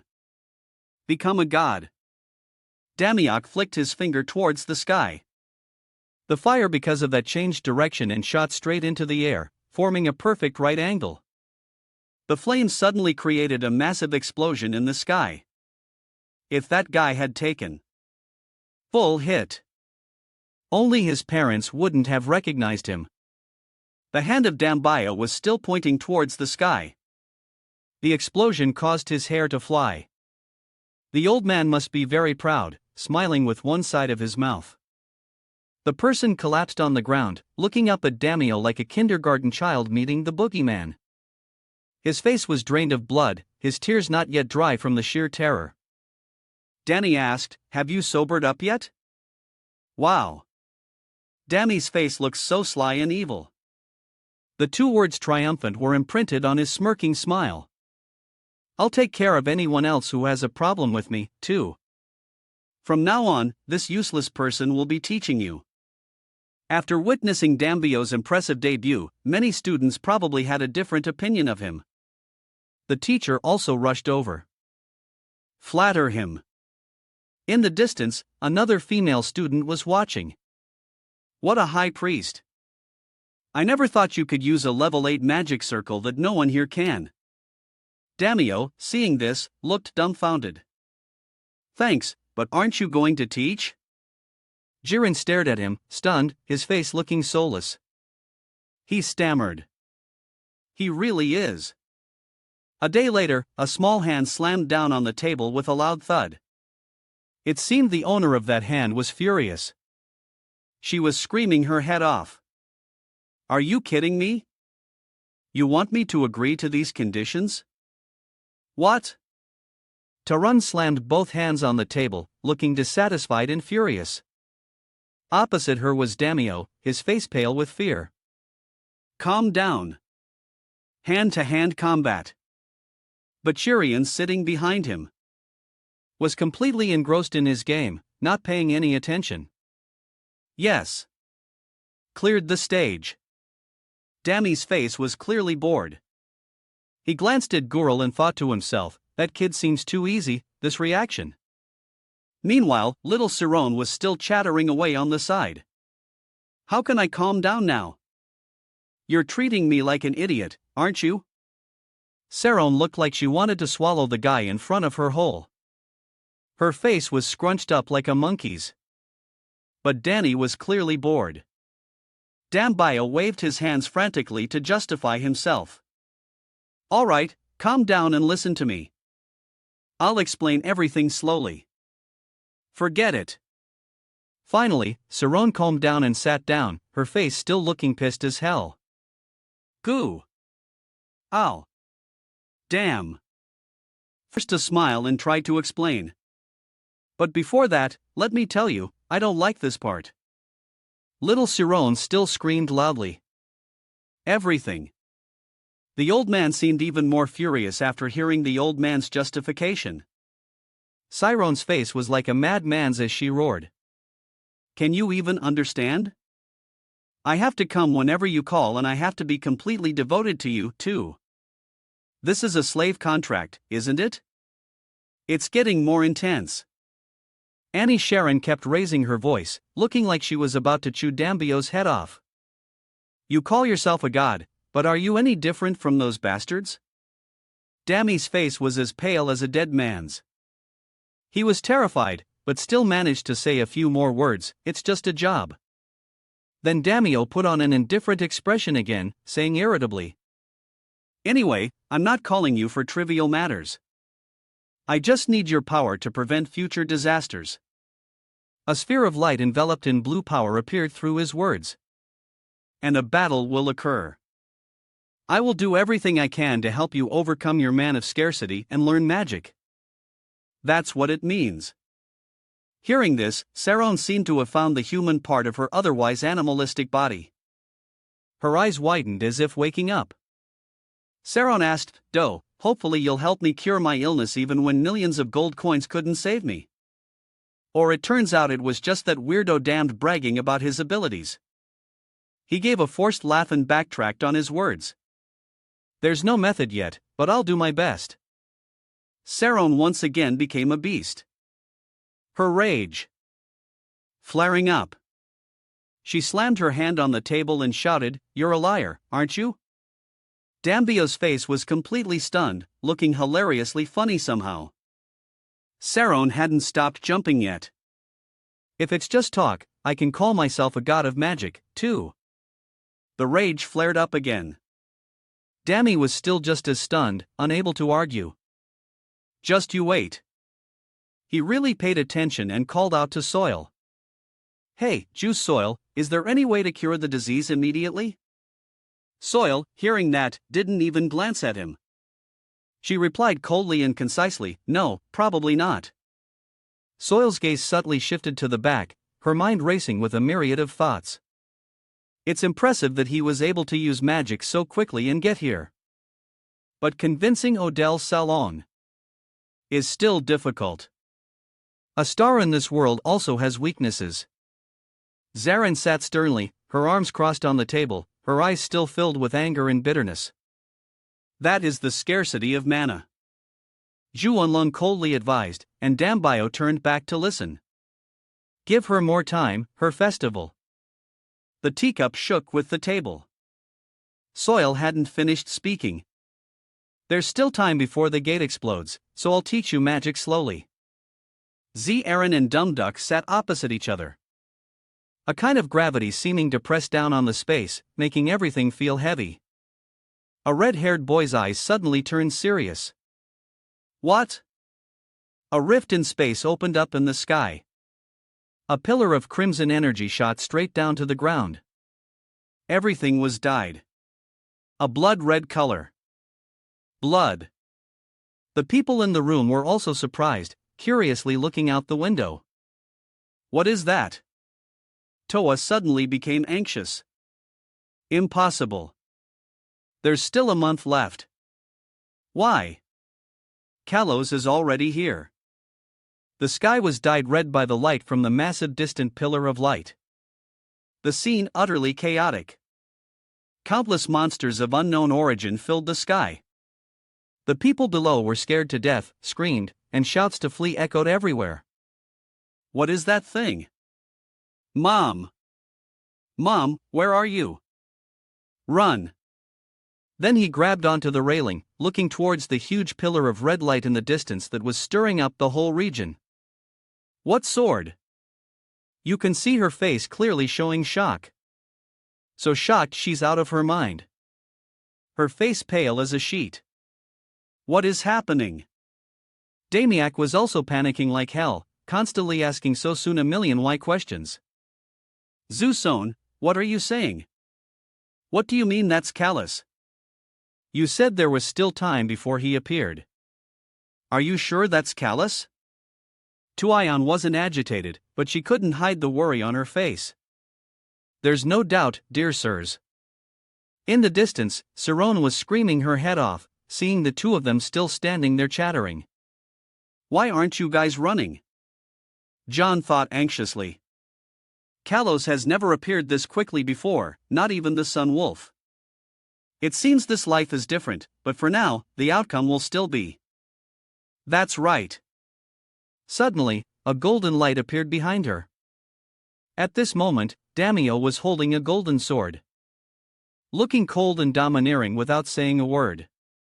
Seeing this, Soy anxiously turned back and questioned, "Hey, why did you draw your sword? You're not planning to do something stupid, are you?"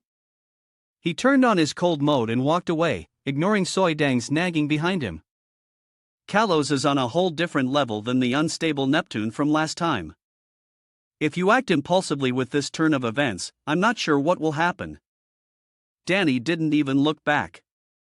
Just replied softly, "Anyway, it won't solve anything if we just sit here and wait, right?" The system panel appeared. Urgent recruitment request. Requirement: divine power over 50,000. Stop calls in the gate. Request Vermont. Danio suddenly slung his sword over his shoulder, turning back to let Soyul see half of his face. Danny smiled as if to say, "It's okay, silly girl. I'll take care of the whole world." His confidence was clear in his eyes. "Let's go. That's our part-time job." The mighty warriors were fiercely confronting the horde of monsters. Countless beasts were slain. Damio was also in the midst of the battle. He sliced off the head of a monster without emotion. Unbelievably cool. That is the truth. In the distance were Saron, Soren, and Ian. They were also fighting alongside Dambio in the battle. He still held his sword firmly, starting to get annoyed because the monsters were too troublesome. Phew, is there no end to these things? Zhu Yuan looked over and commented, "It's a miracle he could reach this level with his name's value. He's a god who never asks for anything and is also the strongest god of this world." Duke, looking dumbfounded, admitted, "My strength is only 150 th of Vermont's." "I know, I figured out when I taught those students last time at that moment." Soilan's son landed on the ground in front of Damio and continued to jump around because we don't know the situation. For now, let's just stop the monsters pouring out of the gate. Soil looked more like she was jumping down than her blonde friend because no one jumps down head first like that. There she continued to talk to Damio in front of her, with Saron clumsily getting up beside her. Even if the event changes, Vermont will be able to fight off Carlos on his own.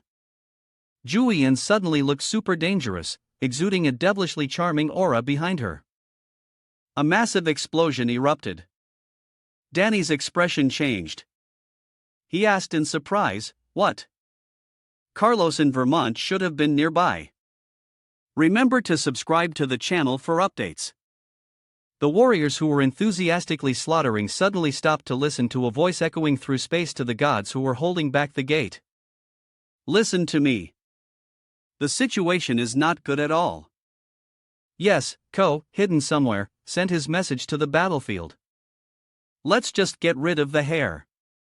You can't see the face anyway. It's shameful, but I should revise my request. Give up everything you're protecting." Siron was stunned, her face frozen into a block as she heard Vermont speak and focus on evacuating the people. "I'll buy some time. Thank you, Agirium." And Damned Duck over here were both extremely surprised by that strange disembodied voice. Both their faces were blank with confusion. "What? There's a voice somewhere. Z soil is this?" Joan was also looking up at the sky, looking dazed. "It's a message from Vermont." "Yes." Suddenly, all the warriors simultaneously moved in one direction. Little Saron, flustered, turned her head from side to side, not understanding what was happening. Even Dambio left in silence. Grandma Saron, seeing this, was startled and opened her mouth to ask, "What is it? What's going on? Where is everyone going?" "Yes. Pommel just ordered us to retreat." Hearing that, Soren looked dumbfounded in surprise. "What on Duke?" Still like a CEO, had his back to her. Saron, suspicious, kept jumping around. What do you mean retreat? Then it's nothing. The scene at that time was horrific, as if World War II had just swept through this village. The sky was as red as fire and the walls were in ruins. People could not have ignored it. 10 years lying on the ground. The monsters were still circling in the sky in the distance. Soren's words weren't finished yet. What about our village? And the people who haven't escaped? Tuyul standing behind Soren remained as cold as a lost soul. It's different from the prophecy, so I can't be sure, but there's nothing else. The space will be destroyed by Carlos. Hearing this, Soren once again looked dumbfounded. Her face was frozen solid. It just started to rain. The sky now as gray as Soren's heart.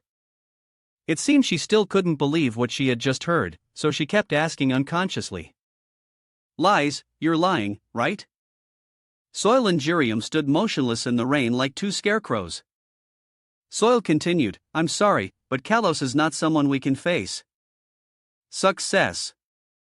Seeing that little girl crush her hopes, hoped to hear a different answer from Dambayo. She anxiously grabbed his collar and screamed. You damn, can't you do anything? There must be a way. Anything. Soren still gripped his collar tightly. Damn, seeing this could only helplessly turn his face away to avoid her. I'm sorry. Please subscribe to our channel to support us. Zarin, as if accepting that her last chance had been extinguished, collapsed to the ground. She said in a daze, Why? Why did everyone give up so easily?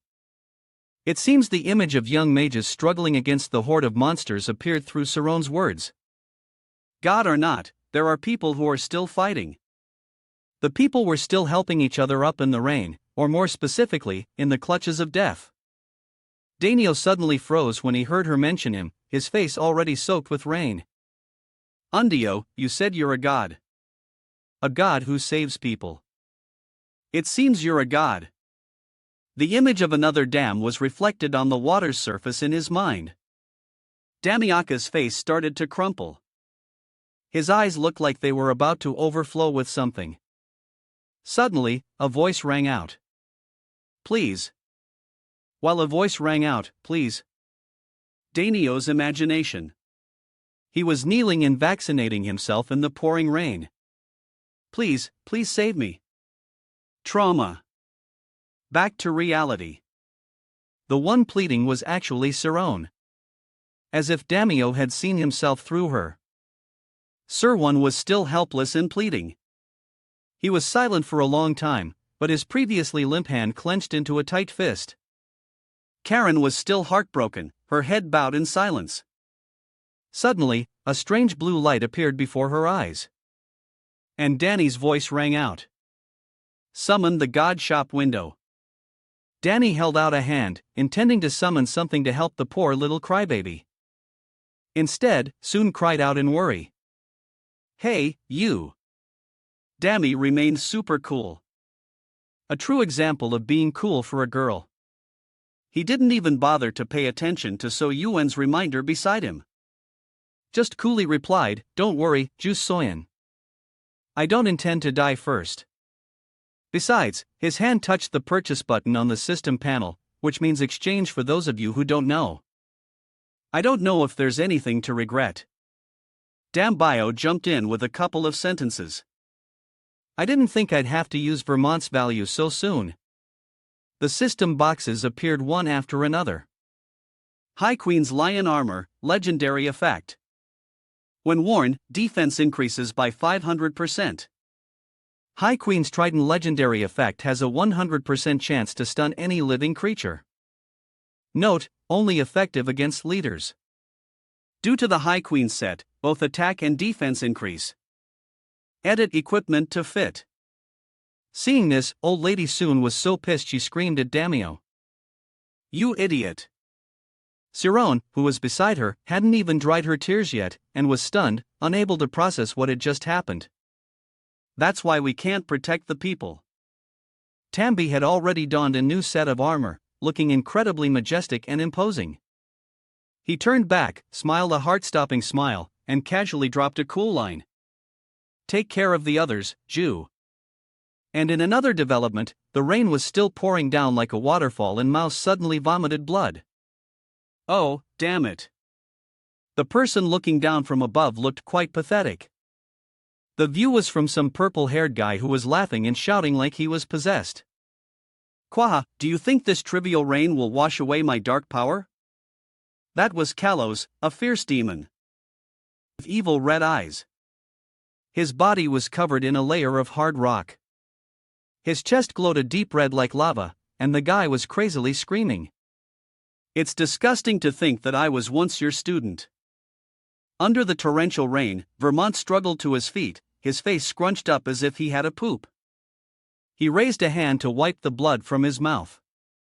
While wiping, he preached a little bit of morality. Even if you have lost your way, have you forgotten both your place and my teachings, Carlos? The dark clouds still covered the sky and the rain poured down like water from a bucket. Kalos kept yapping his mouth open, arguing with the teacher from above. Don't make me laugh. Why can't you understand that you and the people here are the ones who are lost? Oh. Oh my God, that's a surprise. Kalos suddenly transformed from a demon into the father of demons. He looks terrifying as hell. He laughed like a fugitive. His eyes were red. A stream of red and black dark power shot out from his clenched fist. The old man was still screaming his head off. Why aren't you more ambitious? Isn't it the instinct of a magic user? Kalos, except for his face, his pose at this moment also resembles Princess Wind's transformation. He spread his arms to the sides, creating countless dark spheres. Tears in the air.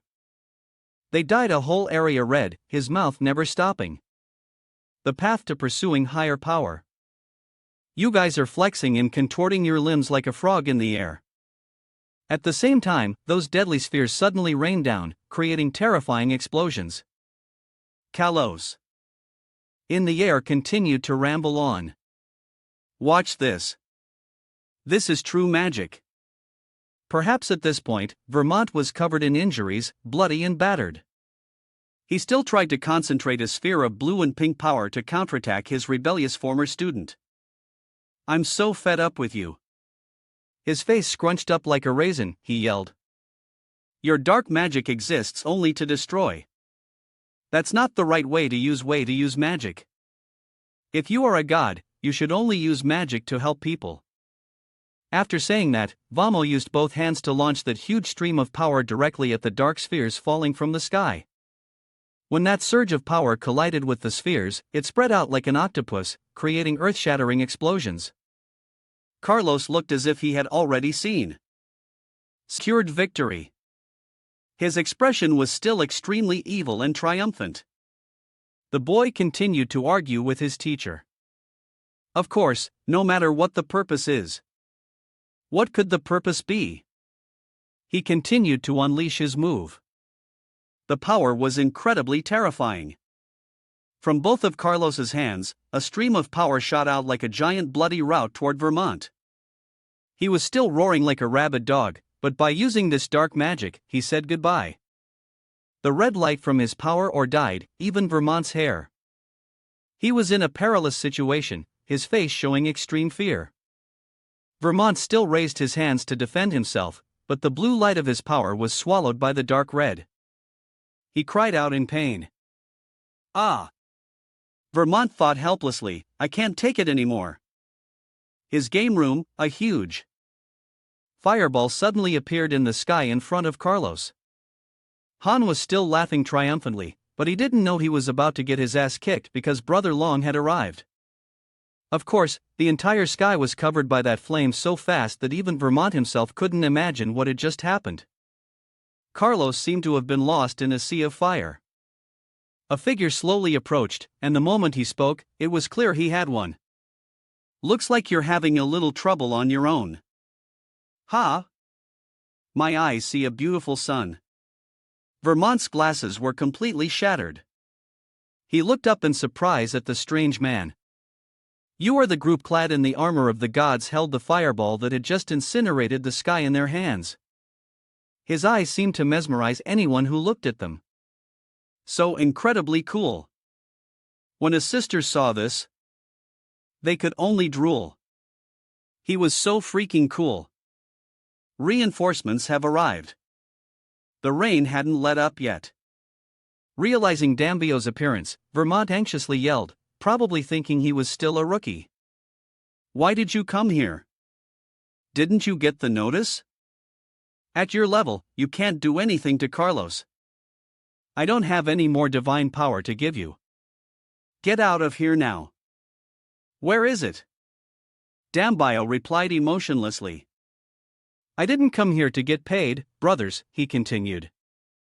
After all, the reward for this mission is not worth the lives of the people.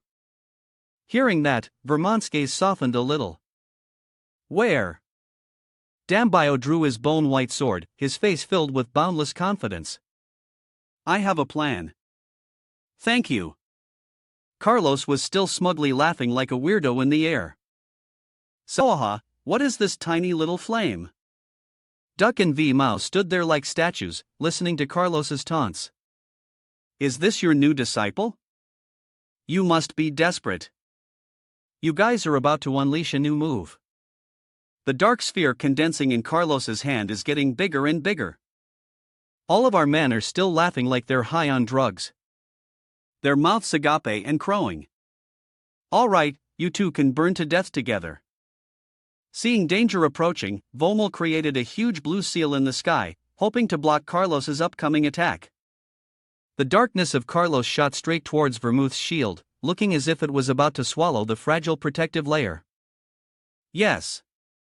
Kale clenched his butt cheeks, took a deep breath, and gritted his teeth to keep the barrier from breaking. He pleaded with the old man next to him.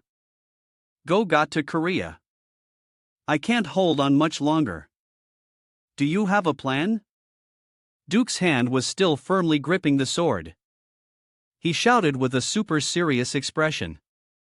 Just once. I just need one chance to hit him once. Then we can neutralize his power. Surprise! Suddenly, Vermont noticed the sword in Dambio's hand. Could that be that weapon? I can create a moment, but I don't have the power to protect you from the dark energy. Han's footing on Dambio became more stable. That's enough. You can give it a try. The system panel appeared. Activating skill. Wind gust. Dambio flew up close to Kalos, his hands still gripping his sword, preparing to strike the nearby demon. Kalos at that moment was still excitedly destroying Vermu. Danio shouted, I have a trump card, too. He delivered a super powerful slash downwards, hitting Carlos or something like that. The collision created a deafening explosion. While slashing, he finished the sentence he was saying earlier, hidden here. Department. Danio's face suddenly went blank, stunned by something. Step Damio was completely shocked when he realized his blade had only collided with Kalos's dark aura, which was constantly surrounding his body. His face went blank while Kalos just laughed demonically. Danio's expression completely changed. Damn it, with my power, I can't even lay a finger on him. Suddenly, streams of dark energy rushed towards him, surrounding him, looking like they were about to swallow. Damn hole. Carlos in front of him was motionless as if he had run out of battery. That bastard is laughing triumphantly again. Cuckoo. Whoa.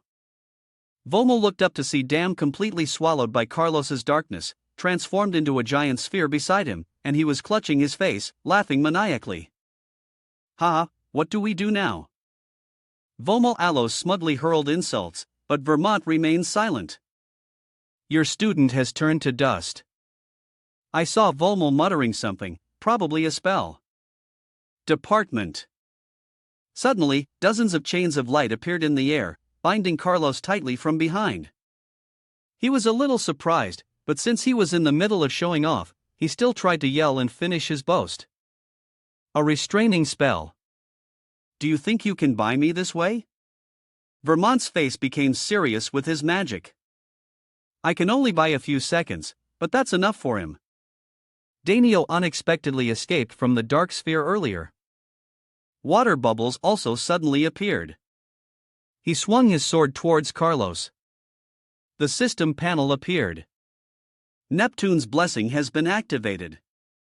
You guys, Duke, are laughing like the Soviet Union during a bountiful rice harvest. The water bubbles are getting more and more numerous. Only now did Carlo just begin to feel afraid. He was so shocked he was about to vomit when he glanced over at Danny's current position. Ow! The system continued to announce effect 100% chance to stun any living creature. Note only effective against the leader of a certain type. All the disciples delivered a fatal blow to Carlo, sending him flying and crashing straight to the ground. The blow carried an incredibly terrifying power, creating a game that resulted in an earth-shattering explosion down on the ground now. Carlos was kneeling, looking like he was dead. All around him was rubble from the recent explosion. So much suffering. Duck also quickly landed not long after. He sympathized, approaching the kneeling Carlos, his face serious as he looked at the demon before him for a while now. My eyes, Carlos's at this moment, were still bloodshot. Yes. Yes. Cal fell into deep thought, his eyes filled with sadness. He said softly. It was also getting dark then. Memories suddenly flooded back into Vermont's mind. At that time, Carlos was sitting, leaning against the tree trunk. He was standing from a distance looking at him. It was raining cats and dogs. Vermont confided. The day I met him, Carlos wasn't like this. Carlos's face at that time was extremely gaunt, as if he had just been wrung dry. His eyes looked at Vermont with indifference. He was cursed with a dark fate that no one wanted. Those eyes, Carlos's, were tired, but they had once been so beautiful, Vomel continued. But he also possessed a talent that everyone coveted. Why is it raining for so long? Vermont was still lost in thought, standing behind Damio, recounting Carlos's past. That's what I thought when I personally taught him magic. In the image of the two masters and disciples, Vermont and Carlos, happily learning magic, it is revealed. Through his narration. I must change this child's destiny. No one else but me, the greatest god. Thinking back, that was truly an arrogant thought. Yes, you blamed yourself and accidentally helped him gain dark power. Perfect. Because when he revealed his true nature, I couldn't bring myself to kill him. So, I exiled him from an innocent boy. Kalos became a monster possessing dark power that could destroy everything. Vomo turned his back on and Damio still reminiscing about his past and his beloved student even though he knew that one day he would return to kill him. Damio hearing this also turned around the sky had gradually returned to its usual clear blue. Vomo still tilted his head up and rambled on about Kalos. If only I had guided him on the right path sooner that time. Things might have been different if only I hadn't taught him dark magic. He had always embraced and lived with those regrets. The sun is beautiful. The sky has returned and is radiating after the clear clouds. Deep blue, but Vermont is not finished yet. However, now perhaps it's time to leave everything behind. Until when? In the end, Vommel still didn't agree to kill. Maybe he still had faith in him. Or maybe he still couldn't let go. Danio stood there bored to tears, having to leave the bait right at his mouth. He sighed heavily. Ugh. I've gotten stronger, but I've never felt this bad. Mises Vommel. A notification appeared on the system panel. You have succeeded with the final blow. Absorb the power of Forgotten God Kalos. Moonwolf Level 1. Moonwolf Level 3. The sealed skill of Moonwolf has been unlocked. Using the skill, dark energy can be expanded with an increase in proficiency stats. Dambio raised his hand. The power of calls was now in his hand. The red and black dark power now belonged to him. The power of calls. Daniak raised it. Damiak thoughtfully looked down at the black and red flame in his hand. Just like how I used Neptune's blessing to save myself, I'll have to use the power of an evil god when needed.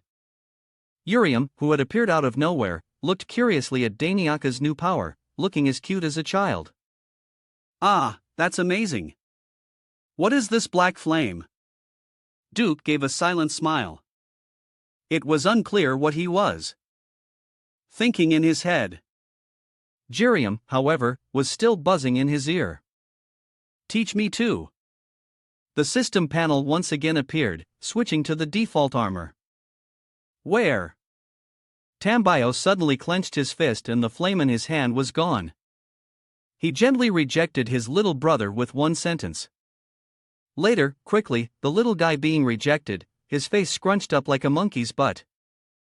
I don't know why Jirian just rolled on the ground like that. Dammy's face was like, what the F are you doing, bro? The little brother just opened his mouth and yelled, why later? Right now, just show me now. Dumb. Suddenly, a hand grabbed the little one's collar and pulled him up. The voice sounded annoyed. Shut up. The little brother was pulled up so suddenly that he yelled, a kid acrium. Angrily looked up and yelled at, that's enough. What are you doing? Sirone, with her hands on her hips, looked at the little boy and scolded him relentlessly. Stop whining. You should be worshipping him. He'll teach you when he has time. Where? Tambio started to get excited, his face looking ridiculously smug. Every sentence he said made Sir Sirone freeze in her tracks. Oh, so you're only now starting to realize that I'm a cool and brave god? Of course. The little crybaby blushed like a ripe tomato, stammering like a shy Japanese cute girl. It was sickening to see. What do you mean by cool? Anyway, you were very brave. After all, because you proved it, I know you're not tricking me. Seeing this, the little brat behind them had a dumbfounded look on his face like, what the hell is this girl doing? Daniaka's face suddenly lit up. So what you mean is? As if understanding his meaning, Sirone turned away and reluctantly agreed to their previous deal. A ridiculous contract. But if it's to be a priest for a god like you, I'll give it a try. Hearing this, Dambio immediately smiled, thinking, this little girl is interesting. Zarin suddenly glanced over at Damio and said softly, however, I still intend to stay here a little longer. Remember. The little one placed her hand on her chest and continued. Seriously, I've realized it now. If I can't use magic, then I'm useless. That's why I'll look for a way to make myself useful. Ma stood to the side, smiling kindly at Sirone and saying softly, then I can help. Little Sirone jumped as if she'd been startled by. Feather, she said excitedly. It's an honor, my dear Vermont. Zarin, extremely excited, bowed before Vermont. It is truly an honor, Your Highness Vermont. Vermont stood tall, still speaking gently and kindly. I must repay the god you believe in, so I'm glad I can help him in this way. But since sensing the release point from Sun and that little brother Ryam, Damiak hurriedly pushed the two behind him. Sun seemed quite curious, looking at Vermont. As for Ree, his face was like a little demon's. Danny's face was like he was panicking like hell as he said to Vermont, who was smiling in front of him, you're scaring me. Hey, hide quickly. Jewel from behind calmly said, no need. It was just a fleeting moment, so he probably doesn't remember. Danny's face was still panicked as hell. Safety first.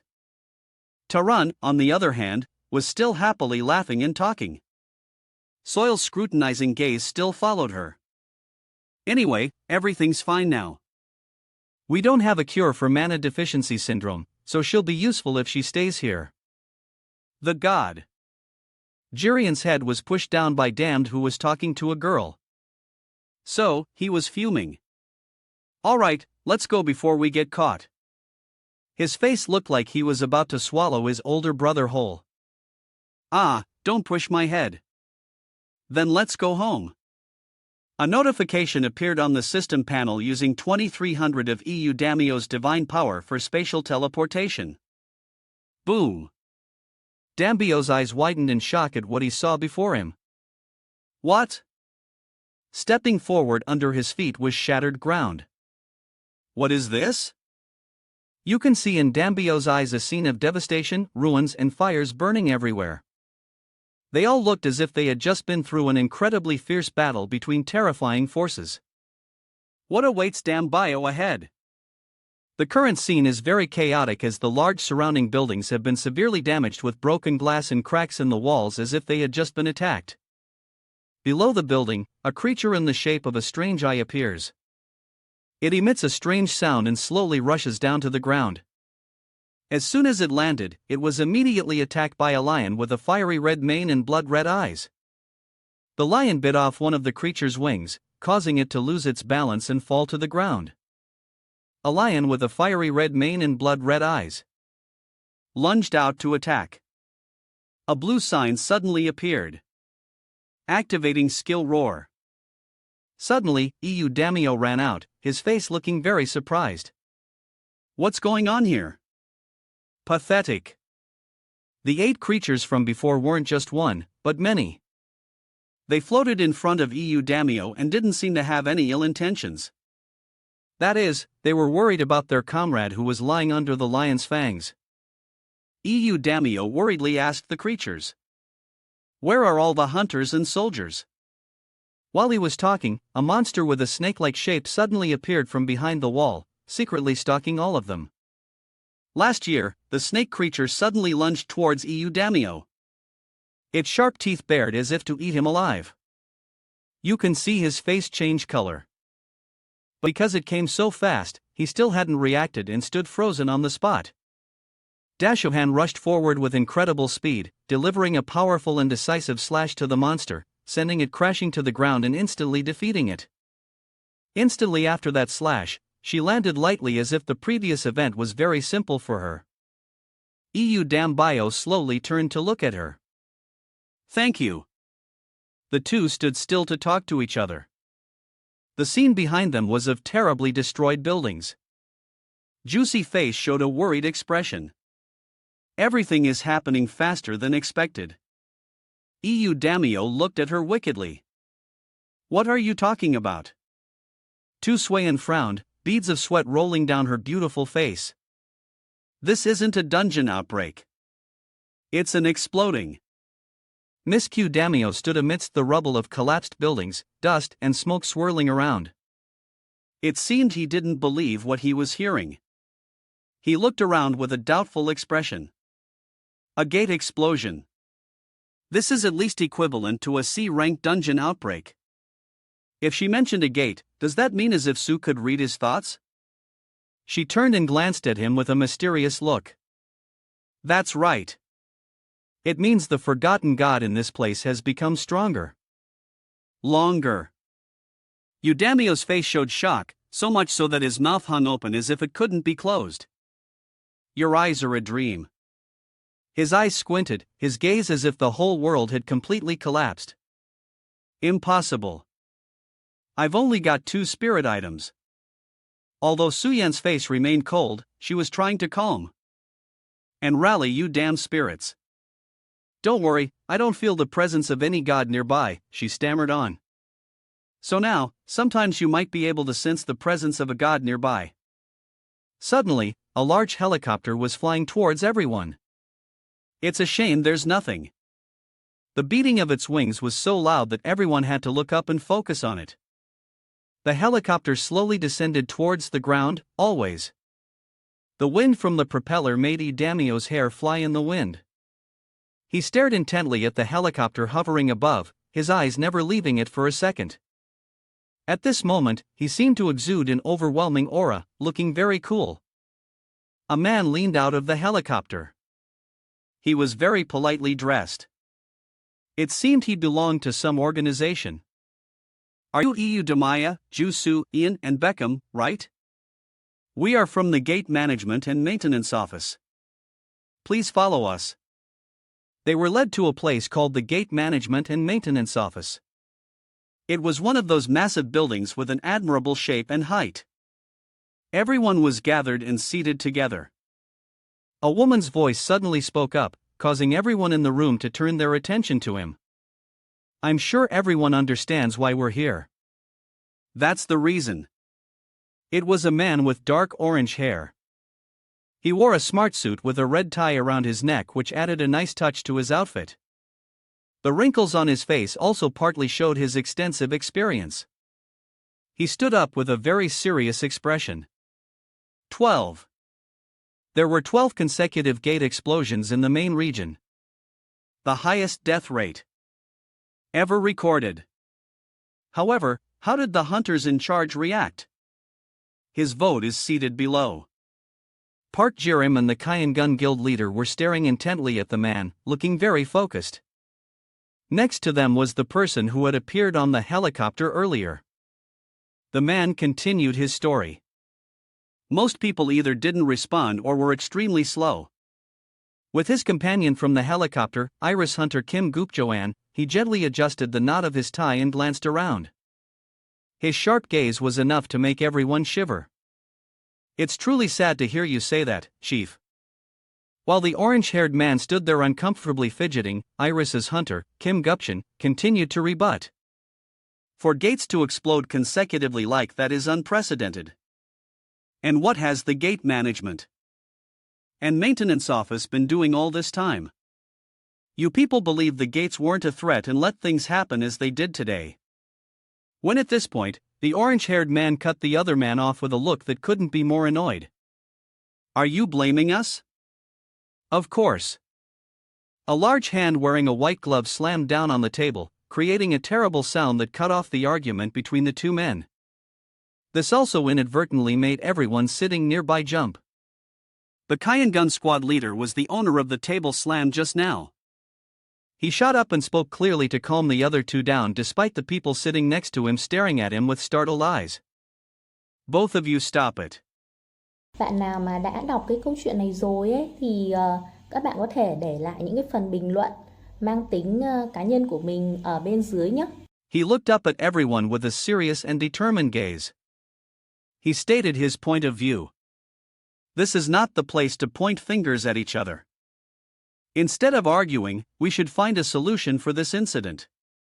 Whatever the cause, the hunters here today should not ignore the country's disaster. The two hunters here today should not ignore the country's disaster. The two hunters here today should not ignore the country's disaster. The two hunters here today should not ignore the country's disaster. The two hunters here today should not ignore the country's disaster. Two of the hunters sitting in the room suddenly looked away anxiously, beads of sweat rolling down their faces as if they were the ones being directly addressed in the story. The Kyangun Guild leader continued to reprimand. However, out of 18 hunters, 12 were late. Iris Kim Goop pushed up his glasses with a look of utter helplessness. He didn't deny it.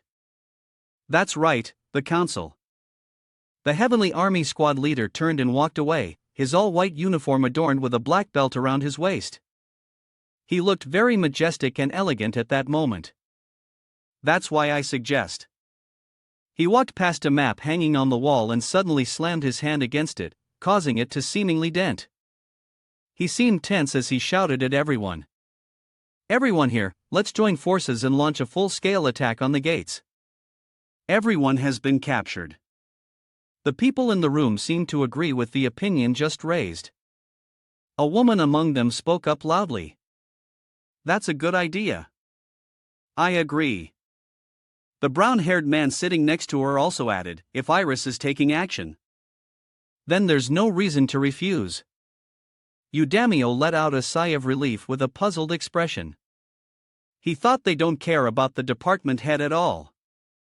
Iris really has a certain number of fans. He made it clear to the others. If we're just talking about killing monsters, I'll act on my own. The Heavenly Army commander brushed past him. His expression always serious and somewhat annoyed. Curdly? He asked, EU Daniac acting on your own? May I ask why? Dammy looked at him with his sharp green eyes and replied, "I'm the only one who can enter the gate." In his mind, the scene of two giant black holes hovering in the sky and gradually swallowing the city below began to appear. The scene looked very scary. It was like the apocalypse, making anyone who accidentally thought of it shudder. The thoughts appeared in his head. This is just a temporary solution. If the attack is like what happened to the magic world, no one in this room can stop it. We have no single answer to all of this. The only way is to prevent war among the gods. The hunter from Iris, Kim Goop, shot up in anger, his hand curling into a fist and slamming it on the table. He was so angry that wrinkles appeared on his face. He cursed that arrogant fool. The person in the room tried to restrain the other hunter to de-escalate the situation. "Guildmaster, just ignore him." "That's right. He acts superior just because he's a level 6 hunter. He's just a kid who thinks he's special, nothing more." Welcome to this video. While everyone in the meeting room was making a fuss from outside, someone's footsteps were heard hurriedly running towards the room. It seemed to be an employee of the organization. His face pale with panic. He stammered, announcing to everyone, "There's a big problem." He spoke anxiously and hesitantly. Incheon Airport, a gate exploded. "You, damn," and those sitting next to him. Upon hearing this, their faces immediately showed expressions of astonishment and disbelief. The words of the reporting staff made everyone shudder because of the ferocity with which it had swept through the entire area. The scene of the large modern airport was now mercilessly destroyed by some force behind it. The reporting staff continued, "We cannot determine the casualties." He was so shocked that his mouth hung open as he thought. Destruction of that magnitude could have been caused by a fallen god.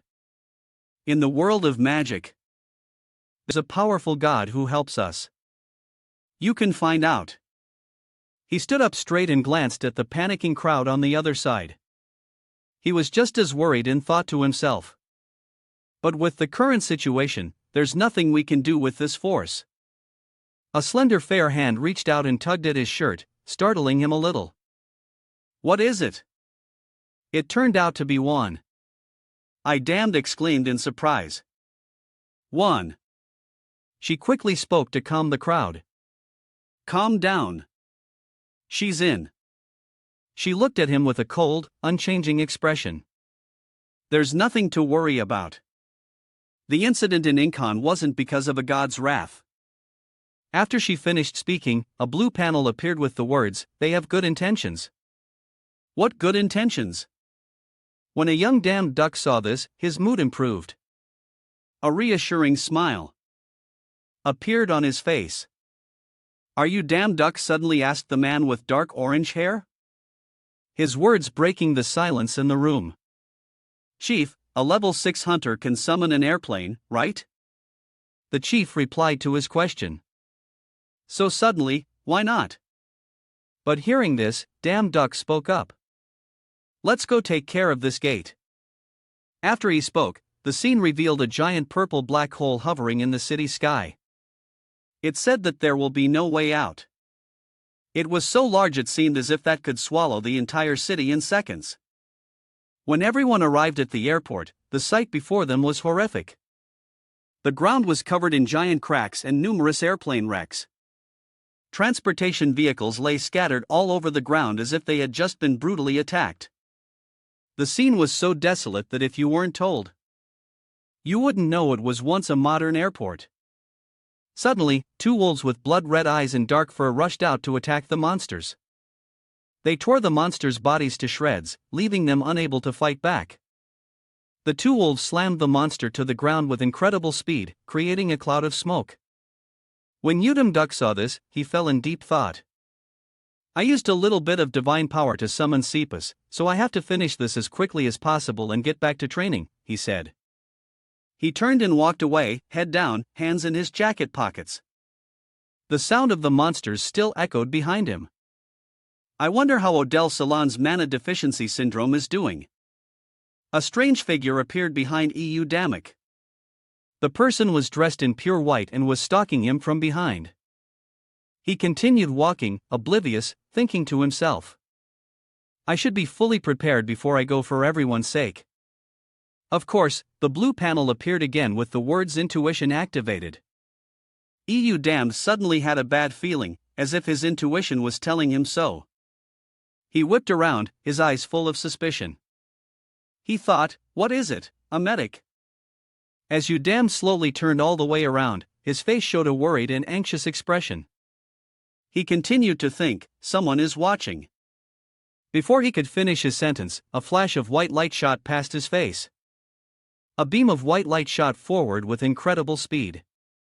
Suddenly, Juan appeared, rushing out with her sword to stand in front of EU Damduk, blocking the beam. To protect him.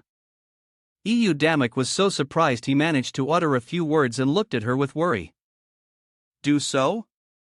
A large man with long orange hair, two strange horns growing out of his head, and his eyes covered with a bandage. From these features, he was definitely not human. Perhaps some kind of monster. The man looked at Juan and threatened her. Don't get in the way. Juan, do, if you're annoyed, look at him. She still held her sword firmly in her hand. What is the meaning of this all of a sudden? Baron you? The man turned to look at Juicy with a cold expression, continuing to threaten her with harsh words. You think you can steal a mythical creature from the underworld and get away with it? There won't be a second chance. Step aside. If you get in the way, you'll die too. Ignoring the man's threats, June quickly advanced and held her sword to his throat to restrain him, leaving him no time to react. Juyan Du Suyan held the knife to the man's throat and stared at him with her sharp, icy eyes. At this point, she had successfully threatened him and made him stand still. Do you really think you can? Du Suan continued to threaten him just as he had threatened her moments ago. You're the one who should leave. This is your last chance. Suddenly, a purple aura surrounded the man's body as if it were his power. He remained arrogant despite the blade at his throat. What a foolish choice. Thinking you can protect the trash that summons mythical creatures from hell whenever he wants. Enjoy your freedom. Your true nature will soon be revealed by Hades himself. As the man's words sank in, he felt the purple smoke slowly approaching him. He backed away with a look of terror. Surprisingly, the man slowly disappeared into the purple smoke. The smoke was so disgusting it seemed to have risen from hell. His voice still lingered, sending shivers down everyone's spine. I'm looking forward to seeing what punishment you receive from the underworld.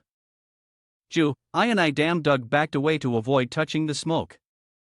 At that moment, also in a room surrounded by square tiles, sugar cubes, Park Urium and EU Damak are training hard. This training is a bit strange because only Park Urium is lying flat on the ground with a tired expression. EU Damak is Park Jurium's trainer. Seeing him unable to bear and lying on the ground, EU Damduk reluctantly said, all right, that's enough for today. Harjurium let out a tired sound. Old man, EU Damak remarked with stern words. But your movements have been a bit slow lately. Bok Jurong was still lying flat on the floor. Too tired to get up. Ugh you. He wheezed. You damn duck about everything. Do you know how long we've been training? 17 hours. We've been at this since 5 in the morning. EU Damduck just realized. Oh, has it been that long? I have something to take care of. I'm leaving first. Clean this place up and then you could do whatever you want. Dr. Gurium was so shocked his jaw dropped. What? You're leaving me with this mess and running off somewhere? Hey. Damduck turned and left, his back looking cool. As he walked away. Going to destroy a gate. Don't even think about following me. It would be a pain if people saw us together and thought I was involved with Iris. Behind him, Park Jirium watched his retreating back. Park Jirium. Garang still stared at the door Damduck had just walked out of. He was deep in thought, but what was he planning? You. He sat bolt upright, a look of confusion in his eyes as he looked up at the ceiling. You said he sat up straight, his face turning cold, but there was still a gentle look about him. What happened at Incheon Airport that made you in such a hurry? If I ask, he'll just dodge the question. He even treats me like a priest. I'm just going to go home and play games. Just as Park Uriam was about to leave, he suddenly envisioned Damduk's terrifying face, his eyes white. His mouth twisted into a cunning smile as he uttered threats if he didn't clean up. Oh, you're not done cleaning this place yet. The thought alone made Park Uriam shudder. Sweat dripped down his face. Watch the next episode. After a moment of thought, Park Uriam finally decided to pick up the Dikwi sand broom. It seems he was afraid of the scenes he had just imagined and cleaned up very diligently. You. He comforted himself as he swept. I'm not cleaning because I'm scared of him. That's right. This is part of the training. He looked very funny, but also somewhat adorable at this moment. Suddenly, a large man entered wearing a flashy orange shirt with a floral pattern. He immediately questioned Park Uriam, who was struggling to clean up in the distance. What are you doing? Park Uriam, thinking it was EU, muttered, damned. What? You're the one who told me to clean this place. The person who just entered was John Dong AK. He wore sunglasses and had his hands in his pockets trying to look cool. So, you really are here. Bakurian, realizing it wasn't you. Damn, spoke to him politely. Oh, it's you. John Dong AK suddenly got angry and spewed a long, somewhat rude tirade at Park Guriel. You bastard. I've been looking for you all over Iris and couldn't find you. Why are you cleaning this training room? You're from the Iris family and you're doing this kind of stuff. Huh? At least not this. Don't you know how much your father treasures you? Bak Gurion, still holding the mob, replied with a mocking expression. Ah, I thought it was something serious. Who cares about that stuff? Unpack. Jiriam continued, besides, don't order me around anymore. I'll be staying here for a while. After he finished, Chan Young AK glared at him with a frightening look in his eyes. He shouted, damn it, he shouted. You continue to be angry. I told you to go humiliate that damned duck, not to go and serve him like this. Bak Jirong continued to answer him with a contemptuous expression. Ah, I don't know. I'll be here with Brother Damek. You don't. Aktun was so angry that wrinkles appeared on his face. What? Brother damn duck. You call that dog brother? After 10 years of knowing you, you never once called me brother. Han. He angrily grabbed Park Jiriam's arm with great force to get his attention. Jin Young AK forced Park Jiriam to go with him. He dragged him by the arm, giving him no other choice. No more. Come with me. Father has ordered you to participate in the gate destruction plan. Harkorium had to be reluctantly dragged away. Ace. Damn it. I already said I don't want to. Tone Dung AK continued to drag him away. Shut up. Don't you know that just by staying here, you're already disobeying orders? Biguri suddenly let out a curse. Son of AB. Let him go. Pan Jang AK was stunned, unable to believe what Parkour had just uttered. What? What did you just say, Bob? The Hayarim coldly slapped his hand away and glared at him with a threatening look, as if he were a different person. Let me go. Suddenly, a sound from behind John Dunkey startled him. Oh, look, that's amazing. An LED screen was showing an image of EU Damek with the title, EU Damek has destroyed a gate. The host was describing the events at their location. Is that armor a divine artifact? He's really on another level. People watching the program also exclaimed in admiration, what kind of skill is that? That black flame?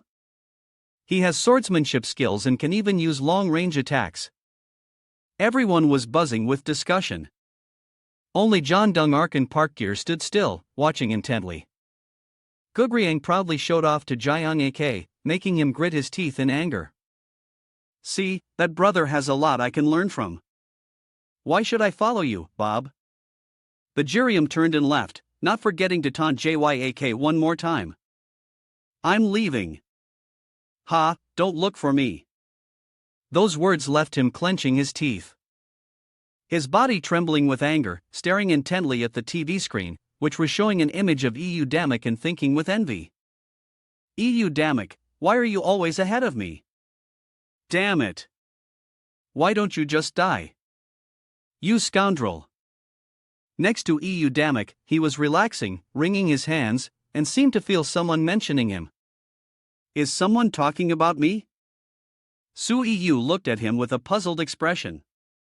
You're really carefree. Have you even used your brain? Pain at all? EU Damek replied, no, my ears were just a little itchy. Anyway, Duo sat down on the long bench next to him and planned with him. The place looked romantic with cherry blossom trees planted everywhere.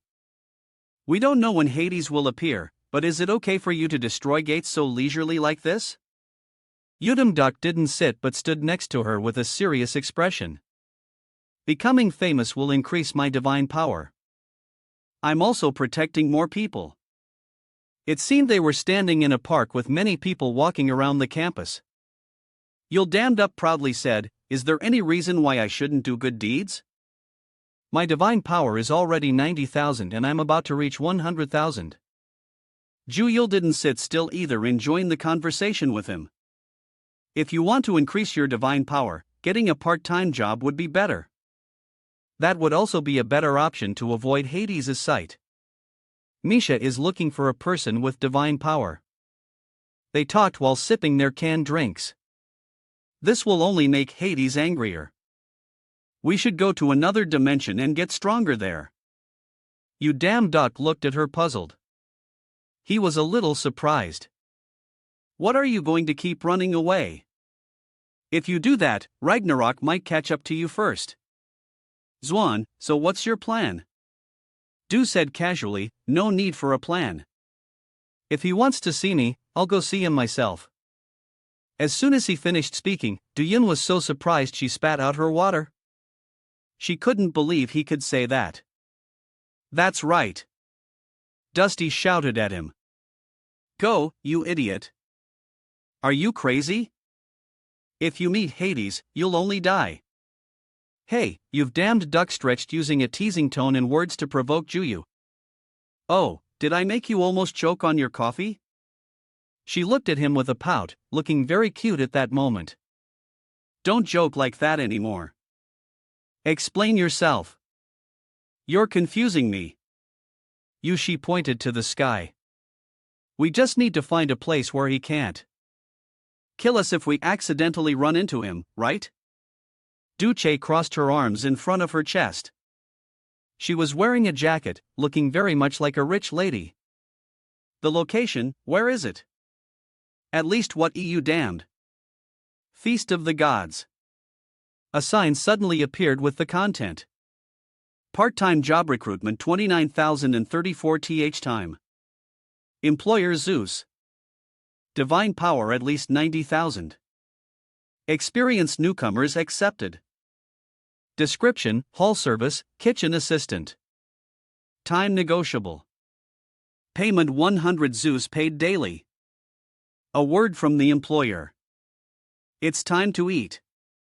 Great. Scene change. Tall majestic mountains stand side by side.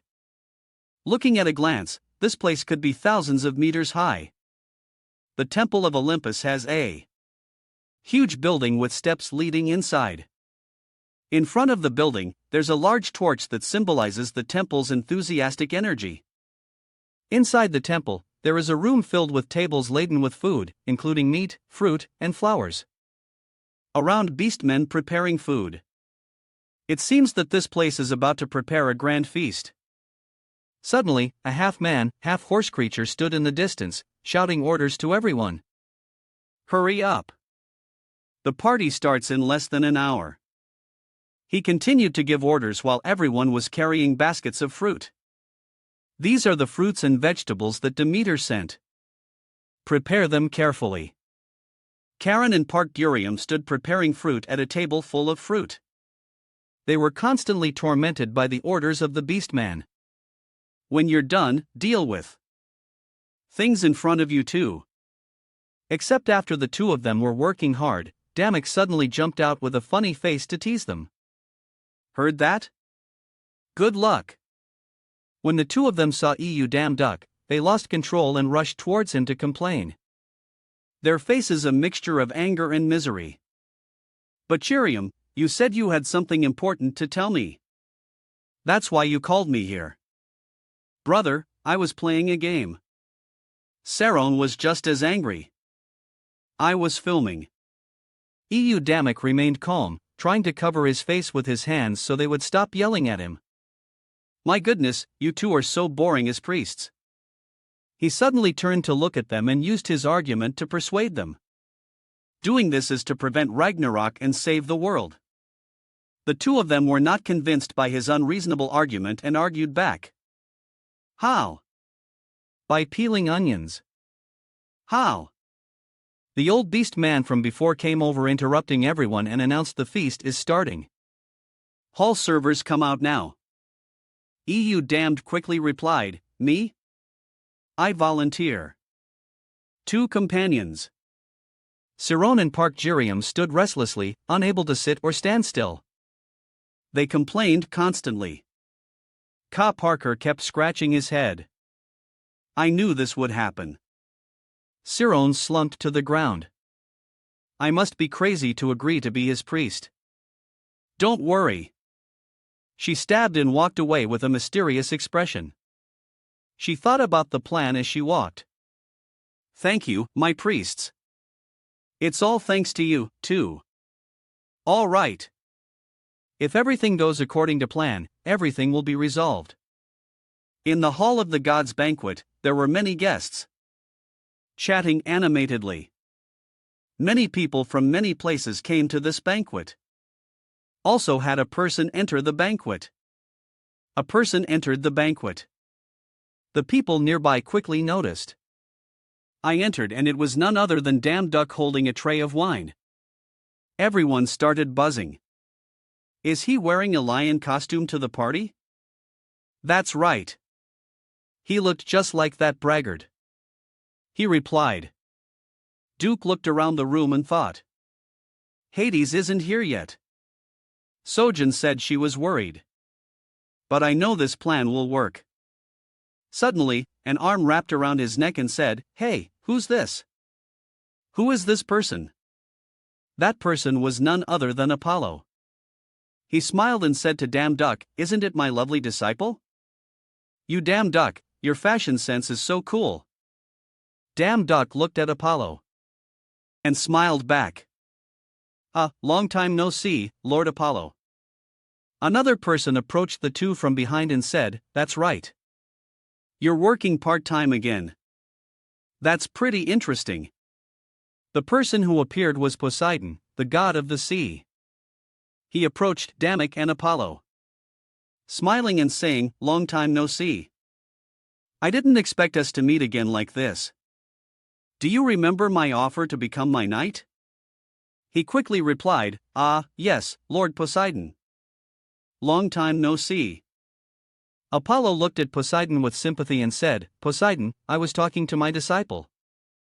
He you damned duck first. Poseidon still had a smile on his face as he replied to Apollo, Apollo, how about you give us some privacy? I have a lot to talk to this low-level god about. In the banquet hall, the guests were buzzing when they saw the damned talking to Apollo and Poseidon. I've never seen that god before. Who is he?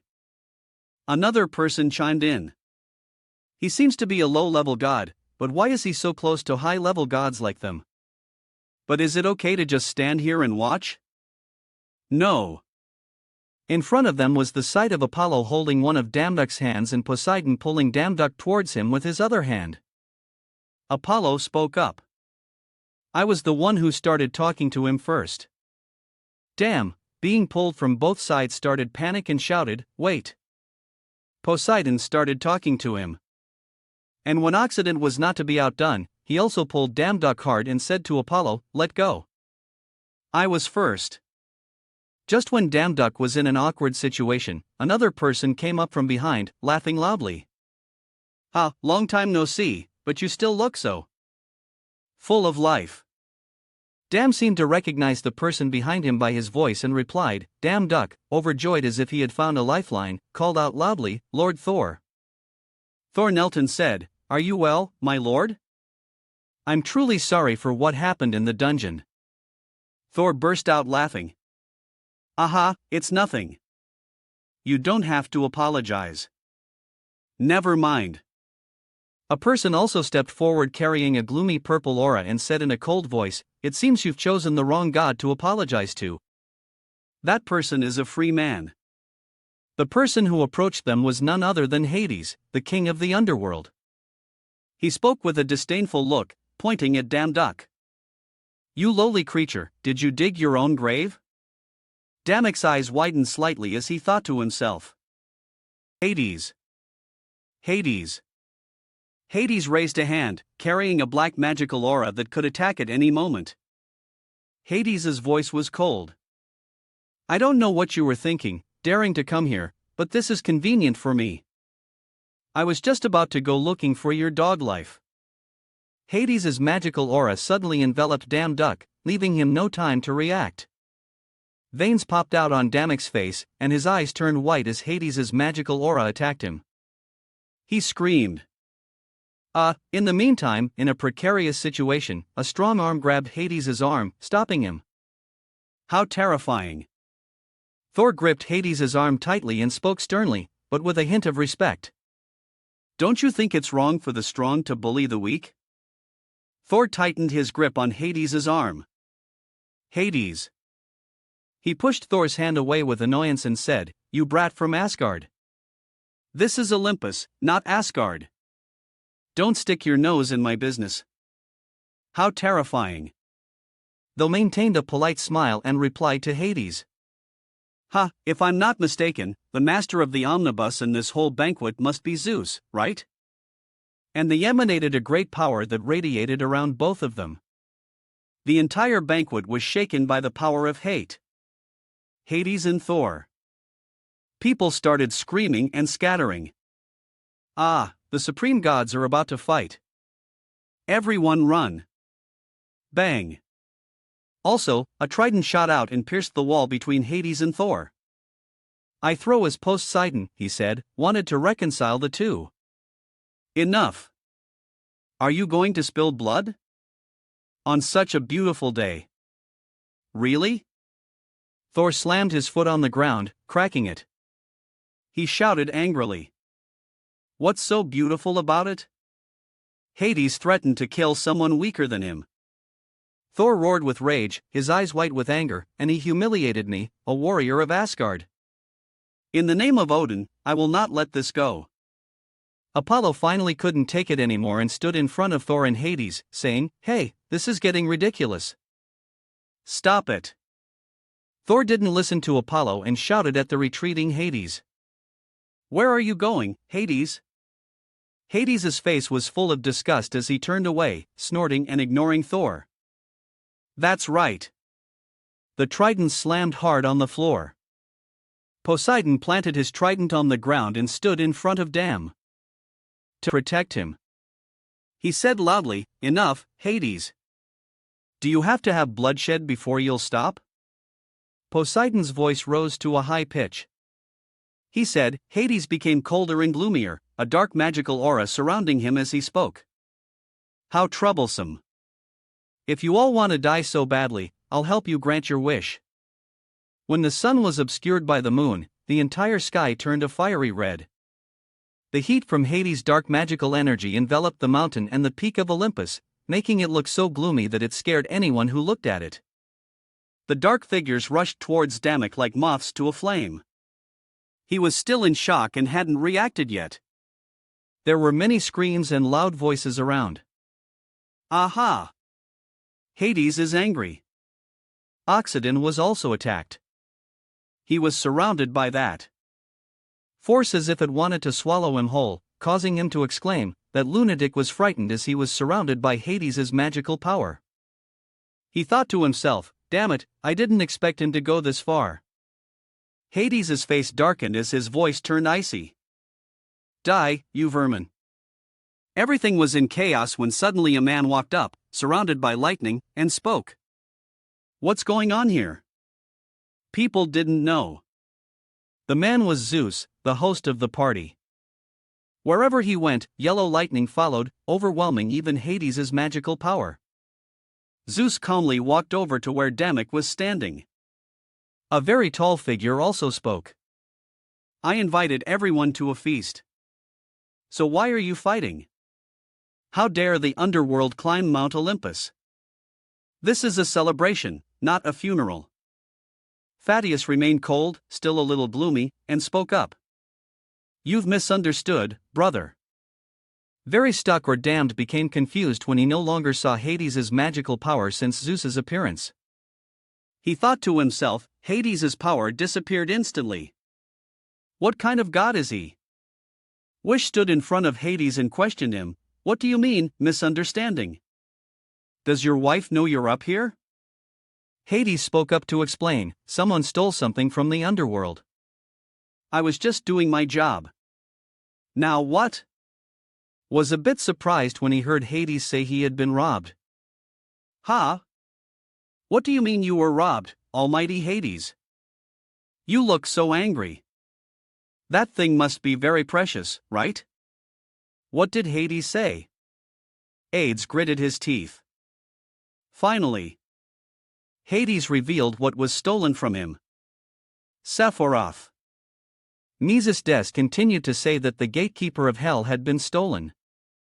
Hades's next words made the gods who had previously protected Damok gasp in astonishment at the low-level god. The man Hans spoke and the gods behind him gasped and looked at Damok. Unduk also looked at Hades with a dumbfounded expression and thought to himself, how could it be stealing? I summoned it and then let it go home right away. His voice was, a long time ago had been standing in front of Damok and asked, this kid, what was I thinking? Now what? He frowned and asked Damok, what kind of god are you? I've heard. The crowd was still in a daze and answered, yes. He calmly asked again, what do you represent? What is your responsibility? Goodbye. Is the sword god?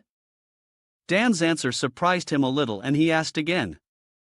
Sword god, what is it? He looked at me. You seem very talented. His words once again made Damok a little confused. He stood up straight and looked at Damok, assessing him. But just by looking at you, I can tell you're a low-level god. He frowned slightly and spoke with a skeptical tone. That's why I find it strange. Even Sephiroth growled at me. How did you make it like you? After hearing this, Duke could only smile and say, well, damn. Duke truthfully explained the events related to Sephiroth. The way he tucked his clothes in to restrain Sephiroth. The way he discovered Cephalus's collar inside a gatekeeper at the entrance to the underworld. The system informed him of the collar's purpose. The collar that Hades used to train Cephalus. When used, Sephiroth will obey your commands. Before Damok's surprised and confused eyes, he clutched his stomach and laughed loudly. Aha! How interesting. How can a low-level god cause so much trouble? He was a little surprised, thinking to himself, huh? His reaction is better than I expected. If he helps me, maybe I can resolve the issue between me and Hades. He suddenly became interested. So to settle this, why don't you two have a duel? Where? Damok was so surprised that his mouth fell open and he could only utter a desperate, huh? The blond man next to him was a little worried. Zeus, that's ridiculous. a fight between a low-level god and a high-level god. He just replied nonchalantly, then fight without using divine power. Anyone else have any objections? After saying that, he turned and left, leaving behind the words, "Today's banquet has been ruined by these two. They must take responsibility." The blond man tried to call him back in vain. Wait.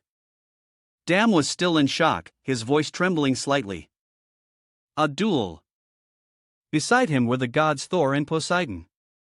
Everyone was helpless in the face of Zeus's erratic temper and could only pat his shoulder in comfort. Hades gently gritted his teeth. Yeah. Then he turned around and coldly threatened. It seems your death day is not today. You should live while you can. Tham became even more worried, sweat pouring down his face, wondering, does the store sell a skill for during beatings? So, you'll stepped out from the crowd, frowning. It seems you can't solve the problem here. I told you you'd be in danger. As the two of them walked towards the exit, Tham asked her, "That's right. So, what now?" Soo-yeon replied with a somewhat indifferent attitude. What do you mean, what now? We're going to fight now. What else? Tham got a little angry. Hey, you're talking as if this has nothing to do with you. Suddenly, a voice came from behind. Are you going to train? I'll help you. Or it turned out to be the Greek god Heracles. At this moment, he was smiling at Tham. Let's go to the Ares arena. I'll train with you. At the Ares arena, the sun shines everywhere, more or less adding to its wild and majestic beauty.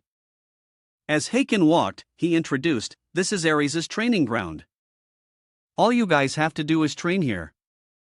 The three of them walked and talked happily. The atmosphere was very pleasant. This is a good place. Tham was very happy. Thank you, Your Excellency. I didn't expect you to help me. Gwyn smiled and gave him a thumbs up. No need to thank me. We're comrades in arms. Yes. Tham was a little speechless, but didn't dare to say it out loud. He could only think to himself. I never expected the greatest hero in Greek mythology to be so obsessed with his armor, calling me his comrade just because I wear armor similar to his. A rather loud noise came from a distance, attracting his attention. Tham looked towards the source of the sound, where a man and a woman were fighting fiercely. He wondered, someone's fighting. Who could it be? He secretly admired them. They fight so fiercely, but they also look so determined. Suddenly, the blond boy fell to the ground with a thud, with a look of unwillingness. Damn it, I'll let my guard down. The winner hasn't been decided yet. The purple-haired girl pointed her sword at him and said gleefully, Who said you let her guard down? If this were a real fight, you would have died 100 times already. Let's just call it a draw. That's very kind of me. Then don't point your sword at my face. Damn. Duck was a little confused. Judging by their skills, they didn't seem to be ordinary gods. But they weren't at the banquet, so they probably aren't that strong. Suddenly, Hatch Queen appeared out of nowhere, shouting loudly, Ares, you lost to Athena again. Tham looked at the two bickering figures in front of him. So surprised. He was speechless. What? They're Ares and Athena. They're two of the 12 gods on Mount Olympus and even have the word war in their titles. Sue, who was standing next to him, was calmer. Meeting people who are good at fighting like this is very beneficial for you. He said nothing. Just silently watching Ares holding Hedwyn in a headlock. A little angry. You came at the right time. Let's see who's stronger this time. It seemed Ares' grip was quite strong, making Hedwyn immediately cry out, wait. He repeatedly patted the strong arm that was clamped tightly around his neck. Let me go. I want to introduce this person to you. Ares then noticed Tham and Swayon, frowning slightly. Are those the two over there you're introducing? High Queen rubbed his neck and explained. That's right. Since you two have been fighting here since morning, you probably haven't heard about the feast. This will definitely be the biggest news among the gods for the next few days. Hatch Queen excitedly recounted how the feast had turned into a spectacle, and one of the two had to fight Hades. Athena and Ares were a little surprised, asking in unison, "Fight Hades? Who?" Ares then began to carefully evaluate the two. The girl seemed stronger in terms of skill and power, but that boy. He's strange. I've never seen an energy source like this before. He smirked. Alright, I need someone to train with, too. He reached for his sword, his muscles bulging as he gripped it tightly. The only way to know someone's strength is to fight them one-on-one. His expression was terrifying. The tip of his sword was pointed straight at Damn Duck and Su Yun. He smiled. We'll know who's stronger soon enough. Only the stronger one gets to train here. Su Yun pushed Damn Duck, who was still confused and didn't understand what was happening. He turned his head and asked her, "Hey, why did he say that only one person could be trained?" Su's face was emotionless. Because I'm going back to Korea. They said they need someone to handle some gates or dungeons or something. Damn reluctantly. Yeah, there's no other way. Ares, of course, didn't wait and walked straight up to him. So, it's you, huh? You have an interesting energy. He carried a very thick, murderous aura, making people feel suffocated. He tilted his head and looked at him. Ready? Athena stood behind, a little curious. But what's the reason you have to fight with Uncle Hades? Ares didn't let him answer, cutting him off. That's not important. Uncle Hades' weird personality makes it right for him to fight with people. He said as he dashed off, the sand at his feet kicking up in all directions. Like an arrow, he shot straight towards him. If you want to survive this fight, you have to give it your all. Got it? With just one blow from him, the heavens and earth seemed to tremble, and sand and rocks were sent flying into the sky. It was an overwhelming power. And in that chaotic dream, Damn Duck's figure could no longer be seen. The two queens stood to one side, a little helpless. Huh, there he goes again. Athena had a look of disgust on her face. Honestly, sometimes I don't know if Ares is simple-minded or just plain stupid. The dust gradually settled. The scene became clearer. Damn Duck was knocked back. The wall behind him cracking. He couldn't stand firm either, only able to kneel on one leg for support. Ares was quite surprised, huh? At least you can still endure it. Ares started to get a little interested. The murderous intent in his eyes couldn't be hidden. And so he began to find out. Didn't want to talk much. Rushed towards him like the wind, shouted loudly, "Let me see your swordsmanship skills." His sword strikes rained down, each one like a thunderclap. Too fast and powerful for the naked eye to follow, leaving him struggling to parry. Although he was muscular, his limbs were well coordinated, and seeing him struggle like this amused him greatly. What are you doing? Are you just going to keep defending like this? Damn Duck was very angry at this point. He seized the opportunity and rushed towards him.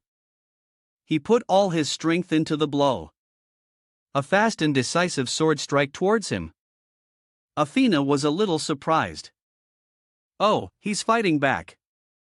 Compared to a low-level god, he's not bad at all. Well, even if he has skills, she looked at the two of them, assessing them.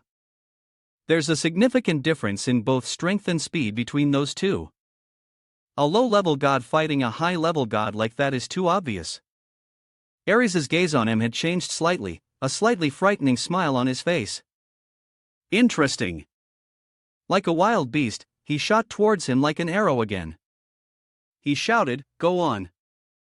Continue to entertain me." Right. As expected, with just one blow from him, he was sent flying far away. He backed away in fear, looking at him.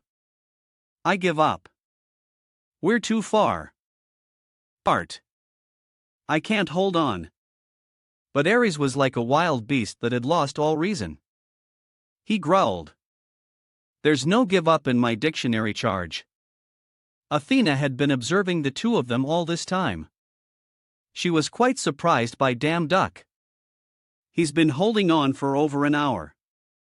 Beyond my expectations. Hatchwin was also standing beside. That's right. But should we intervene? Ares seems to be getting a little too into the fight. No, just keep watching. She assessed Damn Duck with a strange look in her eyes. It's clear that something is changing. The two queens didn't pay much attention.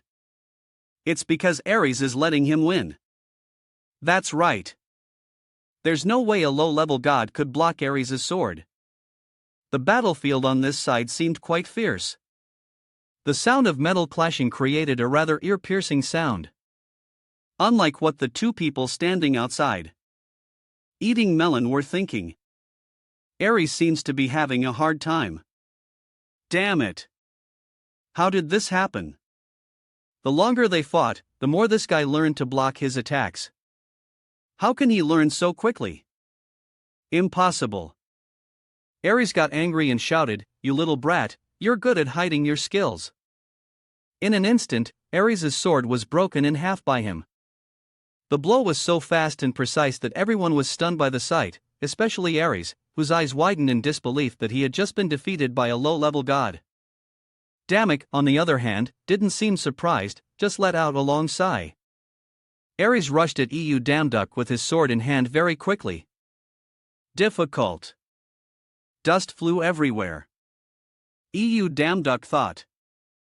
Thanks to my swordsmanship talent, I understood Ares' skills very quickly. Now I can block his attacks. Damned Duck charged at Ares with a serious expression and at great speed, causing smoke to billow.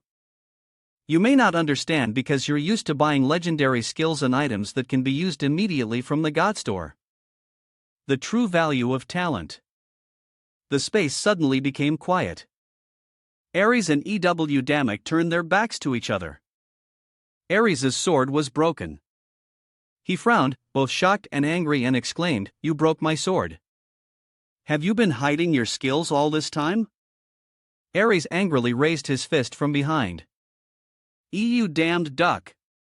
Shouting, "If you want to play, then let's play. Let's see where this goes." With great speed, dust flew everywhere. Suddenly, a hand blocked Ares' punch.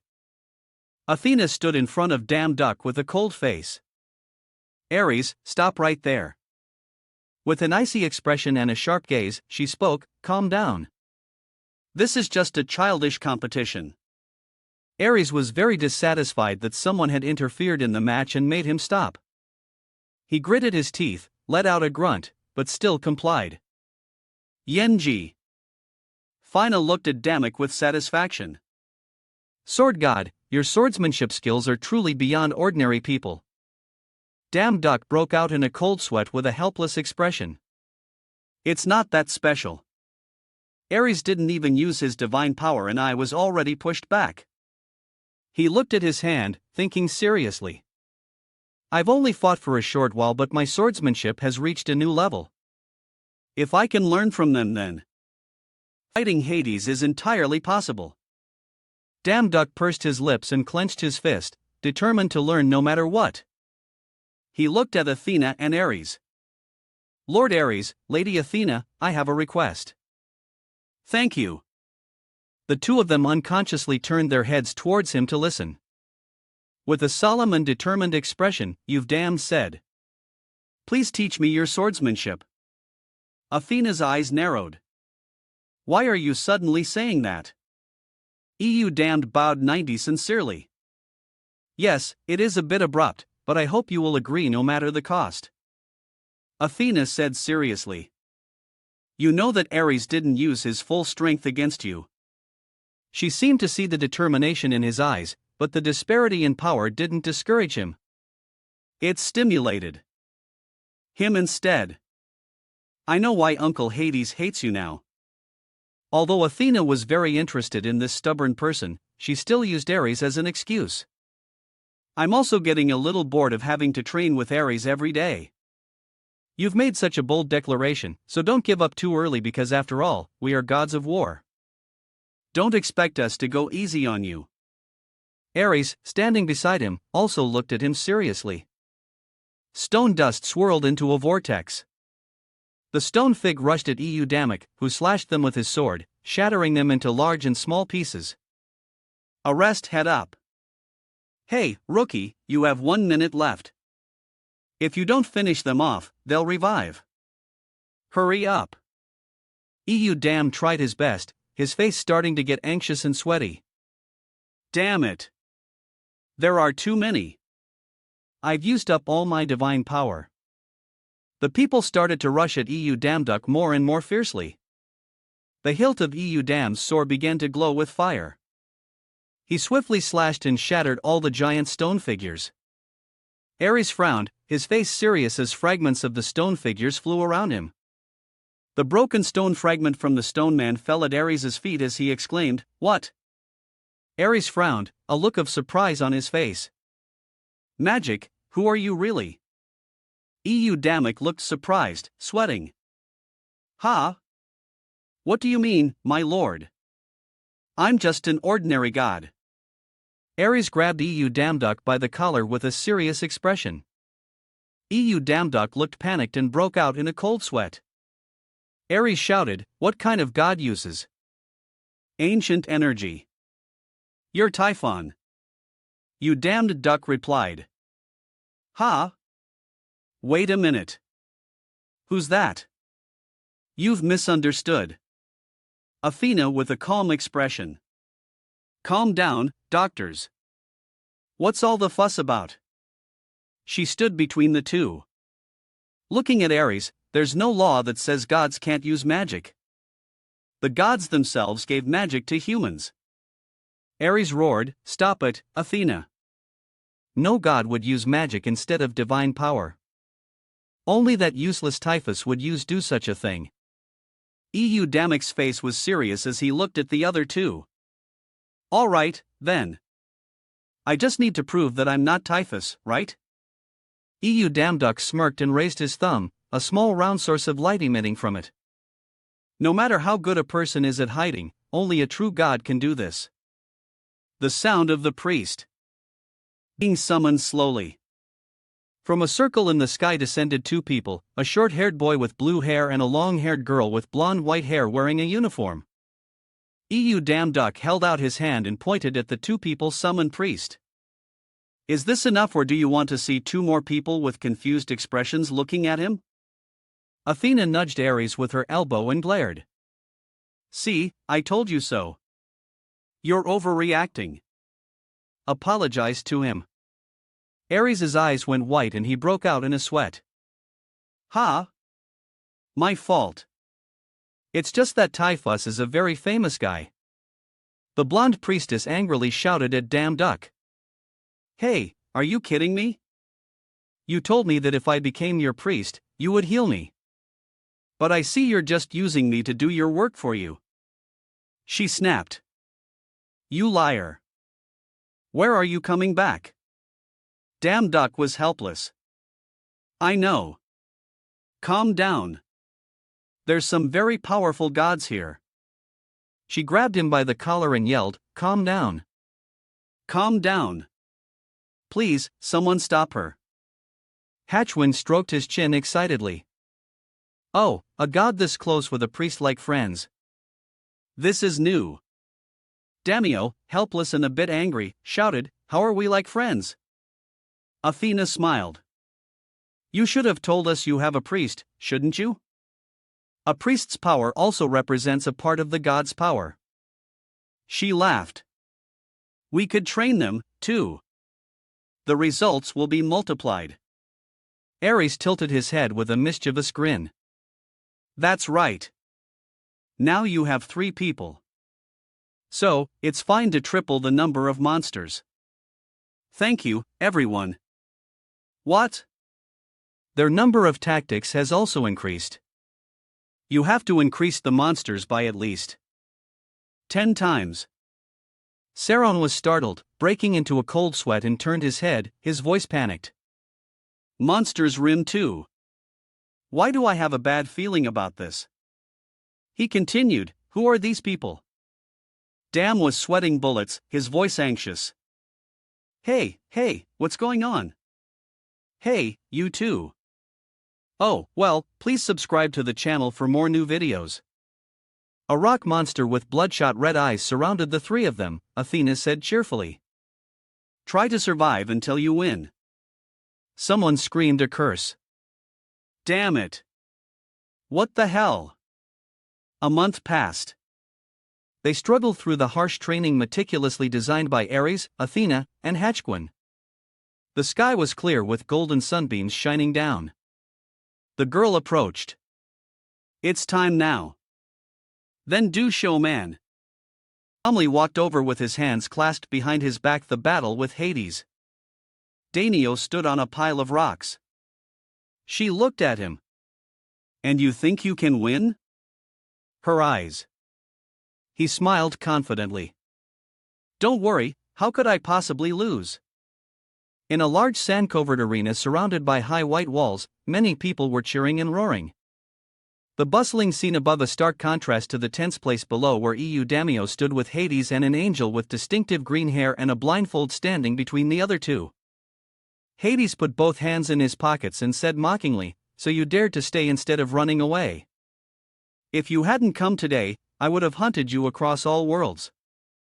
But since you had the guts to show up, I will grant you a swift death. Hearing this, Dan just looked at him and remained silent. The angel in the middle spread his wings and flew up from the ground. Not far away, he then said, then I declare the start of the holy war between the two gods. Nai smiled and said, in this battle, divine power cannot be used. Raising her hand, she summoned a laurel wreath that emitted a brilliant golden halo. That laurel wreath will seal both of your divine powers. This battle will only end when one of you falls, she said simultaneously. On the heads of both Damniok and Hades, a laurel wreath identical to the one Nai had just summoned appeared. Both of them were now staring at their opponent with serious faces, although Damio was already holding his sword, ready to charge into battle. Hades also relaxed his hands to prepare. Well, then good luck. Anne's words were like the signal to start the fight. As soon as she finished speaking, Dambio had already built up momentum, activating his wind gliding skill. He ran straight, aiming for Hades' torso. He swung his sword and cut a line through his body with no wasted motion. After landing, Dambi sent dust flying everywhere in the arena. Danny glanced back and thought to himself, Ares' training is paying off. My swordsmanship is now at a rank, maybe even higher, even for Hades. Goodbye. Before he could finish his thought, a voice suddenly sounded from behind Damiok. That was an amusing trick. He was startled, his eyes wide open. Dammy got a cut on his neck. As he couldn't dodge in time, Damiok held his neck tightly to stop the bleeding. Hades was already standing there. He said, Is that all you've got? Calling yourself the sword god with skills like this? Hades smiled mockingly. Now I will send you straight to hell. After that, the two of them started to fight fiercely. The spectators in the stands began to debate. A man with long blue hair said with a worried expression, Oh my, that guy is done for. Well, at least the opening was quite impressive. The person sitting next to him replied, Of course, a low-ranked god can't fight a high-ranked one. Well, even though it looks like that, he can't lose. Ares suddenly appeared from nowhere, startling the two who were just discussing, who turned around and said, Ares, why did you come to watch such a boring match? That guy is the disciple I taught myself. Of course, I have to come and see. Ares answered calmly. Everyone around was surprised. A disciple? The arrogant Ares took a disciple. He watched the match and said, What will be will be.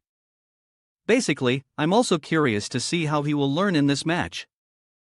Down in the arena, Dambio was still seriously dodging Hades' attacks. He thought, I'm already familiar with Hades's movements, but something isn't right. A feeling I can't describe. Are you already feeling desperate? Hades's shout cut off Damio's thoughts. He continued to shout, go to hell, and leaped towards him. Damio simply dodged his attack and continued to contemplate the moves he saw during his training. It was more than that. His eyes lit up. Damio began to reminisce on the outside. It seems like different types of swordsmanship, but the sword tip missed. Or the invisible sword skill. This skill made the path of Damio's sword form a graceful winding loop, slashing through Hades. He was hit, let out a grunt, and left. He collapsed to the ground. The entire stadium, witnessing Damio's victory, looked at each other in surprise, then began to give up. Then everyone cheered up. Daniok let out a long relieved breath. Ares appeared out of nowhere and walked onto the arena floor laughing joyfully. Ha, it's been a long time since I've had this much fun. He extended his hand to invite Damio. Next time I throw a party, I will definitely invite you. Let's have fun. Then hearing this, Damio politely. Thank you, sir, but inside he was thrilled. The last time I came here was to serve, but this time I get to attend as a god. This is great. Hades's guests arrived. Who allowed you to invite him? Ares. Never before has a low-ranked god attended a party. They must be at least a mid-ranked god. Ares replied, Hades, stop clinging to those old-fashioned rules. Hades continued to shout, what about our oath on the river Styx? Are you going to break it? Hearing this, Ares said in confusion, ahem, what an unfortunate occasion, Hades. Just then, upon not getting a satisfactory answer, he smirked in satisfaction. With his information, a notification board suddenly appeared in front of Damiok. Congratulations! Your name has become known to the gods on Mount. Danny finished reading and laughed in surprise. Ha! A hall with a vast space. The space above was decorated with many colorful flags. A lavish party was underway with food and drinks on long, exquisitely white tables. All the dishes on the tables looked sparkling and delicious. People around were talking noisily. Many people gathered in groups, chatting excitedly. Damio was standing with both hands, leaning on a table in front of a spilled glass of wine. He put a hand to his head and said, I drank too much wine, with a tired expression. Suddenly, from behind a pillar, a girl with long golden hair and large round red eyes peeked out, smiling and calling, Sir Eu Dami. He glanced behind him curiously. It's been a while. The girl ran out and while walking, she gently tucked her hair and smiled. Danny was surprised. Lady Fanny, I watched the match. Compared to the last time we met, you've gotten much stronger, Fanny said, walking in front of Damiok and clapping her hands with a laugh. Damio was embarrassed. Ah, you saw it. I watched the match. I don't know what else to say. I'm sorry if I caused any trouble for you, Damio said remorsefully. Oh my, it's nothing. Fanny laughed. I actually found it quite amusing. You have no idea how many times I've told my husband to fix his attitude, but he never listens. Fanny feigned annoyance. She suddenly bent down, picked up a wooden box, and said, oh, right. Take this. It's a gift from my mother, a golden apple. Then Fanny opened the box. Inside was a golden apple that radiated a sparkling light. She said that all the anger pinned up for hundreds of years disappeared in a flash. She praised you so much a throat went hoarse. Ha ha. Danny laughed shyly and said, but this gift is too precious. I have to go now. Goodbye, Fanny said. Yes, goodbye, Dammy replied. It seems you're really enjoying the feast. A footstep approached. Danny turned around and said, you son, you came at the right time. I saw a part-time job posting this morning. Let's go apply for it now. Sun tilted her head and asked with curiosity. Why are you leaving? You should let me know. You are the special guest of this feast. Why don't you try asking the people here how to cure Sun's mana? She continued. Dan smiled faintly.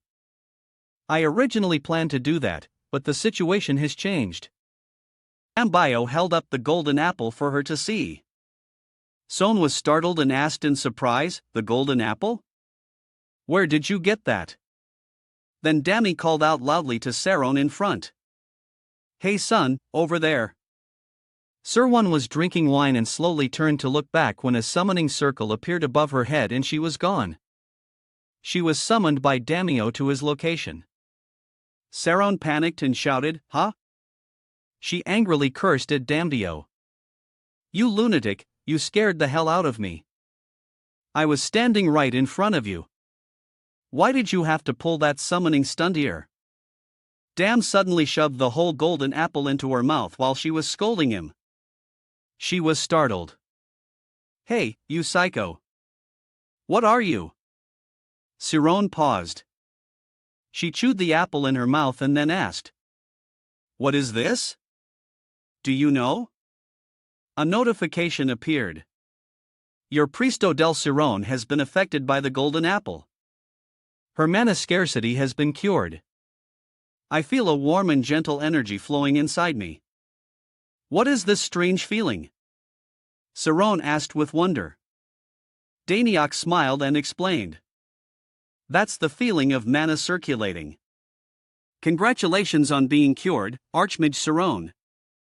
Dam said to Siron, who was standing in front of him with a surprised expression. In Siron's hand was now a small white orb, only the size of a marble. A magical red light enveloped her hand. Saron's face was bewildered, looking at the gem in her hand as if seeing it for the first time. So, this is mana. While she was curiously admiring the mana orb in her hand, Dambayo beside her gently smiled and said, How do you feel? The orb. This thing has sparkling mana in Saron's hands. It's so beautiful. She treasures it. So beautiful. Saron took the mana orb and placed it on her chest with a look of immense satisfaction. She whispered, My whole life, I've longed to see this small light in my hand. What's with her? She's so moved she's tearing up. Saron looked at Damio drearily, smiling as she spoke, still clutching the mana orb in her arms. My lifelong dream just came true. I have nothing to repay you with but you. Sun stood between the two, her face expressionless, a look that said, What kind of embarrassing scene are you two making? She said coldly, Let's not talk like that right now. She closed her eyes, not wanting to care, but her mouth wouldn't stop, making Damio look dumbfounded. The golden apple only opened your mana circuits. You're a long way from becoming a true archmage. The truth is, you're still useless right now. Miss Soyun continued to speak harshly to poor Saron. I know you're happy, but you should focus on developing your skills now. There's no time to waste. Demi was like, What's with her? You meanie? He spoke up to defend Saron. How can you be so cold? Are you intentionally trying to discourage her? Hearing that, Saron could only pull a long face, not daring to object. No, she's right. Soon continued, Even so, for sure, she looks like an alpha girl. You can tell who's the boss. Sun looked at Saron with a cold, indifferent expression, gently stroking her head. Seeing this, Saron was also slightly surprised. Sun gently praised, But I think it's very commendable that you could channel mana as soon as you felt it. Good job. Saron loved it, squealing with delight. Hey, really? Thank you, big sis. Yeah.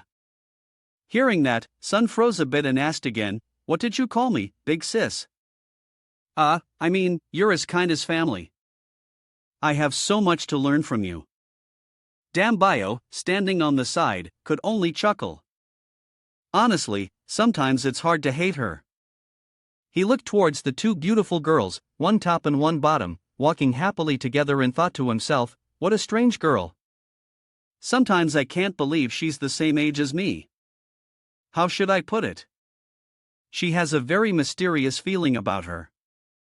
What do you think?" After his pointless thoughts, Danny smiled and urged everyone to move on. "All right, now that our business here is done, shouldn't we get going?"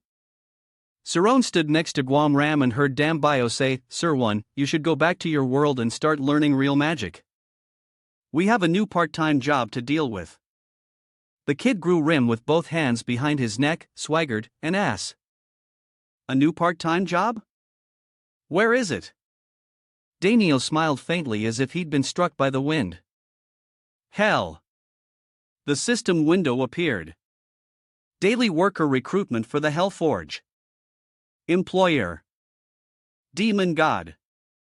Rukoban. Divine Power. Over 100,000. Information: just do as you're told. Then work for 1 day until the forge closes. Rewards are random demonic authority. Note from the boss: scouts from the damn angels will be ground to dust in a hellgrinder. At Rim's feet was a cordoned-off area with many people standing around watching or doing who knows what. Inside the cordoned-off area was a crack in the ground emitting a strange pink light, seemingly a portal. Danny had put on his divine armor, ready to fight at any moment. His younger brother, Gyril, quickly stood in front to scout. Below was the mysterious portal leading to another dimension, or so he guessed. Danny looked a bit worried and confused. Strange. Normally, the system would instantly teleport workers to the job site, but it seems Hell is an exception. The system works fine with other worlds. Why doesn't it work with Hell? The system only gives us some instructions. Damn it. The crack on the ground below the portal showed signs of getting larger. The space portal gradually grew larger, causing the ground to shake and the crack to widen. The ropes wrapped around the fence were all snapped by it. There's a chance the ground will be torn apart. Some random guy was also blown backwards. A guy in a suit and tie and all that was urgently reporting the incident to someone through his earpiece. Red alert. Headquarters. Red alert. A medium-sized gate has suddenly turned into a large gate. He rushed down the street as if in an extremely dangerous situation and screamed, "Help me!" A trail of smoke was left on the road. Dam dove down from above with his sword. The guy below looked up quite panicked. He was lying flat on the road with a "What do you want, you punk" expression. Damio walked past with his sword, his cloak billowing coolly in the wind. He smiled like a CEO who had just saved a handsome man. "Are you okay? Get out of here quickly." Seeing that the danger was gone, the guy on the ground hurriedly said, "Thank you." Before Damio now was that mysterious portal. It was as if it was inviting him to step inside. Damio hesitated for a moment. "So, I have to go through this portal to get to Hell." Behind him, Sun and Gurium stood looking cool and aloof.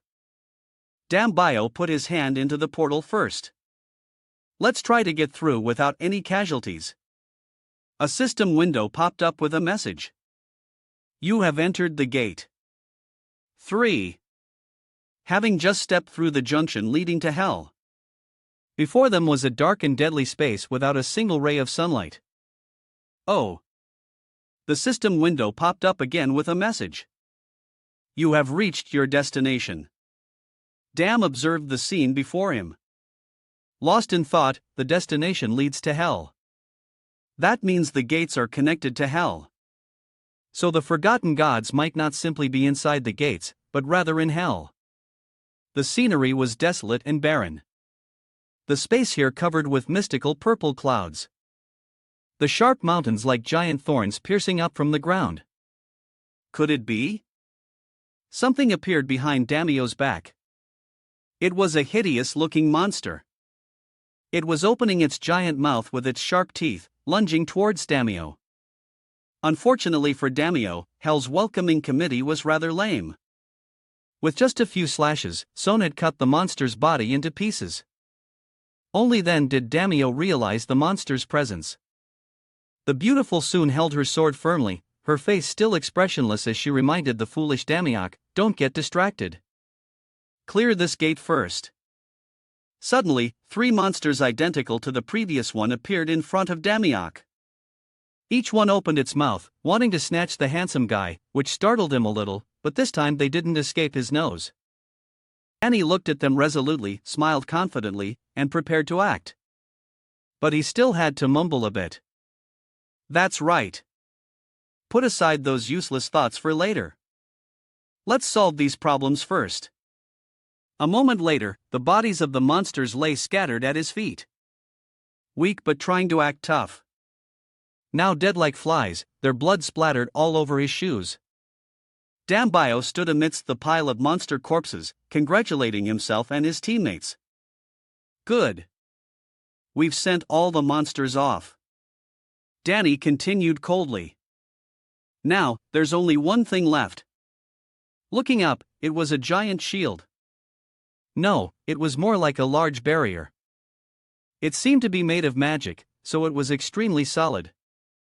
"Damn," said the barrier on the other side of this gate. He reached out and touched the shield. "This is quite interesting. Every gate I've been to has this barrier." From his fingertips, an orange-yellow light of fire began to glow, and Danio's face once again wore a self-absorbed smile, but his eyes were extremely confident. "Not long ago, I didn't even have enough strength to get close to this barrier." Suddenly, his hand created a fireball and pressed it against the barrier. The flame began to spread from the side. His face was still impressively stern. He shouted excitedly. "But now it's time to lift the curtain." The Hell System panel appeared with a notification. "The Eye of the Abyss is watching you. Loading complete." The barrier seemed unable to withstand the destructive power of Dambio's fireball, and a large crack appeared.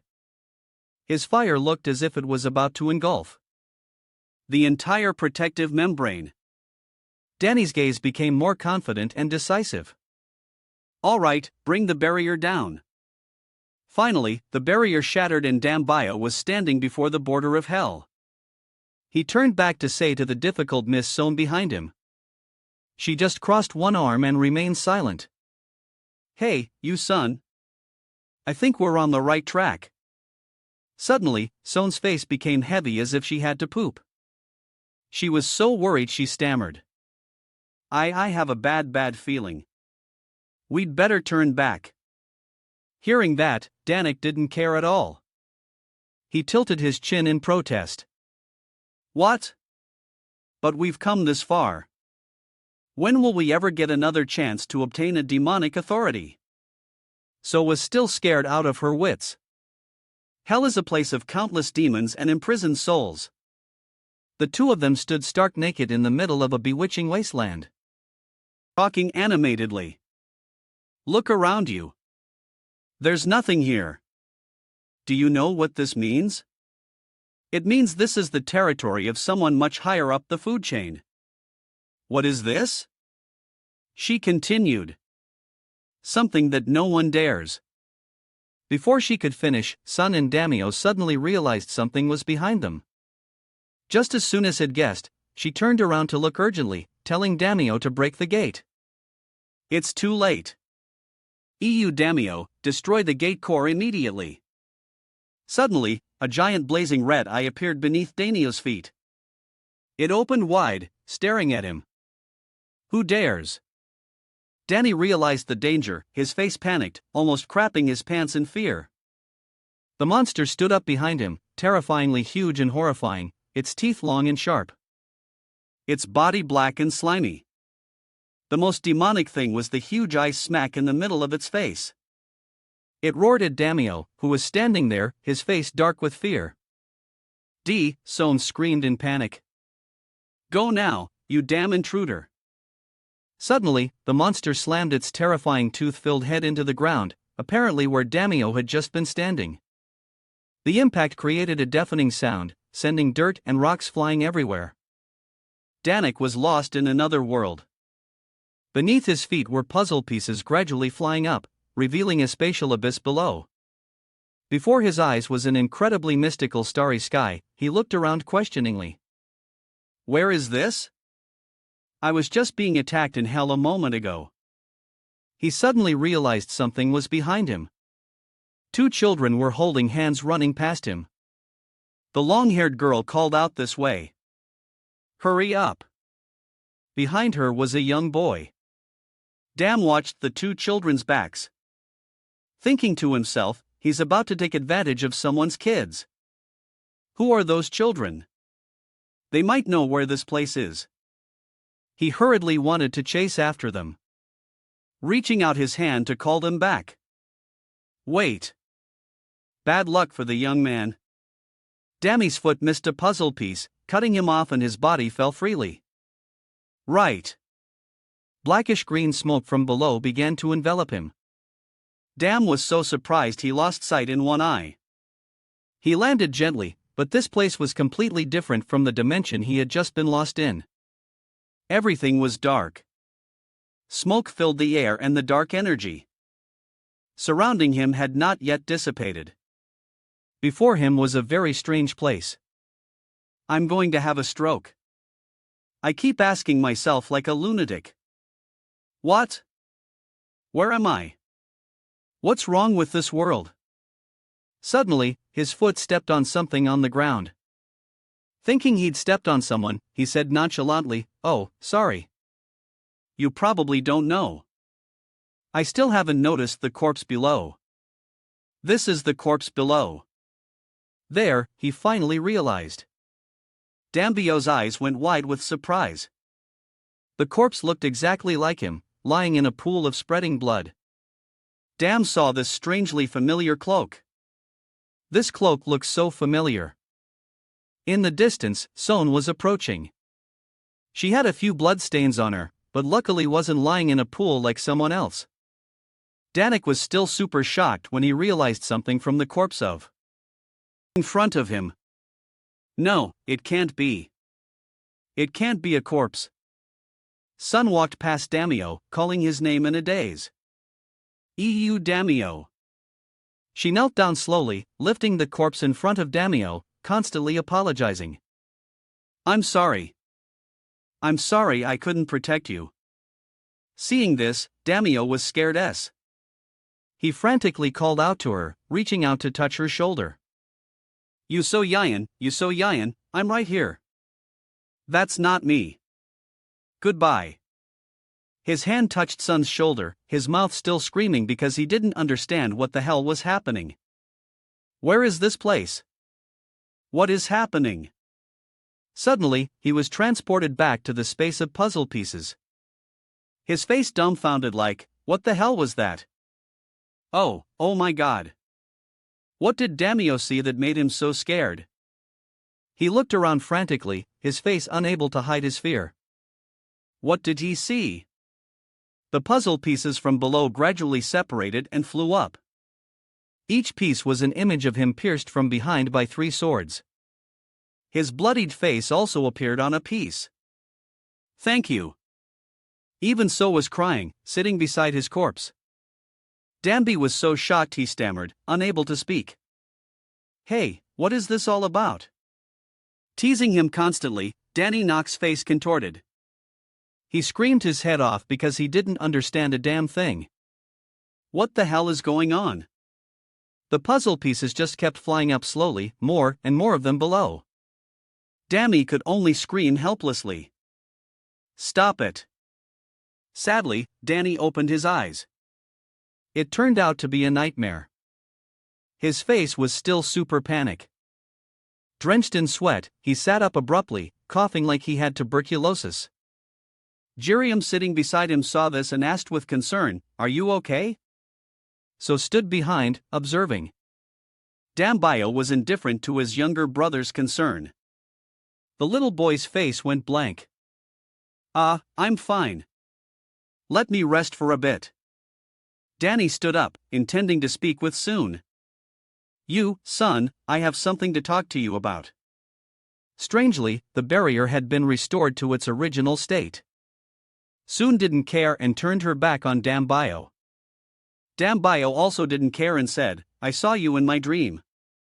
You soon? He continued, you and me? Are you sure this is the first time we've met? Hearing that, Sun opened one eye to ponder. It seems he's regained some of his memory. The image of Damiok encountering the monster from before appeared in her thoughts. It must be because of our encounter with that demon Asmodeus, one of the 72 great demons of hell and the Sword King. That Damio guy, seeing her silence, started to worry and yelled, hey, say something. Whatever. She'll do what she needs to do. S ignored Damio behind her and continued to think in 1,000 lifetimes you damn reincarnation. 1,000 lifetimes were ended by that demon. It's not strange that his memories are chaotic after being attacked by him. She replied vaguely again, I have nothing to say. That's the reason. Seeing this, Damio began to lose patience and opened his mouth to shout again. What do you mean? Just answer my question. Sean remained resolute, her lips sealed. Sorry, I can't tell you anything. She thought worriedly about the one-eyed demon or whatever it was. The eyes of the abyss. As long as they're still staring at us. Danio seemed to have given up, too. As she mumbled some more meaningless sentences. I only want what's best for you. That line again. Dambio's face tightened slightly. He was pissed, but he only thought to himself. Good intentions don't always come with telling the truth. I guess this could be called a white lie, but she doesn't mean any harm. So, understanding the situation so well, Damio said coldly. All right, then I won't ask anymore. You must have your reasons for saying that. The sentence made even Soon turn back to look in surprise. Seeing Soon's expression, Dambio asked with blank face. What? Are you surprised that I gave up so easily? But So returned to her usual emotionless state. Yes, a little. That was a Dambio looked down, whispering. Well, I'd be lying if I said I didn't want to know what you're hiding from me. But there's one thing that's certain in the dream. The present and possibly the future. Dammy turned on the charm to flirt with Sun, his face looking very flirtatious. You Sun, you'll always be by my side, right? Sun's face still had no expression whatsoever. Yes. The system panel continued to appear. The target has good intentions towards you. Try it to help. The barrier protecting the boundary was still there. The two started to change the subject. All right. What now? It'll take a lot of power to defeat the three guardians. Sun fell into deep thought. Should we go back to hell? No, that's impossible. Asmodeus is very likely still there. When Damiok saw that she even knew the name of the monster he had only just met for the first time, he got angry and yelled, Hey, how do you know his name? Have you met him before? If you knew him, you should have warned us. So remained as stiff as a robot. She calmly replied, I didn't know he would appear here. You see, she thought to herself, because we always meet him after you become a high-ranked god. Damiok resentfully blamed her, his face looking like pretty but dumb. Whatever. For now on, we can't completely rely on your ability to see the future anymore. We have to find another way. Back to the modern city. The sky was deep clear blue. Congratulations. The movie camera was running. Someone shouted loudly. Cut. Danio was on a film set at this time. Apparently an actor at work. The red hair guy, probably the director, yelled at the top of his lungs. Come on. EU Damio. Follow the script. The director looked pissed as hell, turning to Damio, who was still smiling nonchalantly as usual. The director roared. The shield from a company that blocked Base's attack. The hunter attacks according to the script right here. Danny didn't give a damn and casually replied, but I did follow what was written on the paper. A huge hole was punched through the mannequin. The director's scolding still ringing out. This isn't the script. Don't you see that hole? If that were a person, they would have died on the spot. We're trying to advertise the performance of the special equipment developed by the company. The director was waving the script around like crazy, almost begging Dambio, don't try so hard. Just be gentle. Got it? Dambio's face looked infuriatingly provocative. He retorted, hell no, I'm not doing it. Isn't that fraudulent? The director's face suddenly turned horrifyingly pale. He said, what? Fraudulent? Forget it. You want to show people reality, right? Fine. Don't regret it. A group of men in black suits entered at the director's command, start shooting the action scene. They were men who looked like gangsters, the type who only spoke with their fists. The director was still talking non-stop. They are all 5-star hunters from the company. Since you like reality so much, we film without any planned rehearsals. The director shouted, action. As soon as the word was out, the hunters charged towards Damio. They rushed at him with weapons, intending to teach him a lesson. Seeing this, Damio remained unshaken. He's really good. He let out a soft breath, smiling faintly as if to say, I don't even need to lift a finger for these guys. A towering skyscraper stood majestically in the middle of a plot of land. Ambiac thought a fake program designed by the Midas Company and the Iris Guild to scam money from rookie hunters. I'm sorry, but I've decided to use you for my next plan. Dam let out a small cool smile, like a CEO in control of everything. The director's face suddenly went blank, sweat dripping down. Suddenly a shout rang out. Cut! Someone had unexpectedly appeared. A few reporters also came out of nowhere to interview Dambio. Hunter EU Dambio. Do you think teamwork is a mandatory skill for a hunter? He replied with a calm face. No, I think a hunter's value is determined solely by their individual strength. EU Damio continued to answer the reporter while the other actors were getting their costumes ready again. You've seen it yourself. No matter how good the teamwork is, a team with weak hunters will always lose to a stronger individual. That's the reality. He answered coolly with the attitude of a powerful person, glancing at the red-haired director who was holding his head inside tiredly as he spoke. If you call yourself a hunter to protect civilians, then isn't getting stronger a matter of? Of course, teamwork is just secondary. He further explained his statement, his face showing clear disdain. I mean, people say that companies that advertise teamwork are useless. Only an individual who doesn't depend on a company or guild can become a hunter strong enough to protect the country and its people. After a long-winded answer, the reporter awkwardly left, not forgetting to comment on his views. Aha. Thank you for sharing your very clear perspective on this issue. Next, behind the bustling reporters was a very suspicious-looking white-haired person on the phone with someone a moment after Danny had just stepped out of the building. That strange person approached him from the side. The stranger paid him a compliment. That was a rather impressive interview. Hunter EU Dammy. While he was glancing over at him, the white-haired man bowed politely to greet him. Let me introduce myself. I am the director of the Korean branch of the Midas Company. Our chairman would like to meet you. If you don't mind, I would like to take you to see him later at the Midas Company office. The chairman of the Midas Company was a foreigner with both his hair and suit being yellow, smiling broadly.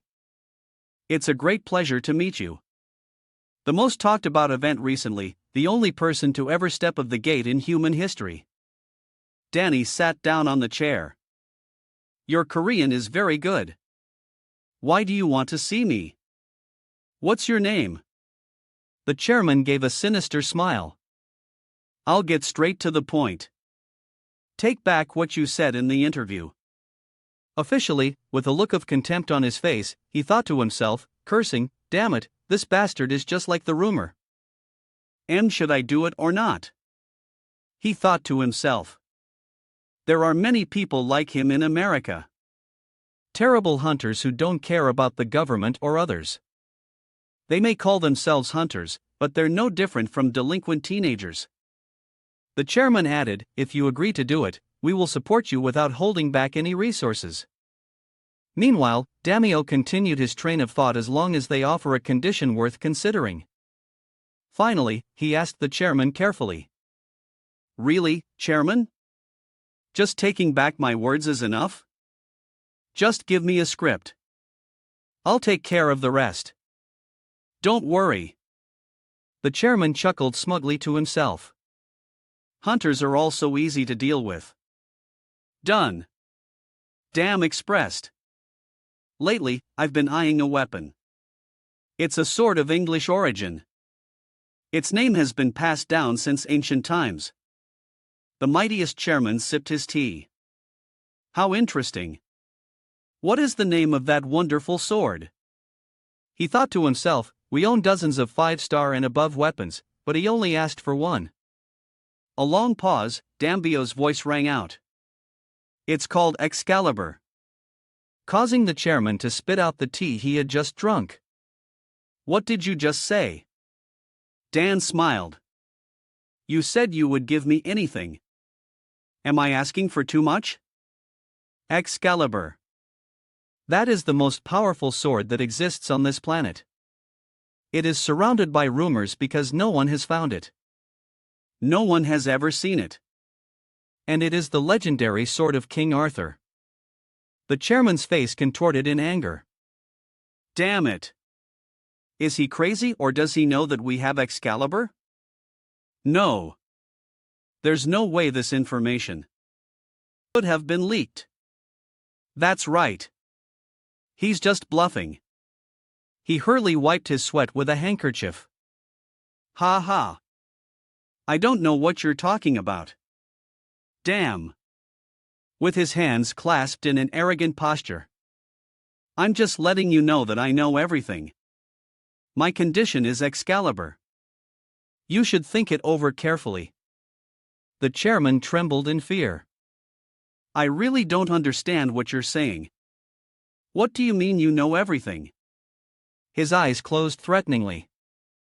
I'm not just talking about Excalibur. I also know the methods used to paint that sword. The chairman lost his temper, slamming his hand on the table and shouting, You are being very disrespectful. If you keep insisting like this, you won't get anything. Dam looked startled, retracting his previous gaze and behaving amicably again. All right, calm down. I didn't say you had to give it to me. I just want to see it. 5 minutes. How about it? If you let me see it, I'll take back everything I said and also promote your training program to the best of my ability. While the Midas chairman looked at him with concern, the chairman stood up, turned away. You should leave. If you keep saying such nonsense, this conversation won't go anywhere. He breathed a sigh of relief inwardly, glancing back at Damiok. Ha! I was almost fooled. Even if he knows we have the board, I will never admit it. Then he said, I can't arrange for Excalibur, but if you want another weapon, just contact me. Sometime later, on the rooftop of a building, standing amidst many other skyscrapers in the city, Damio was talking with us. It didn't work. What now? I predicted he would refuse to hand it over. There's no way he would. Easily. Let me see a sword like Excalibur. Someone looked over at Dambio. Excalibur? She asked. What? You want to get Excalibur? Hasn't that sword been missing for a long time? Beside her, Dami was laughing. I thought so, too. But Thor told me something interesting at the party on Olympus. He said that a group of people under the name Midas killed countless people to obtain a certain sword, and he was glad that King Arthur didn't witness it. So thought, but making such a bold request is just his style. He suddenly ran off. Anyway, I plan to visit some dungeons while we have to wait. She asked him why. You won't be able to get stronger with just ordinary dungeons at your current level. I'm looking into it. Dami replied. That's why I have to go. You can wait for me in the guild. A month later. In his own office, the chairman of the Midas Company was extremely angry, shouting, "What?" He was stunned by the news being reported. Breaking news this afternoon, the large-scale dungeon Ken 203 on Jew Island has been conquered. Hunter EU Dambio has set an unprecedented record by having no casualties while conquering a large-scale dungeon in the shortest time ever recorded. The chairman went ballistic, his face twisted, ugly with rage as he cursed that bastard. He looked up at the TV showing an interview with Damiok. Including this dungeon, he has managed to clear supposedly impossible dungeons in the past month. He has now used the same tactic repeatedly. Do you feel there are any areas where this strategy is lacking? He expressed his thoughts. I think I relied too much on my equipment. After all, equipment isn't that important when facing a strong boss. According to the press, the way I see it, the number of attackers can be small as long as each hunter is skilled. At this moment, the chairman went berserk and slammed his fist on the table. He ordered his subordinate, contact EU Damio immediately. Tell him I accept his conditions. Yes, sir. I will do as you wish. EU Dam. Yes, in the middle of a wilderness of mountains and forests. Our name is Ho Chi Minh. The chairman of Midas Company is leading EU Damio and Jew Iron down a dark cellar. I'm only giving you 5 minutes as we agreed. He turned his head to look at Damio behind him. You remember extremely surprised by the cellar. He exclaimed, "Well, what is this?" Thank you, everyone. The three of them entered the place where the sword was hidden. Another step, the sword. The sword Excalibur shone even brighter, embedded in a mountain of piled-up gold. Dambio had to exclaim, "This is a legend." Excalibur Legendary enhances the user's fighting spirit. When used, all stats are doubled for 10 minutes. Attribute Lock. Attribute Lock. Damio turned to ask his pet, "What do you think, Snow White?" It squeaked once. VKY its full name is, the opponent is copying Excalibur. Legendary. Meanwhile, the chairman was standing outside the sword's hiding place, looking to be plotting something with a sinister face. Found it, he burst out laughing. Ha, Damien. Turned back. Leave it, you idiots. Did you think I'd let you walk out of here unharmed after seeing that treasure? He laughed maniacally, his face contorted like a demon, crawling under the door and screaming. This is a door that can even withstand explosives. This room is sealed. You'll never be able to escape from here. A drop of water. A slow and painful death is what you deserve. Dambio looked contemptuous. Ha! I knew he would do this. Damn it. It's time. How about we test out this new item? As he spoke, he drew the sword Excalibur in his hand. His pet, Snow White, squeaked again. What's its name? The chairman no longer looked human. In about 3 months, I'll probably have to send someone down here to clean up the trash. A dazzling blue light spread from the cellar, freezing him in place. He turned back in astonishment. What the hell? That blinding blue light exploded over a wide area, shattering rocks from the mountains and forests everywhere. The TV was reporting on the chairman of the Midas Company. Next news. The location of the chairman of the Midas Company, William Jones, has been revealed. According to the FBI, Jones is suspected of committing crimes such as murder, drug trafficking, and is also an executive member of a criminal organization. The identity of the person who broke in and revealed the storage location is still unknown. Damio watched while holding the legendary sword. Ha! So cool. Behind him. Behind was a helpless So. Do you like it that much? You're so happy. I'm telling you, I never thought a perfect weapon like this existed on this planet. Do you like it? He wondered. Could this have been made by Hestus? No human could have made something like this. Appeared out of nowhere. Parkarium scowled and cursed straight at Dambio's face. What have you been doing lately? Why do I see you on TV so often? You don't even come to visit me. Dammy stood looking at the glass window outside. You're here. Gurion suddenly realized something. Wait. Hey, you can see the appearance of the sword Excalibur. Which powerful sword is this? Daniak quickly pushed Gurion away. You don't need to know. Stay away from it. You'll dirty your eyes. Parkarion felt extremely resentful and demanded fairness. But I'm your disciple. Let me see it. This is so unfair. Just let me touch it for a bit. Just a little bit.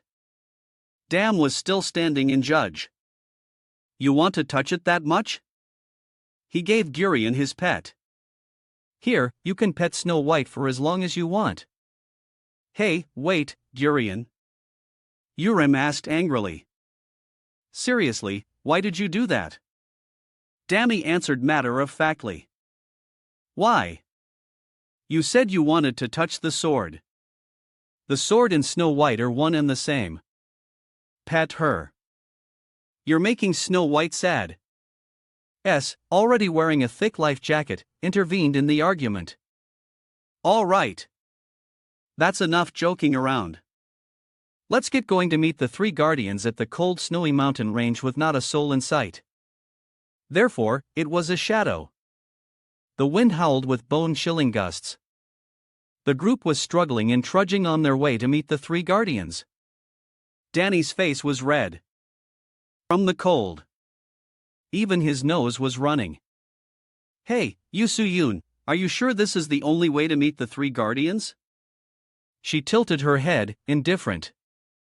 The three guardians live between the third and fourth rivers. If we hurry, we can get there tonight. Zyron, following behind, had to exclaim, who would live in a place like this? Gurion hugged himself tightly. She's lying. I'm sure of it. Sun asked a cold question again. Do you want to turn back? Let's stop right now, please. Although, if we turn back now, the world will be destroyed, she said to the three people who were shivering from the cold and showing dissatisfaction on their faces with Yuzu. Damiak had no choice but to accept. There's no need to say that. We'll go.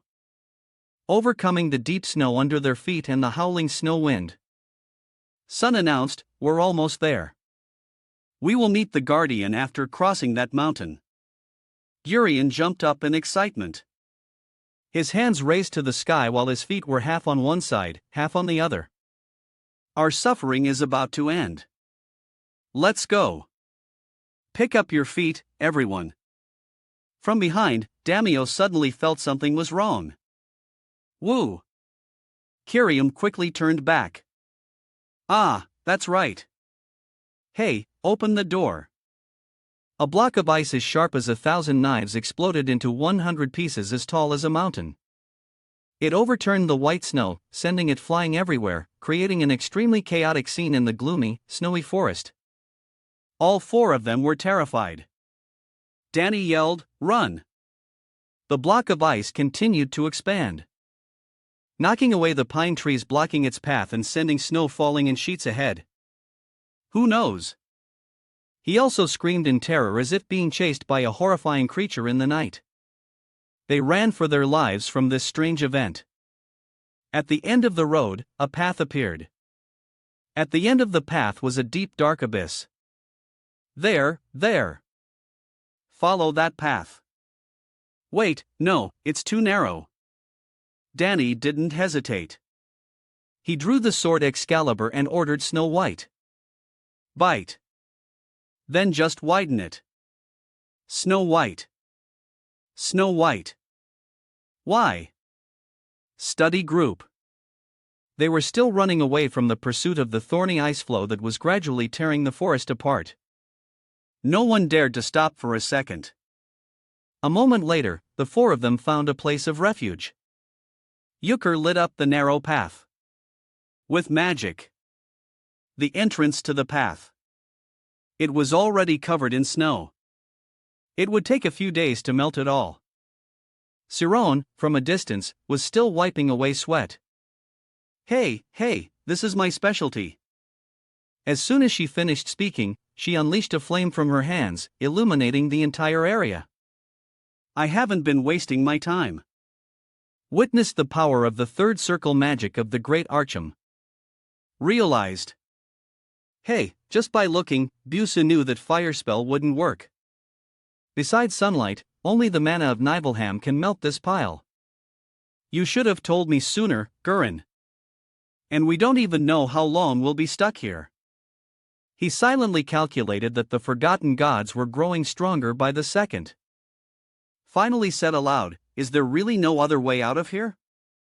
Suddenly, a beast. Snow White leaped down onto the ice surface, stood up, and looked around confidently.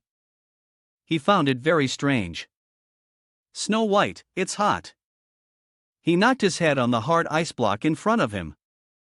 He wondered, is there something about this wall? Then he followed its gaze.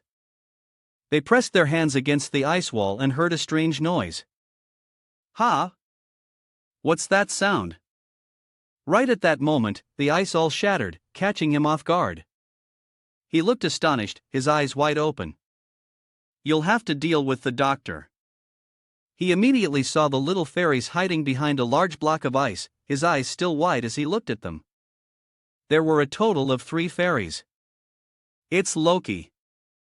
Loki is here, they said with extremely frightened expressions. Faces. Not Loki. It's one of his minions. What should we do? Dambio was very curious, leaning in close to talk. Are you guys fairies? You look like you stepped out of a fairy tale. When he's evil, he'll eat us. No. They screamed in fear. He laughed slowly. He's not listening. Trying to reassure the fairies. Calm down. I'm not an enemy. Snow White appeared from behind. Damn. Looking at the fairies. They screamed loudly again.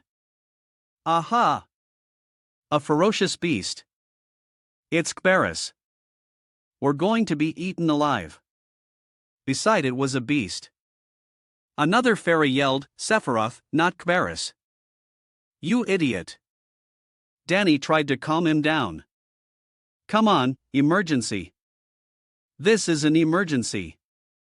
Loki and Severus came here to get Mjolnir. Mjolnir. Save us. It's Mjolnir, not Mjolnir. Danny stood watching at a loss with these fairies. However, suddenly hearing a law, he realized, wait, Mjolnir, Loki, from somewhere. There was a stranger's footstep. What's going on here? It was a god. Thor glanced down at all the fairies. Didn't I tell you to be quiet until I recovered? Yes. Just a moment ago, the god Thor still had a solemn expression, his warning voice full of majesty. But now he burst out laughing heartily, his voice full of delight. Aha! I thought I had fallen to Loki's trap again. Ha, what's back? As soon as Ram saw Thor, his eyes immediately lit up, unable to hide his excitement. Wow, it's really Thor. Am I dreaming? You damn duck looked at Ram. His eyes filled with helplessness mixed with a bit of worry, but he himself couldn't take his eyes off the god standing before him, seemingly noticing the excitement. He burst out laughing with delight, but didn't forget to acknowledge Rim. Aha! You are indeed a brave priest. However, the atmosphere suddenly turned heavy when Damio spoke, his voice more serious. Do you mean the giant avalanche before was caused by Loki? He swallowed. Then Kane continued as if piecing everything together and drawing a conclusion to trap you here. Hey! Thor's expression immediately changed. The smile on his face vanished, replaced by an unusual seriousness. There was no doubt Danny must have been right. Thor was silent for a moment, then spoke. Correct. So? That fool is planning to build an army in Nibelheim. Suyu Hyun spoke up. Her expression no less serious. I knew it. An avalanche of this scale is not a common occurrence. It's really troublesome. This timing also worries me. Dam said. He listened intently as she analyzed, but something was still nagging at him. As if realizing the problem, he turned to look at Thor, narrowing his eyes to question him. Wait a minute. What about you? Why haven't you escaped from here yet? Thor was startled as if he had been hit a sore spot. He didn't know what to say. He scratched his head, laughing awkwardly. Well, I tried, but it didn't work. The snow in Nibelheim is quite special. My hammer can't break it. He stiffened, looking at the snow wall, seriously reconsidering the problem. That snow can withstand an attack from Thor's hammer. A feeling of unease rose in Damiaka's heart. If Mjolnir, the hammer that could destroy anything, is useless against that thing, then do we have to stay here until the snow melts on its own? He pondered, then suddenly burst out laughing as if to dispel the atmosphere. Why are you so serious? Don't worry too much. As soon as he finished speaking, he pointed towards the three small creatures. Their skin was as if dyed by ice and snow. Their wings and horns sparkled like precious crystals. He spoke with a confident tone, as if to reassure him. These little guys will take care of our food, so we just need to patiently wait for the snow to melt. However, the three creatures looked annoyed. The long-haired one gritted her teeth, cursing angrily. Those intruders want to steal our food. The next one immediately chimed in. That's right. What are they? Beggars. After the other two finished talking, the last one finally spoke up. Her voice small but full of resentment. We had to work so hard to find food to store. Before they could say more, Dambayo snapped. Hey! They immediately fell silent, their eyes wide, their bodies trembling slightly, sweating as if caught red-handed. The three of them stood frozen, as if waiting to see what Dambayo would do to them. The long-haired one stood up first on behalf of all three and spoke to him. However, she still didn't dare to look at him directly, only defiantly declaring, "We will never agree." Dambayo looked at the creature with half an eye, feigning indifference, and immediately cut her off. I don't care. Just tell us the way out of here.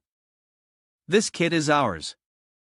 Perhaps it felt oppressed, treated like a slave, so it immediately frowned, showing its displeasure. It looked up straight into his eyes and said, "But why should we tell you? You're the ones who came in here without permission."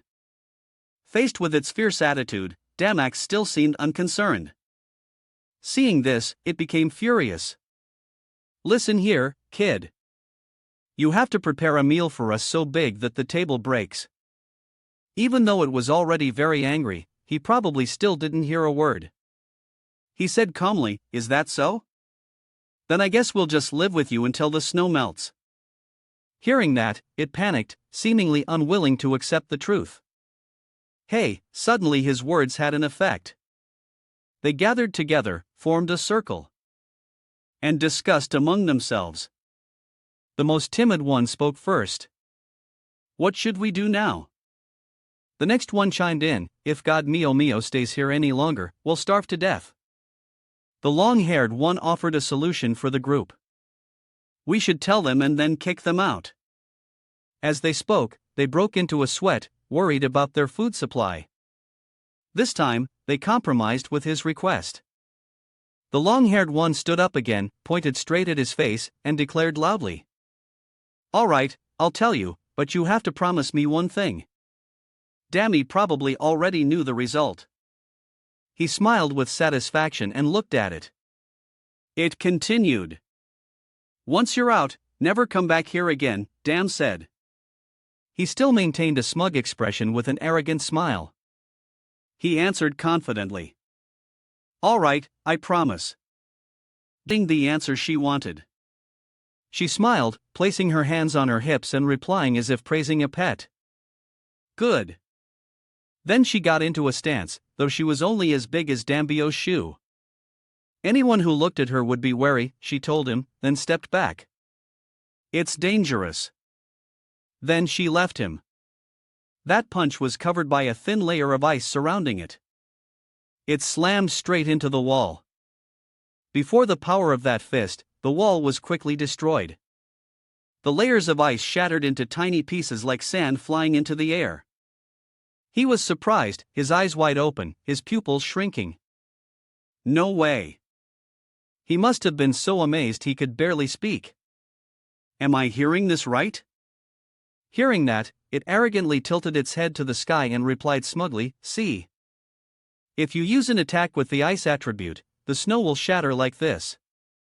However, due to its limited size, the impact of the attack was also smaller, resulting in only a small hole being punched in the snow. Dam must have been so disappointed that he said out loud, well, just breaking small pieces of ice like that won't get us out of here. Hearing him say that, the smug look on its face immediately vanished, replaced by a look of bewilderment. All right. Damio raised an eyebrow, annoyed. In one go, break it all. Can't you do that? Sir put a hand to her chin and analyzed. We could get out if we chipped away at the ice all night. Just then, hearing that, it immediately turned pale. What nonsense are you talking about? If we do that, we'll run out of magic, it retorted, asking back, the gods have never done anything for us. So why should we sacrifice ourselves for you? Don't look back. To its question, he gently replied, as you said, you would help us get out. As if finding another solution. It immediately replied cheerfully, I've already shown you the way. You can do the rest by learning to attack with the ice attribute. Hearing this, he became excited. Oh, so that means I can also do the wave technique like Dambio. Siron was also intrigued, smiling slightly. Well, the great Majidel will not miss this opportunity. At this point, the god Thor also spoke up his word soul, expressing his skepticism. But kid, only creatures from Nibelheim can use the ice attribute. Then, it pointed straight at his face as if scolding the ignorant who were being led like cattle. That's because the gods consider mana to be inferior and have no intention of learning it. Really? Then it continued, crossing its arms and looking knowledgeable. Now raise your hand if you have even a single drop of ice attribute mana. Water attribute is fine too. Everyone was speechless at its words, not knowing what to say. Seeing no one raising their hand, it asked helplessly, is there no one? Saron spoke first. I haven't learned the water attribute yet. Rim also chimed in. I couldn't use magic from the beginning. Son was silent, her eyes darting to the right. Can you hear me? Hearing them say that? It asked in surprise. What do you mean? The ice attribute is a bit different, but the water attribute is the most basic of basics. He laughed loudly. Ha! The tiz will melt on its own eventually, so just relax and enjoy your time here. By the way, he reminded them tactfully. More importantly, kid, I'm still waiting for food. He held his head and cried miserably. No, our food reserves. Meanwhile, while it was holding its head in agony, a hand was raised. I think I have some. It was Dam. His face extremely serious. A glowing vortex of water appeared on his hand. He spoke. I forgot, but I guess you could call this a tribute mana. Not to mention anything. Before he could finish his sentence, the system panel appeared right below him. The blessing of the forgotten god. Neptune has been activated. Seeing this, it became intrigued, its eyes narrowing. Oh, pure water attribute mana. Good. That's enough. Done. After a while, trapped between four walls of snow, Dam was still in pain. I'm training hard. That's right. Slowly condensed the mana. He seriously looked at the water orb in his hand. We will use that water attribute mana as a lure to attract the mana of Nibelheim. Immediately, soon after, Dan successfully condensed it into a glowing orb with a small vortex adorning its center. That vortex was probably the orb's focal point. He thought to himself, easier than I thought. The system appeared again, announcing, you have discovered the principle of the ice attribute. Understanding of the ice attribute 10% has successfully transformed that sphere into a block of ice.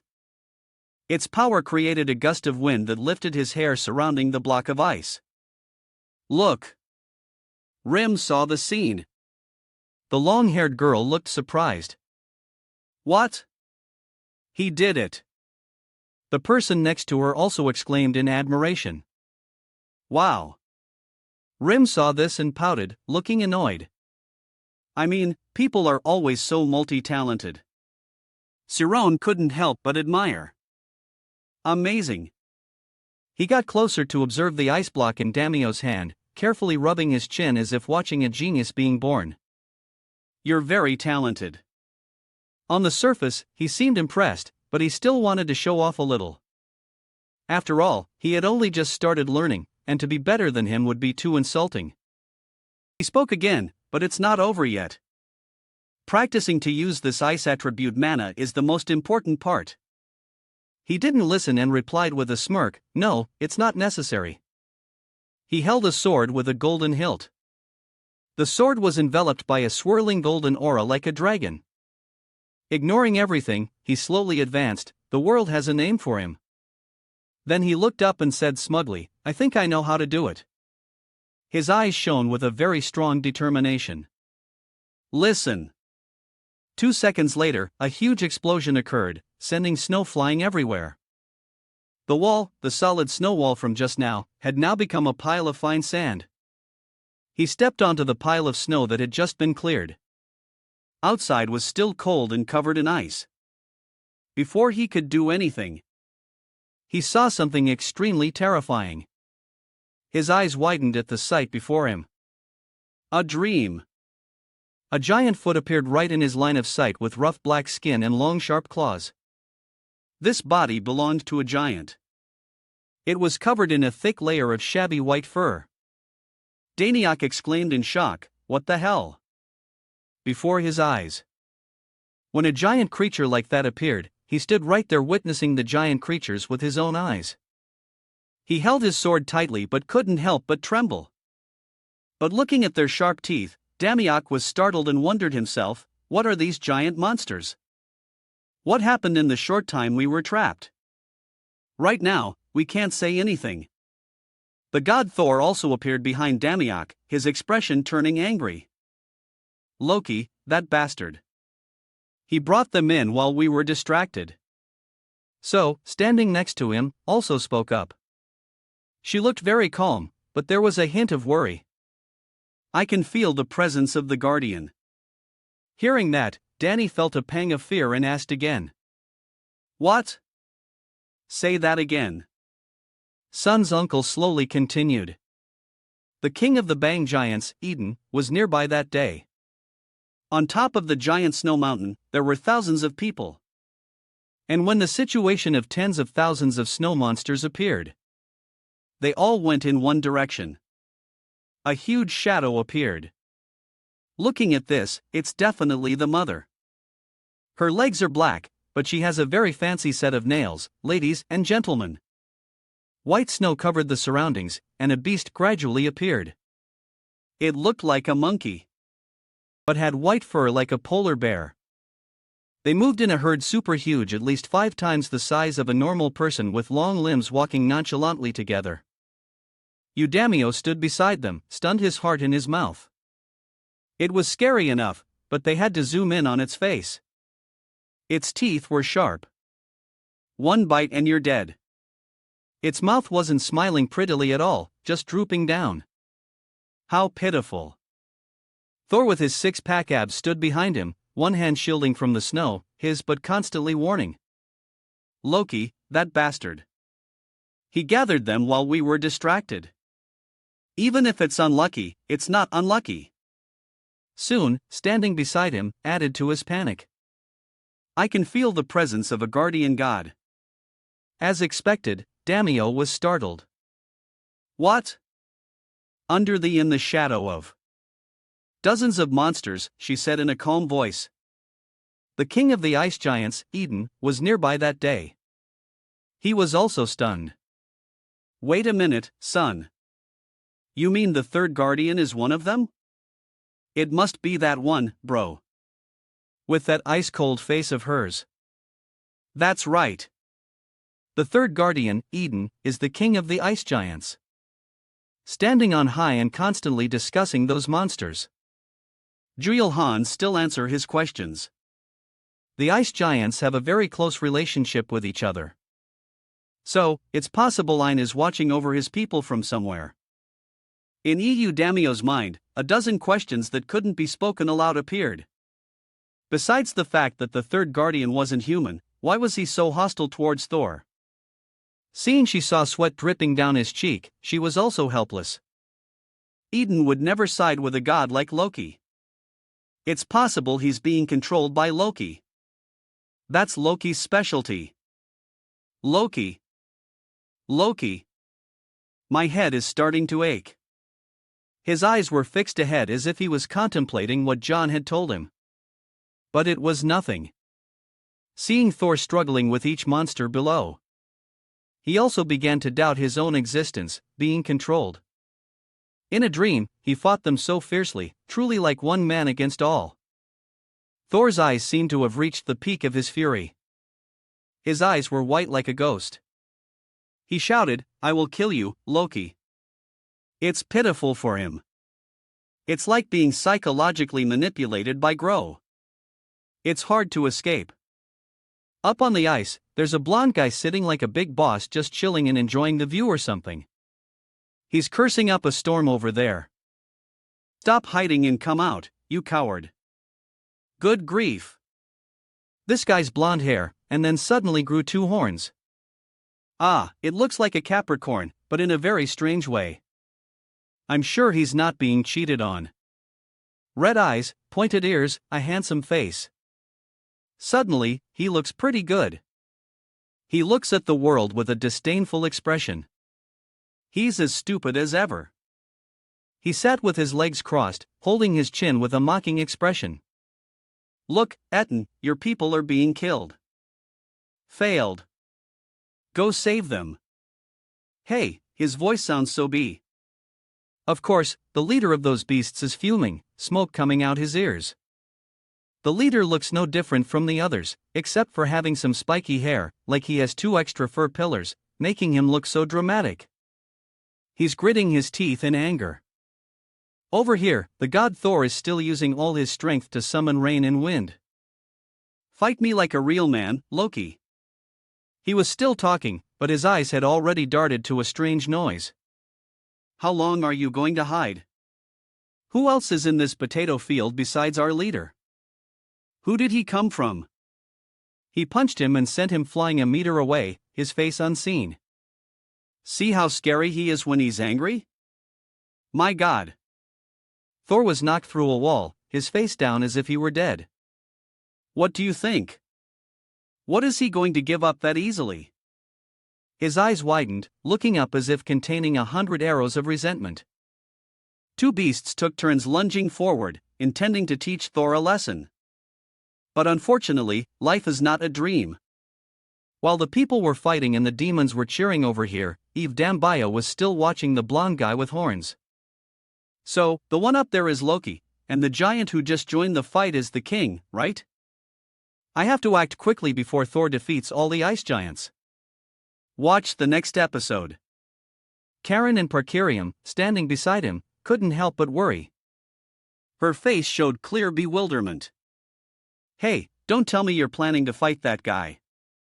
Park Gurium also gritted his teeth. Huh? He looks really strong. Two daimyo standing above had seen through everything. He turned down and said mockingly, "Are you too scared?" It hit a nerve, but they couldn't say it, so they denied it quickly to save face. What? Scared? Who? Me? No way. I'm not scared at all. So cocky, huh? If you piss your pants in fear during the fight, you'll see. Di Suing turned to smile gently, and suddenly I felt my heart soften. Their voices echoing up probably reassured her somewhat. We will crush anyone who stands in our way, whether it's Loki or not. It seems so. As if everything that happened was part of his plan. A victorious smile slowly appeared on the corner of his lips. Good. Then let's fight. Snow. It was still thick, covering everything around. My love. Dam ran on the snow like a true Superman. I don't know what skill Loki used to control Eden, but brainwashing at that level must require a lot of concentration. The gold was right in front of him. He ran quickly with his sword as if the only desire in his mind now was to destroy him. Eden's control will loosen if I distract him for even a second. The snow, it just kept falling, but his eyes were filled with determination and resolve. But the problem is suddenly a beast. A fist appeared from the sky. No need to say much. You know it's the fist of one of those beasts. I bet Tim won't stand still and let me get close to him. The punch landed on him. It's power enough to shake the entire sky. Snow flew everywhere. He was caught off guard and thrown back. That might be your biggest guy. It wasn't an ordinary beast, but its king. It seemed to be hugging the blonde guy to protect him. Seeing that scene, I love Dam, and can't help but be stunned. This guy is. The other Loki even pressed forward, his face looking so disdainful it was hateful. Sneaking up on me like that is useless. He turned back. Speaking, he gently patted the angry beast. I spent a lot of time and effort to control this one. Even in this state, he is still revered as the strongest creature in Nibelheim. His eyes, provocative and with a hint of challenge, were gradually revealed. I guess you're a god from another world, aren't you? Hacking from behind like that isn't Thor's style. You're pretty smart. Not kidding saying that. So Eudaniac was speechless. He didn't know how to explain it to this horn guy, but it wasn't necessary to understand anyway. Just hold the sword and get into a fighting stance for his own good. For the situation, he raised his hand to his chin, pretending to think. That Loki guy thinks he's so attractive or something. So, you're the silent type, which means you're very confident in your skills.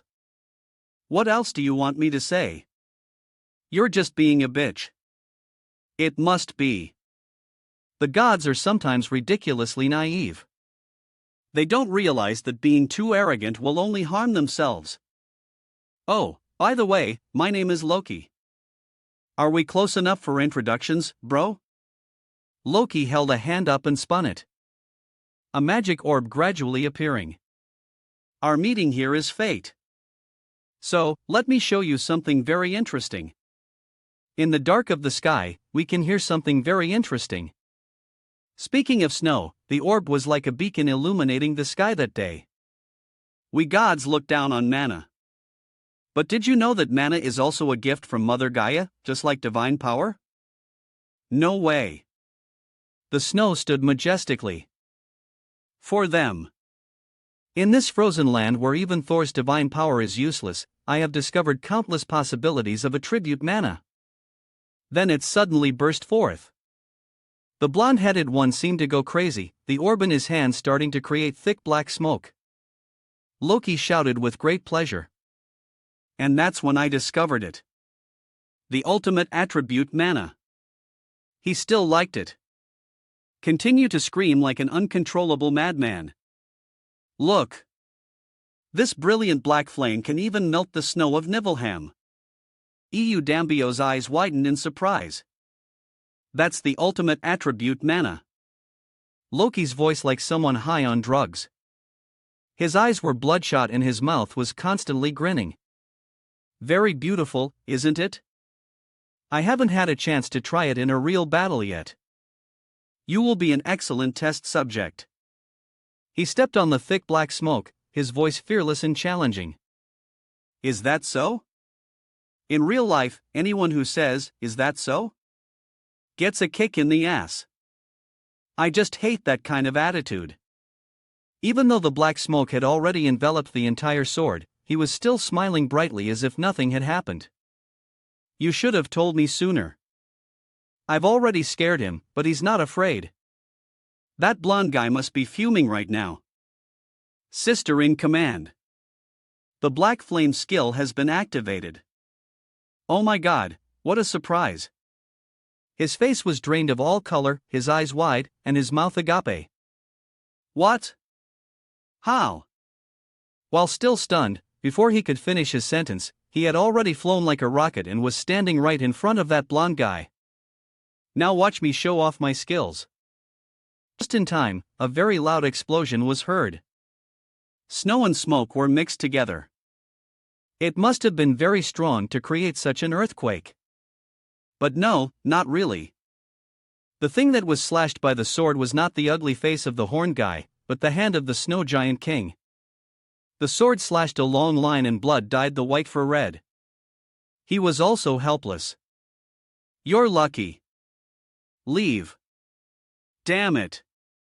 His eyes were full of anger.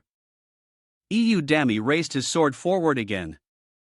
I restrained myself so as not to completely sever your arm. He swung his sword and cut off the hand of the huge beast. The sword was pointed straight at Loki's face, who was only now starting to feel fear. Wait, stop. I surrender. It would have been quicker if he had been like this from the beginning instead of being so slow. You damn seem to easily let it go. Quickly remove your control spell from this guy and I'll let you go. Loki's face. Loki endured, pretending to be pitiful or something. Alright, I get it. Put your sword away first. I have to concentrate to break the spell. Seriously. Dammy also listened to him. He slowly lowered his sword. You better not do anything stupid. He could have blocked it. Just kidding. I know. This attitude can only mean he's about to do something wrong. And it's fun, too. It wasn't unexpected. A cry was heard. The beast rose again. Eden met Loki as if emitting a dark light. How terrifying. His face was so leerous. This is my final order now. As soon as he spoke, the other one lunged forward, crushing him. With all its might. Oh man, playing dirty like that. He's dead for sure, isn't he? Before the snow giant's punch. Damio was stunned. What? And sad. I've been flown up I don't know how many times already. Well, I can't miss it. With no calculation, Damio was thrown far away, falling down. But he wasn't worried at all, just angry. Stop it. If you do this, you'll kill yourself, too. He's about to use his ultimate move on that other guy. When this time there was only joy, smiling broadly as if it were a good harvest. This is more interesting. Add 10. Crush him. Crush everything. The snow giant went crazy, roaring to the heavens. Its ugly face was truly terrifying. At this moment, right now Damio is also very helpless. He looks up in despair because it has probably been brainwashed and can hardly resist. Yeah, not bad. If you can't use your strength to fight, what else can you do? Dam could only shout and stop. What do you think? That crazy person will stop just because you say so. It might even get crazier. What now? Then life isn't like a dream. Everything bad happens one after another. When it falls, it doesn't fall slowly. It falls super fast.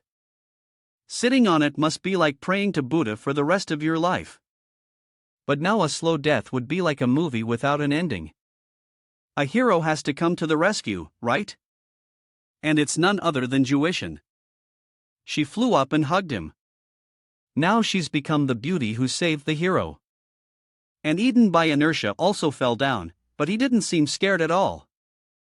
Instead, he laughed crazily like a madman, but still not stopping threatening others. You shouldn't underestimate me. What did you say? Then Loki laughed like a madman again. Hey, this is just crazy, not just mad. Okay. The tips of his toes pointed up. Dambio's voice trembled. Loki, you madman. He must have been scared out of his wits. Thinking he was about to meet the king of hell. The four of them gathered and looked down at the deep, bottomless, snowy cliff. He almost went crazy too. The god of trickery. He's really lost his mind. North. Jairam also looked down with some fear. I don't see it. Is that big guy dead? Then suddenly his eyes flashed on something that surprised everyone. Wait, no need to say anything more. He also knew who the mysterious factor was. While the snow was still falling heavily, something appeared in the bottomless black pit. It seems there is something, an eye in the middle of life. Sharp, chilling to the bone, looking like it's about to eat you alive. A strong wind blew up from below. So, the demon has returned. His heart froze, not from emotion, but from shock. His eyes narrowed. He opened his eyes wide and looked up at the sky, sweat pouring down. What is this, man? If another monster appears now, I'm giving up, bro. Guess what? An ice dragon appeared right in front of him and his friends. It must have been 20 m tall. Damnio standing next to it was only as big as its toe. Even though it's a villain, suddenly the dragon looks beautiful and elegant. It's so blue and crystal-like and oily. He looked up in amazement. A dragon. But that Loki guy appeared again. His annoying attitude making everyone uncomfortable. He waved mockingly. Hey, I'm back. One eye closed, one eye open, winking like he's flirting with Crass. Now, let's move on to stage 2. Then suddenly, a scream shattered the atmosphere. Loki. Footprints were imprinted on the ground. Hello. Who else is here? The familiar hammer. Oh, our Thor is back. Don't tell me he finished off all 10 of those snow giants. He raised his hand and flew straight towards Loki. Your joke has gone too far. Look at his face. His expressionless face showed how confident he was. The pipe suddenly startled him because it seemed like something was flying toward his face. The dragon's tail is crooked. He whipped it once and the god flew away. If it were me, I would have died instantly, not just flown far away. Hey, but the tail is also big. He's only as big as a thorn on the tail of this giant beast. Loki.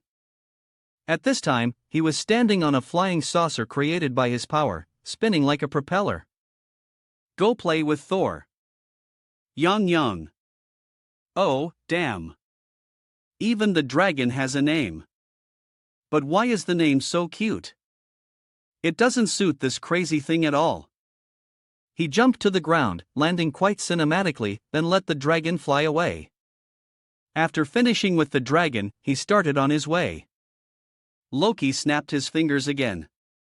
Poppy, come here. Why are there so many of them? Damn it. One after another, I can't even process it. Bakian was startled. I looked up at the sky and the foggy atmosphere. Because of the falling snow, a large black shadow appeared. That was strange. The landing created another earthquake there. Snow and dirt flew everywhere. Everyone had to try to stay steady to avoid being thrown away. EU Dam bio as its appearance gradually became clear. It was a plan. A giant snow wolf, its fur a lush green with some ice or crystals on its head, looking extremely beautiful. Hey, why is this one so beautiful, you guys? A villain this beautiful is just not only beautiful, but with the added introduction from Loki. Poppy, my ice wolf, is one of my most precious pets. Second only to Ian. Ian, poor you. Even though you are very beautiful, in my heart, you are just a spare tire. Is that okay? Takai laughed carelessly. Well, the last time I was as surprised as I'm now was probably 1,000 years ago. Who would have known there was another god who could use Blackfire? Anyway, a great person like me always has a plan B, don't you think? You're so full of yourself. It makes me itchy. When you face our EU dam, don't hate me too much. I really hate variables that ruin my plans. You think we're scared? You saw EU lead those two away. I'll handle him. So cool. 10 points, man. Take it away. Threaten like that. Hat. Loki wasn't bothered at all. He ordered the beast to attack. Poppy, tear him to shreds. Kama has a thing for tearing things to shreds. Crush him. Why does every beast have the same request? The wolf started. The ice immediately shot up like a rocket in a flash. Its claws were right in front of his face. It stood there, its cloudy yellow eyes like a summer pill, and roared so loudly that saliva flew everywhere. Oh my god. The beast thought it was growling, but it turned out to be biting and swallowing Dam. Loki came over with a proud voice. That's my dear Poppy. He put his hand on the beast. Someone came up to it, stroking it as if they loved each other very much. All the hard work to tame you really wasn't in vain. I like you very much. Hola. Its eyes were no longer cloudy. There was a person in them. Could it have awakened? The other guy's voice was still rambling. Now go find the people who were with that guy and eat them, too. We have to kill them quickly, then help Yang Yang. After appearing before its eyes, he asks, huh? Why are you looking at me like that? Move on. Its eyes. Its eyes drooped again, a smirk reappeared on its lips. The same old words, a withering glare. But this is an order from the black-haired man. Isn't that our Udon duck? The system chimes in again. Title, One Who Tamed Kvaris. Trait, King of Canines. You can tame any canine species. No more words needed. The ice wolf slams Loki straight to the ground. In a few seconds, he was flat on the ground, face down, crying out in pain. This is so satisfying, you despicable demon. The ball of darkness that is Loki crawls out of its mouth, shouting. I think I got some dog fur in my mouth. Oh, my love, you're back. Did you win? That Loki guy lying on the ground, his eyes glared up, full of resentment. How can you possess a power that surpasses my control? Feeling salty now, are we? It really is you. Strong and handsome.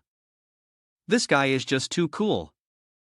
I have some special abilities, but more importantly, you should start planning your escape or you're about to get a face full of fist. If he isn't the coolest, who is? What a badass. A foot lands right in front of his face. Just by looking at the shoes, he knew Thor had returned. He bowed his head in sheer terror. Wait, my dear Thor, I was just joking around a bit too much this time. Let me buy you a beer to apologize. Okay. So, are they that close or what? To spare him, Thor's face turned demonic. He gritted his teeth, lightning crackling all over his face. He looked like he might kill him with the slightest provocation. Loki's voice still echoed. Let's just spare each other. The dragon had returned. It lay curled on the ground, seemingly asleep, looking surprisingly cute. Thor's divine voice rang out. Saro Nim, I am in your debt this time. The kind-faced man looked over and smiled. Every time I see you, you seem to have grown a little bigger. I will not forget today's favor. I must take this one with me first. This one? Who else but the guy with horns on his head? He was sitting slumped in Thor's grasp, muttering non-stop. Ha! My hey, why is this like a possessive husband and a troublemaking wife? Is it just me or could this brotherly dynamic give off weird vibes? With that, he grabbed the guy by the head and flew into the sky. He looks like a real-life Superman, man. Whoosh! And he was gone. Duck stood below, one hand shielding his eyes from the sun, looking absolutely heart-stopping. Well, he took Loki away. It's a good thing he didn't make a scene. If I were Thor, Loki would be wishing for death by now. Really? Why Soo-Yun beside him also propped her chin and thought, but there's a more serious problem now. She looked down the cliff and continued to explain, Eden is at the bottom of the cliff, right? Damn, I totally forgot about that snow giant. If she hadn't mentioned it, no one would have remembered. As everyone fell silent, Yu-Yun spoke up. How about we all climb down there? Are you serious, lady? Uduk was probably shocked, too. For real. Part Jiriam standing behind them wasn't as patient. He just blurted out, you want to go down there? Are you crazy, man? This guy's hilarious. Absolutely shameless. What if that god is already dead? He fell from such a great height. Although Soo-Yun remained as cold as ice, she said, you don't need to worry about that. While they were talking, some black fingers suddenly gripped the edge from below. Ugh! That grimy look could only belong to Eden. Talk about speaking of the devil. The moment he was mentioned, he appeared. The moment that thing placed its hands on the ledge, that was it. I'm so screwed. They all looked up. Mouse agape. Oh my god, Eden is back again. Damn it. We can never escape these guys. Same skin, same face, same teeth, even with the same glow effect. Why does this one look so cheap? Oh boy, what kind of quality control is this? When he appeared, the whole gang freaked out. Seeing this, Parkarium hid behind Yu-Yun. Hello. Sir, you're twice her size. Why are you hiding behind her? Hey, are you challenging us? Let me draw this sword and we'll get down to business. Give me a break. As if his sword is all that big and powerful. Duck was surprised too after fighting like that. If he fights again, he'll just collapse. Damn it. Do I really have to fight him? Even though he's not under Loki's control anymore. See, it's not fear, it's respect. Okay. Eden gritted his teeth. Oh, God. From another world. What's this, bro? Are we really fighting? Oh, no. He popped down on the ground in front of Duck. I thank you for freeing me and for defeating that ice dragon, even though we are complete strangers. Wow, why does that sound so touching? Eden bowed his head. All living creatures here have been tormented by that dragon. Oh, for all.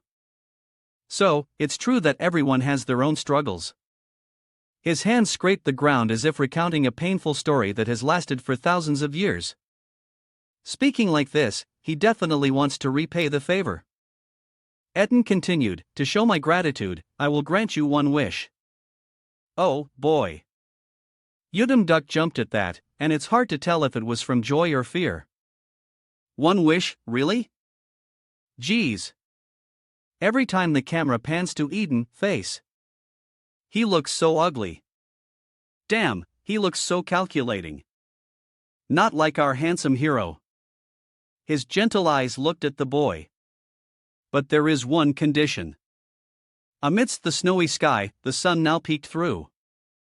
Was that ray of sun also a ray of peace? A ray of hope? Uduk was also curious. What is it? But Eden turned his face away. I can only grant that wish if it is fulfilled in Nibelheim because I must stay here to protect my kind from that dragon. Oh, there's still a dragon. Udum Duck turned to follow his gaze. Ha! I thought the dragon was already dead. We're on the street. Is looking over at the dragon sleeping soundly beside them. He was a bit surprised. Not yet. Eden closed his eyes and sighed wearily. He must have been through a lot. No matter how many times soon as you kill it, it will just come back to life. It will remain frozen like this for hundreds or even thousands of years. Things like this. My friend Praise Velger has struggled to defeat it for too long. Udin Duck standing opposite him proactively raised his hand. Immortal, you say? Is there no way to stop it from harming your kind? After a moment of thought, Eden replied, perhaps there is a way. There was a prophecy in Nibelheim. His eyes looked so sad it's a crime. He recalled the past. When the dragon goes berserk, it attacks like a battle tank. One who possesses both white ice and black fire. One who can control an energy so cold it feels like being burned by the great black fire. When that entity appears, the ice dragon will meet its end, and this land will be saved. Now, Udum Duck thought it over again. Come to think of it, Loki could also use Blackfire. According to the legend, is he always there? Then he raised his hand and a stream of black energy appeared. The great Blackfire. He held his hand right up to Eden's face. Is this it? His eyes went wide. And his mouth formed. And no, how is this dude so strong? He's on another level. Eden leaned in close face to face. It seems that is indeed the great black fire mentioned in the prophecy. But that's still not enough to achieve the level of white ice and black fire. The snow giant king's face darkened. That's because you cannot use the divine ring. Having never heard this term before, Udum Duck went from one surprise to another. The divine ring? I thought he only had a beard, but he's got it all. Over. Etten stroked his beard like an old man. The prophecy mentions that the Savior upon arriving here would not yet have reached that level. With that, his feet slowly began to move. He turned around immediately. He turned his back and started walking away confidently. Follow me. I know someone who can help you, man. It just keeps snowing relentlessly here. A pouting face appears, probably very angry. Eden, what are you doing? After speaking, she pointed directly at Udum Duck's group. Why are you with these people? In complete contrast to her, Udum Duck smiled and waved. Hey there, long time no see. Is that it? Eden was even scolded by her. You guys knew each other from before? Then you must be that savior. That girl looked like a tiny fairy. Hey, she's super tiny. Probably the size of Eden's nose. Know each other? Give me a break. She pouted. Probably tired. She sat down in the giant's palm to rest. Eden began to explain her presence. Dear, there are very few who can use mana as skillfully as the snow fairies. With their help, you'll be able to use the divine ring in no time. This tiny girl is so cocky, so feisty. Ha! Why should I help him? I'm busy looking for food. Hearing the word food, Yusuyun immediately leaned in close. Hey! The little fairy still didn't seem to care much. What? A huge piece of candy was offered to her by Sue. This is candy. Do you want to try it? Seeing something edible, her eyes lit up like car headlights. Food? Is it really edible? She popped it in her mouth without a second thought. I mean, why hesitate? The candy is as big as her entire face. It's orange and looks damn delicious. So tempting, and it smells great. Her tiny green tongue came out to lick it bit by bit, savoring the taste. Just one lick sent in a jolt through her whole body. So delicious. Go on, eat it. Getting the treat was like getting a power boost. Boo. She flew and danced all over the place. What is this? Could be the golden apple from the fairy tales. Oh, please. What apple is orange? Get real. One wasn't enough. You took out all her candy, filling both her palms. I'll give you this whole pile if you agree to help us. The candies were all neatly wrapped in all 7 colors of the rainbow. Seeing a dozen candies like that, it would be strange if the little fairy wasn't tempted. What? You don't know. It would be a waste not to snatch up the deliciousness right in front of her. Without needing to say much, you could tell if she agreed or not. It would be bizarre if she refused. And so, the band of misfits got the help they needed. Cut to the training scene right away. She holds her hand forward as if controlling her power. The divine ring. In short, the divine ring is when mana is compressed to its absolute limit. That's why you can't just punch it. As for me, I can do it like this. It's on a completely different level compared to a mana punch. Duck's face grew tense as he listened to the little fairy speak. But the real difficulty lies in controlling 2 divine rings of different attributes at the same time. Moreover, you would need an extremely outstanding natural talent if they are 2 opposing attributes that is basically impossible. As if he wasn't scared enough, Eden added a few more lines as if to test his endurance. Learning in such a hurry makes it even harder.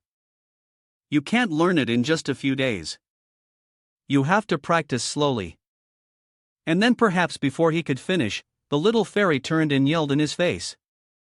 What the hell? Why is this demon girl so loud? She and Park Urium would make a perfect noisy pair. She's so tiny but so bossy. If she gets annoying, he might just squish her flat. Eden, you seem so clueless. Damn. She points right at his face. This kid has big ambitions. A true hero. And so they started bickering. Or rather, the little fairy demon yelled at him. He's a monster. If I knew he couldn't do it, why would I explain it in such detail? Eden, on the other hand, was very gentle and calm. Calm down. While those 2 were talking, Duck was having his own thoughts, facing the biggest obstacle. He raised his hand, creating that stream of great black fire again. The backlash from the mana is this intense. This is going to be tough. Looking at his hand, that power wasn't small. It was just hidden. But I think I get the main idea of it. I have to be ruthless. That's right. Time to conquer it. Eden looked on in horror, sweat pouring down like rain. It can't be. His aura has already stabilized. Surprised old man. The little fairy beside him was very proud. See, I told you so. I'm always right. The sword in his hand seemed to be shrouded in a dark aura. Look. Sinister as hell. So without hesitation, he walked over to the ice dragon to get a good look because this was a top-tier monster. For God's sake, the dragon is still sleeping like a pig. Wake up and fight. Add some excitement. His eyes seem to droop. He's about to destroy it, but he looks so sad. Is he pitying that? The system also announced, you have comprehended the divine ring of the Blackfire tribute. Duck raised his sword to the sky. The sword radiated an aura of incomparable quality. The sky seemed to be willing him to gather all his strength. This pose looks pretty damn cool, doesn't it? He pointed the sword straight ahead. The system updated continuously. A new skill has been created due to the effect of the Sword God title. Udam Duck slashed his sword down towards the ground. The skies seemed to unlock this new power skill. Black sword burst. I always create surprises. A long drawn-out slash cutting right through the body of the ice dragon. Eden was shocked. He couldn't believe it. Huh? How could he be so terrifying after just learning it? What the? The dragon was definitely done. Before. The giant was still stunned, unable to look away. We had a fight for so long, and he only needed one slash. Are you surprised, big bro? The system chimes in again. You have slain the ice dragon. You have obtained the essence of the ice dragon. Mana absorption rate increased by 2%. Mana accumulation rate increased by 1.5%. Obtain the ice dragon's cold resistance. You become stronger against the cold due to the resistance. Obtain the ice dragon's recovery speed. Stamina slightly increased. Damn, that's so freaking cool, hubby. I love you. He tilted his head full of confidence. You said you'd grant me a wish, right? Would you like to become my priest? A man's got to keep his word. Eden agreed to Udam Duck's request immediately. The system announced again. The priest contract ceremony is complete. Eden is now your third priest. Wow, Eden's transformation is spectacular. He looks so handsome now.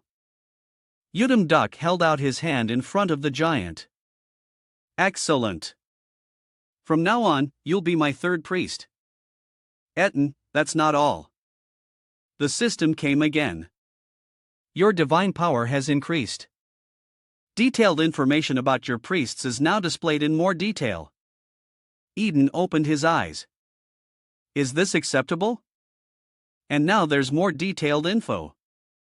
Eden Giant Vocation 3rd Priest Talent Ice-type Martial Arts was the Lord of the Frost Giants in Nibelheim for 68 years. Currently 127 years old.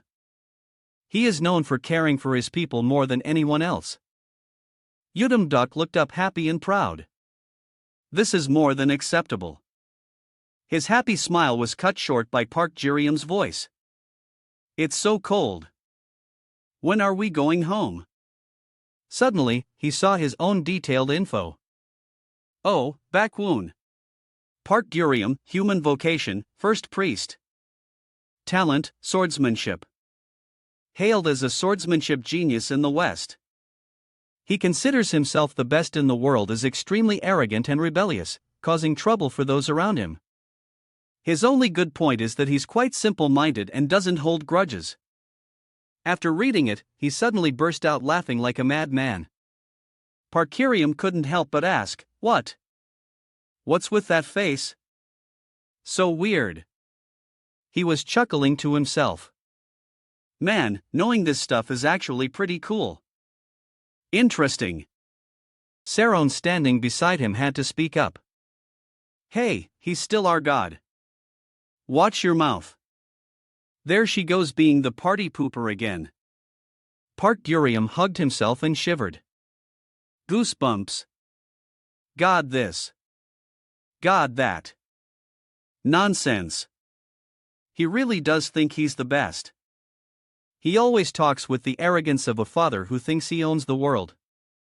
I'll beat him soon enough. So, it's fine for me to talk to him like this now. Soren's face showed contempt.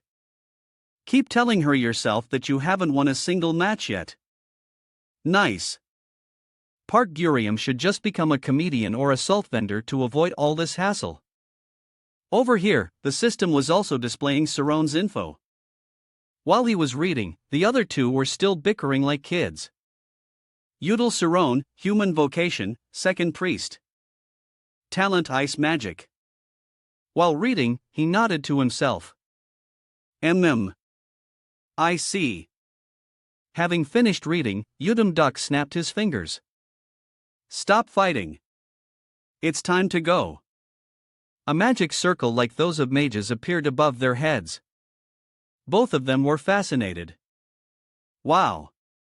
Siron was beaming. Where are we going now? Old Park Jiriam's face was also bright. Anywhere is fine as long as it's a little warm for me. That's it.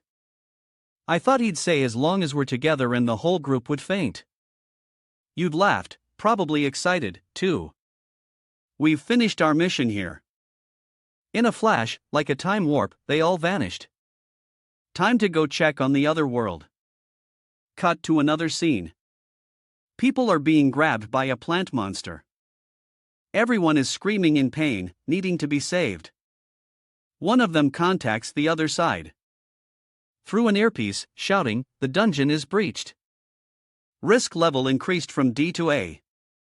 Activating, still calling for help, requesting support." Before he could finish his sentence, a kick flew straight into his face. A foot was stomping right on his face. That's basic. It was John RGAK. What the hell do you think you're doing? Why so aggressive, baby? His face contorted like a dog's butt. I have to kill as many monsters as possible to improve my performance evaluation. If I call for support now, I'll have to share the points with those other losers. Hey, now this is starting to look scummy. So, the other guy got kicked around, but still tried to explain, but our team can't handle this on our own. From the side, he looks handsome, stylish, and attractive. But why is he such a scumbag? The reason I brought you along was for you to make it possible. While talking, he was suddenly startled and looked behind him. A yellow smoke enveloped the area. The monster suddenly vanished, fading into nothingness. Jean Rung, aka squinted. What? What the what? The person raised their hand, withdrawing their power. Familiar. So familiar. There it is. That's all. It was. She stood amidst a yellow-red smoke, mixed with a bit of orange. Looking sexy and captivating, cool as hell, so refreshing. This is why fire magic is so much fun. She raised her hands to the sky and the fire followed. Nivellen was just too cold. So what? So the plant monster was defeated before the astonished eyes of many. People started whispering. She killed an A-rank mutant by herself. Who is she? Never seen her before. Could she be a foreign hunter? John Rung AK, standing nearby, yelled at his subordinate. You idiots! Are you here to watch a circus? She's an illegal intruder. Get her out of here now. Hearing this, the subordinate immediately retorted. But we can't handle this on our own. Maybe we should ask for her help to protect the people in the vicinity. Then we can. Before he could finish, John Rung AK couldn't stand it and immediately cursed. I pay you to follow my orders. Call the Gate Management Bureau. Hurry up.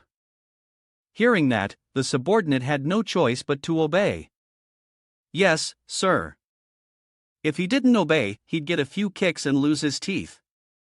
The phone in her hand, an iPhone XS Max, instantly turned into a brick phone.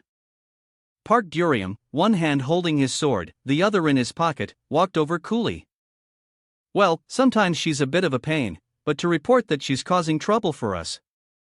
John Rung AK's face contorted ugly. He couldn't stand it. Baekwan, what are you doing here? Success. Seeing him, he seemed to understand. Wait a minute. If you're here, then that means he glanced his left. Whoosh. Right on the money. It's your doing again. Udam Duck stood beside him, one hand in his pocket, the other holding his jacket over his shoulder. Oh God, he's so handsome. I can't take it anymore. Udam Duck turned back, looking disdainfully at the curse that was giving him a headache. You said you'd never participate in a gate raid again. Why are you eating your words now? He squinted his eyes, looking full of sarcasm. Then you'd better hurry up. The casualties will only continue to rise. All because you refused to admit your failure.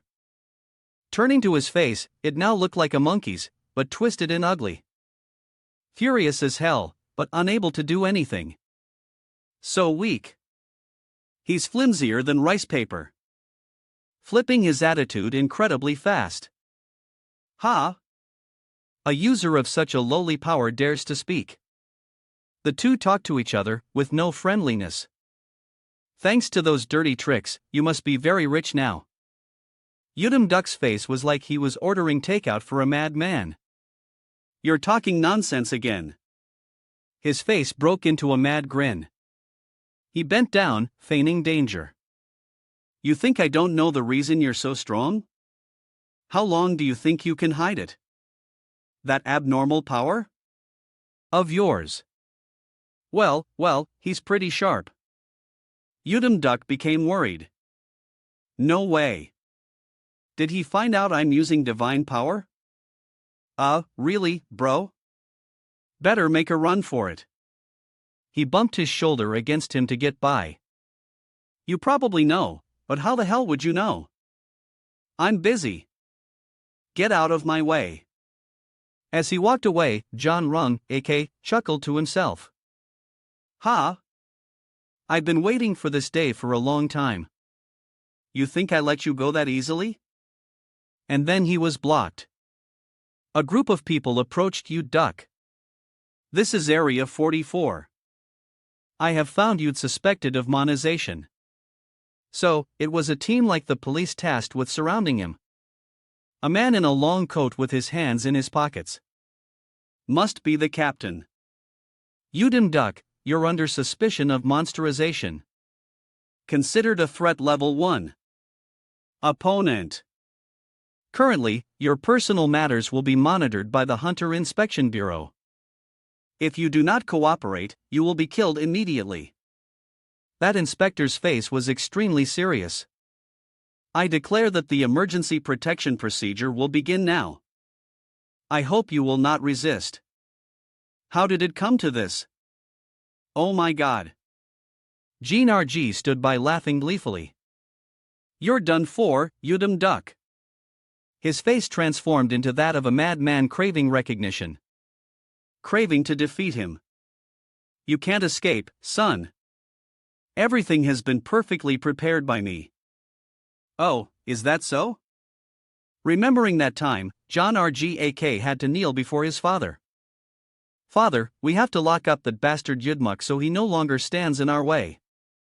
Guild Master John didn't think so. Stop it.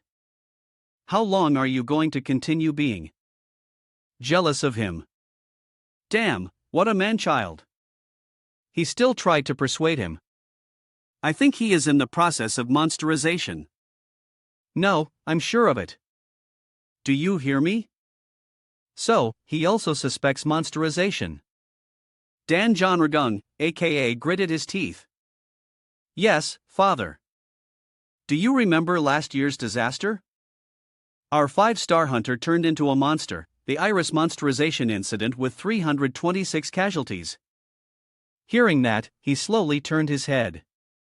But remember, we still haven't recovered from that setback. That also means we cannot arbitrarily accuse others of monsterization. At that, John Rung AK became angry. No, I have proof. Yudam Duck had absolutely no talent, but he changed overnight. There has never been a case of a person completely awakening like that. Don't you find it strange?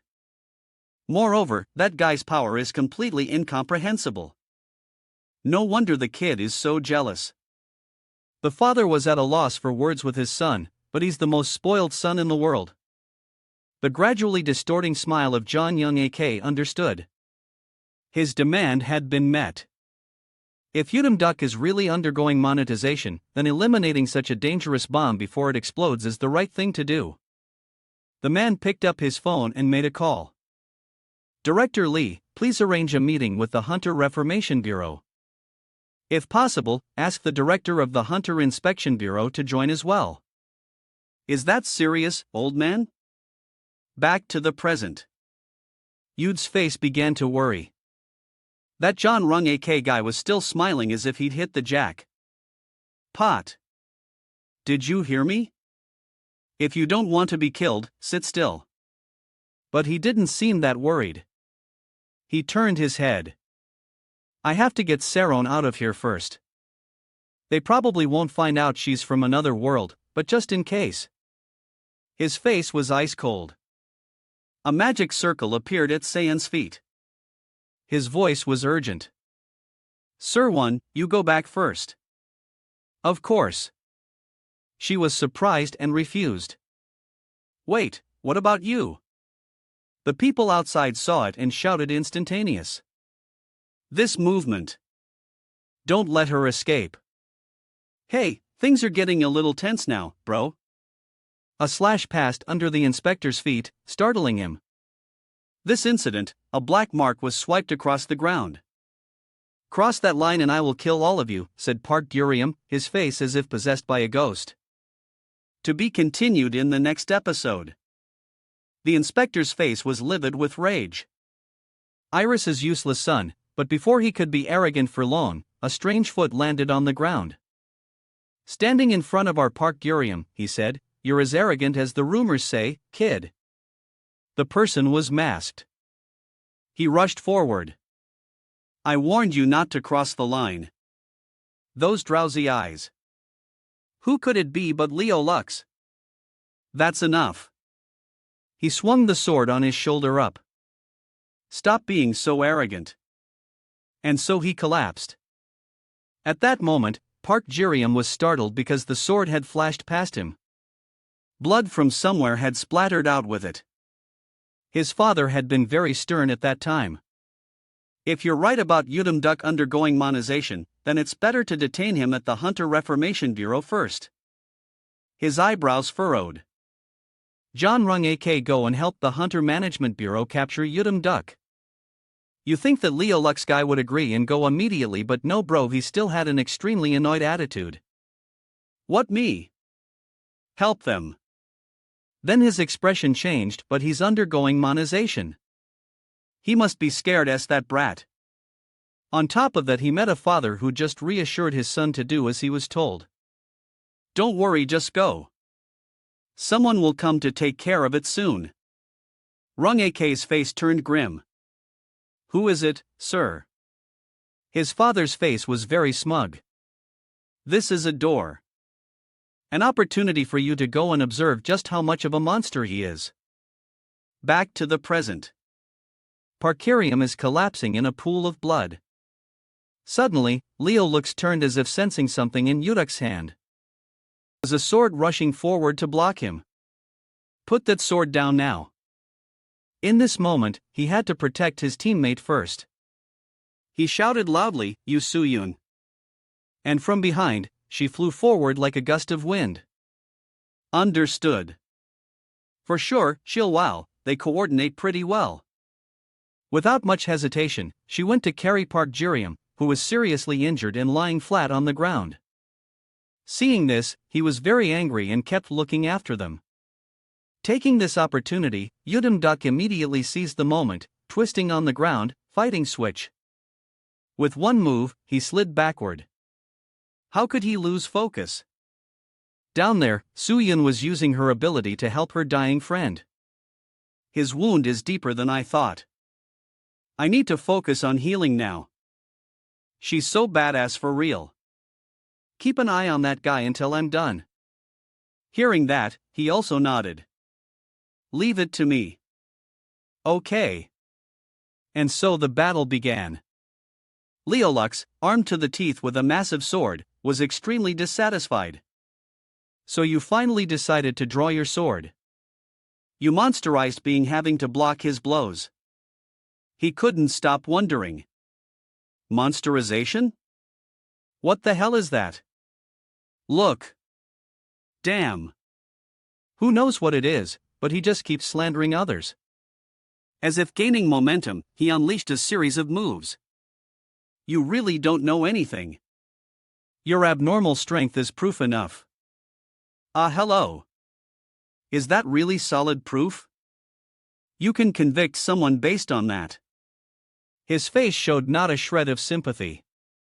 Monsterization is the process by which ordinary people acquire extraordinary abilities. At that moment, an image of a red demon with long, sharp horns growing everywhere appeared. Ah, so scary. And its teeth were black as if it hadn't brushed in 50 years. Leolux was probably certain of his thoughts. Right now, you're probably very pleased to possess such power. However, over time, your ego will begin to dissolve. Eventually, you will become a bloodthirsty monster that has lost all humanity. He means Duck is at risk of becoming like that ugly dirty thing. No way. No way. He continued to ramble on about what he had been thinking recently. With the increasing danger level of the gates, many cases of monsterization have occurred. I don't know if it's a coincidence or not, but this happened at the exact time you awakened. At this point, he was furious because of all the fabrications about himself. Nonsense. You've misunderstood. I'm not monsterizing. But it wasn't easy for Leolux to let him off. Lies. Your power is very unusual. Like the power of dozens of monsters combined. He was at a loss for words. You didn't know what to say. That's when he was truly enraged because he kept denying it. You're more stubborn than I thought. All those who are monsterized make excuses, but normal people do that too, not just him. WDF. Lelix's eyes widened. If you complete the monsterization process, it will lead to a horrific disaster in human history. I told you there's nothing. Ah, so he looked back at where the inspector was standing. Hey, Hunter Management Bureau. Don't even think about interfering. I won't be responsible if anything happens to you. Hearing that, he immediately ordered his troops to retreat. Everyone retreat. Hunter Leolux will handle everything here. Yes, sir. Why does this seem so cowardly? A moment ago, they were so imposing. Now that a fight breaks out, they run away. At this moment, he focused on adjusting his power. I will help you, you monsterized being. And then a bunch of electrical wires and lightning shot out everywhere, blowing everything away. His hair stood on end, which actually looked kind of cool. Damn, how is every guy this handsome? His steps became faster and deeper. Rushing forward, the two clashed with a massive burst of light. Lelix's eyes were filled with contempt and disgust. I knew it. You haven't been using full power this whole time. Finally, you're showing your true colors. True colors? My ass? He pointed his sword at Duck, who looked helpless, not knowing how to explain. The more he fought, the more ferocious he became. In that case, I will face you with my full power. It really was his full power. Just one strike on the ground sent the earth flying everywhere. He flew up, still trying to explain. I'm innocent. I have nothing to do with this. Man, that feeling of being falsely accused and no one believing you, it's so frustrating. You'd stopped explaining. He switched to threats. They call you Leolux. So, you're the #1 ranked hunter in the world. If you beat me, you'll be rewarded, but if you lose, it will be very humiliating. First round. This is meaningless. Leolux gathered his strength and jumped up. I don't need honor. I just want to protect the world. Damn, it sounds so tragic, but I don't know what to say. And so, with one leap, he jumped up again. I'm coming back for you, my love. The two clashed sword again. Duck still tried to dissuade him as it seemed he didn't want this. I'll say it again. Today is the first time I've heard about monsterization. I don't want to continue this pointless fight. You think those words would get through to him? I've heard these excuses many times before. Leolux charged forward again, unleashing a blow. And I always kill those who open their mouths to say them. It hurts. It's tiring. He must have lost all his patience. You bastard. Won't you listen to me? He had to use all his strength to hold on, while also trying to think of a solution. I have to stay calm, no matter how annoying it is. We need strong hunters like him to prevent the world's collapse. Lelix's face turned purple. His whole body seemed to enter an awakened state. He yelled, "It's over." A day later, a sphere of light flashed, its brightness covering everything. From above, the light was beautiful. He landed like a true Spider-Man, thinking he had dealt with Duck. He was very pleased. Don't blame me. You'll thank me for this later. No. You think it's over here? In the sky, another sphere of power appeared. But this one was dark and incredibly mysterious. A voice came from within. Sorry, but I should be the one saying that. Hearing that, Leo Lux jumped in shock, probably scared out of his wits. A familiar silhouette descended from above. The system immediately announced Nemean lion armor transformation. He turned back in shock. What? His eyes began to widen in utter shock. A powerful beam of light shot forward. Black sword burst. With just one move, dust flew everywhere, creating what might as well have been an earthquake. Leolux was beaten bloody all over, but still hadn't fallen. Duck, standing opposite him, could only shake his head in weary disbelief. I held back my power. I didn't want to kill you. See? And he still doesn't get it. He was panting heavily, seemingly still trying to get his bearings. Duck was extremely surprised. I can't believe he's still standing after a blow that killed the ice dragon.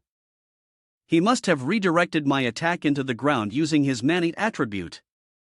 His face covered in blood with drowsy eyes. He couldn't help but make him curious.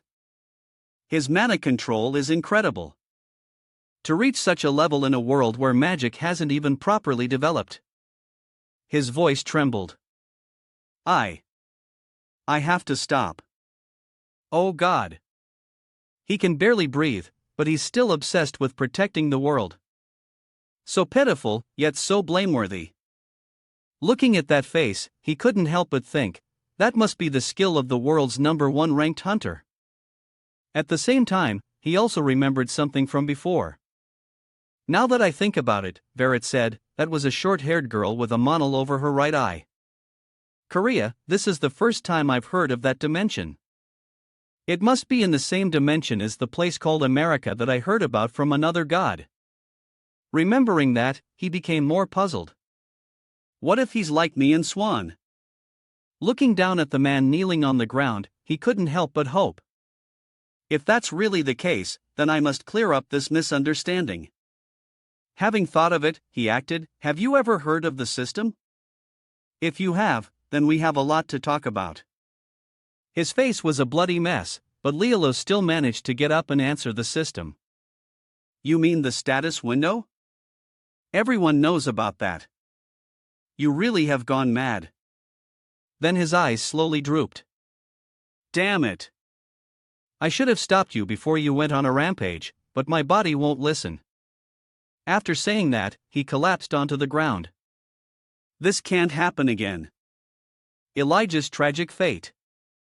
Hello? Why did you say a few words and then faint, bro? Looking at him, Duck didn't know what to say. Is he trying to hide the fact that he uses the god system? I'll have to ask him properly when he wakes up. Done. He tightened his grip on the sword in his hand. Before that, from that look, you can guess what he's about to do. Duck swung his sword, and the world seemed to want to explode. Get out of here, you bastard. Which bastard? Only that arrogant blonde-haired guy. He stumbled backward. Right on cue. It's John RGAK. His panda probably soaked by now. His face was ice cold. This time you've really crossed the line. Even the air you breathe is a waste. You animal. Keep cussing. That it's hard, man. Super VIP pro level. There's nothing to say about the other guy. Sweat big and small. Poured out. He was scared of tears. The doctor entered and stood beside John Rang AK's hospital bed, his expression grave. Broken bones, torn muscles, and a dozen other injuries. The doctor continued, it seems he managed to avoid any fatal spots. But that bastard was ruthless. His body is completely shattered. He's barely hanging on. Guildmaster Chan asked in a broad voice, is he okay? The doctor replied, yes, he's still alive, but if he wants to return to being a hunter, it will take at least half a year of recovery. As soon as the doctor finished, the guildmaster's expression immediately changed. Slightly astonished. His eyes widened, his face darkened. Is the bond between me and that kid you'd only this much? Or have I been nurturing a snake in my bosom, giving wings to a tiger? So unexpected. Park Jiriam wed to Saron. Seriously, I thought I was going to die. Saron laughed, slapping him hard on the back with a loud thack. You're so dramatic. Stop complaining. Saron continued to laugh, adding a compliment. Anyway, your indomitable fighting spirit is commendable. I have to see you in a new light now, Parkurium. Park Urium coughed dryly, cursing under his breath. Cough, cough. Crazy. She's crazy. Udam Duck called out to Isuyun from behind, his voice stuttering slightly. Hey, you Suyun, besides me, have you met anyone else like us? Yuyun was a bit confused, turning her head back to ask. Like us? What do you mean? Udam Duck replied. I mean like you and me doing part-time jobs for the gods. I had a thought. What if Leolux that guy is also like us working part-time for a god? As soon as he finished the sentence, Yuyun was slightly surprised, but her expression didn't change much. She asked why he thought so. Uduk replied, last time we went to the magic world, Amina Longbermut said that another god had been there before us. She was a little disappointed. So what? Any god who controls a system can go to Idlam? Udam Duck nodded vigorously. Yeah, that's true. But the god who went to Islam, they said he was from America. He hesitated slightly before continuing. Hearing that, Yuyun's expression changed. She frowned slightly. Surprised? She asked. From America? Udam Duck replied, yes, isn't it strange? Usually, they would use names like Asgard, Olympus. What kind of god would say they're from America? Moreover, coincidentally, Leolux is an American hunter. The image of Leolux appeared in both their minds. Uduk didn't stop. Not only that, Leolux also uses mana skillfully. A god from America once visited the magic world. An American from a human world where the concept of mana doesn't even exist can freely control mana. Isn't this coincidence too perfect? Finally, Udam Duck stopped after sharing his thoughts with Suyun. Sueon hummed for a moment, then replied, please subscribe to the Law School channel so you don't miss our exciting videos. I understand what you mean, but we can't conclude that Leolux is like us based on that evidence alone. She sighed, plopped down on a nearby bench, and crossed her legs. Why not? I find it very suspicious. Ute Duck retorted. Udam Duck was a bit puzzled. Listen to me. Although I can't clearly explain why we ordinary humans can use the god system, you see, there is one thing I can be sure of. The only people who can use the god system in this world are you and me. Just the two of us. She slowly raised her head, meeting Udam Duck's gaze. He froze for a moment, then asked curiously, wait, how can you be so sure? It's clearly impossible to be sure, right? She didn't know either. Just lower your eyes and you'll understand. For now, just trust me. Only we can use the system. Duck let out a sigh, raising a hand to scratch his head. Ah, if you say so, then it must be so. He thought to himself, honestly, I don't quite get it, but what else can I do but trust her? You has never been wrong. From the very beginning, she was the one who showed me how to stop the war of the gods. Suddenly, a system panel appeared, interrupting his train of thought. He glanced over at it. Oh, what's this? The system displayed recruitment. Urgently need a record keeper for blessing newborns. Employer, the midwife god. Divine power over 100,000 experience. Newcomers welcome, candidates with relevant experience preferred. Job description, assist in record keeping alongside the midwife god as she blesses newborns due to the sharp decline in birth rate. Maximum of 10 children per day. A great opportunity. Working hours mainly from midnight to dawn. Salary 10 divine power per child. Suddenly a phone on the corner table rang with a notification. Hunter Association Crank Gate in Hana Village has been upgraded to an S-rank gate. The four of them stared at each other in astonishment. Mouths agape muttering. Hanik Village? Isn't that where we fought Leo Lux? UD cursed under his breath, his expression becoming tense. Damn it, the gate we didn't fully handle has grown to this extent. We have to act fast. A horrific scene appeared. The sky was stained to deep red. Thick layers of pitch-black fog enveloped everything. The once lush green trees were now dry and withered, and grotesque tree people in various poses were scattered throughout the forest.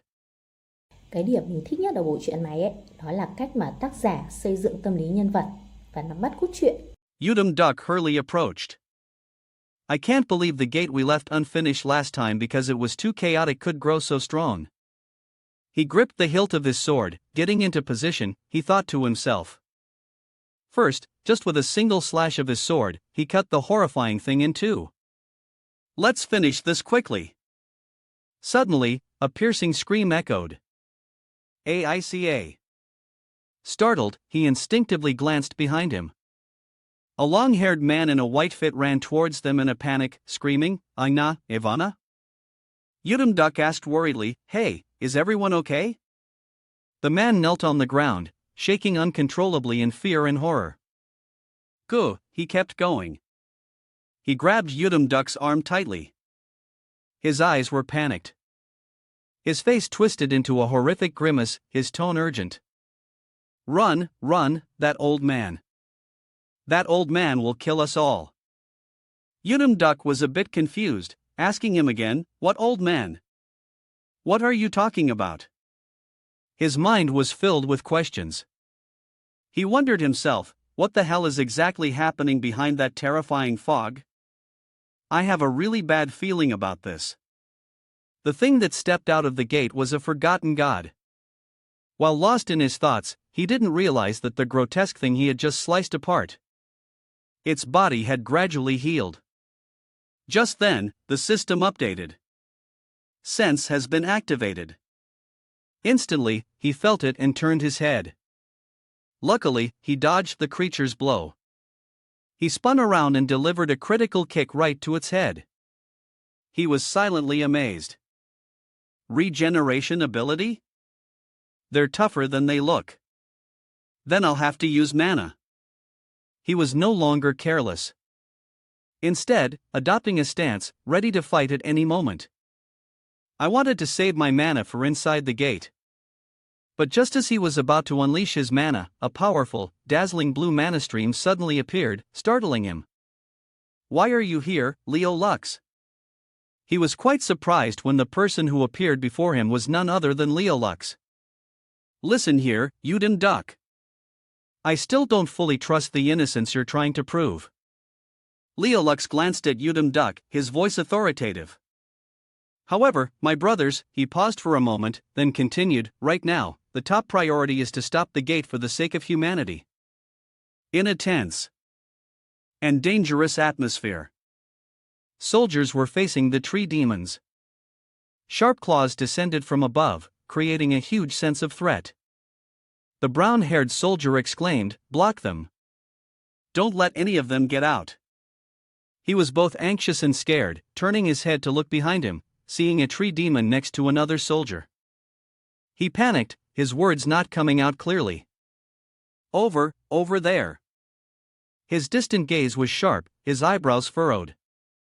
Blue electricity flashing around the head of a blue-haired man. A blurred figure appeared in front of the blue-haired man. His foot. He stomped hard on the ground, sparks flying around his feet. "Hold the line." "Good." That person was Leo Lux, he said in a powerful voice. "Secure the area. Ensure civilian safety." The brown-haired soldier exclaimed in surprise. "Leo Lux." Leo Lux quickly gave orders to the other soldiers. "Hunters who can't use mana, aim for their limbs. Avoid direct confrontation. Focus on slowing their advance." The soldiers shouted. "Yes." Leo Lux glanced over. It was clear that just recently, no matter how dangerous the gate, it was only at a dungeon level. This world is our world is becoming more and more terrifying. The scene was horrifying and haunting, creating a sense of a different gloomy world. Above, the sky was dark red with dark streaks as if dripping blood, creating a suffocating and unsettling atmosphere. The barren leafless trees stretched their branches like claws, in which hung long strips of red, blue, white, and yellow fabric looking like ritual symbols or grim warning signs. These fabric strips could symbolize souls or a mysterious sacrificial ritual.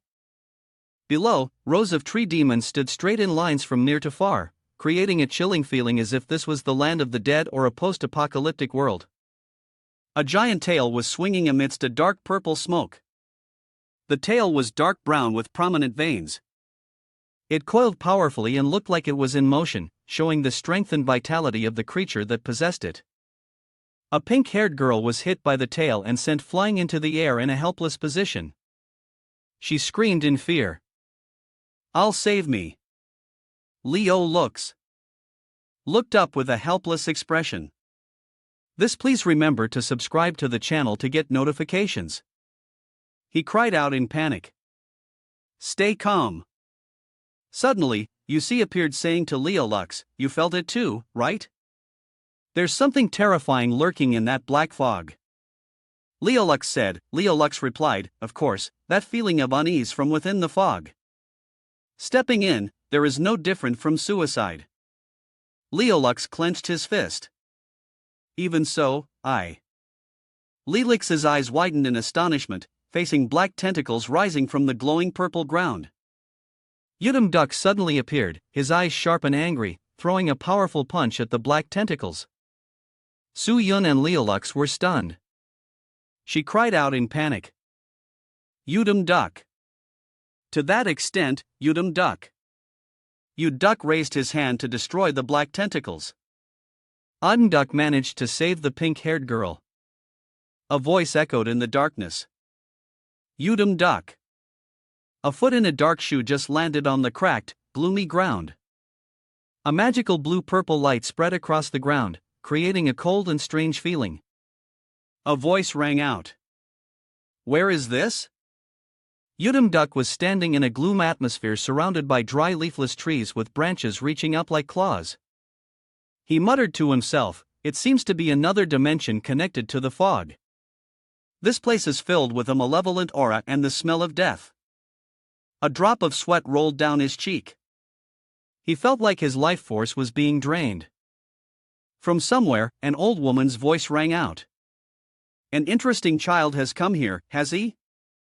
Yudum Duck turned his head in surprise. The face of the grotesque old woman spoke to Yudum Duck. "Come hif."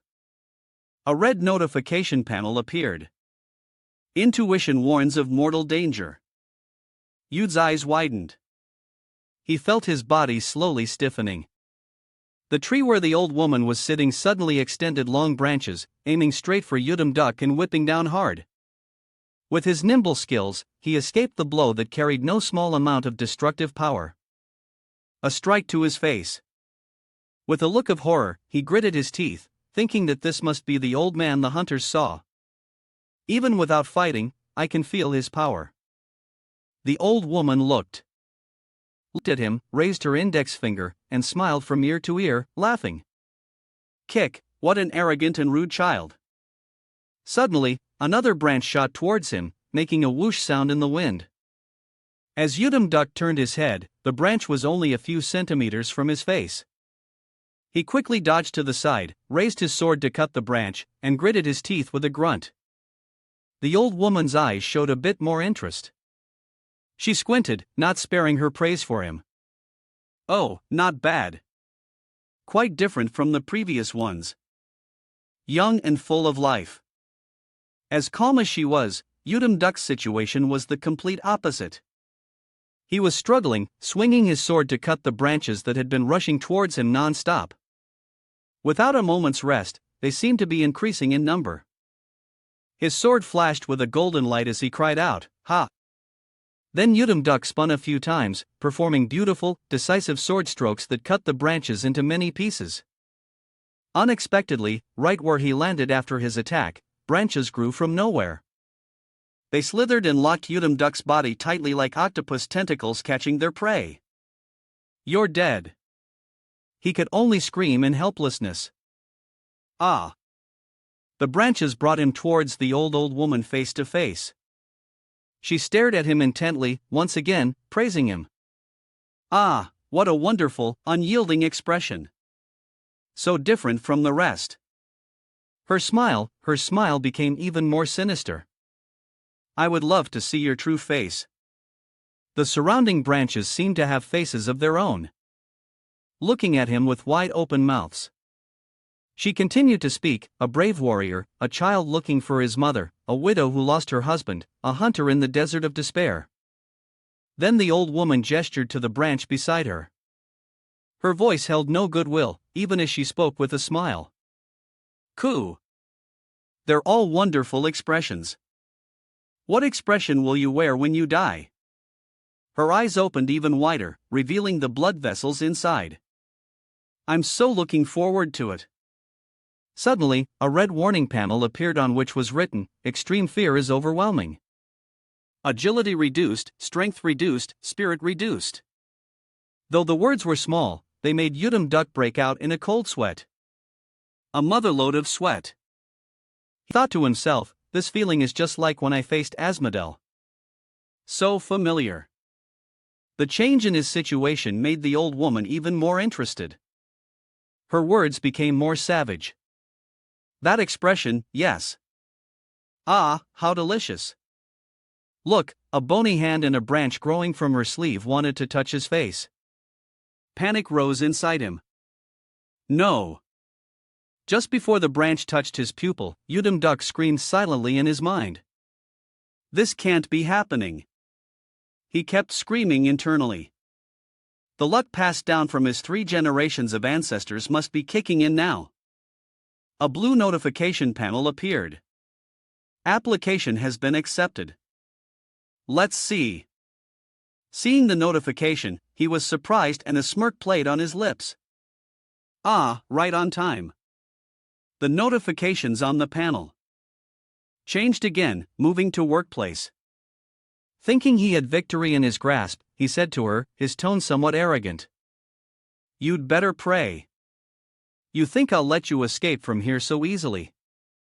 You fool. You're the suspicious one. She reached out and touched the notification panel, her voice mocking.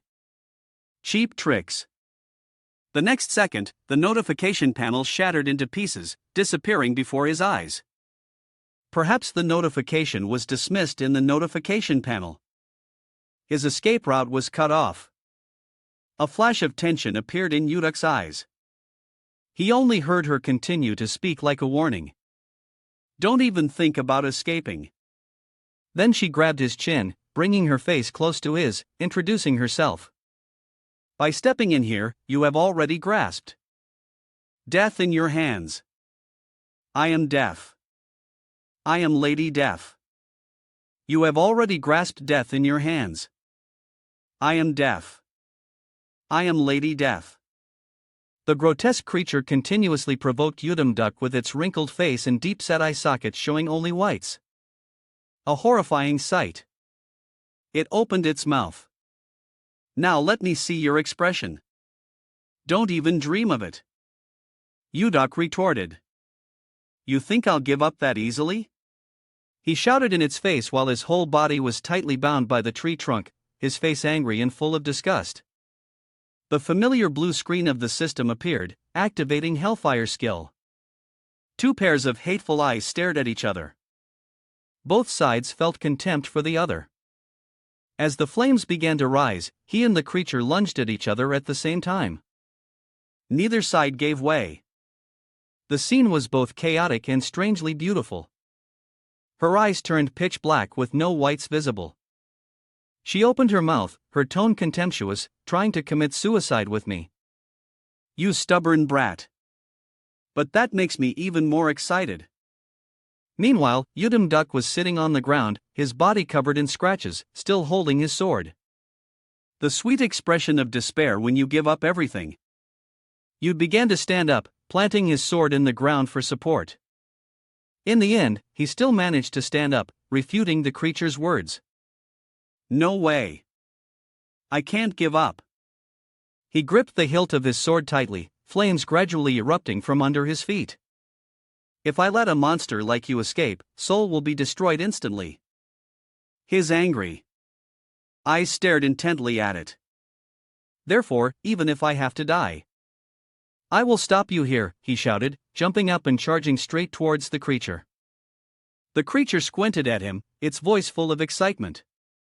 "Good. I'd love to witness it." The tear-stained face of despair. It reached out its hand, followed by several crooked branches sprouting from its body. "As you struggle in vain," as soon as she finished speaking, the number of branches increased, significantly piercing through his body. He coughed, blood spurting from his mouth and the fatal wound in the middle of his body. "Now lift your head and let me see," she said excitedly, her voice contemptuous.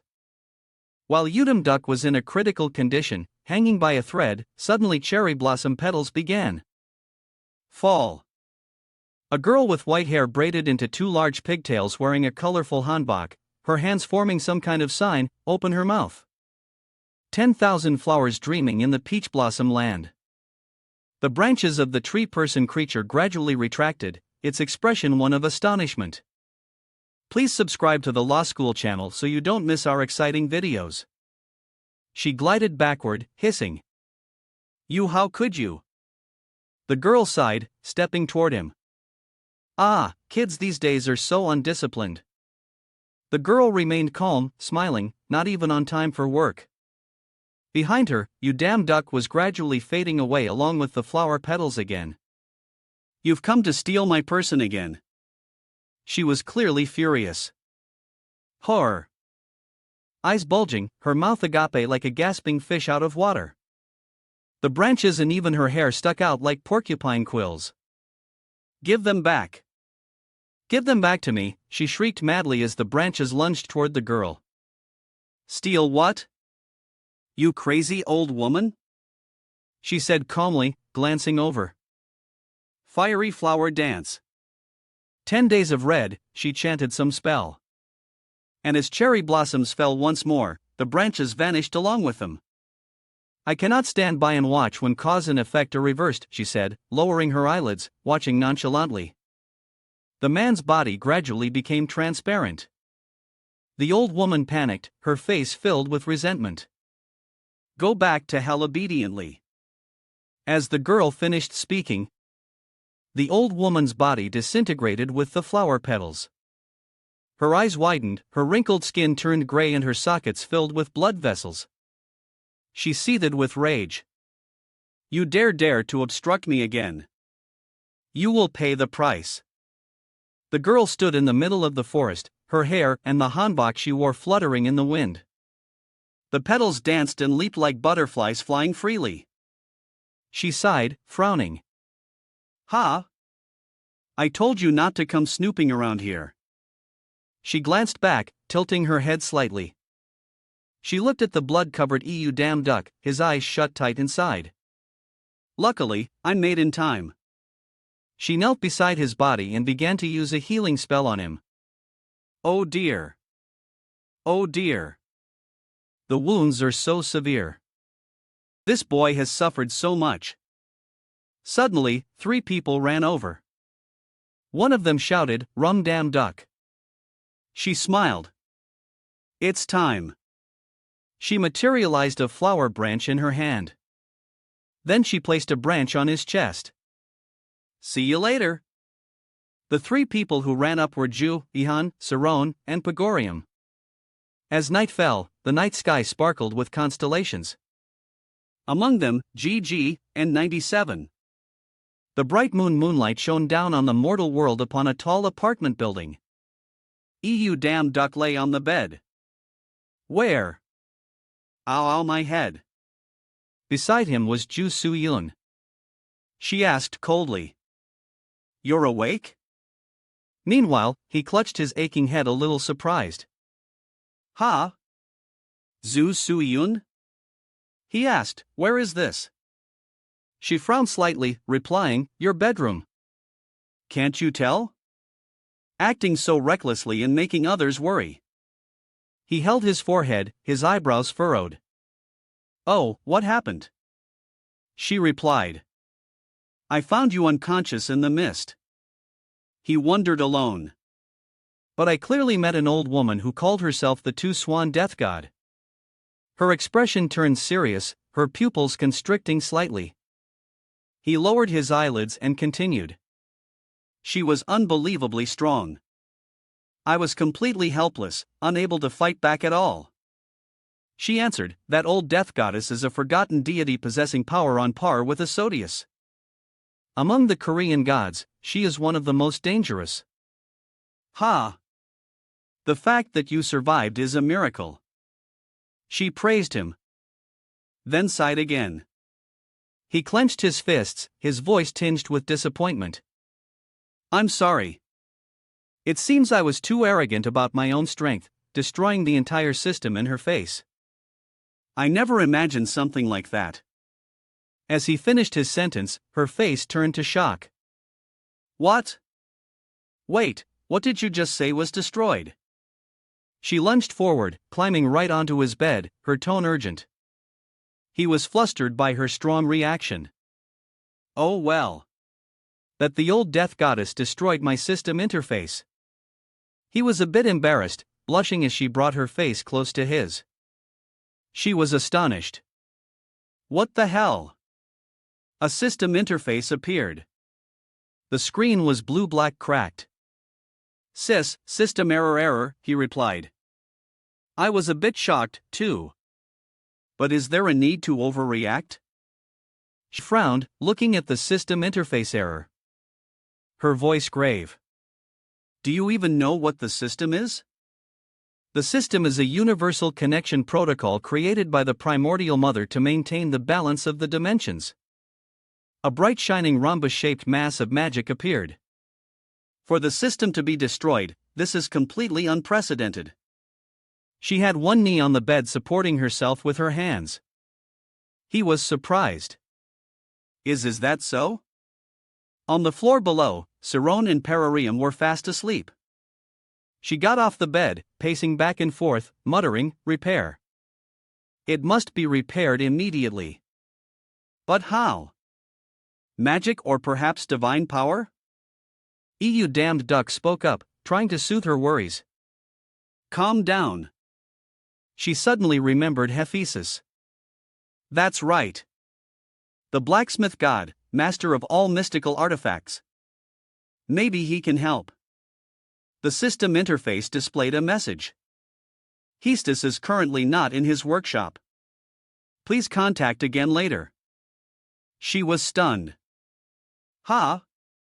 Why a time like this? She muttered in confusion. He damned duck gave a wry smile, thinking he could be pretty unreliable sometimes. The flower branch in the vase suddenly spoke.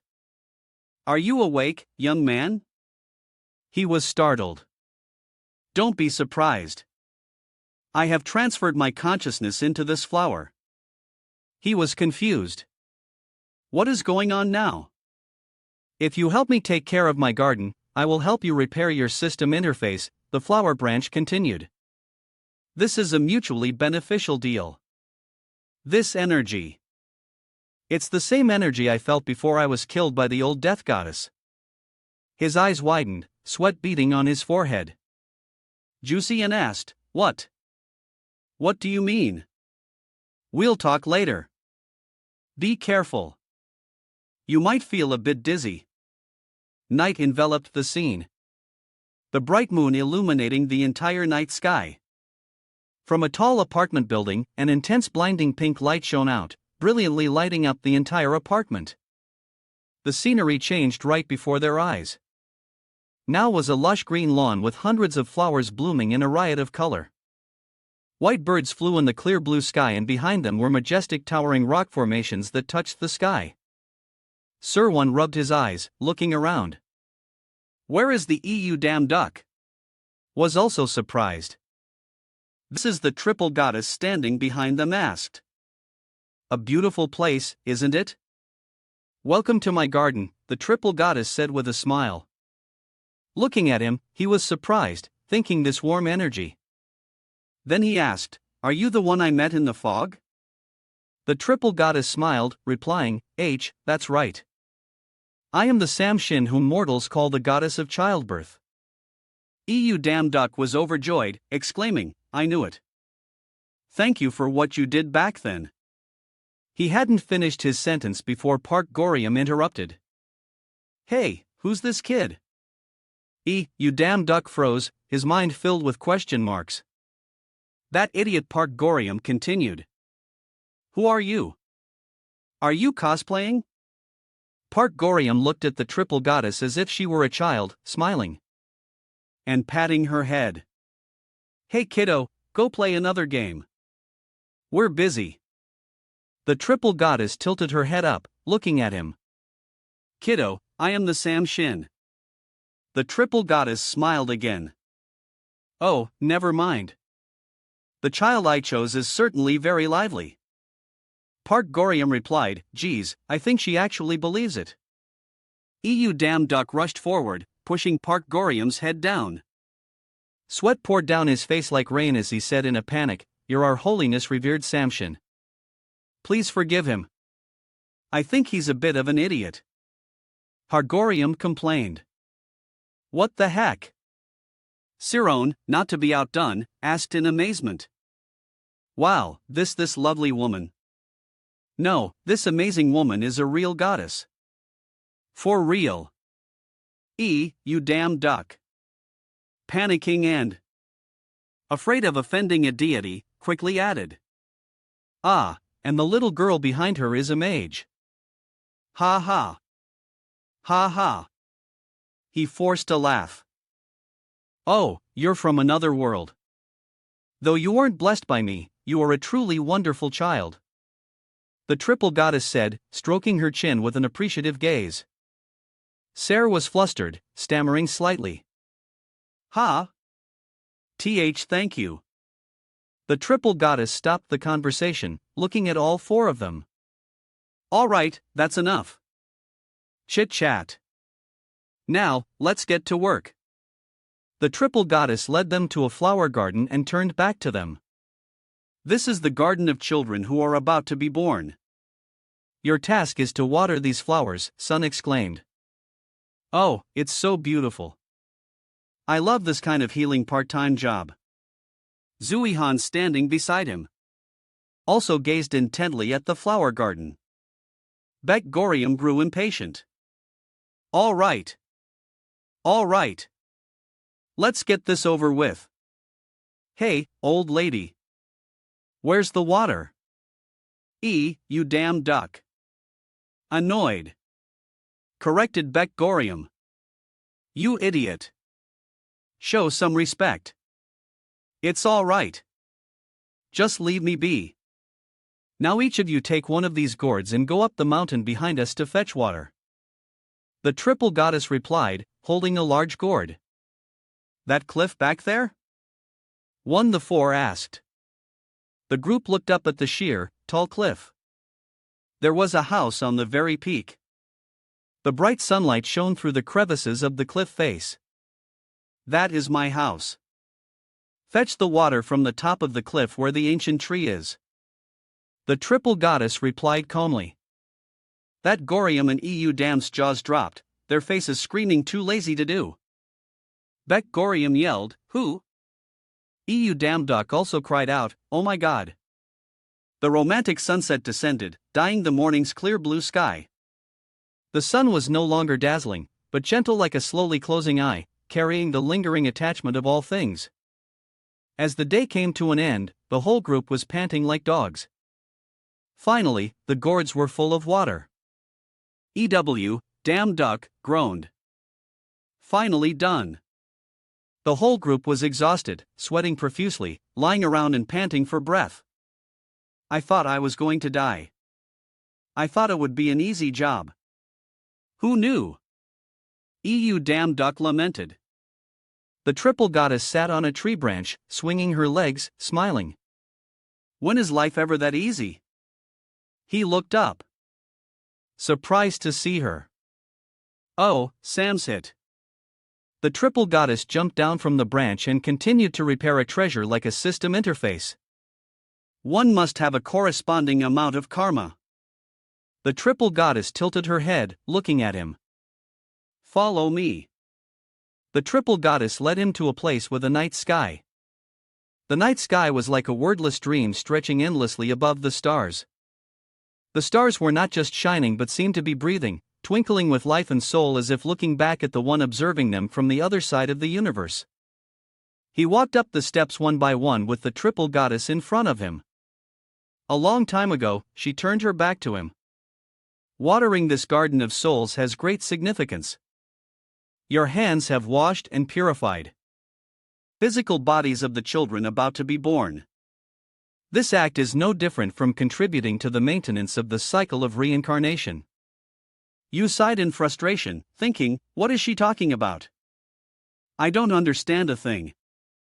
I can't believe the place to repair the system interface is a place where I have to haul water all day. Amidst the deep night scenery, the sky was lit by countless brilliant stars.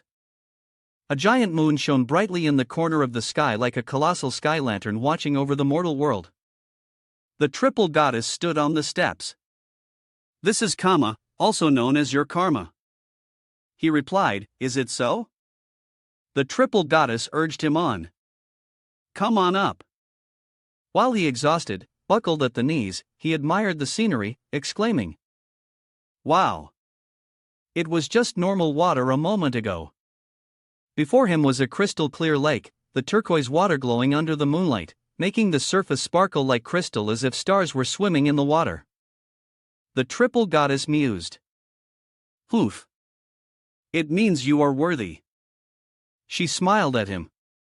Now then, go on in. He froze for a moment. He asked in confusion. Go in.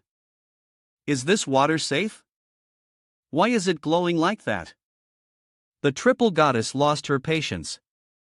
Why you talk so much? Hurry up. And she smacked him hard on the head, causing him to fall into the lake. Water, he cried out. Whoa! He came to, his eyes not yet fully open, letting out a soft groan. He opened his eyes, surprised. He glanced around. This is the same space as when I met Asodius. Before him was a sparkling cosmic sky, a vast space with the peculiar feature of puzzle pieces floating everywhere like fragments of a shattered picture. He wondered, why is the lake connected to this place? Suddenly, a petal from a triple goddess floated in this strange space. He looked up, staring intently at the petal. And why is the triple goddess's petal here? The petal suddenly glowed brightly. It transformed into a giant shining puzzle piece. The number of pieces increased and he could only stand there completely frozen. The scene suddenly changed. His body was now that of a child. In front of him was the triple goddess. She looked at him and said, That is the primordial mother. Although I am the one who blessed you. In truth, All beings in this world are her children. A sparkling pink flower materialized in her hand. This flower contains the essence of all things in the 3,000 great thousand worlds. She continued, now take it. He took it. She placed a flower in his palm. He was surprised, exclaiming, wow, I didn't know I could receive such a beautiful flower. The triple goddess patted his head, smiling. Of course. The triple goddess looked at him affectionately, her eyes gentle. Because you. He woke up, his eyes wide open. The triple goddess leaned over to look at him. Oh, you're finally awake. How long are you going to be in a daze? Get up quick. The triple goddess looked at him, urging him on. He sat up, tilted his head and asked, what was it that I just saw? The triple goddess looked at him, her tone nonchalant. What are you talking about? Stop talking nonsense. And check your system interface. He remembered, all right, the system. The system displayed. New feature has been updated. He was overjoyed. Oh, it's fixed. And there's even a new feature. The system continued. Primordial memory has been added. You can now review memories of your past lives. Would you like to review a memory? He was surprised thinking primordial memory. So what I just saw was a memory from my past life. A past life? What is that? His finger touched the system interface, seemingly accepting the system now displayed. Launching past life log. Searching for past life logs. Found 1,868 past life. Optimizing, displaying only viewable records. Episode 1 Primordial Memory Viewable. The system announced after optimizing other memories are currently unviewable. He was disappointed thinking only one so far. Well, I'll save it for later. For now, Samshin, he called out. Thank you for saving my life and repairing the system interface. Truly, thank you, he said gratefully, bowing at a 90 angle. The triple goddess smiled. You are truly an obedient child. Raise your head. I only did what I was supposed to do. Now it's time to go home. I have a gift for you all. Damn Duck's hand gently accepted the cup being offered to him. His eyes tilted slightly to look at the dark liquid inside. His brow furrowing in curiosity, he asked hesitantly. The gift you're giving us is tea? The triple goddess smiled kindly, her eyes showing a hint of affection as she replied, yes, it's tea brewed from spirit herbs that only grow in hell. Meanwhile, Damek raised the teacup to his face, gently inhaling the strange aroma before preparing to taste it. She continued slowly, it will help you strengthen your will and overcome your fear. As his lips touched the rim of the cup, he silently evaluated the taste spreading on his tongue. It doesn't taste very good. On the other side, the triple goddess continued her explanation in a calm voice that held a hidden worry. The nature of the old death goddess is extremely vicious. She will never give up on her prey. Tomorrow. She emphasized each word grimly, driving them into one's heart. When you face the ferocity again, you will at least need enough courage to fight. Damn Duck stared at the hand holding the cup, clearly feeling a vague strength rising within him. He thought to himself, I feel like something inside me has become stronger, tougher. His 5 fingers relaxed slightly, the train of thought continuing to wind through his mind. But this still isn't enough. Old memories is suddenly flooded back. Every time I remember facing the old death goddess, I still feel a heart-stopping fear. Perhaps after hearing the triple goddess's words, Saron, without a word, brought the teacup to her lips and drank it all down. Damn Duck turned to the goddess, his urgent voice echoing in the quiet space. Revered Samshin, could you give us a little more tea? The triple goddess looked at him, her face suddenly falling, her voice tinged with emotion. Goodness, you're worried it's not enough. I suppose so. She sighed, continuing in a regretful tone. Unfortunately, this spirit herb is only effective the first time you drink it. He froze for a moment, then bowed his head and replied, I see. Her face fell, her eyebrows drawing into a line of sorrow as she said slowly, I'm sorry. I can't help anymore. Not wanting her to feel guilty, Damn Duck quickly replied in a sincere voice, It's all right. You've already helped us so much. Just then, he suddenly turned around, his gaze unexpectedly drawn to a gentle blue light emanating from behind him. The light came from the system, sparkling in his eyes like a signal of something important to come. A blue frame suddenly appeared before Damned Duck. The text from the system interrupted his thoughts. New part-time job notification. The system screen quickly switched to the mission interface, displaying clear, sharp lines. It was Slay Medusa on Gorgon Island. Employer Elia requirements divine power over 200,000 combat experience and nerves of steel. Job, decapitate Medusa. Working hours ends immediately upon mission completion. Reward, Perseus's Aegis Shield. Upon completion, fear resistance will be significantly and instantly increased, better than any divine potion. Only accepting applicants in genuine need. Note, do not ask for personal information and do not send private messages at night.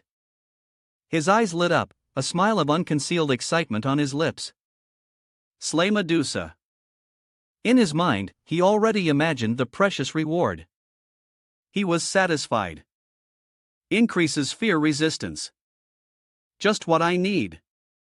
Before he could press anything else, a hand suddenly shot out from the side and yanked hard on Damn Duck's ear, making him jump in pain, his face contorting. The other person shouted, Perfect. Sign up now. Hurley pushing away the hand of his assailant, Damn Duck whipped around, his face furious until he realized who it was. He exclaimed in shock, Juju? So before him now, So's face was dark, her voice low and full of authority. Hey, who is she? She crossed her arms, her gaze like daggers, calling Damn Duck the most unpleasant name in the world. You idiot, he mumbled in reply. What? Without letting him dodge, she glared, exasperatedly, questioning. Are you planning to act thoughtlessly on your own again? As she finished her sentence, she took a deep breath and unleashed a torrent of words at his face like a machine gun, leaving him no time to react. She shouted. How much more recklessly are you going to act? Do you think you're immortal or that your limbs will grow back like a sapling if they're cut off? He stood frozen like a statue, scolded into silence. But Ju So-yun had no intention of stopping, continuing her barrage. If your stomach gets riddled with holes, can it be patched up like a manhole cover? Getting beaten half to death by the old death goddess and you still haven't learned. Her anger was still running high, her voice steady and sure like the flow of a professional rapper. Don't you care about the feelings of those who worry about you? If you keep this up, you'll be dead before you know it. In the distance, Saron and Gorium's eyes were wide, their mouths agape, letting out a synchronized AE of astonishment. Seeing Damn Duck still standing silently, so you snapped. Answer me. He, now devoid of any dignity, stammered. I am sorry. Sweat poured down his face like rain, dripping in torrents. But Ju So-yun didn't let up, her voice cracking like a whip. Is sorry all it takes, or do you want to kill yourself? Damn Duck was still in shock, frozen on the spot. She continued her relentless barrage. Or do you just not listen to what others say? Answer me. Unable to withstand the pressure from the goddess of wrath, Damn Duck dropped to his knees, bowing his head in apology as if before a descended deity. He bowed his head repeatedly, his voice pleading desperately. I know I was wrong. Please forgive me. The sky above suddenly became strangely clear. The brilliant blue background dotted with a few wisps of white clouds and faint stars. It seemed as if the heavens themselves were anxiously watching the recent conflict or perhaps preparing for the next turbulent chapter. So-yun had now calmed down, her voice slow and gentle as she analyzed the situation. First of all, the mission to slay Medusa isn't a bad idea. We need to prepare thoroughly. In front of her, the three of them, Saron, Gorium, and Damak, knelt obediently in a row, listening intently like three elementary school students before their teacher. So Yun had already begun to devise a plan. So Yun explained seriously, to behead Medusa, we need three things. Soren was a bit reluctant. Why do I have to? Not letting anyone interrupt, so Yun began to list them. First, the winged shoes Hermes is to travel to Gorgon Island, she continued. Second, the invisibility cap to approach Medusa without being detected. Finally, she concluded sonorously, the mirrored shield to fight Medusa without looking directly into her eyes. She began to outline the plan to obtain the necessary items. I'll get the mirrored shield by doing some part-time work. The invisibility cap is very common in a magic world. I'm sure has one. Saron at this closed her eyes and smiled smugly, placing a hand lightly on her chest with the air of a noble lady. Easy as pie. Leave it to me. Just as things were going smoothly, So-Yun suddenly tilted her head, her cold eyes glancing at Dam Duck, and then snapped her fingers. The remaining problem is Hermes' shoes. The post office is always short-staffed. One more person probably won't make a difference. As she finished speaking, the system light before his eyes flared up, stunning him for a moment. Without letting him react, she continued as if it had all been arranged beforehand. You should probably take it. It switched to the notifications section. Scene changed to Hermes' post office. The atmosphere here was dizzyingly chaotic. Envelopes flew about like a flock of colorful birds in midair. A girl with long purple hair and deer antlers on her head had four hands working simultaneously to write on long scrolls of paper. A three-eyed man with slick back hair was sticking colorful notes on a paper, reading and shouting. F-156 lost mail here. A giant red demon with large wings, a sharp horn protruding from its forehead, and eye sockets as deep as an abyss, waved its hand dismissively. Hey, hurry up. Below this chaotic scene, Dam Duck and Gorium stood dumbfounded like two travelers who had wandered into Factory of the Gods. Envelopes rained down like withered autumn leaves. Gorium's eyes widened in amazement. Wow, it's so big. Are these all letters? Dam Duck had his hands as pockets, his eyes sparkling with admiration, as expected of the divine realm. Truly next level. In that moment, a laugh echoed from above, causing both of them to immediately look up. The voice was full of charisma. Ha! So, you've arrived. Amidst a layer of hazy clouds, Hermes soared like a divine bird in midair. His light blue and white hair flew in the wind. The winged shoes on his feet glowing softly. His face was radiant, shining with a mischievous and confident look. Hermes waved his hand. Welcome to the Hermes post office. Dam Duck stood below. Looking up without blinking, Hermes did a flip in the air, pointed to himself, and kicked out a leg flamboyantly, his voice ringing clearly in the bustling space. You probably heard of me, right? If not, remember it well. I'm your boss for today. He leaned down, his blue hair fluttering in the wind, his eyes holding a mischievous glint, but his tone carrying a hint of warning. But working all day must be tiring. Are you two up for it? Dam Duck looked up, smiling confidently. Please don't worry. Hard work is our specialty. Yes. Still holding that smile, he raised a finger as if to confirm one last time, his tone cautious. Ah, but have you checked? We will be receiving Hermes' shoes as payment instead of cash.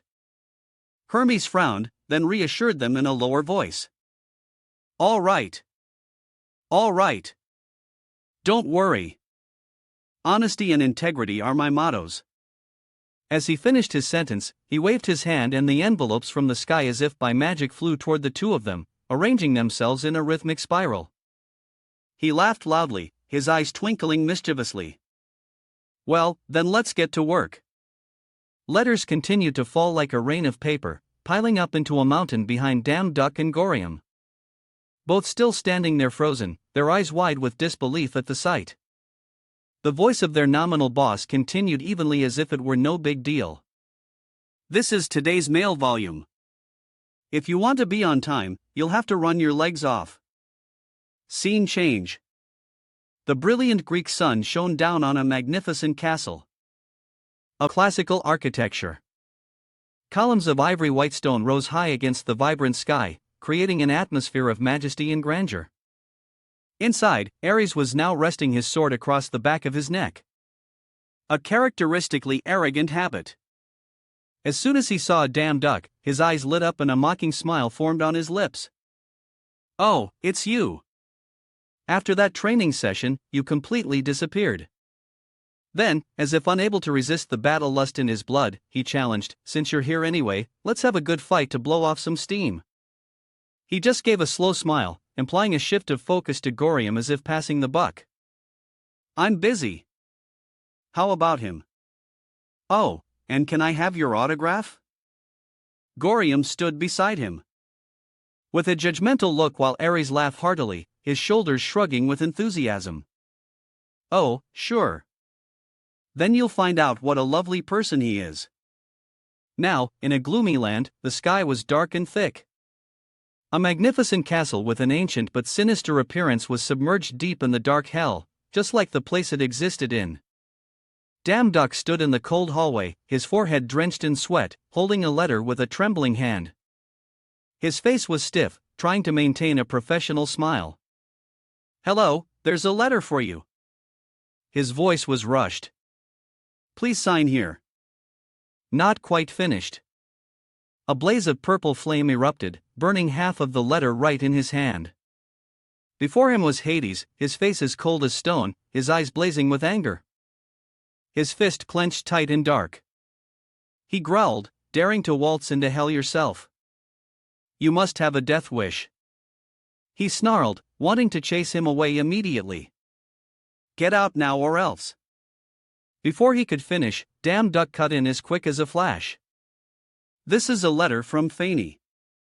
Immediately, from the shadows behind, a graceful figure appeared.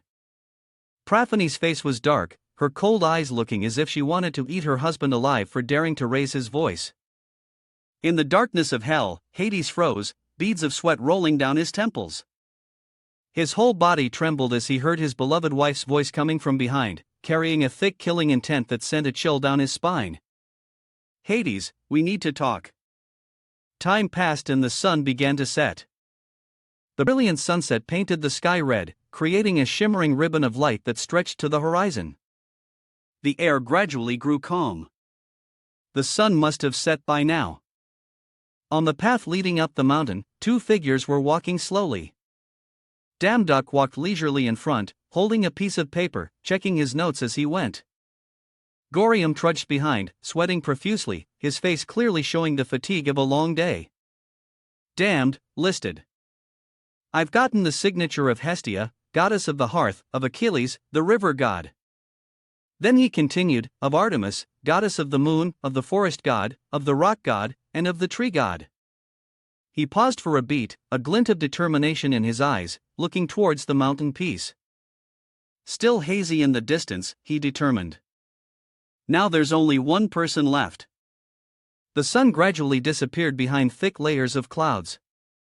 Before them was a towering, pointed and solitary mountain against the blazing red evening sky. Layers of clouds swirled around the peak like a mysterious veil. Damn Duck quietly revealed Prometheus, the prophetic god on the peak of Mount Kaukasus. As soon as his foot touched the summit, he let out a soft sigh. Few finally reached the top. From the towering height, a giant eagle with sharp cold eyes looked down as if monitoring every step of the intruders. Suddenly, the sky trembled. A whole flock of eagles swooped in from all directions, their wings beating power. Fully the wind whistling with each pass as they circled the peak. Those who were standing, eagle feathers fell one by one, spinning in the air like falling meteorites. Damn Duck stood frozen, his eyes wide with astonishment. Just then, the system appeared with a line of cold blue text. "A new memory fragment has been found. Congratulations. One could see long disheveled hair obscuring a face, two hands bound tightly to two wooden pillars with rusty chains. He stood silently, unable to speak a word. Gorium, who had just arrived, was panting, bent over, trying to catch his breath. The system displayed a new notification. Episode 1.200,022, The Prophecy of Prometheus. Prometheus slowly raised his head. One eye half open, a faint light reflected in his listless pupil as if he were lost in memory. He looked at him. His gaze rested on the young man standing before him. The blue light from the system suddenly flashed in midair, sparkling characters forming a mystical notification like a charm. Begin reviewing new memory. Damn Duck's eyes widened, reflecting the bright light from the system screen. The space faded and then replayed a distant memory. A hoarse roar echoed across a ruined battlefield. A deep gruff voice rang out. I killed Asodius. A massive sword was plunged into the ground. That voice continued to echo. I have received countless opportunities, defeated enemies that seemed invincible.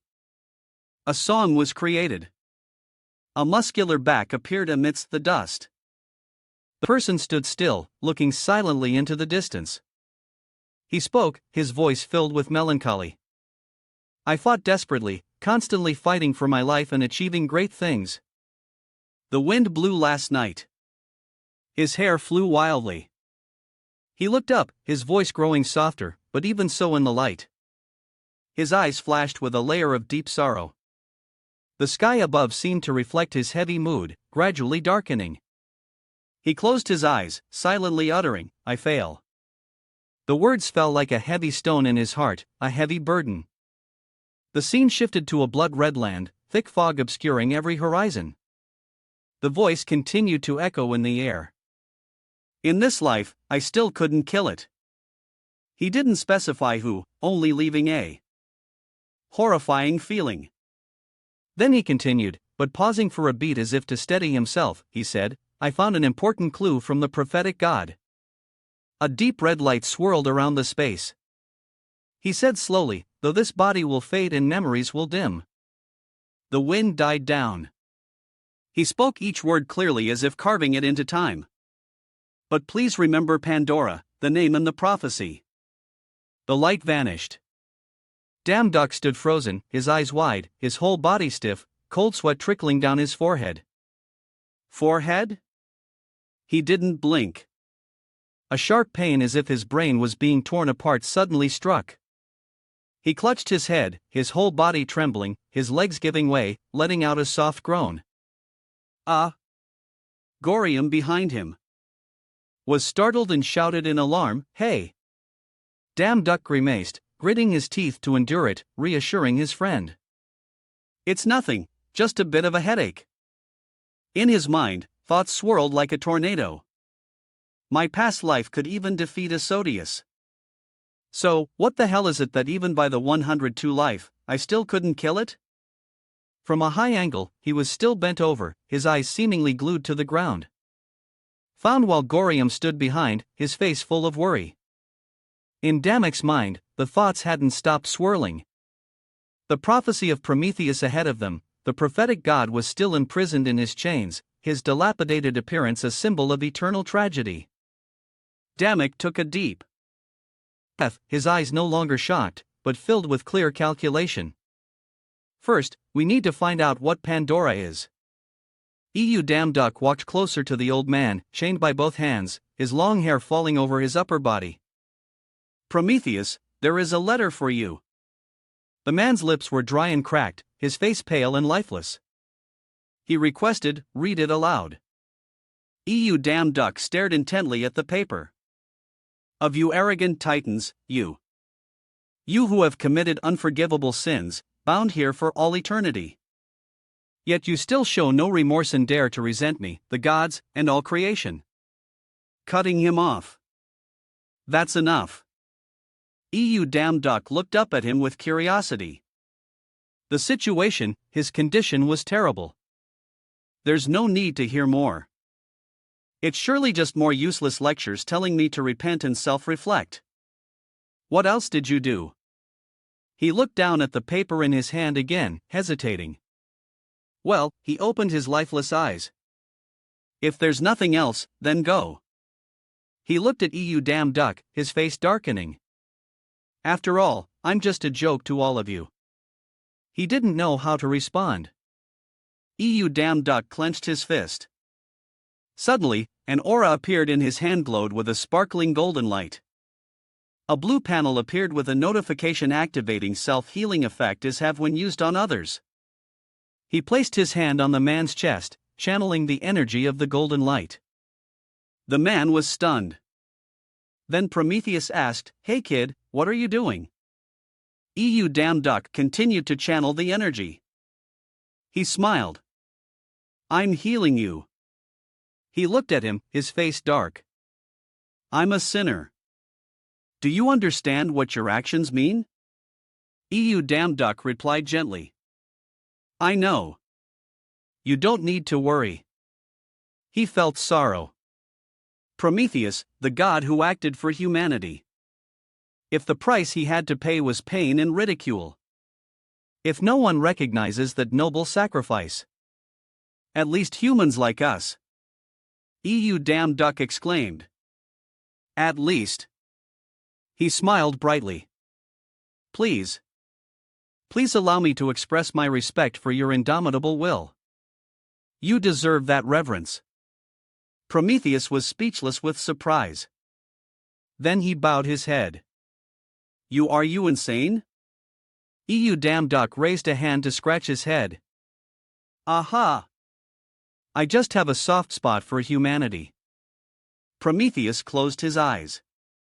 How strange. What's your name? You damn duck replied, I am Damn Duck, the sword god. Partgorium appeared behind him, urging, Hey, how long are you going to chat? You've delivered the letter. So, let's go. Prometheus looked at Partgorium, wondering that one without divine power. Could he be human? You damn duck turned to look at him. Ah, yes. He's a mage who travels with me. Because his cultivation is still weak, he has to follow me, he advised. Even though this is a world where gods and humans coexist, this place is still very dangerous for a weak human. Be careful. Partgorium was so angry his face contorted. He cursed. Weak my ass. You old bird. You damn duck was startled. What? Prometheus wondered. Old bird, are you talking about me? You damn duck hit Partgorium. Hey, you bastard. Watch your mouth. He bowed his head, crying out, ow ow ow. A lump grew on Partgorium's head, tears welling in his eyes. Ouch. Why did you hit me? You damn duck scolded. Who told you to be so rude? Show some damn respect. Partgorium argued back. Respect? What? Why do I need to be respectful to him? You damn duck was furious. Oh my god, you ignoramus. Have you ever read a book? Prometheus watched the two young men bickering, surprised. Nowadays, are young gods this close with mages like brothers? Long hair fell over his aged face. He lowered his eyes. The world has changed so much. If she had been born in this era, perhaps things would have been different. You damn duck looked at him. Speechless, he asked him, Her do you mean Pandora? Prometheus was startled. He looked at him. He looked at him. How do you know about her?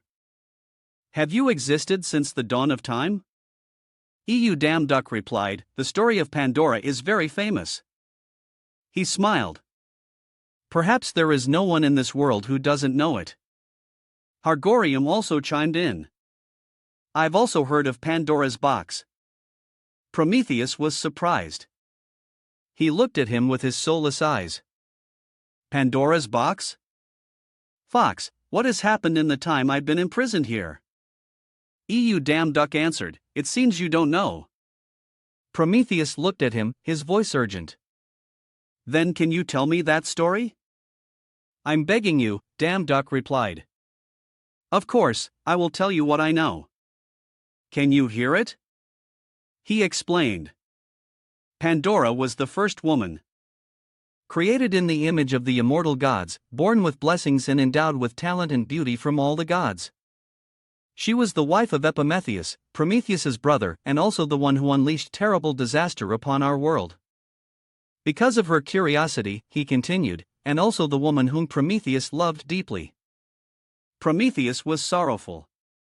Pandora, in the end, she did not heed my prophecy. Who is he? He widened his eyes, stunned. Was that the prophecy of Pandora? If you know anything, please tell me. He thought to himself, the prophecy I heard in my 12 life. He bowed his head.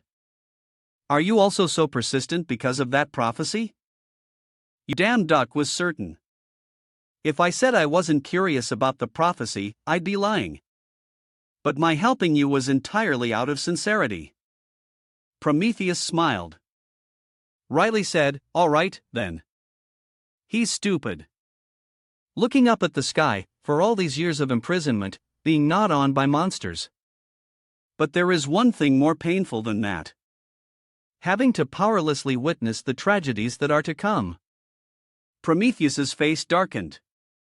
Now I'm tired, too. Perhaps sharing this pain with you is a good idea. Remember to subscribe to our channel. Listen closely. The prophecy of Pandora. The sunset sky turned its characteristic color. Twilight covering everything. Hargorium and EU Damn Duck strolled along. Hargorium stretched. He was tired. Dark circles prominent on his face. So tired. Why is teleportation banned? EUB Damn Duck explained. Because many thieves use teleportation to escape. Damn Duck carried a bag of things. This part-time job was really tough, but at least I got Hermes' shoes. More importantly, I found a memory of a past life and heard Prometheus's prophecy. He smiled. Even though I don't understand the content of the prophecy, he wondered.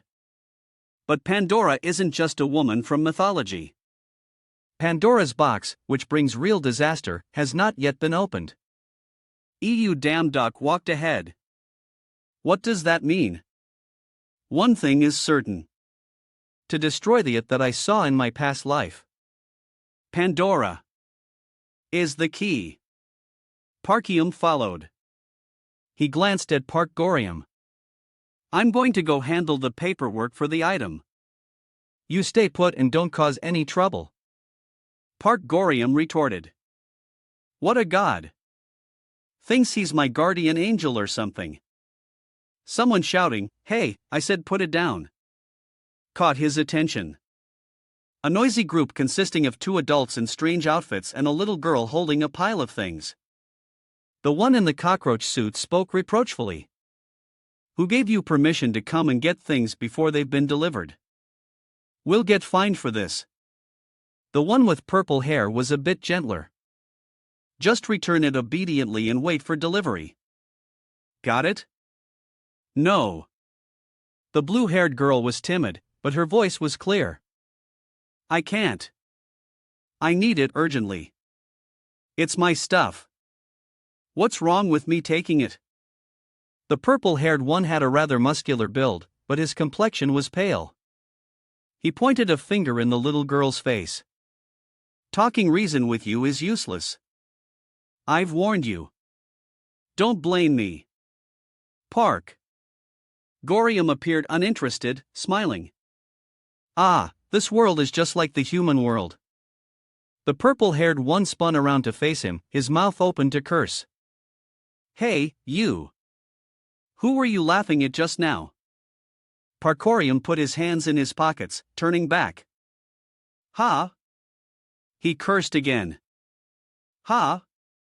What? I'm talking to you. You son of a bitch. You human. Low life. You want to die? Get the hell out of here. Parkgorium glared at him. What? His face darkened, his hand reaching for the hilt of the sword on his back. Ha! Ridiculous. You lowly trash. How dare you? He was about to draw his sword to teach them a lesson, but he suddenly remembered Damn Duck's words before he left. Don't cause any trouble. The shadow of Gorium's frustration. Whatever. Let's go. The purple-haired man behind him smiled sinisterly. He exclaimed provocatively, "TCH, what a coward." He was naturally prideful. He continued, "Go back to your mommy's milk." He paid no attention to Park Gorium, who was drawing his sword and leaping towards him.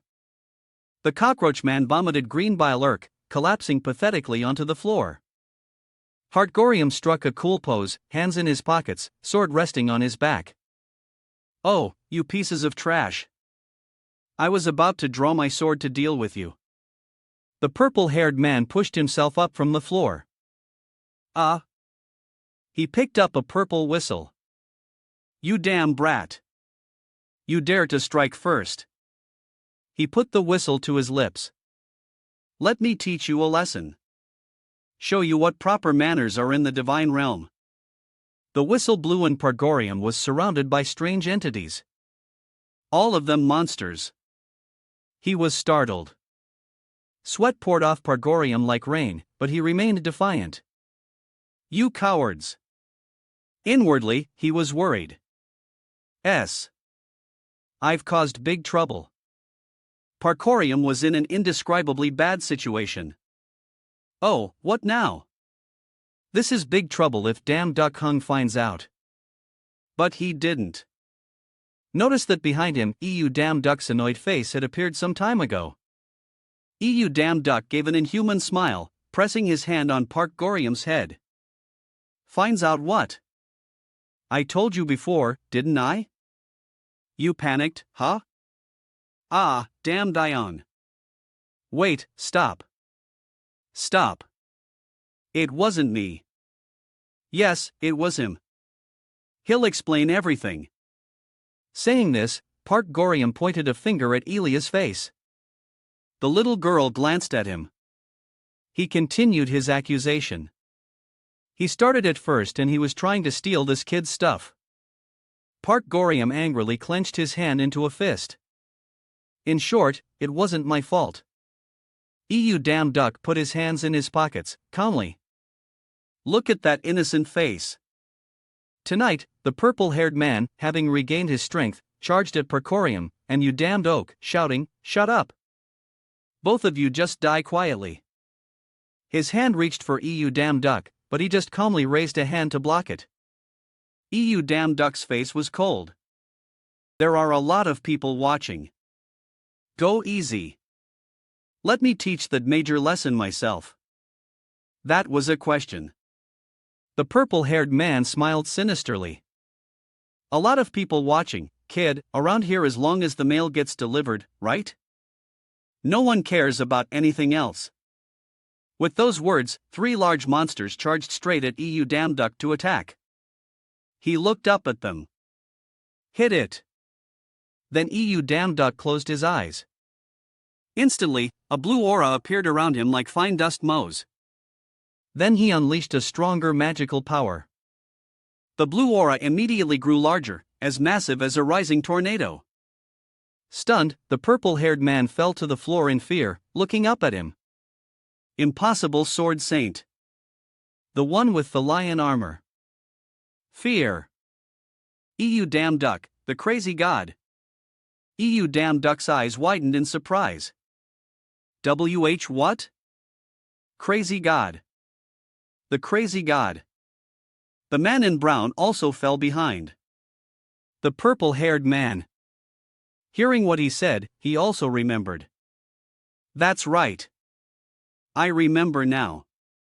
He's the god who challenged Hades. The fierce chubby guy also became confused. Could he really be the crazy god from the legends? Damn Duck asked again, "What the hell are you guys talking about?"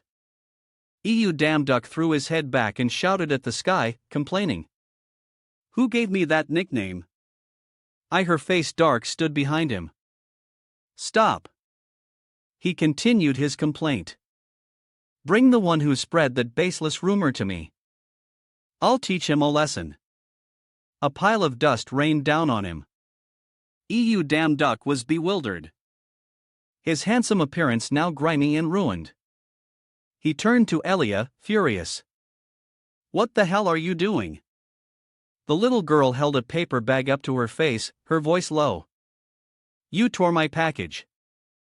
How are you going to take responsibility for this? She put her hand in her pocket. If the contents inside are damaged, you'll have to pay for it. Who asked you to meddle in other people's business? Do you damn duck? Angrily argued back. How dare you say that to your savior? Over a tiny tear on a package. The purple-haired man saw his chance and began to tremble as he moved away from damn duck. IAS saw, hey, that guy is getting away. He's gone. Damn duck was helpless. This damn brat. I maintained her cold expression. My name is IA. Damn duck held his forehead in frustration. Who asked for your name? Seriously? Then his expression suddenly changed to surprise. Wait a minute, he remembered something. Looking at the blue panel that showed the information Slay Medusa on Gorgon Island.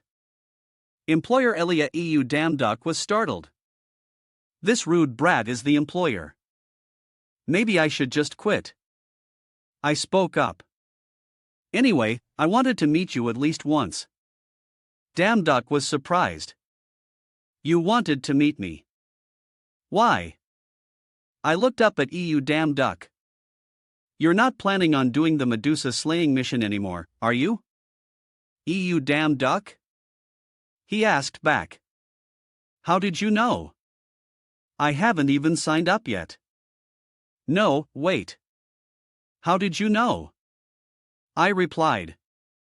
Follow me. We need to talk somewhere else. The sky today was beautifully blue, with fluffy white clouds.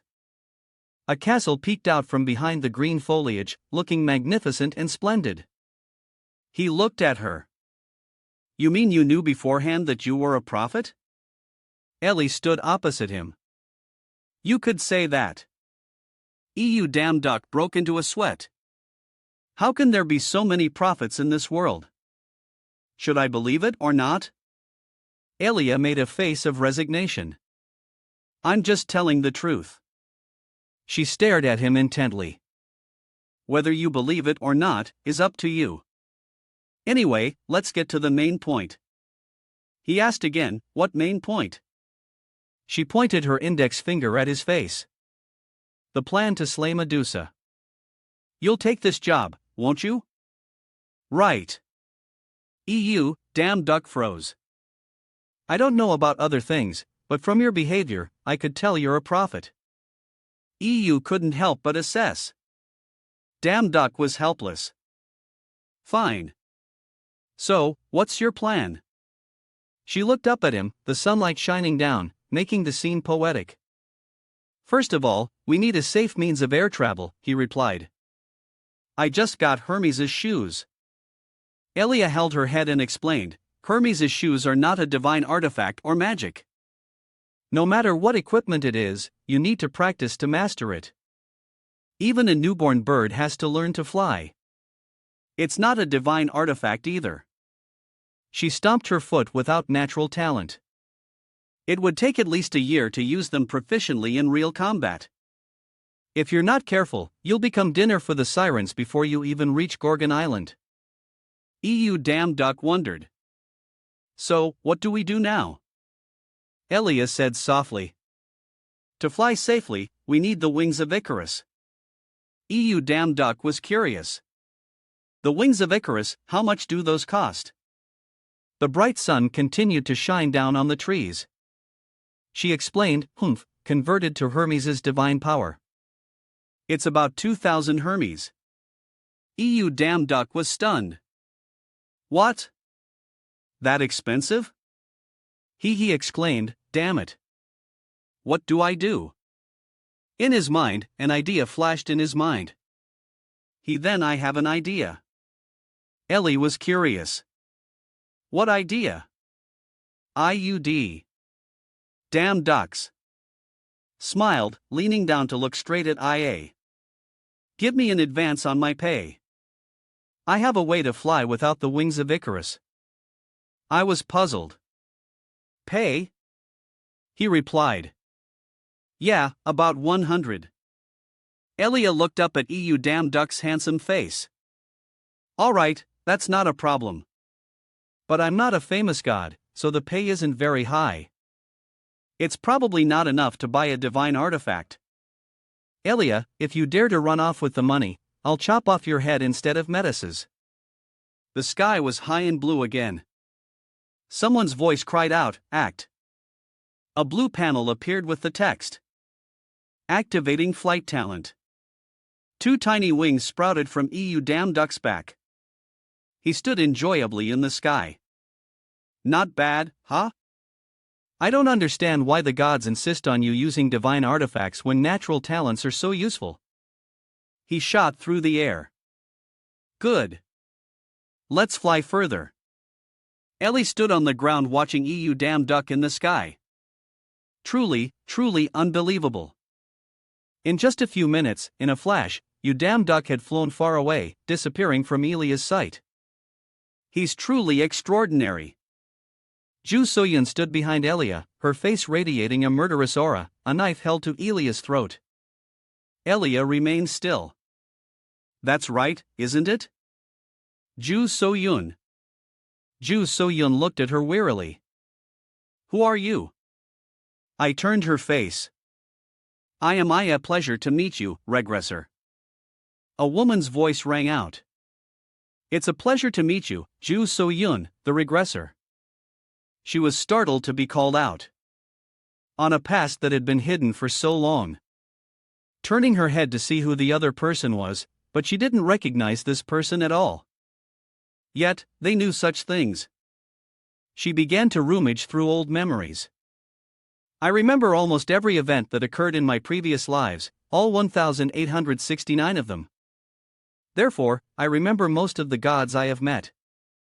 Suddenly, her gaze turned sharp as a blade. Agitated, she brandished the sharp knife in her hand and lunged to attack the girl with blue hair. In her mind, she was thinking incessantly. Of course, there are still many gods whose names I've never heard. She is different. She was quite surprised by Son's reaction, hastily dodging.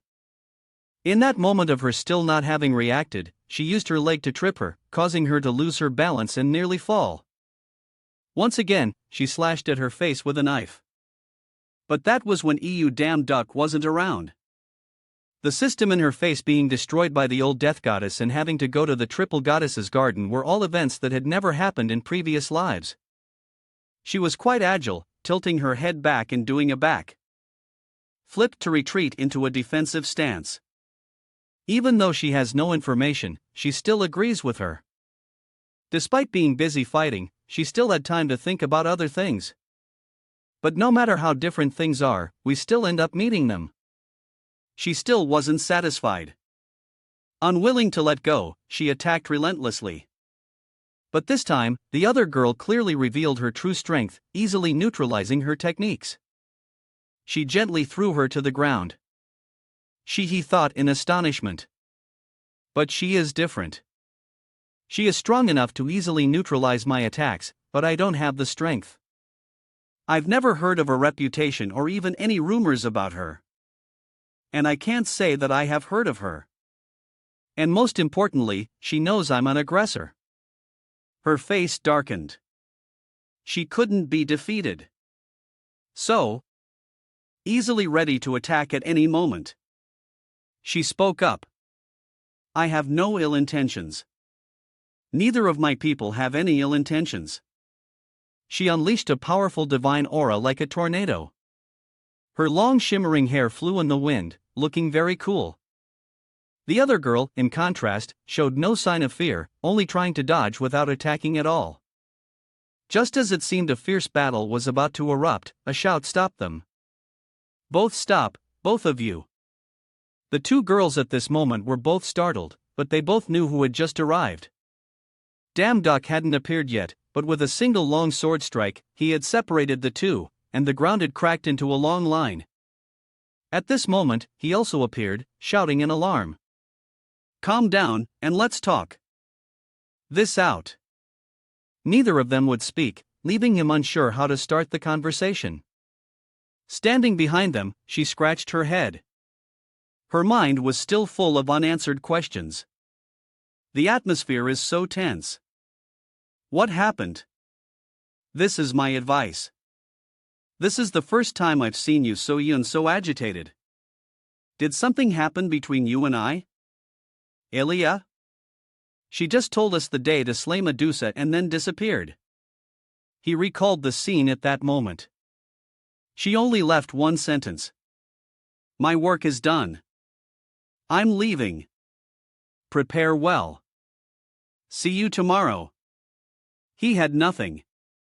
She couldn't contain her curiosity, clearing her throat a few times and asking her straight, "Hey, is she an evil god?" However, she just bowed her head and replied with a single sentence. I don't know. Hearing that answer surprised him and made him wonder again. What? Why were you two fighting so fiercely? What's up with this lady? Why? It's not like you at all. She turned away to avoid his gaze and replied, I don't know either. Do you know? He didn't dare to ask further. What's wrong? This isn't like you, So-yun at all. For the first time, I'm seeing her with that expression. She's always so calm and composed. Did I meddle in someone else's business? He gritted his teeth and decided, fine, I'll just do what I can for now.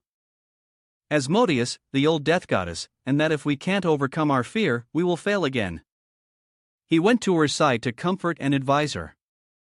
I know I is very suspicious, but if we don't quickly strengthen our fear resistance, things will only get harder.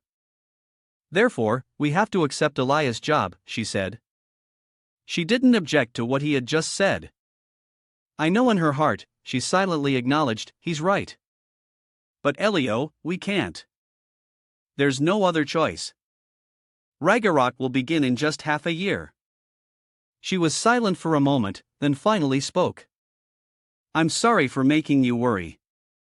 Seeing her unusual state, he asked with concern, Juo-yun, are you okay? Are you all right?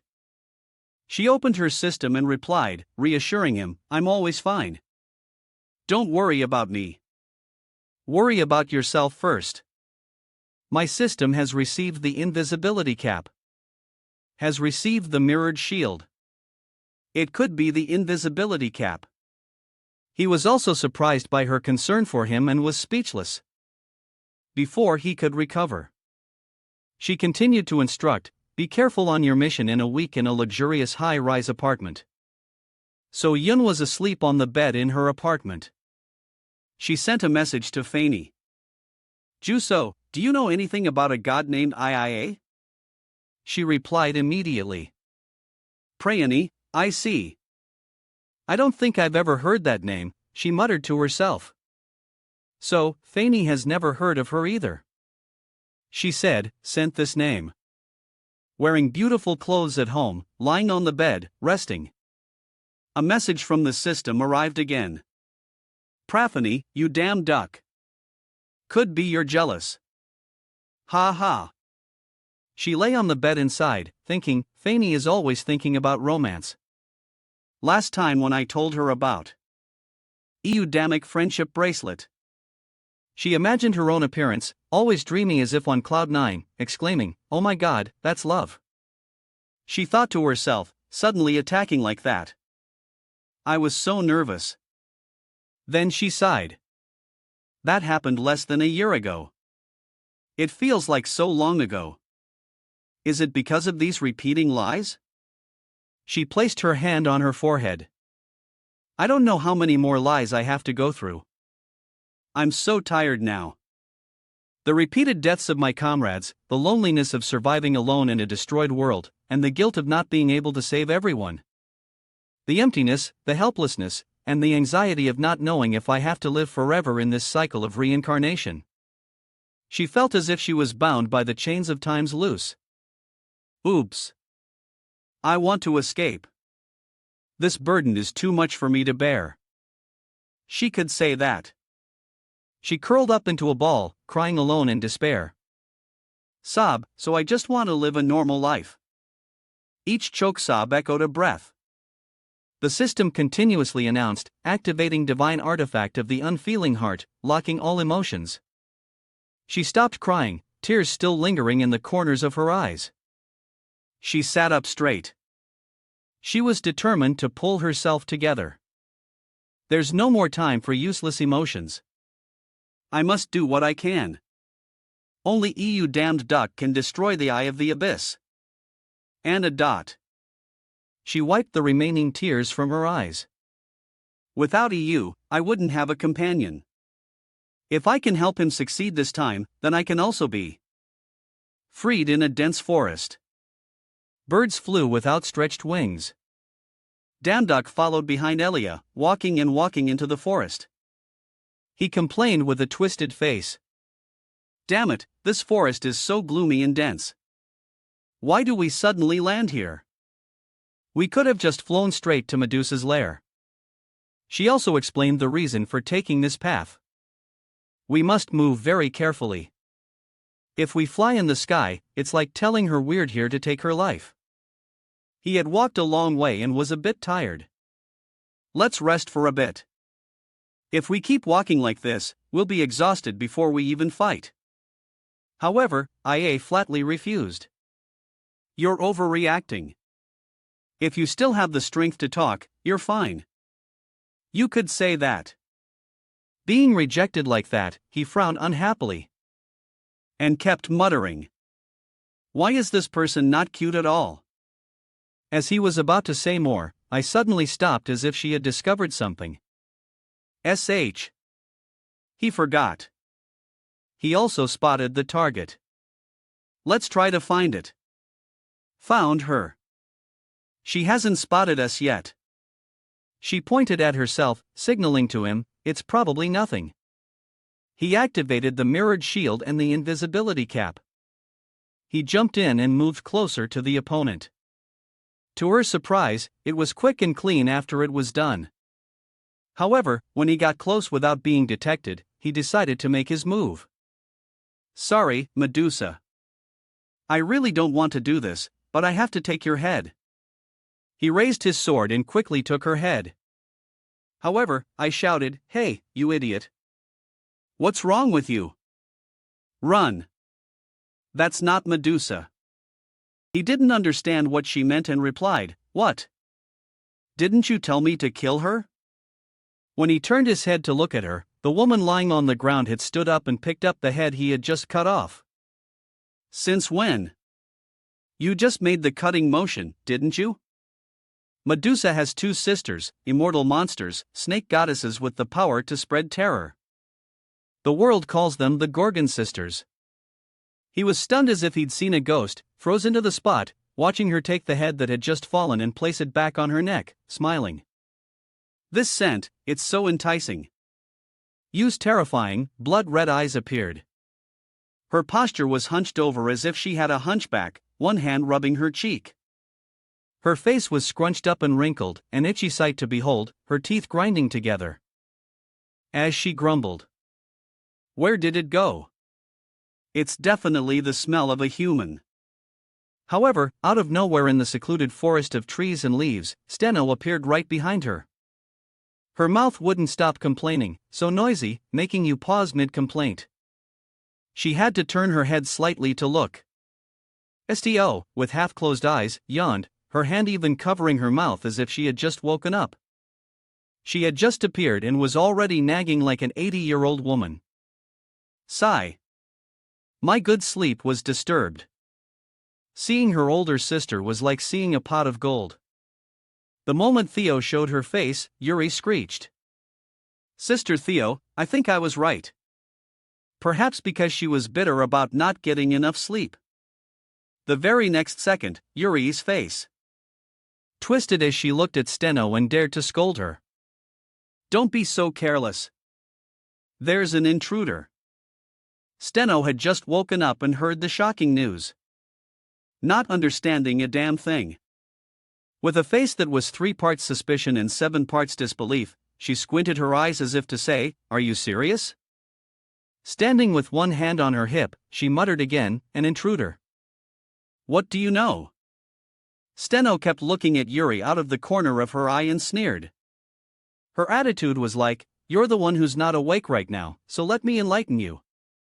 Get a grip, you're just wandering here. But life is full of surprises, bro." Did you see what her sister said? Yuri, not believing it either, turned red with anger and argued back. It's true, but seeing her younger sister's firm assertion, Steno had to consider it. She glanced to the side, but her attitude was still a bit skeptical, so she had to ask again to be sure. Is that so? Suddenly, but Steno's eyes widened, a strange light flashing in them. Steno still used her usual challenging tone to talk to Oriel. Well, then let me go check it out. Holy crap, insane. Next level. The surroundings suddenly darkened. STO used her VRO target scanning skill. A human silhouette was marked in orange in a corner behind the trees. And just like that, no more hiding. STO was thrilled to death. She glanced at the marked figure while sticking out her long dangling tongue and giving a sly grin. STO couldn't believe her sister was right and exclaimed, "It's real." Found. The snakes on her hair also eagerly stared at the hiding figure.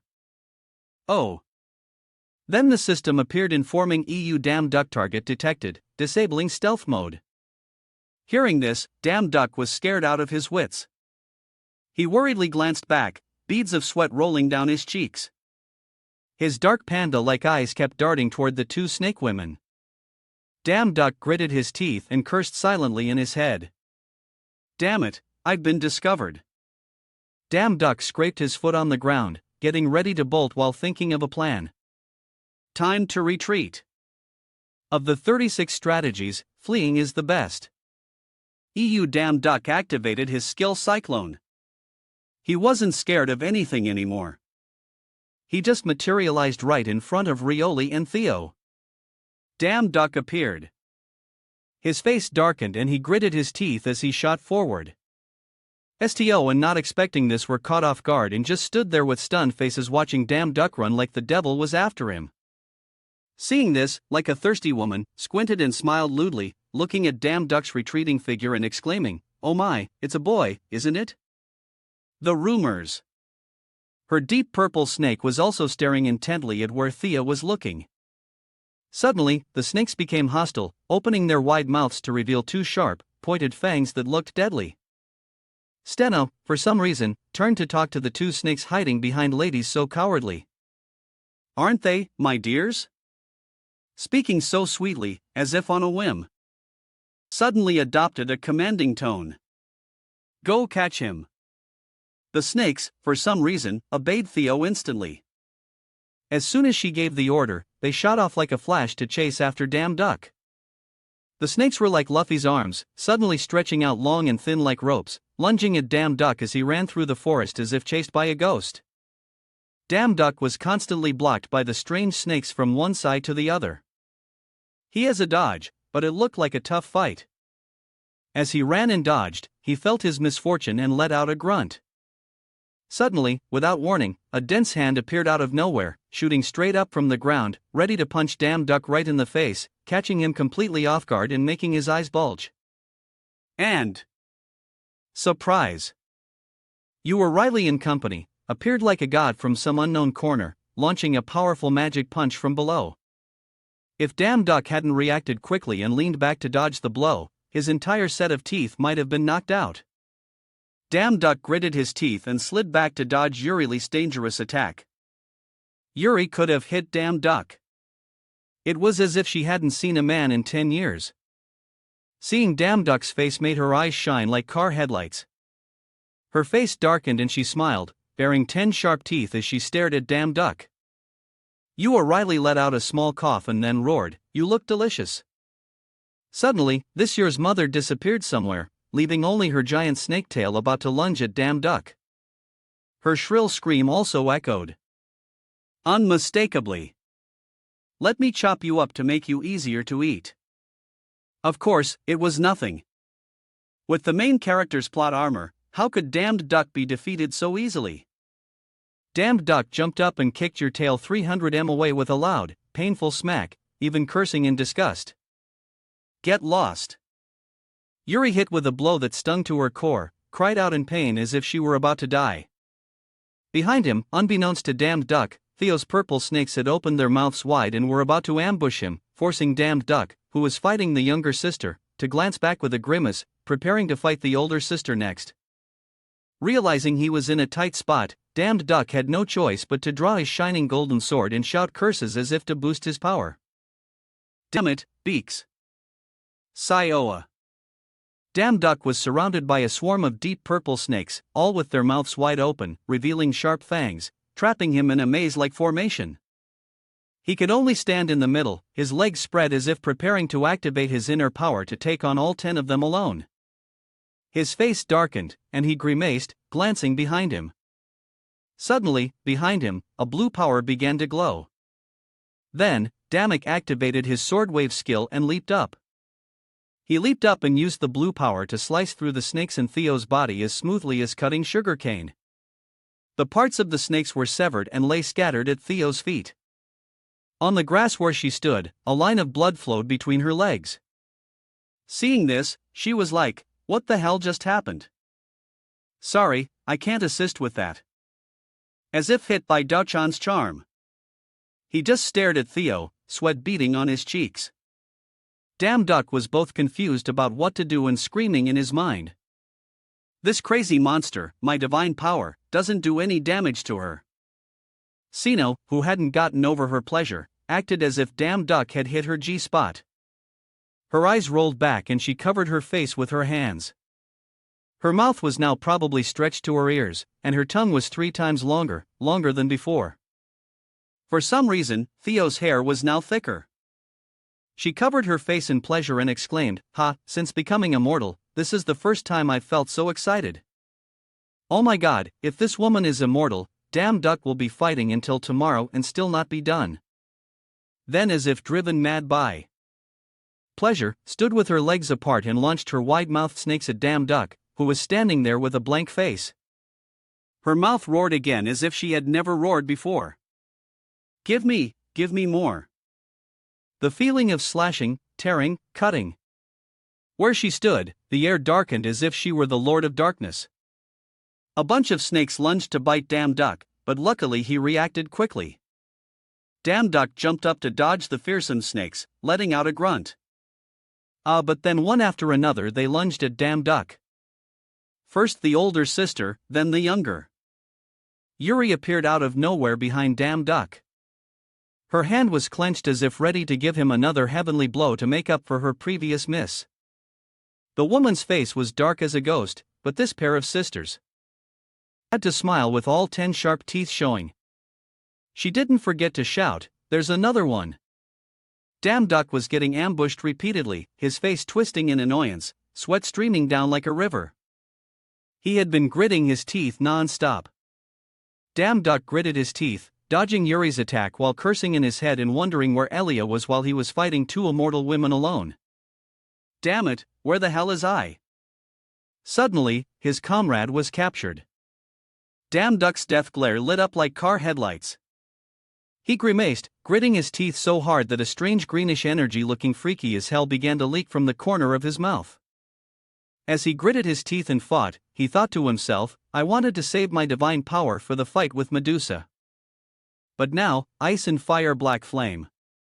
Suddenly, in the heat of the moment, with everything on the line, I appeared like a savior for damn duck's life. She tossed her head back and let out a puff of air as if she had just run a marathon. I appeared in a very flashy way, floating in the sky for a week. She was holding up a huge chunk of earth with one hand, shouting loudly, "Hey, you old snakes." The voice from the sky made both Yuri and Theo look up curiously. Even damn duck stopped fighting to watch. Seeing the unbelievable sight, both Eli and Theo were so surprised they opened their mouths wide and shouted, Who are you?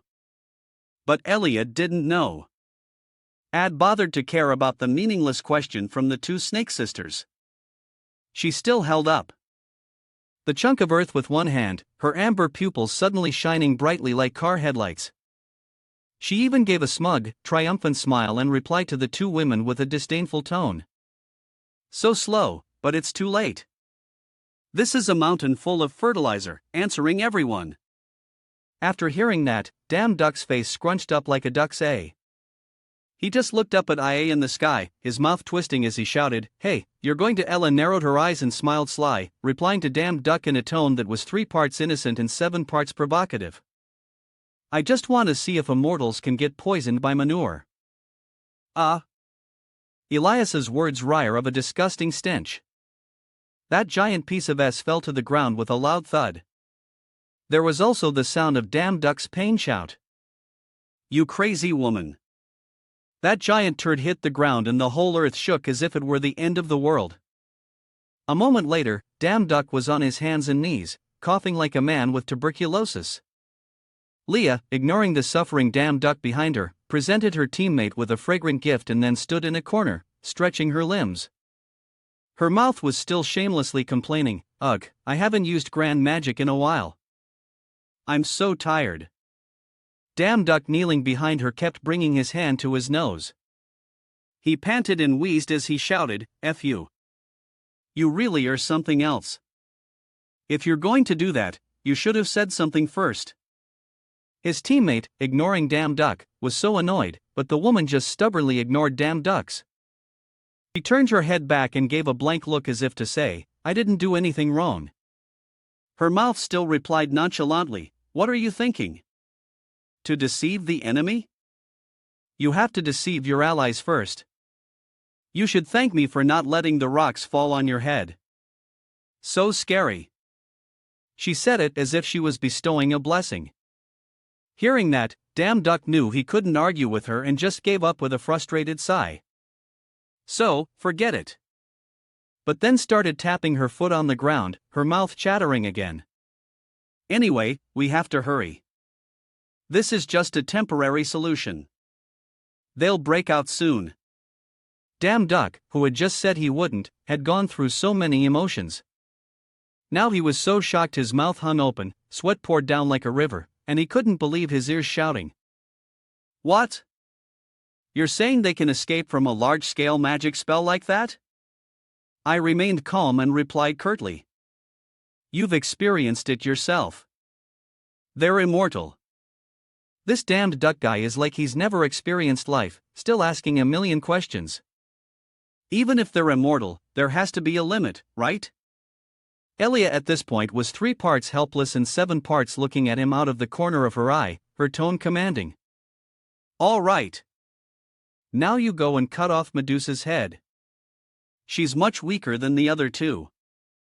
You won't have any problem. Suddenly she was concerned about him.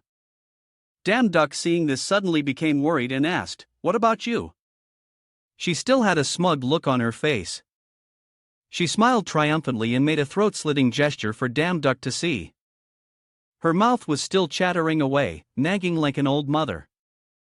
I'll try to hold them off as long as possible. You just worry about your part. Remember to get her head. Seeing that Elia had assigned the task so clearly, damn duck couldn't argue and just obediently agreed, replying, All right, that's the best way. Don't die. I'll bring Medusa's head back to you. In a corner before the deserted jungle, a small girl sat on a large rock. In front of her was a river with clear emerald green water. She was playing and talking to herself like a recluse. Hello, you came again today, damn duck hid like a dog behind the nearby trees.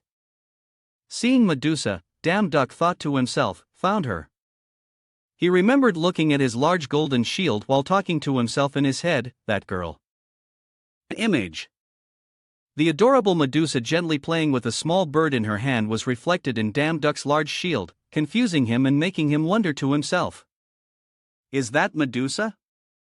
But his mouth had already voiced his thoughts. What? Why is she so beautiful? Well, horn dog. The system displayed a notification mirrored shield displaying a reflected image. Damn duck just kept checking Medusa out from head to toe. Like a pervert. He assessed everything he saw. Looking at her hair, he thought no snake hair. Looking down at her legs, he thought no tail either. He was just using invisibility while holding up his shield and slowly approaching where Medusa was sitting. He was on a tense mission, but he was just doing it while thinking about random things. No magic power. Even my sixth sense is silent. Is this weak girl really Medusa? Medusa, meanwhile, was as oblivious as a nitwit, completely unaware that someone was approaching her. She just played with the little bird and hummed softly. The system, after everyone was seated, detected and displayed a notification, invisibility cap, concealing the user. Finally, Damn Duck came to his senses. He took his final steps towards Medusa. His head was thinking, no, it doesn't matter. Men are like that. He said it and he did it. He closed his eyes and raised his sword. His mind still trying to think about the bigger picture. Even if she has a human form, she's still a monster. Medusa is about to die. The damn woman was about to die. And still knew nothing about the world. Sitting there staring at the feather in her hand, Damon Duck finished his thought and delivered a final blow to Medusa. At least let's finish her off quickly. As soon as he thought it, the blade shot straight for the innocent Medusa's neck. But suddenly, the ground shook like a machine, causing Damn Duck to lose his balance and fall forward. The slash also went off course. Medusa at that moment cried out in pain, a sudden scream. But a moment later, Medusa was dead. The sentence then added another phrase for emphasis. Oh, that hurts. Damn Duck's invisibility was gone by then. He just stood on the violently shaking ground and thought to himself, the ground is shaking. I missed. Damn it. At that moment, the snakes appeared again without needing any thing in another part of the forest. I was fighting the two snake sisters, Eli and Theo. At present, I has been captured. The system appeared again with a notification. Target detected, disabling stealth mode. From afar, her whole body trembled like a leaf. She gazed, her eyes welling with tears, clutching her face, which had a long gash on the cheek. She stared at Danik and stammered, Who are you? But at this point, it wasn't anyone.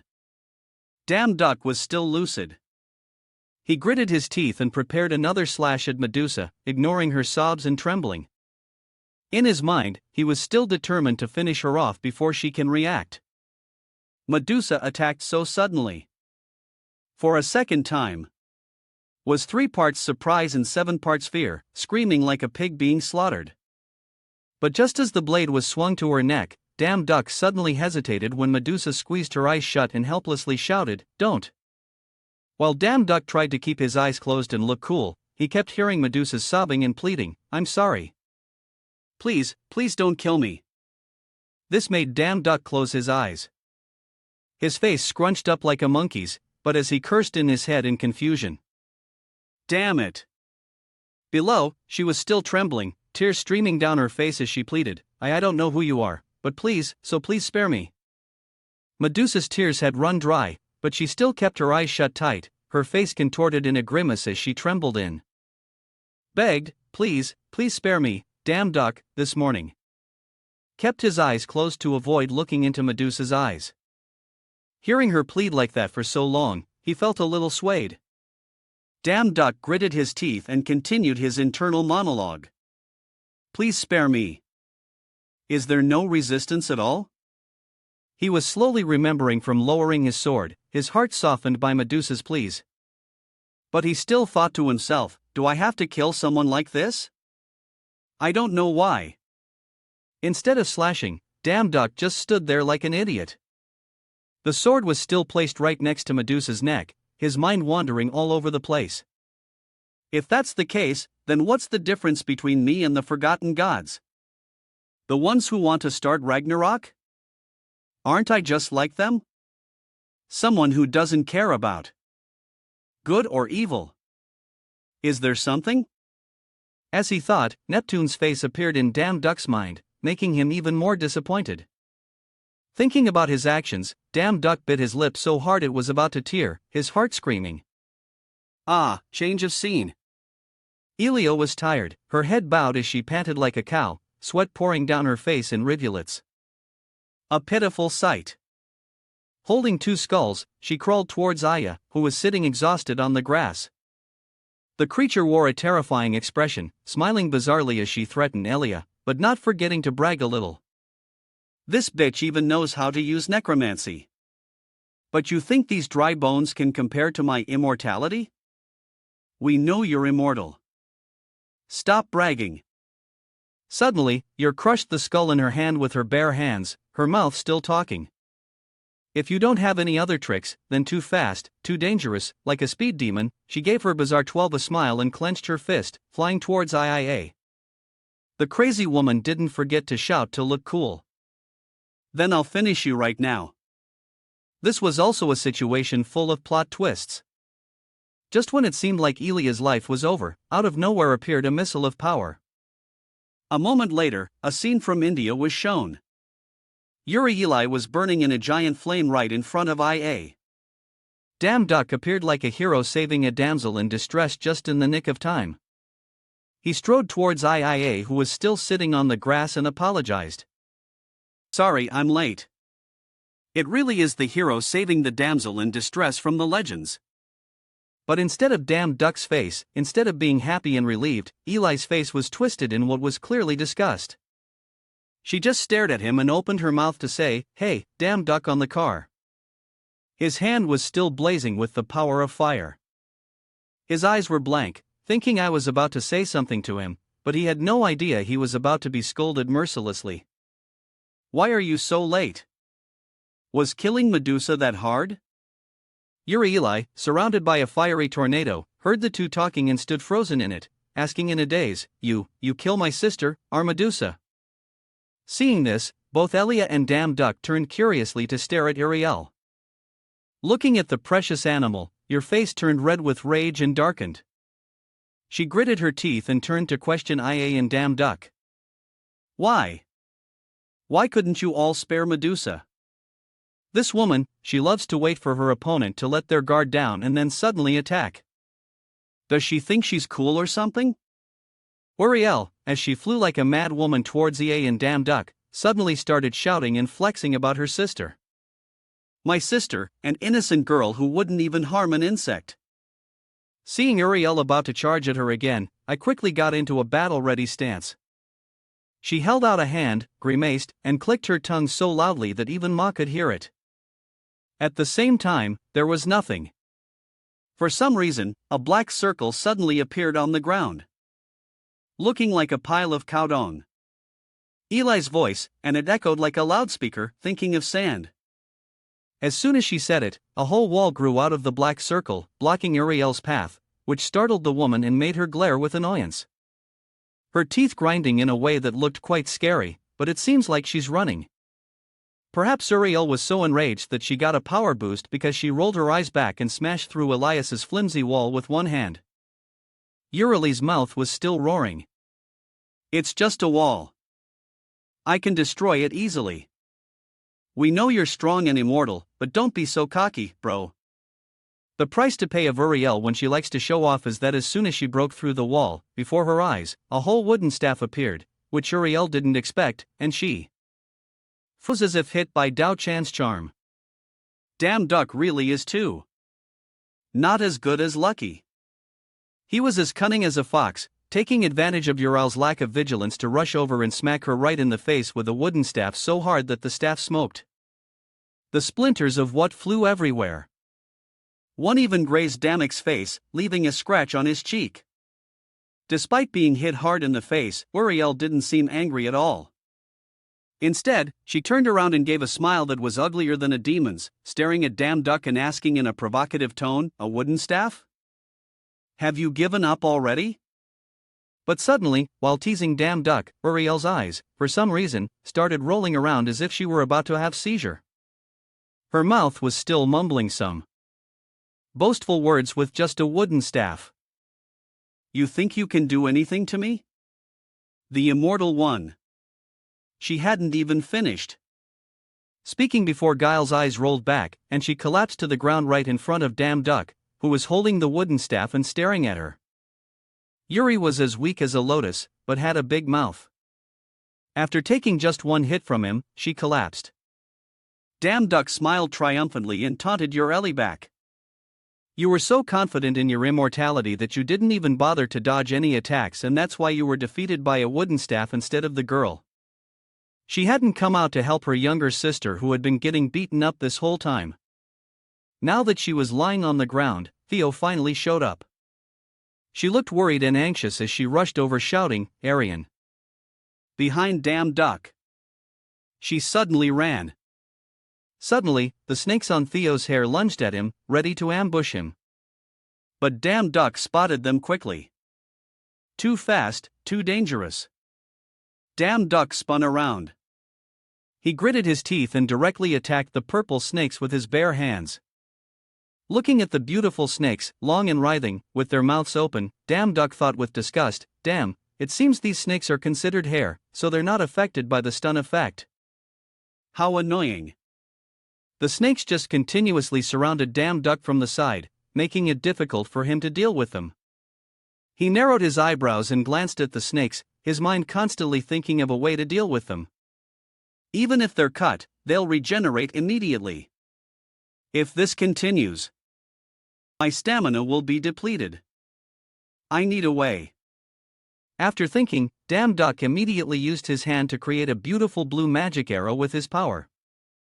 At the same time, before that, the system also popped up to announce "Create Magic Arrow."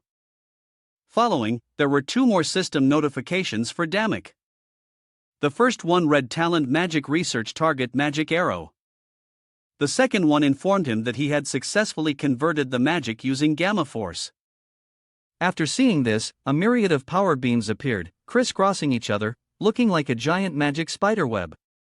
The snakes that touched these beams were severed and fell to the ground, while damn duck just stood there with a stinky face, rooted to the spot, his hand still gripping the wooden staff. Suddenly, a snake appeared in the air. Waves of magic as blue as the ocean could appear. Not only that, but many magical gamma knives also appeared one by one, floating along with the magical waves. The magical waves. The waves of green magical throwing knives floated around damn duck. Standing among them, he just smiled, 3 parts smug and 7 parts arrogant, and chattered on, "If you can regenerate, then I'll overwhelm you with numbers." As soon as he finished speaking, Damek immediately sprinted over. Seeing the magic web and damned duck rushing madly toward her, Steno completely freaked out. Just moments ago, she was acting all high and mighty, muttering about being immortal, but now she shrank back like a turtle. Steno's eyes widened as she dodged backward, stammering and shouting like a megaphone. "Move, get out of the way." But oh dear, life isn't a dream. The crowd and that bunch of magical vines flew right in front of Steno. His face darkened, but his eyes gleamed like car headlights.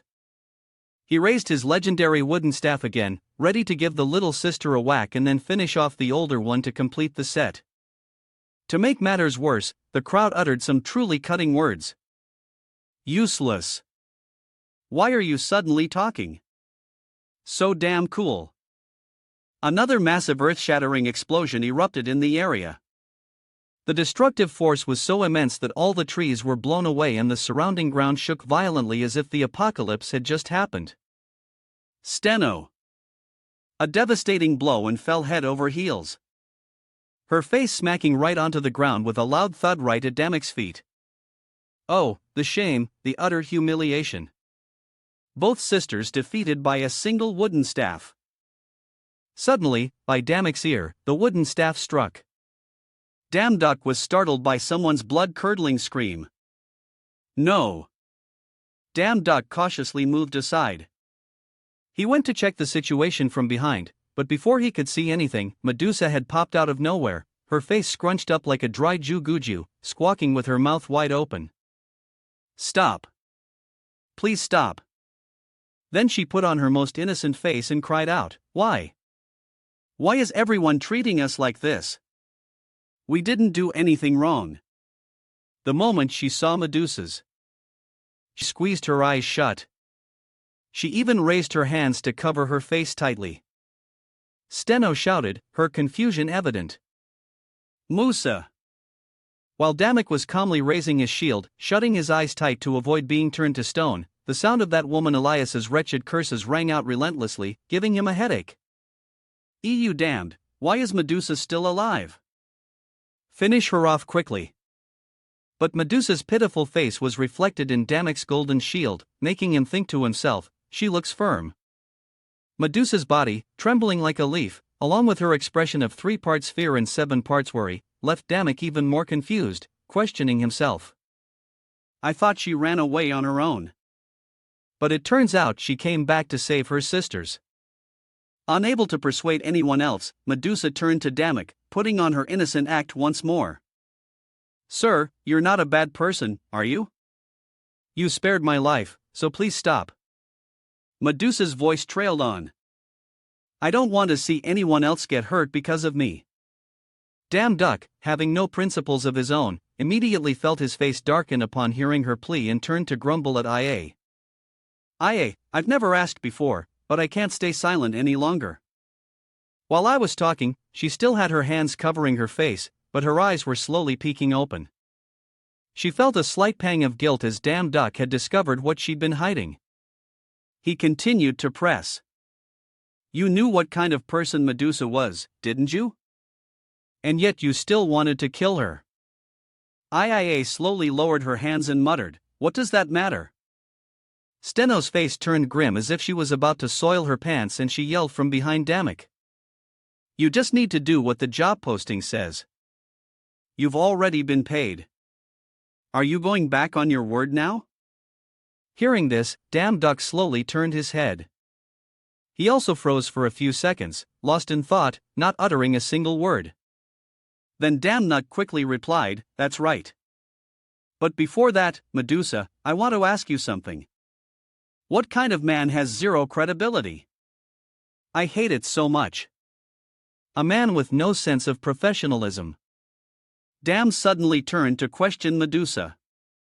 This is an important question. Answer me honestly. Does your ability to turn people to stone only work on humans? Being interrogated, Medusa tensed up, stiff as a board. A small bird was perched on her shoulder, looking ridiculously cute. Frightened, Medusa obediently replied, Huh? I know. Any living creature is affected. Hearing that, Damned immediately took the opportunity to ask another question. Then why isn't the bird on your shoulder turned to stone? You were just playing with it at the lake earlier. The sudden mention of the bird made Medusa instinctively look down at the little creature. Whether she was pretending to be dumb or was genuinely clueless, she stammered back at him. You mean this? But then a moment later, Medusa seemed to have a realization. She quickly answered, Damn Nuck, I don't know. I just found it when it fell from a tree. And took care of it. Even after hearing this, Damek still looked suspicious and asked her again, Is that all? She raised her hand to gently stroke the small bird on her shoulder, not forgetting to answer Damn Duck's nonsensical question. Yes, it was so scared at the time that it bit my finger really hard. I think it left a scar.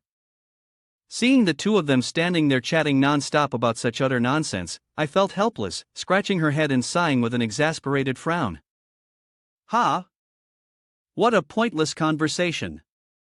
Do we gather here just to chit-chat? Then that woman still standing behind Damn Duck used her boss voice to order him around. Stop wasting time. EU damned. You also need to strengthen your fear resistance, right? Finish her off quickly. WTF? Damn. That. Idiot. After talking all this time, I thought he'd spare Medusa, but he suddenly had a change of heart. Damn Duck's hand tightened around the wooden staff, and he replied, curtly, right. His voice then rang out with a tone of guilt, I'm sorry, Medusa. As soon as he finished speaking, the wooden staff shot forward like an arrow right in front of Medusa's face. She was completely caught off guard by this move, stunned stiff, her eyes wide in shock. Medusa at the end slowly entered a massive chamber carrying a lamp. All around her, people were whispering about her. Hey, you heard, right? It's insane. One after another, they're all insane. They kept whispering in her ear. I heard Poseidon secretly met with Athena last night, just like his father. Medusa slowly lifted her haggard face, looking like she'd just been pulled from a dumpster. Her body was covered in scratches from head to toe. A truly pitiful sight. She still had to listen to the judgments of those around her who only knew rumors from the days when her face was bright, arrogant, and self-satisfied. Athena sat with her legs crossed, with her chin resting on her hand, looking as proud as a peacock on her grand throne. She stared down at Medusa, who was slumped on the floor in tatters. The girl looked so miserable, yet Athena still had the heart to scold her harshly. How dare you commit such a filthy act in my temple? Seeing this, Medusa could no longer give up. She weakly lifted her face, her eyebrows furrowed, and tried to explain with a mouth as dry as the Sahara Desert. Goddess, please believe me. I would never do such a thing. I was only talking with Poseidon. Seeing Medusa persistently denying her words, Athena grew furious and raised her voice, berating the girl. You filthy thing, you still dare to argue at a time like this. Medusa, seeing that even after talking into her dry throat, the revered goddess still refused to believe her, helplessly asked back what? Seeing that the girl still wouldn't shut up and admit her fault, Athena's anger boiled over and she pressed on. Then tell me, what were you two talking about? After hearing that, Medusa froze solid. Her tears fell. The game was over. But Medusa, while crying, stammered back. What? Athena still wouldn't let her go. The heartless hag's face darkened as she ground her teeth in frustration. You intend to deny it to the end. Fine then, who knows when Athena had stood up. She stood tall and imposing, flinging one arm to the side. Her face twisted with displeasure as she roared. Medusa of the Gorgon lineage. I shall punish you for your crime of disrespecting Athena. When Medusa had stood up, she had flung one arm to the side. She was utterly helpless. She didn't know what to do but furrow her brows, tears streaming down her face, her mouth agape as she listened to Athena's heart-wrenching words. From this day forward, your beauty shall anyone who looks into your eyes will turn to stone and you will never be allowed to cover your eyes again. If you dare to gouge out your eyes, I will curse your voice.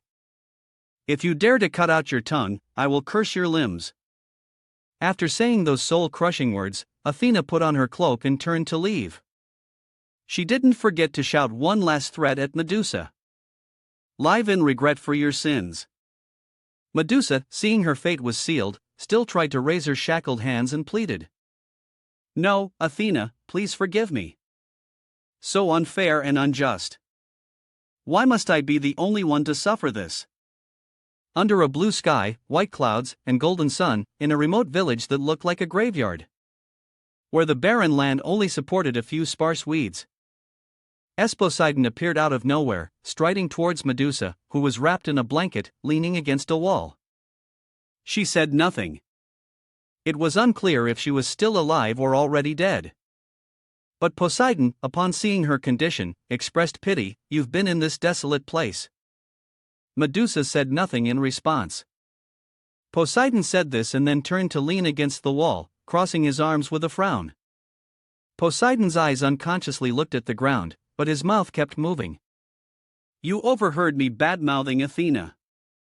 You just happened to hear it while passing the temple, so it's not your fault. But after sympathizing and promising me with Medusa for a few seconds, Poseidon flipped faster than a pancake. He kept his brow furrowed, muttering instead of clearing Medusa's name. You know I'm the king of the sea. How could I possibly speak ill of my own niece in her temple? But looking down at one of his hands, you can endure a punishment crueler than death. You can cover your eyes with anything. Looking at Medusa's wide open, dry eyes, as if she hadn't blinked or used eye drops in 10 years. Poseidon kept beating around the bush. Never cover your eyes, not even with your eyelids. That be Athena was truly cruel. Who knows who suggested a punishment that felt like a punch to the gut. Then after saying some nonsense, Poseidon up and left. He didn't forget to glance back and give Medusa a tip. There's a deserted island there. You won't have to meet anyone, so you won't have to hide like this. In return for you keeping my secret, I will allow you to close your eyes. After suddenly saying that, the scene abruptly shifted to Damok's wooden staff pointing at the ground. Damok held the wooden staff. It seemed the staff was about to strike Medusa, but it turned out it missed, striking to the side. Medusa was scared out of her wits by this. She was so frightened she fell to her knees, collapsing onto the ground. At this moment, Damok acted like a hero. He maintained his cool demeanor and spoke to Medusa. "Don't worry, I have no intention of killing you." Turning to her, he suddenly saw a dagger in hand, sneaking up beside Medusa, but Damok had already spotted her. He turned to speak to Ia, startling her. "Sorry, but if you take one more step, I'll be forced to give up on taking Medusa's head." Hearing that, Elias. Her face felt like a sad puppy's. She stared wide-eyed and then let out a helpless sigh. After that, knowing she could no longer get Medusa's head, I stood up abruptly. She was so furious she could spit blood, screaming at Damok. "You foolish bastard!" Medusa, still unsure if she was going to be killed or not, sat on the ground looking at him in confusion. I was furious but still wanted Medusa's head, so she tried to taunt him. "We've come this far only to be tricked. You also need to build up your fear resistance." You know, thinking that would change Damok's mind was a mistake. This man was both kind and principled. Damok remained calm and confident, not provoked in the slightest. He glanced back, looking at Elia out of the corner of his eye. And explained, "I can't just kill her without reason. That would make me no different from an evil god." Elia, helpless to the extreme, didn't know what to do but arch an eyebrow. She raised a hand to her forehead and forced a smile, her mouth still running like a madwoman. Ha! Ha! How ridiculous. I tried my best, and yet I've disappointed him. It seemed Damned had already suspected something shady was going on, so he wasn't too surprised by Elia's reaction. Damok kept his eyes on Ia but muttered to himself, as I thought, "You're hiding something." Then Damok turned completely to face Elia, staring her down. He interrogated her relentlessly while Elia stood there, utterly dejected and lost in disappointment, her head bowed. Why does he want Medusa's head so badly? Seeing that this guy wasn't being helpful at all and just kept prying into things that weren't his business, I turned her back on him in disgust and walked away. She didn't forget to glance back and curse him. "Shut up. I have no obligation to explain anything to you. I thought you were a useful person." As soon as she said that, I vanished without a trace, leaving a dumbfounded Damok alone with Medusa in the desolate forest on the most beautiful day of the year. The sky was blue, the sun was shining, and lush green trees grew everywhere. Suddenly, Medusa's voice called out, "Hey!" After calling out, the bold Medusa dared to ask Damok, "How long are you going to keep your eyes closed?" Hearing this, Damok, who knows what the hell he was doing, suddenly raised his hand in front of Medusa and replied, "Almost done." Damned suddenly used magic to heal the gash on Medusa's cheek, which made her scrunch up her face in confusion like a monkey's. But a notification appeared. Self-healing activated. Effectiveness halved when used on others. The wound on her face on Medusa's face was now almost completely healed. She was no longer grimacing as if she were constipated. After thinking it over and over, Damok finally came to a conclusion. Then the blood of a Gorgon must be the answer. But when her wound was about to heal completely, Damok used a finger to wipe a drop of blood from Medusa's cheek. His mind was still racing. Just touching the blood has no effect. Oh, our system. It continued to display a notification. Drinking Gorgon's blood can grant a special divine artifact. Damnuk then, with a look of 3 parts disbelief and 7 parts suspicion, stared at the tiny drop of Medusa's blood on his hand. He didn't say a word, like an introvert talking to himself in his head.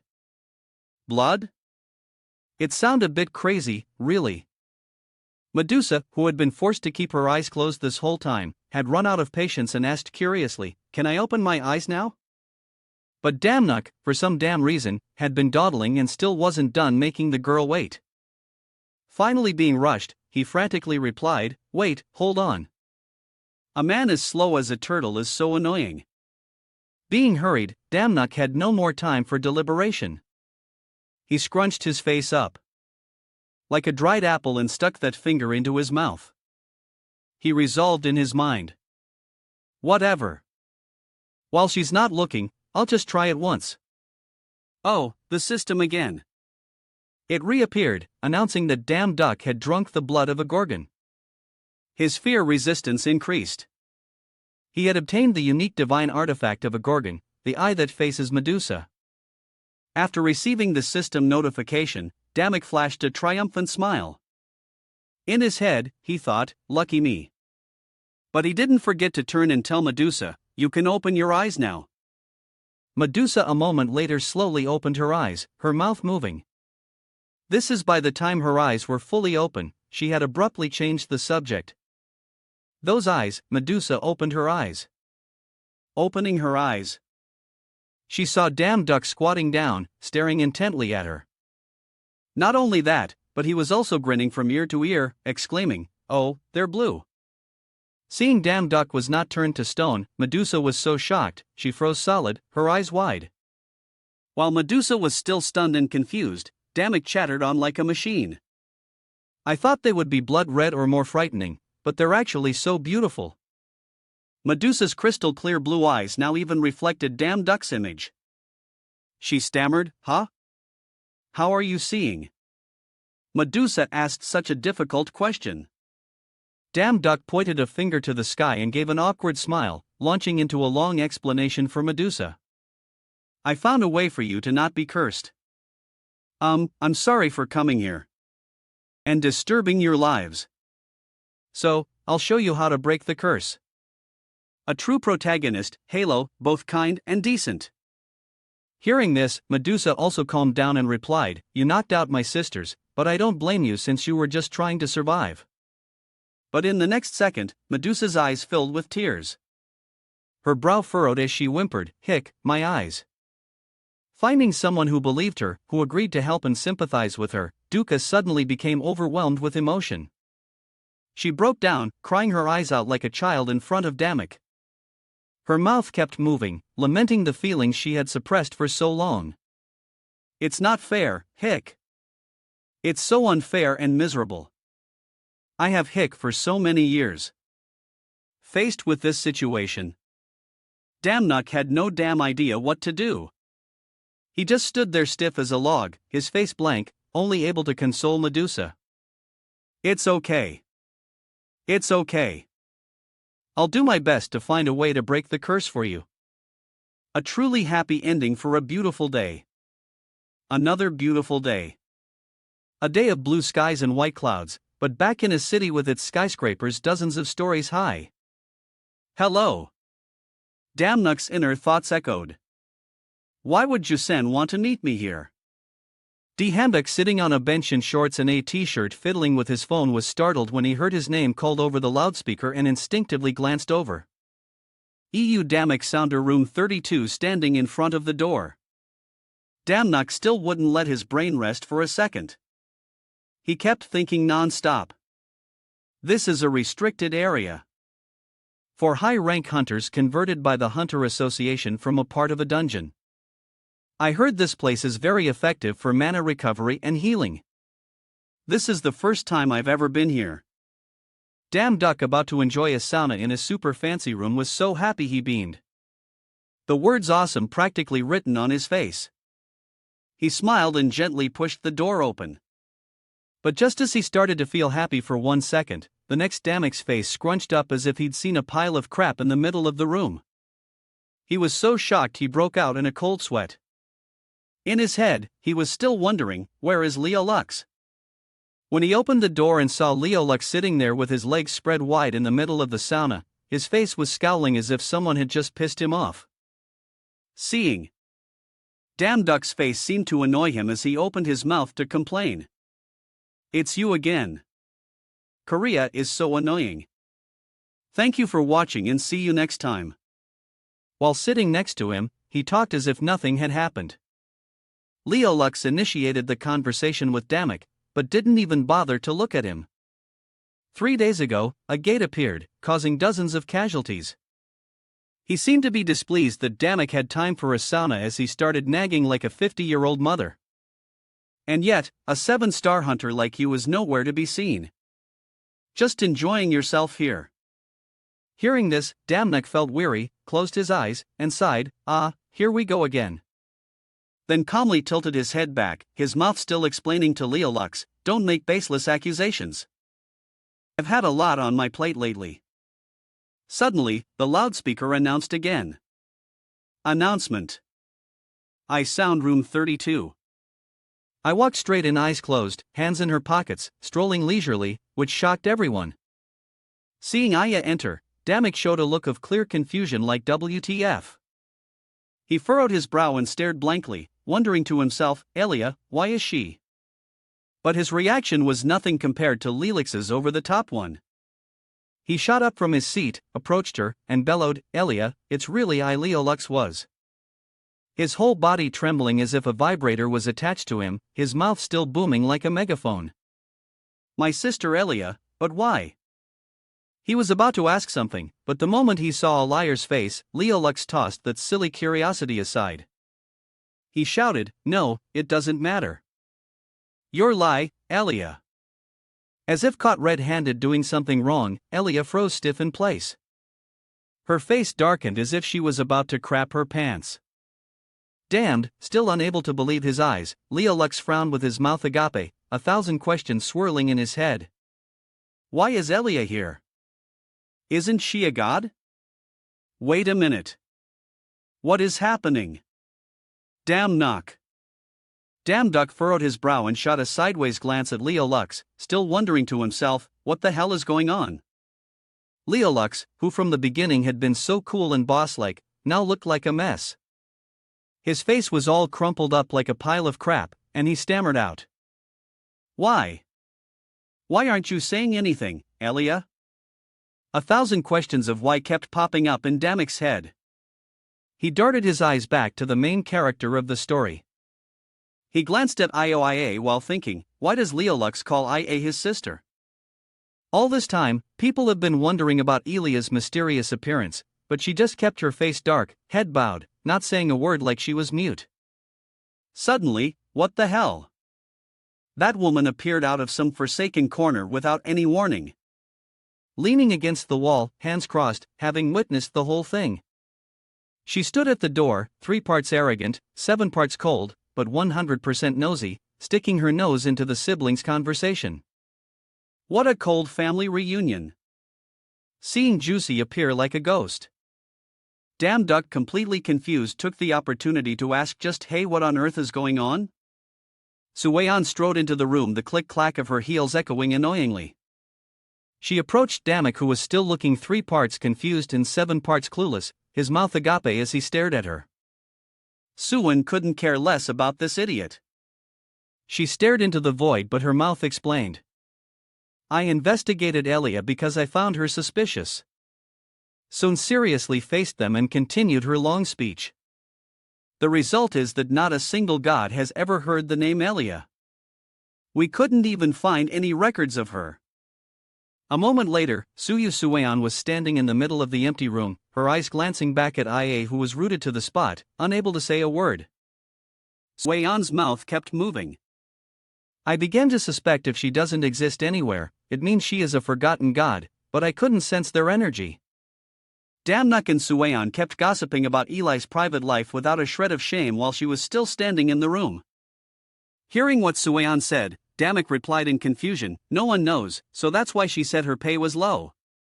Hearing Damek say something that seemed to hit the mark, Sueon took the chance to drop another rap. So, I changed my approach. If she can't be found in the divine realm, then maybe she can be found in the human realm. After gathering information from various dimensions, it's true that everyone just minds their own business. After talking about the divine realm, the human realm, and every other realm, Sueon suddenly pivoted to talk about Leo Lux, the world's #1 hunter. Leo Lux also has a long-lost sister of the same name. After confirming her appearance during the hunter mobilization to clear the gate a few days ago, I was certain. Hearing Sueon's unbelievable claims, Leo Lux, who understood nothing, asked with wide eyes, Juyeon, what are you talking about? But instead of answering his question, Kyun continued to glance back, throwing shaded IA, her mouth working tirelessly like a machine. The reason why no god knows of her and why she doesn't do part-time work but isn't forgotten. While I could figure it out, she just stood there with a pissed-off expression trying to listen to the rest of Kyun's assessment of her as that woman's voice droned on. Honestly, I never considered this. I never thought another human could use the god system. After Sueon finished rapping Elia's entire life story, she crossed her arms, turned a glance at her, and interrogated her like a criminal. Elia, who is you're seeing this, I also turned to give Suyun a sideways glance. Who knows why that guy Leo Lux acts like such a drama queen, sticking his nose into everything. He threw out his arms and rushed forward to shield Ellie with his own body. Not only that, Leo Lux even yelled at Sueon, stop it. I don't understand what you people are talking about. What gods? That's ridiculous. Lelix's voice was as loud and annoying as a duck's quack. Jin, since you found IA, I owe you a favor, but I don't understand what you're saying. But at the same time, I standing behind him suddenly closed her eyes and raised a finger as if preparing to cast a spell. Suddenly from behind, I snapped her fingers with a click. A flash of bright blue power erupted, startling Leo Lux in the middle of his argument, his eyes widening in shock. He stood in the midst of that magic, and with a confused and contorted face, he whipped around to stare at IA and yelled, Elia. But Elia, cold as an ice queen, couldn't care less about her brother. She just stared blankly into space and said a soul-crushing sentence, go back and never look for me again, Leo Lux. Hearing this from the sister he had searched for high and low for so long was like, what the hell? He still frowned, tried to reach out, and asked before completely fading away. Elia, what do you mean? By the time Leo Lux had been completely banished from the sound of room by Elia, she finally relaxed, hands in her pockets, eyes still closed, and replied, all right, I'll confess. But just when you thought she would actually confess, she changed the subject to Sueon. Elia asked, Jushin, you went to all the trouble of investigating a girl like me. Do you really think that highly of me? Sueon, who had been standing with her arms crossed as if programmed not to feel tired, frowned in annoyance at Elias's endless nonsense and snapped, cut the crap. Elias suddenly stepped in front of Sueon and flashed a provocative smile, launching into a long speech. It seems you're very confused. You think you're the only one in this world who can use the system? Who knows why? Elia resorted to taunting Sueon. The woman's face scrunched up like a cat's. But as she gave a bizarre, grotesque smile, her mouth kept muttering, Jushin, you are so pitiful and arrogant. You think you're the only one who knows the next move on this chessboard. Hearing IA spout all this nonsense, seeing snap back, what are you talking about? But I, having achieved her goal, simply turned to leave.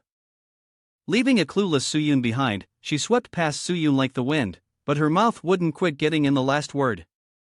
Keep pretending to be a prophet. I have more important things to do right now. After saying that, Elia strode over to stand in front of Damek. She stared at him with blank face and continued her speech. This is it. Suddenly standing in front of Damek, Elia offered to pay him back, acting all friendly. You two talk. Consider me paying my debt. Hearing this, Duck was a bit suspicious. He was so flustered he was sweating, his face scrunched up as he let out a grunt. But then naively, without much thought, he quickly agreed. All right, I have a few things I want to ask, too.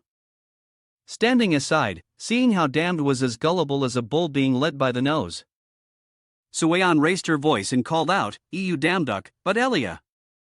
Then glanced over and started making demands.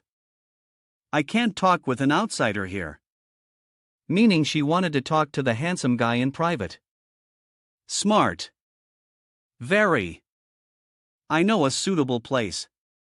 As soon as Ellie finished her sentence, a large crimson hole appeared in the city sky. Dark, ominous magical energy, black as tar, radiated from it, looking both mysterious and terrifying. On the ground, suddenly, a puddle of mud rose up, enveloping Eli's pristine white feet. A moment later, in the sky, more strange cracks appeared, as if it were about to shatter into 100 pieces.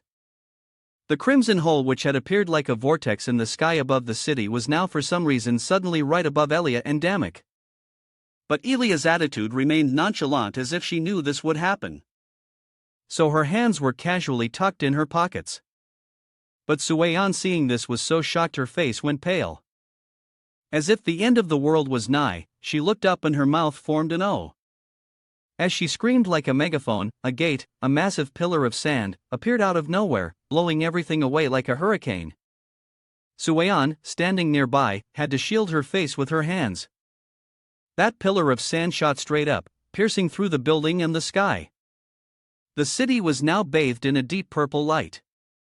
The sky looked like a giant pane of glass cracking and about to shatter. In the middle was a large hole like a black hole, and that strange pillar of sand shot straight into it as if prearranged. Damned dragged by IA to some godforsaken place that looked like a closed-off bubble. Looked around in confusion, his face scrunched up, his mouth agog. Unable to process what was happening. This as Damek stood face to face with IIA in a strange place that looked like a giant purple honeycomb. He kept looking around like a lost kid. He thought to himself, how could she enter this place so precisely? It's as if she knew beforehand that a gate would appear here. While Damek stood there gawking, I remained calm, her hands in her pockets, staring at him. Suddenly, out of the blue, IA bowed her head, her face darkening, and continued her nagging song. At first, I thought you were a god disguised as a human, but it turns out I only bent down to pick up a stone from the ground, her mouth still uttering seemingly dangerous words. Another person with power. You could be called a rough gem.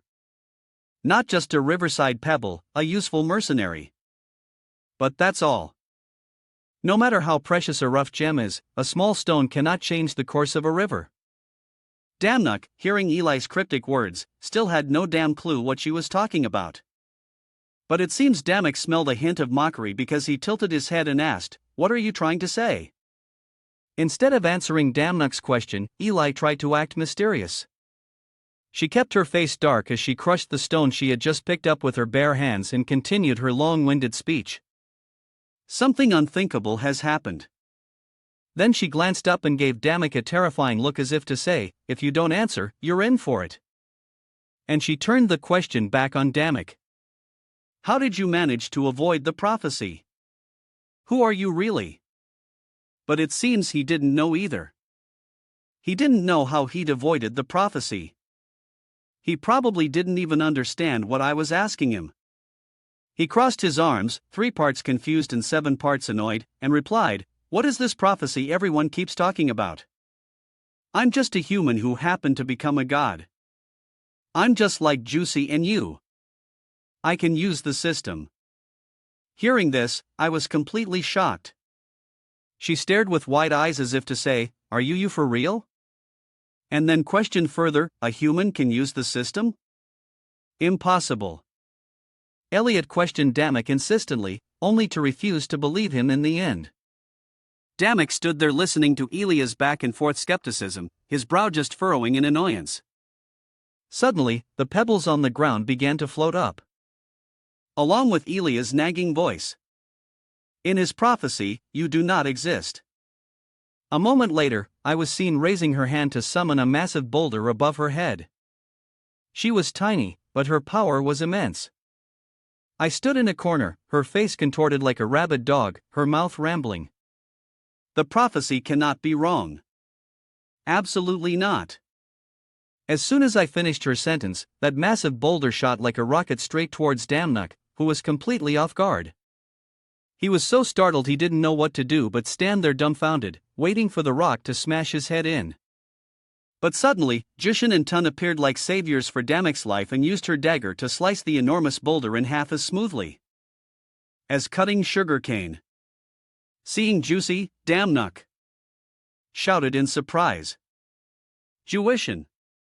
After saving Damnuk, Sueon put on a cool expression, staring at Ia and bragging cockily. Did you think a stupid attack like that could do anything to me? But it seems I couldn't. She put on her mysterious, dark-faced act again, slowly raising a hand and continuing her ramble. I told you, Juicy, you're too arrogant. From the beginning, my target wasn't him. Ah, so there was the two of them had been led on by IIA. After Sueon entered the giant purple honeycomb, she had punched a hole right through it, but then it was patched up. The walls no longer had a honeycomb pattern, but had smoothed into a large transparent mirror. So Ian only now realized she'd been tricked. And froze solid in shock. She stared wide-eyed, unable to speak or brag anymore. Sueon helpless. Episode 6. She clicked her tongue and turned to curse Elia. Shu, you're really insane. Elias's face now looked as if she had been waiting for this very moment to eliminate both of them. She gave a grim smile and replied, I cannot accept any more variables. A moment later, before Damnuk and Sueon, the sky darkened and a torrential downpour began. Like the apocalypse was here, two towering walls sprouted from nowhere. Above them, a swarm of monsters appeared, from walking ones to flying ones, looking terrifying as hell. Eli's voice rang out, sounding like a final verdict. You will die here. One monster after another appeared. They swarmed like ants. From red-eyed, white-bearded monsters to red one-eyed monsters and their sworn brother, the hundred-eyed monster. Basically, every kind of freak imaginable was there. Hundreds of monsters continuously swarmed towards Sun and Damnuk, leaving him stunned for a moment, but then Sun focused on the game. She glanced back, giving Ellie a look that said, I'm about to wring your neck. You be. Furious, she asked, Elia, do you have any idea what you just did? As soon as she asked, Elia, quick as a squirrel, leaped up while holding her dagger and charged, ready to decapitate IA while shouting, if this continues, all the monsters from the demon world will pour into Earth. Do you want that to happen? But instead of feeling remorse, Elia just smiled. She used her hands to summon more large pillars and then had the audacity to ask Sueon back as if to provoke her. So what are you trying to mess with me, you be? Elia bent down, crossing her arms. With just a flick of her wrist, those pillars continuously shot towards Sueon. But Sueon was no easy target. She dodged the massive pillars with the agility of a squirrel, Pearl leaping from one side to the other. Sueon not only found it not difficult, but she even took the opportunity to leap from one pillar to another, flying right past IA with her dagger without a single wasted motion, looking cool as hell. Elia didn't have time to react. She was so surprised she froze for a few seconds. Her eyes wide. On her face, she found a gift from Sueon, a slash mark from her dagger. But instead of getting angry and fighting back, I glanced back at Sueon with a smirk and complimented her opponent. You've gotten stronger in the past few days. How surprising. Sueon, being praised for her strength, didn't look happy at all. On the contrary, she frowned even more. She knitted her brows and scowled at IA. Shut up and answer my question. If not, I'll cut your throat. Damn. The average hunter's reaction to a compliment is to threaten to slit their throat. So freaking weird, my brothers. While Elia was still sneakily glancing at Sueon, that woman kept screaming like a rabid dog. What is your purpose? Seeing Sueon go on and still not getting it. Elia, 3 parts helpless and 7 parts like a mother, gently asked back, you still don't understand, Jen. After asking that question, Ellie stood in the middle of this godforsaken place, looked up at the sky, and even spread her arms as if about to transform. Her mouth kept rambling incomprehensibly. In this situation, life is just a cheap playing card. Even if you kill me, this world cannot escape disaster. After saying that, Elliot turned to glance at Soon, squinted, and flashed a grotesque 12-hole smile, her voice dripping with provocation. This situation must be very familiar to you, right? The gate cannot be closed. The barrier is broken. The demon army is flooding in. You've experienced all of this in your past life. Seeing that woman read her life like a book, Sueon was scared shitless. Her face darkened, her mouth twisted as she asked, Who are you? Oh, the system appeared. But this time, instead of the usual gentle blue, the system window was a glaring red, a clear sign of bad news. Warning! The divine artifact of the indifferent lineage is wavering. So Ian then scrunched up her face like a dried apple, her mouth quivering as if she was about to cry. Sueon couldn't remain calm anymore. She was filled with frustration and had a scream. Why? Why are you doing this? You're human, too. You have a family. Why would you? But that must have a face as thick as a tire. Sueon was on the verge of tears, but she just stood there with a blank expression. Elia tilted her head slightly. Her face was as lifeless as an Annabelle doll. Her voice was as cold as ice. So what? Then she placed her hand on the wooden pillars she had just summoned to fight Sueon and resumed her nagging habit. I have bet everything for the world that he desires. That's all. John, no matter how hard you try, you can't change anything. Sueon heard a lie. His words, each one like a knife stabbing her heart. Sueon collapsed in helplessness, kneeling on the ground. A moment later on screen, her face was drained of all color. Her heart felt heavy as she muttered with a lifeless gaze, impossible. Old memories and images of Sueon. Sing amidst a desolate, ruined world. The charred buildings, none of them intact, filled her with 3 parts helplessness and 7 parts despair, forcing her to ask herself again. So Ian doubting had to ask another question. Did I fail again this time? But instead of the image of charred buildings, it was a scene of Elia standing with one hand raised before twisted gnarled pillars as tall as mountains. My tears dripped onto Sueon's lap along with her tragic, heart-wrenching voice. Perhaps this is my destiny.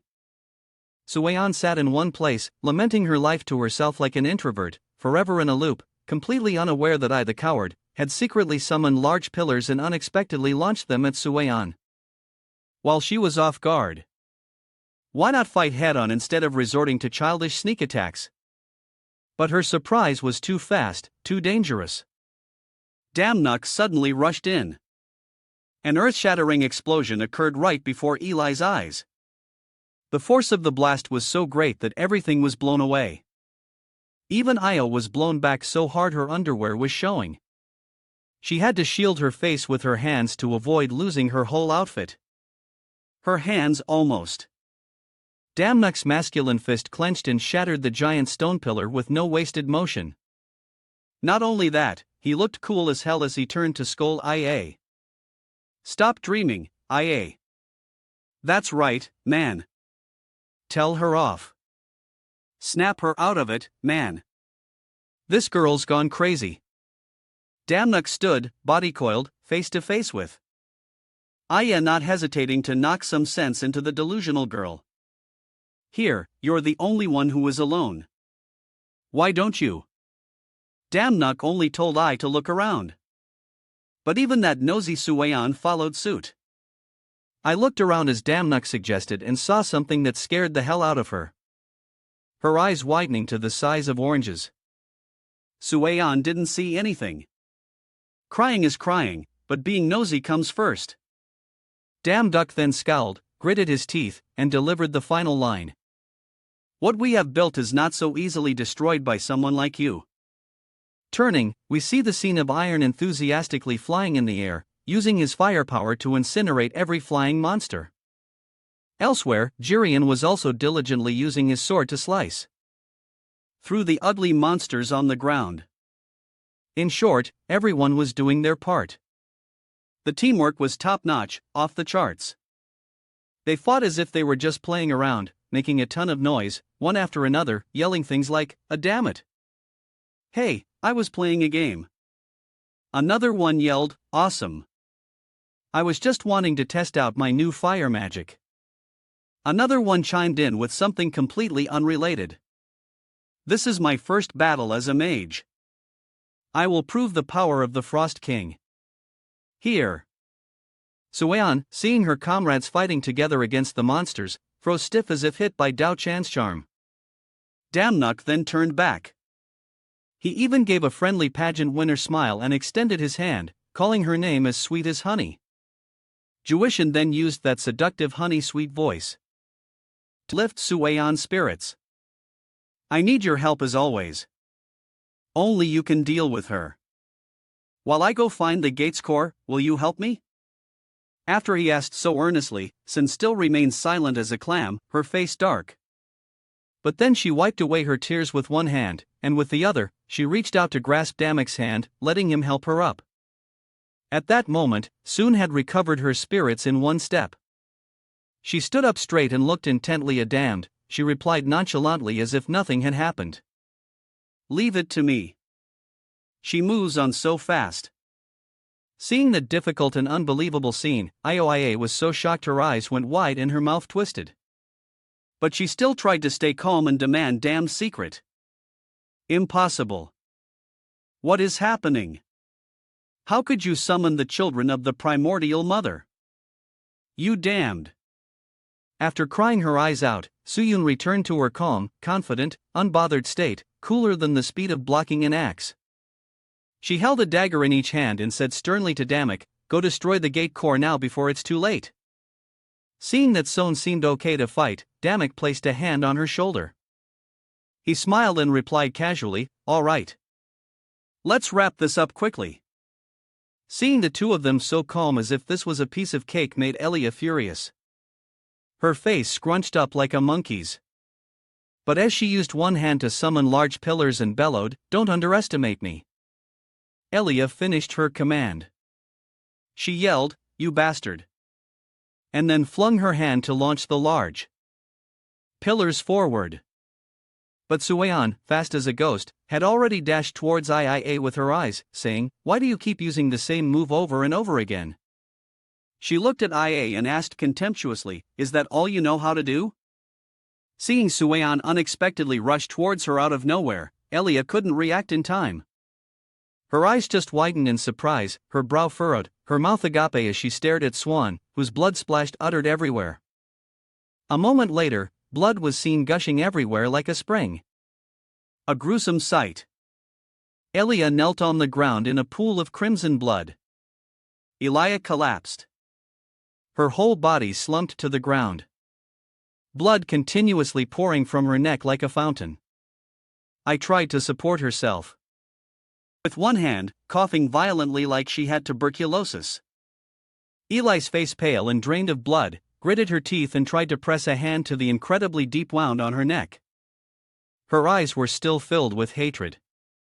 Sueon, cool as hell, stood like a statue before I pointed her blade straight at Eli's face and calmly commanded, I'll give you one last chance. Tell me your identity and your purpose. At this point, about to meet her maker, Elia still showed no fear. She propped her chin on Sueon's blade, wincing, but still forced a provocative smile and replied, are you an idiot? I already told you. My life is just a cheap playing card. That woman, Elias's voice still echoed, taunt. Sueon, you can't kill me. Juicy, you can't. Not while he is watching this place. But Sueon couldn't care less about Eli's nonsense. She maintained an unwavering expression and replied, you're very confident. I'd love to test that theory. But suddenly, I smiled nonchalantly as if she truly couldn't be killed. Her eyes suddenly shone as brightly as car headlights. I still couldn't shake her habit of provoking others. Try me. But the red system window appeared again. It displayed a notification. The eye of the abyss is watching everything. Both Sueon and Damek were so shocked. They had the exact same expression. Eyes wide, jaws dropped. Both of them were so flustered that sweat dripped profusely from them. Xin chào mọi người. Rất cảm ơn mọi người vì đã tham gia kênh của mình nhé. Hy vọng là khi theo dõi kênh của mình thì mọi người sẽ có nhiều thời gian mà để nghe chuyện và để thư giãn. Rất cảm ơn.